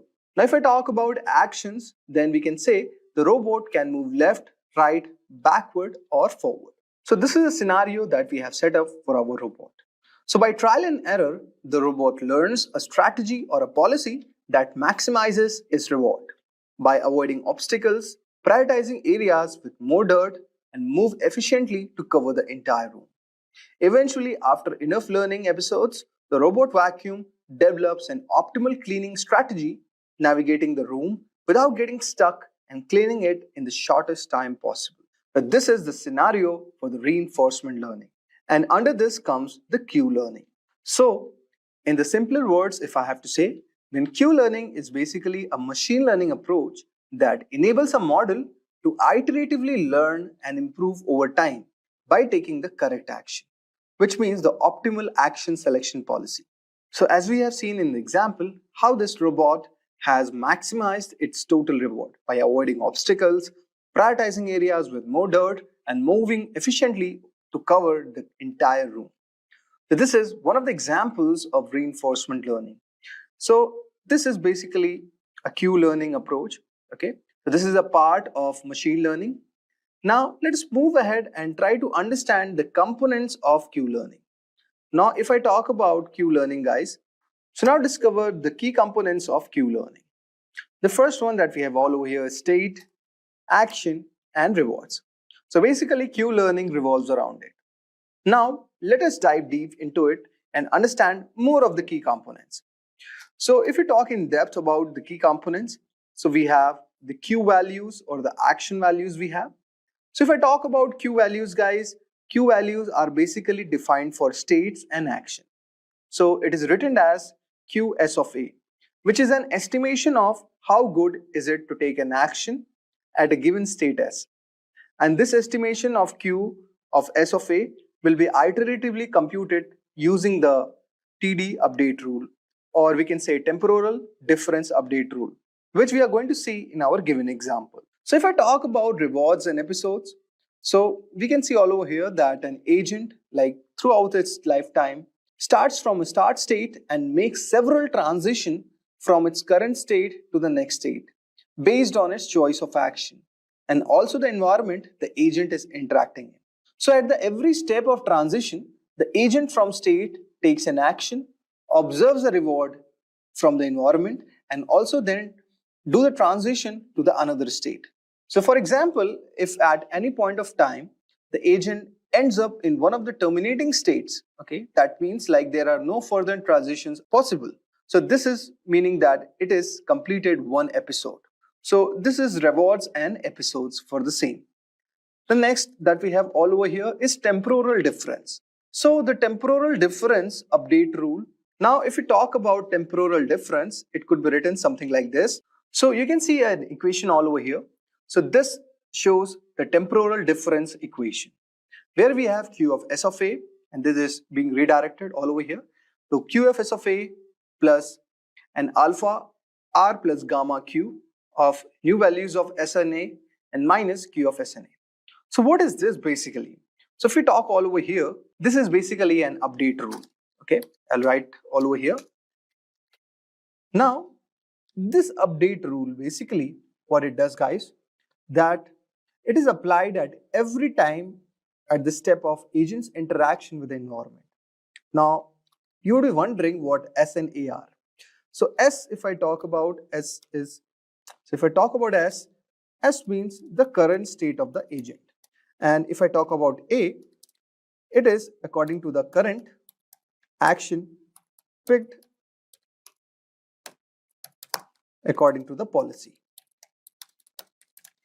Now, if I talk about the change S dash, so it is means the next state where the agent ends up.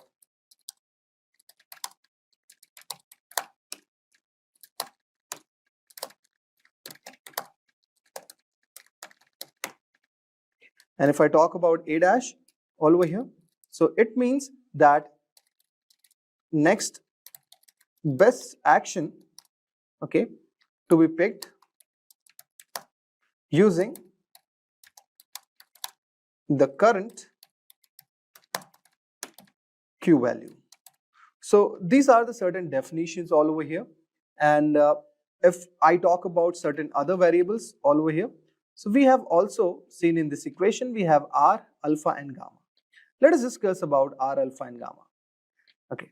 Now, if I talk about R, guys, so R here is, the current reward, which is basically observed from the environment in response of the current action. Okay. So if we talk about R, guys, R means current reward observed. Then if I talk about gamma, okay, so gamma here means there are two conditions. Either it should be greater than or equal to 0, okay, or it can be less than equal to 1. Now, this is basically a discounting factor. This means that gamma is a discounting factor in our given determination of the Q values. And this is basically for future rewards. So future rewards are less valuable than the current rewards, so they must be discounted. Okay, so this is a logic for it. And since Q value is an estimation of expected rewards, okay, so here from a given state, the discounting rule also applies all over here. So for the same purpose, we'll be using gamma. And if I talk about alpha all over here, so alpha is a step length basically. Okay, let's remember it. Alpha is a step length which is here taken to estimate the update estimation of Q of S of A. Okay, so this is basically a step length, how much steps it takes to update, how much this given state of the robot is, updated. Basically, the step length taken to update the estimation of this factor or this Q of S of A. This is the alpha. Now, we have understood the temporal difference, how we have calculated using this formulation, okay, and what are the mathematical variables involved in this step. Now, finally, we have exploration and exploitation.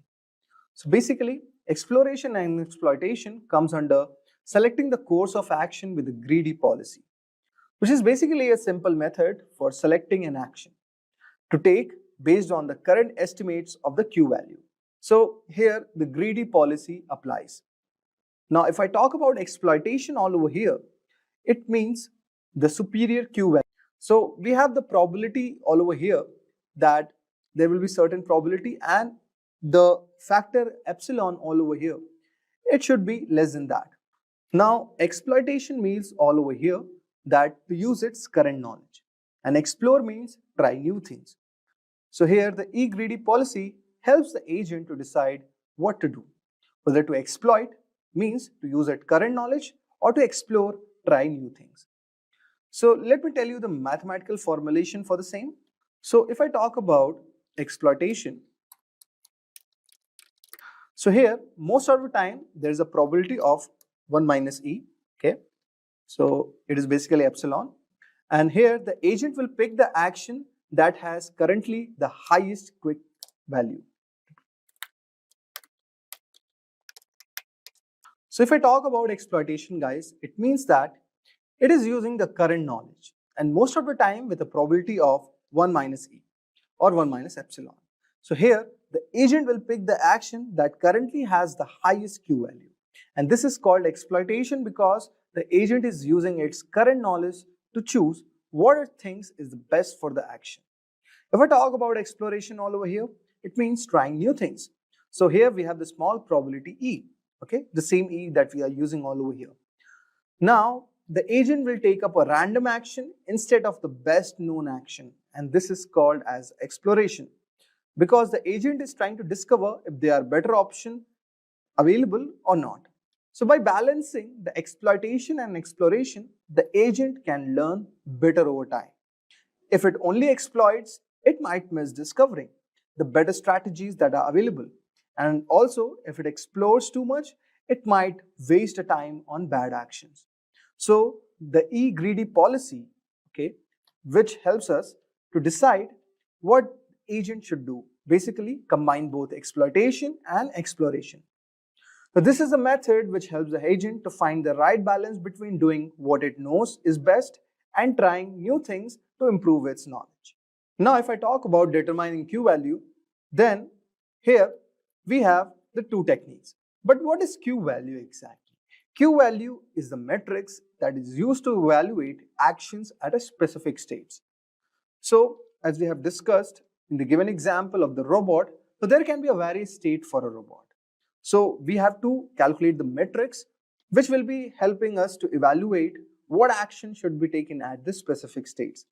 So there are two ways to calculate the Q values. The first one is the temporal difference that we have discussed. The second one is Bellman's Ford equation. Q of S of A, R of S of A, gamma max, Q of S of dash and A. Since we have discussed all about it, okay. Now, if I talk about temporal difference, it is calculated by comparing the current state and action values with the previous one. And Bellman's Ford equation is a recursive equation, okay, which is basically a formula invented by the scientist Bellman Ford, and it is used to calculate the value of a given state and determine its optimal position. It provides also a recursive formula for calculating the value of a given state. So in a Markov's decision process, so it's a mathematical term that we use for the stochastic processes, and in particularly it is very, very influential, or you can say very much important in the context of Q learning and optimal decision making. So this equation that I have shown you earlier is also very, very important in determining the Q value. Now, similarly, we create the Q table. So Q table is a repository of rewards, basically, which is associated with the optimal actions for each state in a given environment. It basically serves as a guide for the agent, which helps it to determine which actions are likely to yield the best outcomes. So agent will always be interacting with the Q table and dynamically update the reflected agents in the evolving understanding and also enabling more informed decision making. Now, let us try to implement the Q learning environment. So there are certain steps that we have to follow. The step one will be defining the environment. So let us type step one, that we have defining the environment. So here we have to set up our environment parameters, including like number of states, action, and initialize the Q table. So let us mention all over here that we have like number of states, okay, we have actions and initializing the Q table. Now, in the next step, all we have to set up the hyperparameters. Now, if I talk about setting up the hyperparameters, so with respect to the Q learning algorithm, we have to include the learning rate, okay. We have to also include the discount factor. We have to include the exploration probability. We have to also train the number of training epochs. So this is the parameters that we have involved in the second step. Now in the step 3, we have to implement the Q learning algorithm. So we'll be performing Q learning algorithm over multiple of epochs. So each epoch will be involving selecting the action based on epsilon greedy strategy and also updating the Q values based on rewards received, and also that will help us in transitioning to the next state. Now, so you'll be wondering what epochs means, okay? So in a machine learning algorithm, an epoch is basically a complete pass of a training data which is set through an algorithm. So it means that it is a single pass of the entire training data set. So the model updates its internal calculation after each epoch, means the entire training data set that we have taken, to study basically for our given model. So that is an epoch, the single pass. So when all the training data is used at once and it is defined as a total number of iterations of all the training data in one cycle for a given training, then for that machine learning model, it is called an epoch. Okay. So I hope so you would have got an idea regarding epochs. Now let us try to code this in Python. So you can see all over here. So this is a given code for our Q learning algorithm. So here I'm importing NumPy as NP. Okay. That is our library that we'll be using. Then here we are defining the environment. Okay. The first one is number of states. Okay. Say n equals to 16. Then number of actions. So number of possible actions that we have discussed for a given robot. So up, down, left, and right. And what is the goal state? Okay. So this is our environments that we have set up. So we have states, action, okay, and goal state. Now we'll be initializing our Q table with 0. So for the same purpose, we'll be using NumPy. So NP dot zeros, and here we have end states and action. So we have initialized our Q table. Now we are defining the parameters all over here. So we have the learning rate at 0.8, discount factor, we have given certain value, exploration probability, and epochs. So I have told you about epochs, guys. So epochs here means that when all the training data is used at once, and it is defined as a total number for all the training data in one cycle for a training. So that is epoch, and that we have set to 1000. Now for the Q learning, so we have taken this epoch, okay. So for epoch, in the range of epochs, this is iteration. So we are setting the current state, okay. So we are using np.random, and it is taking a random integer. It is starting from any random state all over here. This line means that same. So now we are using the conditional. So while the current state is not equal to the goal state, okay, this is our goal state that we have to achieve, okay, that is 50. So choose an action with the epsilon greedy strategy. So here we have applied the logic for the same. So if np.random.rand is less than exploration probability, then our current action is set to np.random.randend, and here 0n action.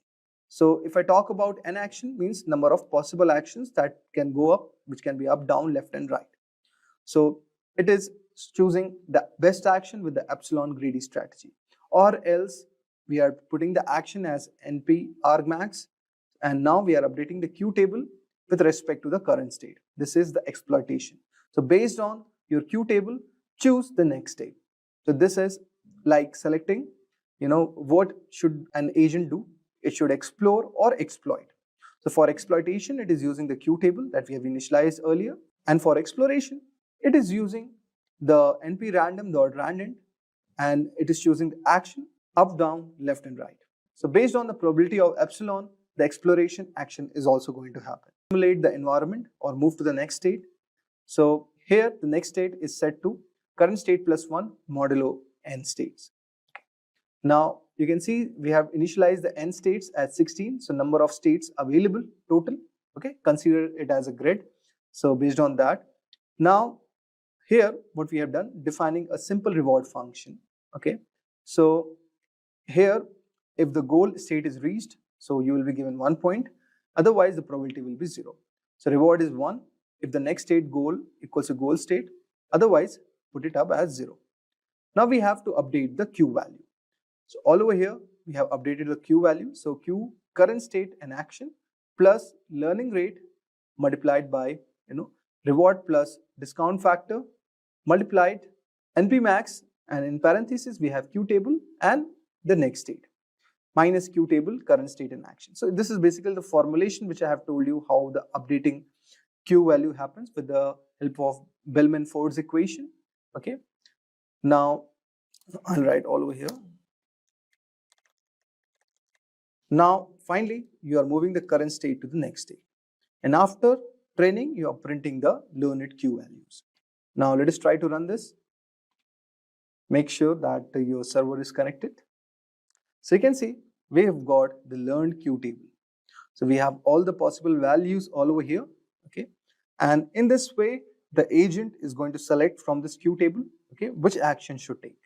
So based on the given data that we have given, we have successfully created our Q table with the help of NumPy.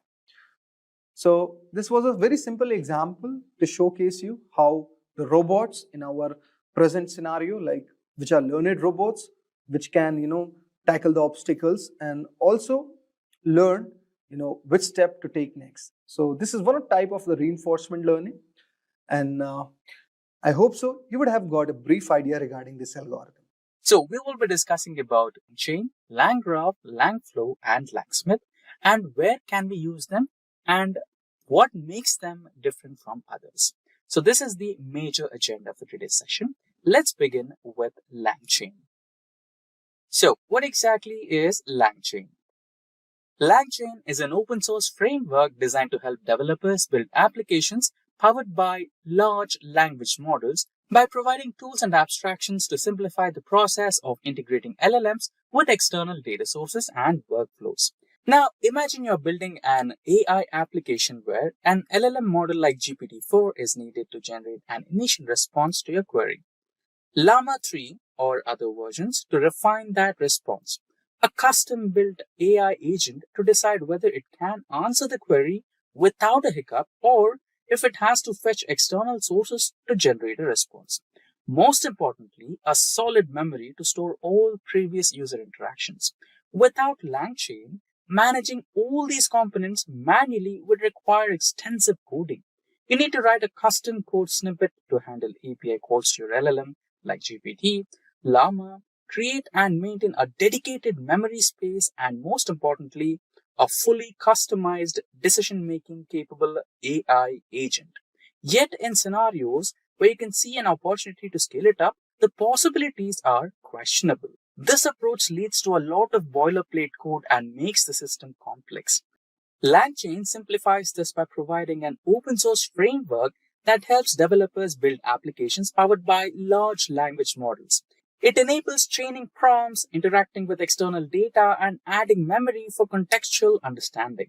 Now, let's discuss some of the key features of LangChain. Firstly, LLM support. It works with both closed source GPT-4 and open source models like Llama 3 with simple API integrations. Prompt templates. It allows dynamic prompt customization instead of hard coding queries. Third one is chains. It helps connect multiple tasks like querying an LLM, retrieving data, and processing responses in a seamless workflow. Fourth one is indexes. Supports document loaders and vector databases to pull in external data. Fifth one is memory. It enables applications to retain past interactions, improving contextual awareness. And lastly, the agents. It uses LLMs as reasoning engines to dynamically decide the next step in the workflow. With LangChain, developers can efficiently build AI-powered applications without reinventing the wheel. You can have a detailed briefing on LangChain on the official website. Also, should you wish to try it out, take a quick look at Quick Start page to steps to follow to set up the environment and run LangChain in your local system. Now, let's proceed with the next one in this tutorial, which is LangGraph. So what exactly is LangGraph? By definition, LangGraph is a library within the LangChain's ecosystem. It is a framework for building and managing complex stateful multi-agent LLM applications by modeling workflows as graphs, where nodes represent tasks or states and edges represent a transition between them. Now, let us imagine this.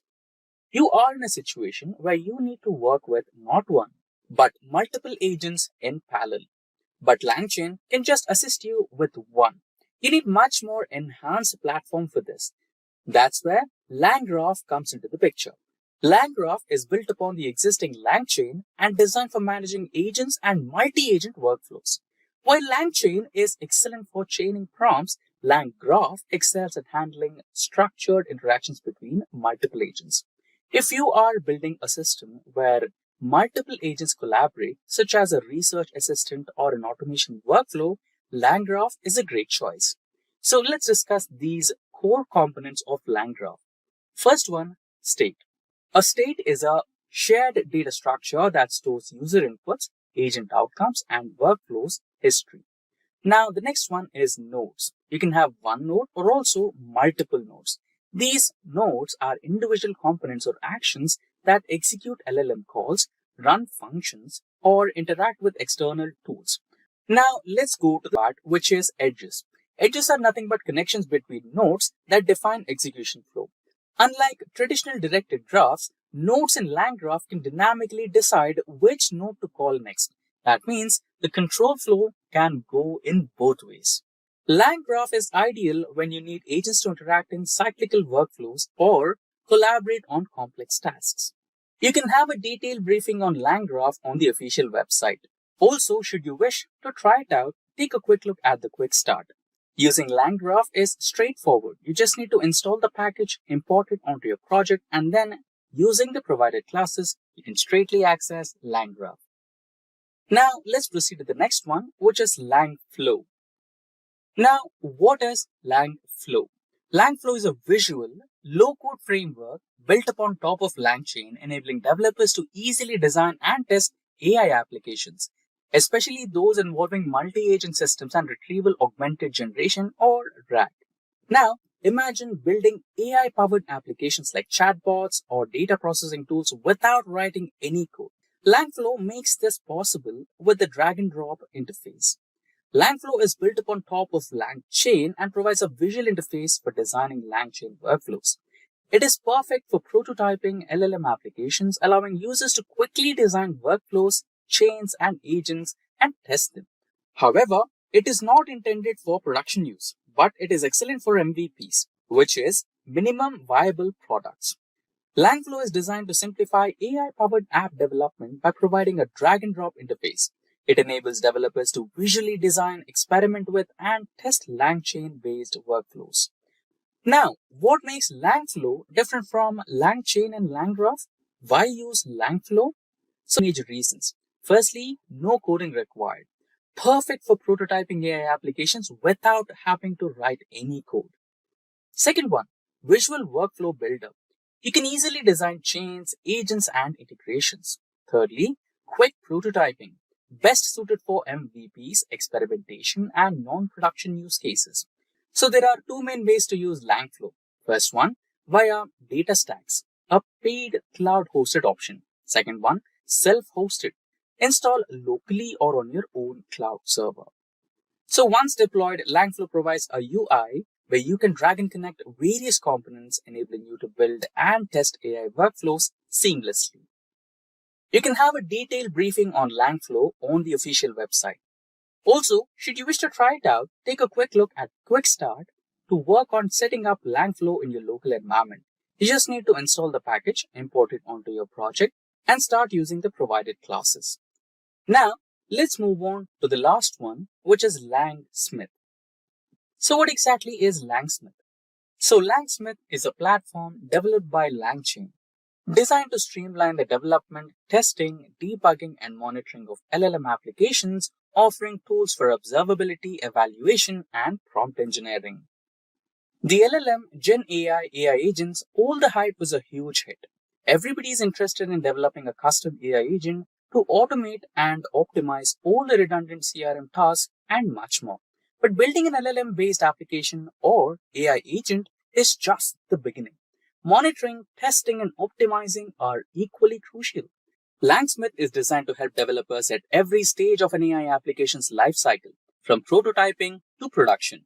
Now, why use LangSmith? So there are three important reasons. Firstly, performance monitoring. It tracks API calls, token usage, errors, and latency. Second one, debugging and evaluation. It ensures models return expected results and avoid unnecessary API costs. Lastly, independent framework. It works with any LLM framework, not just the Langchain-based ones. If your application requires extensive monitoring, debugging, or optimization, LangSmith is a great tool. However, for simple applications without complex tracking needs, it might not be necessary. To integrate Langchain, install the package, set up the environment variables, and use traceable annotations in your code. The LangSmith dashboard provides insights into performance metrics, including token usage, call trends, and error rates. For more details on LangSmith, visit the official page of LangSmith. Also, should you wish to try it out, take a look at the quick start to work on setting up LangSmith in your local environment. You just need to install the package, import it into your project, and start using the provided classes. Imagine waking up in the morning, checking your phone and seeing that your AI agent has already applied to 50 jobs for you, automated your business operations, generated YouTube videos, and even invested in stocks, all while you were sleeping. It sounds futuristic, right? Think again. The AI gold rush is here, and those who take advantage of it right now will be the ones profiting the most in the next few years. AI agents and DeepSeek AI are transforming how people earn money, build businesses, and also create passive incomes.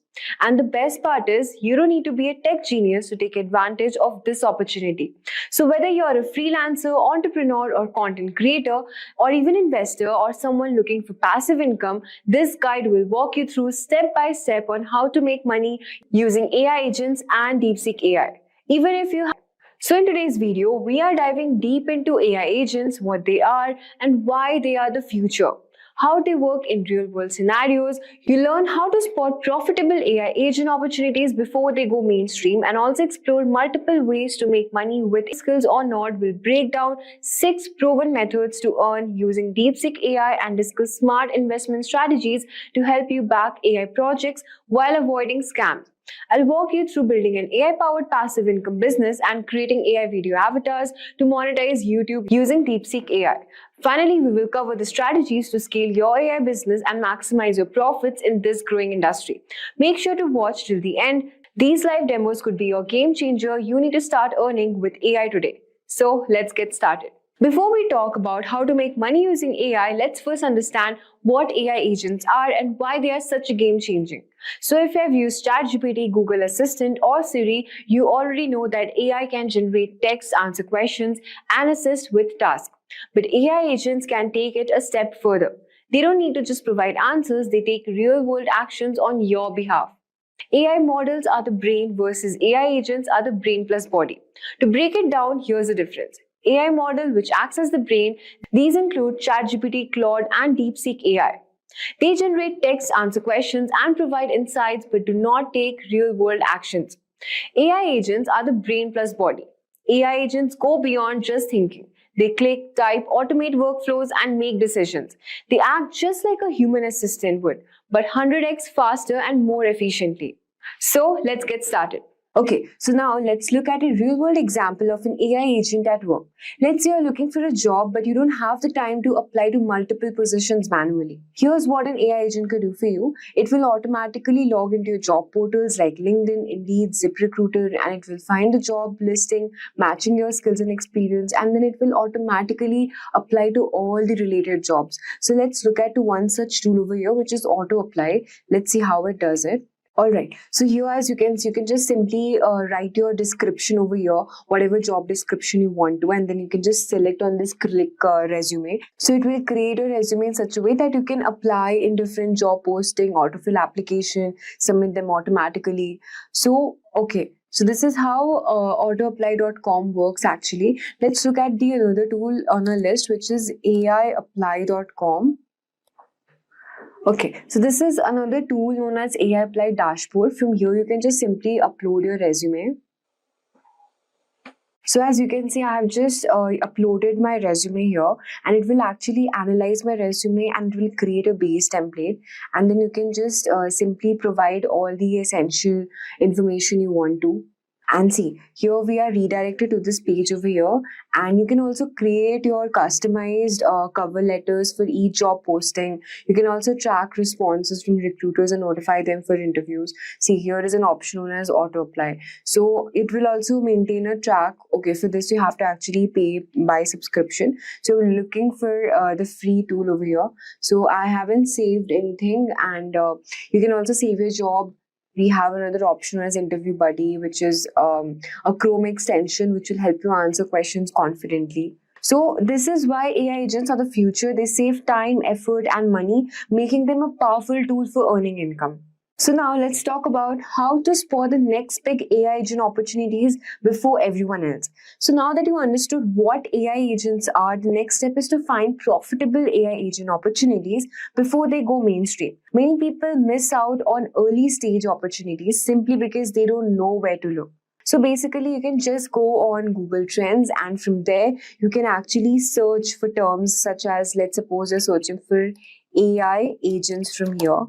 And we will just see what is the situation of this particular term, how many people are searching for this for the past 12 months, or maybe for the past 7 days. Let's check the graph. Okay, so this is the graph for the past 7 days. As you can see, it is at all-time high here, February 17. See, this is at 9:30 a.m. All right, this is February 13. Okay, let's suppose we are checking for the past 30 days. So this is the graph for this thing and how many people are searching for this thing. Alright, so terms such as AI agents, autonomous AI automation on Google Trends, Twitter, this topic is growing rapidly. That means this is a very hot topic and you can get started with all of these new technologies.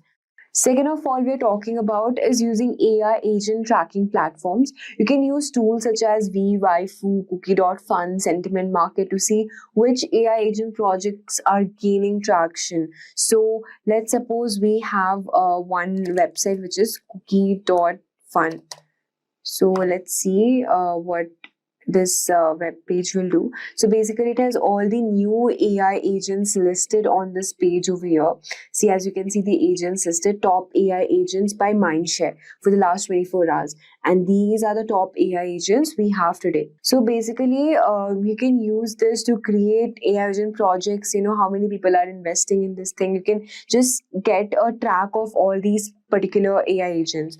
Also, GitHub and white papers, real AI projects have publicly source code and frequent updates. So if you see an AI project with 0 updates, that means it's a red flag.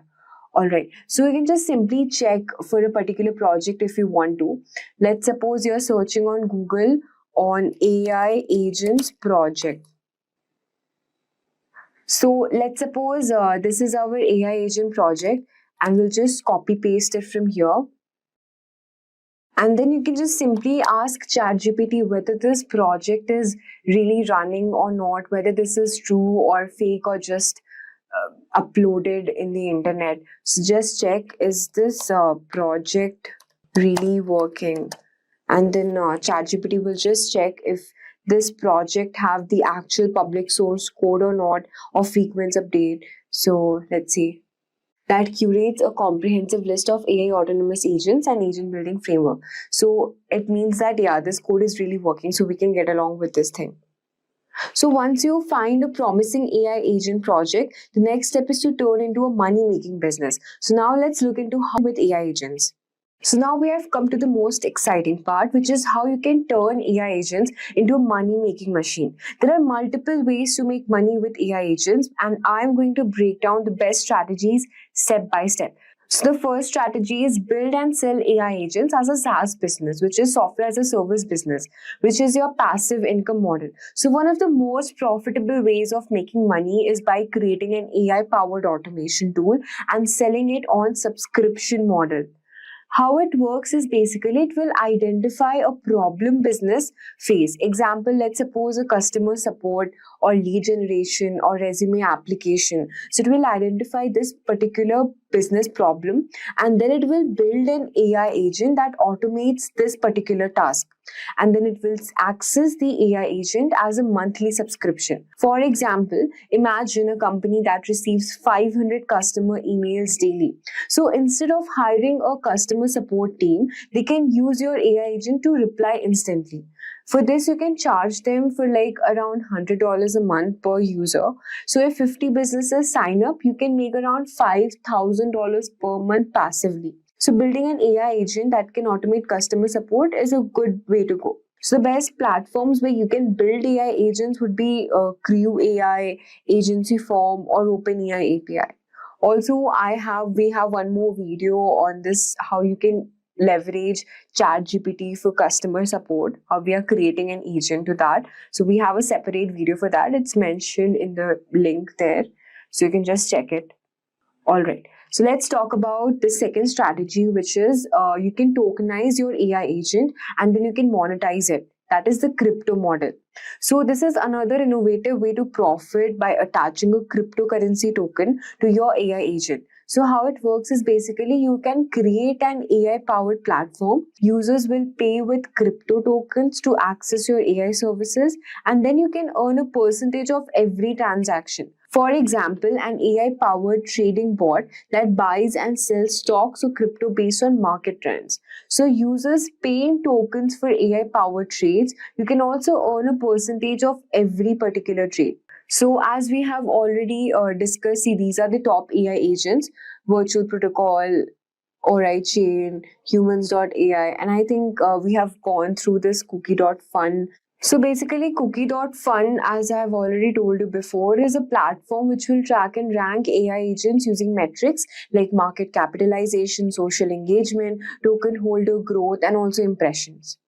Now moving on to our third strategy, which is you can invest in AI agent projects, the venture capitalist strategy.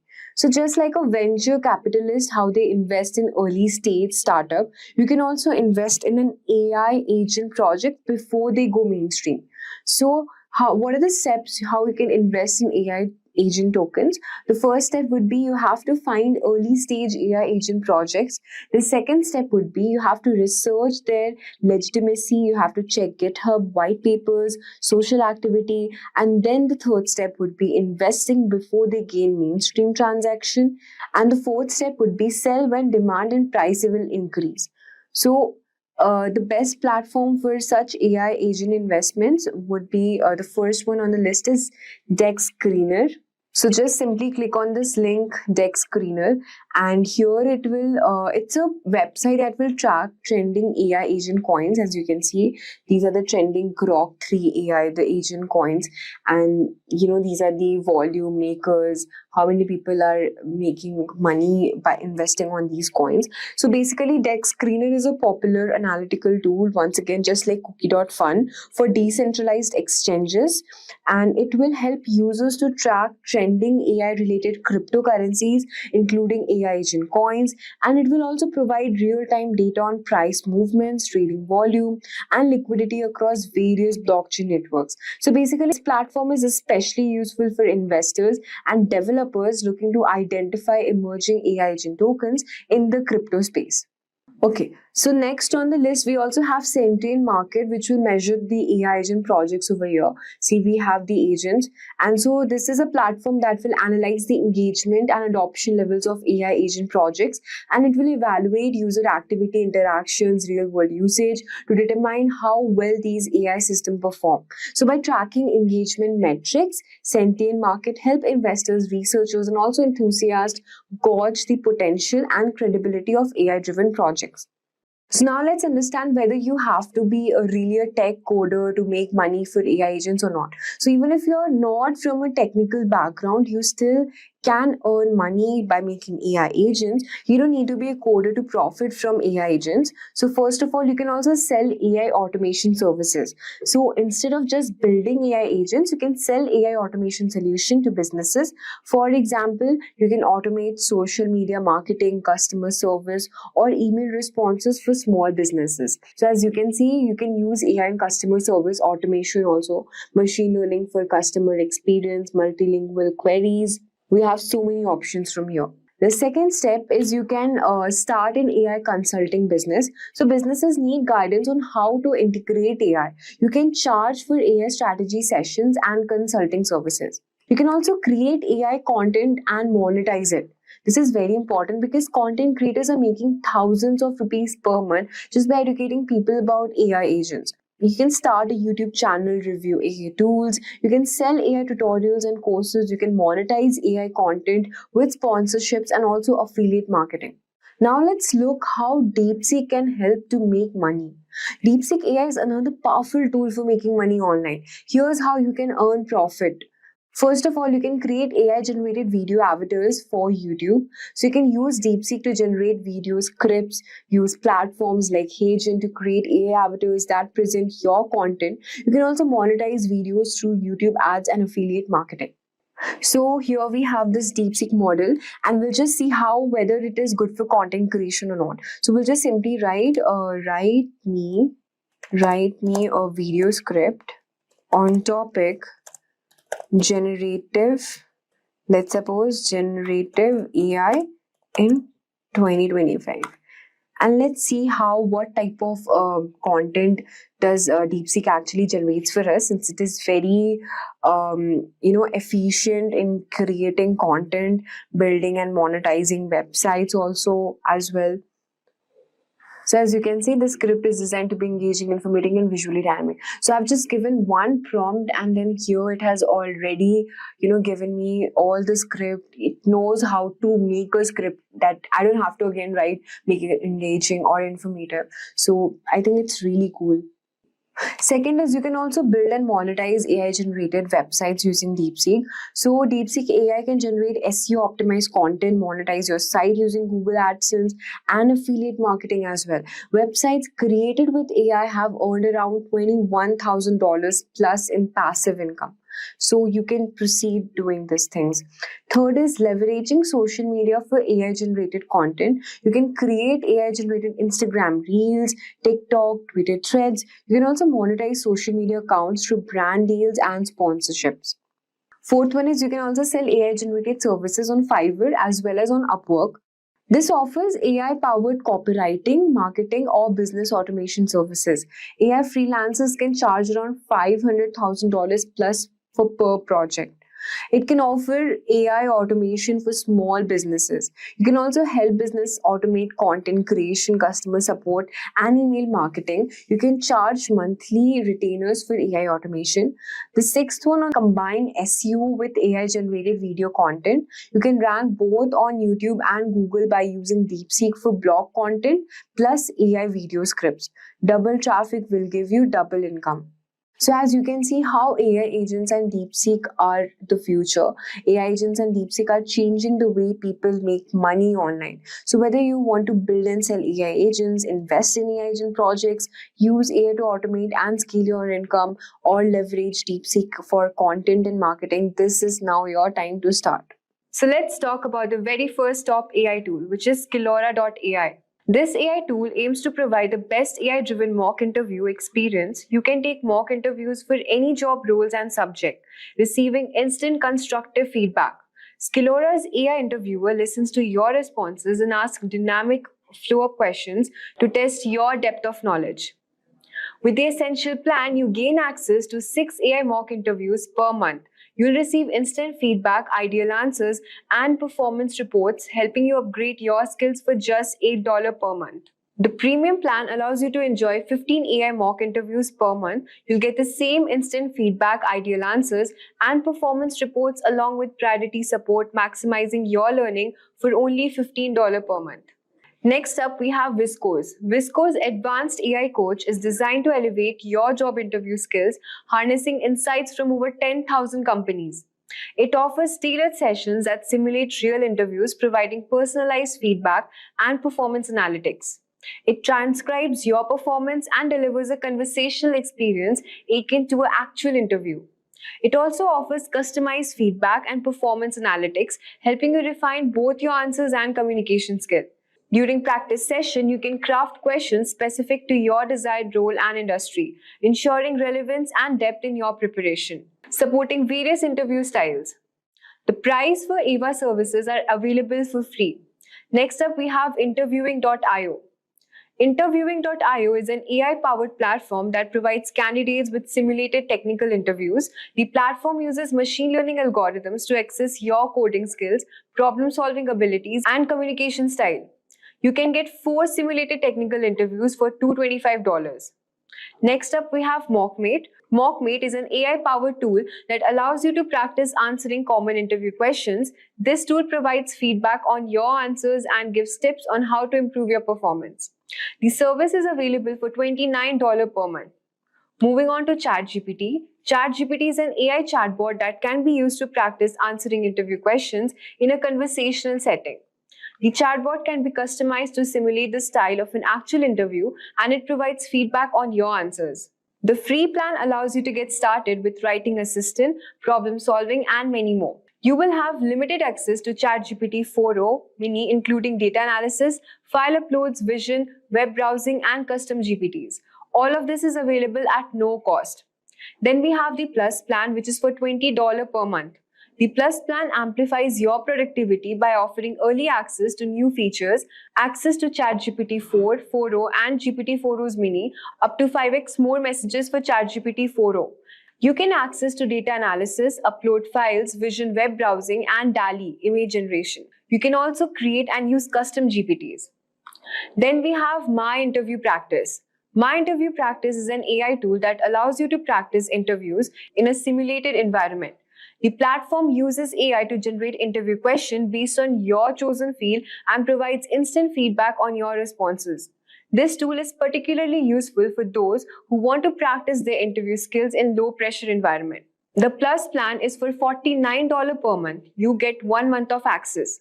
And the Premium plan is for $57 per month, and you will get access to additional features and many more benefits. Next up, we have Udly. Udemy offers real-time interview coaching using AI. It analyzes your speech and body language, providing feedback on how to improve your performance. Udemy services are available for free. Now you might be wondering how AI tools can help you ace your job interviews. AI tools can assist in several ways. At first, we have research companies. AI tool provides information about companies' website, news articles, and social media, helping you tailor your answers to the interview's question. Practice questions. AI tool help you practice answering common interview questions. Feedback. AI tool offers feedback on your answers, highlighting areas for improvement and refining your responses. Personals provide tips and advice on improving your interview skills, giving you an edge to your next job interview.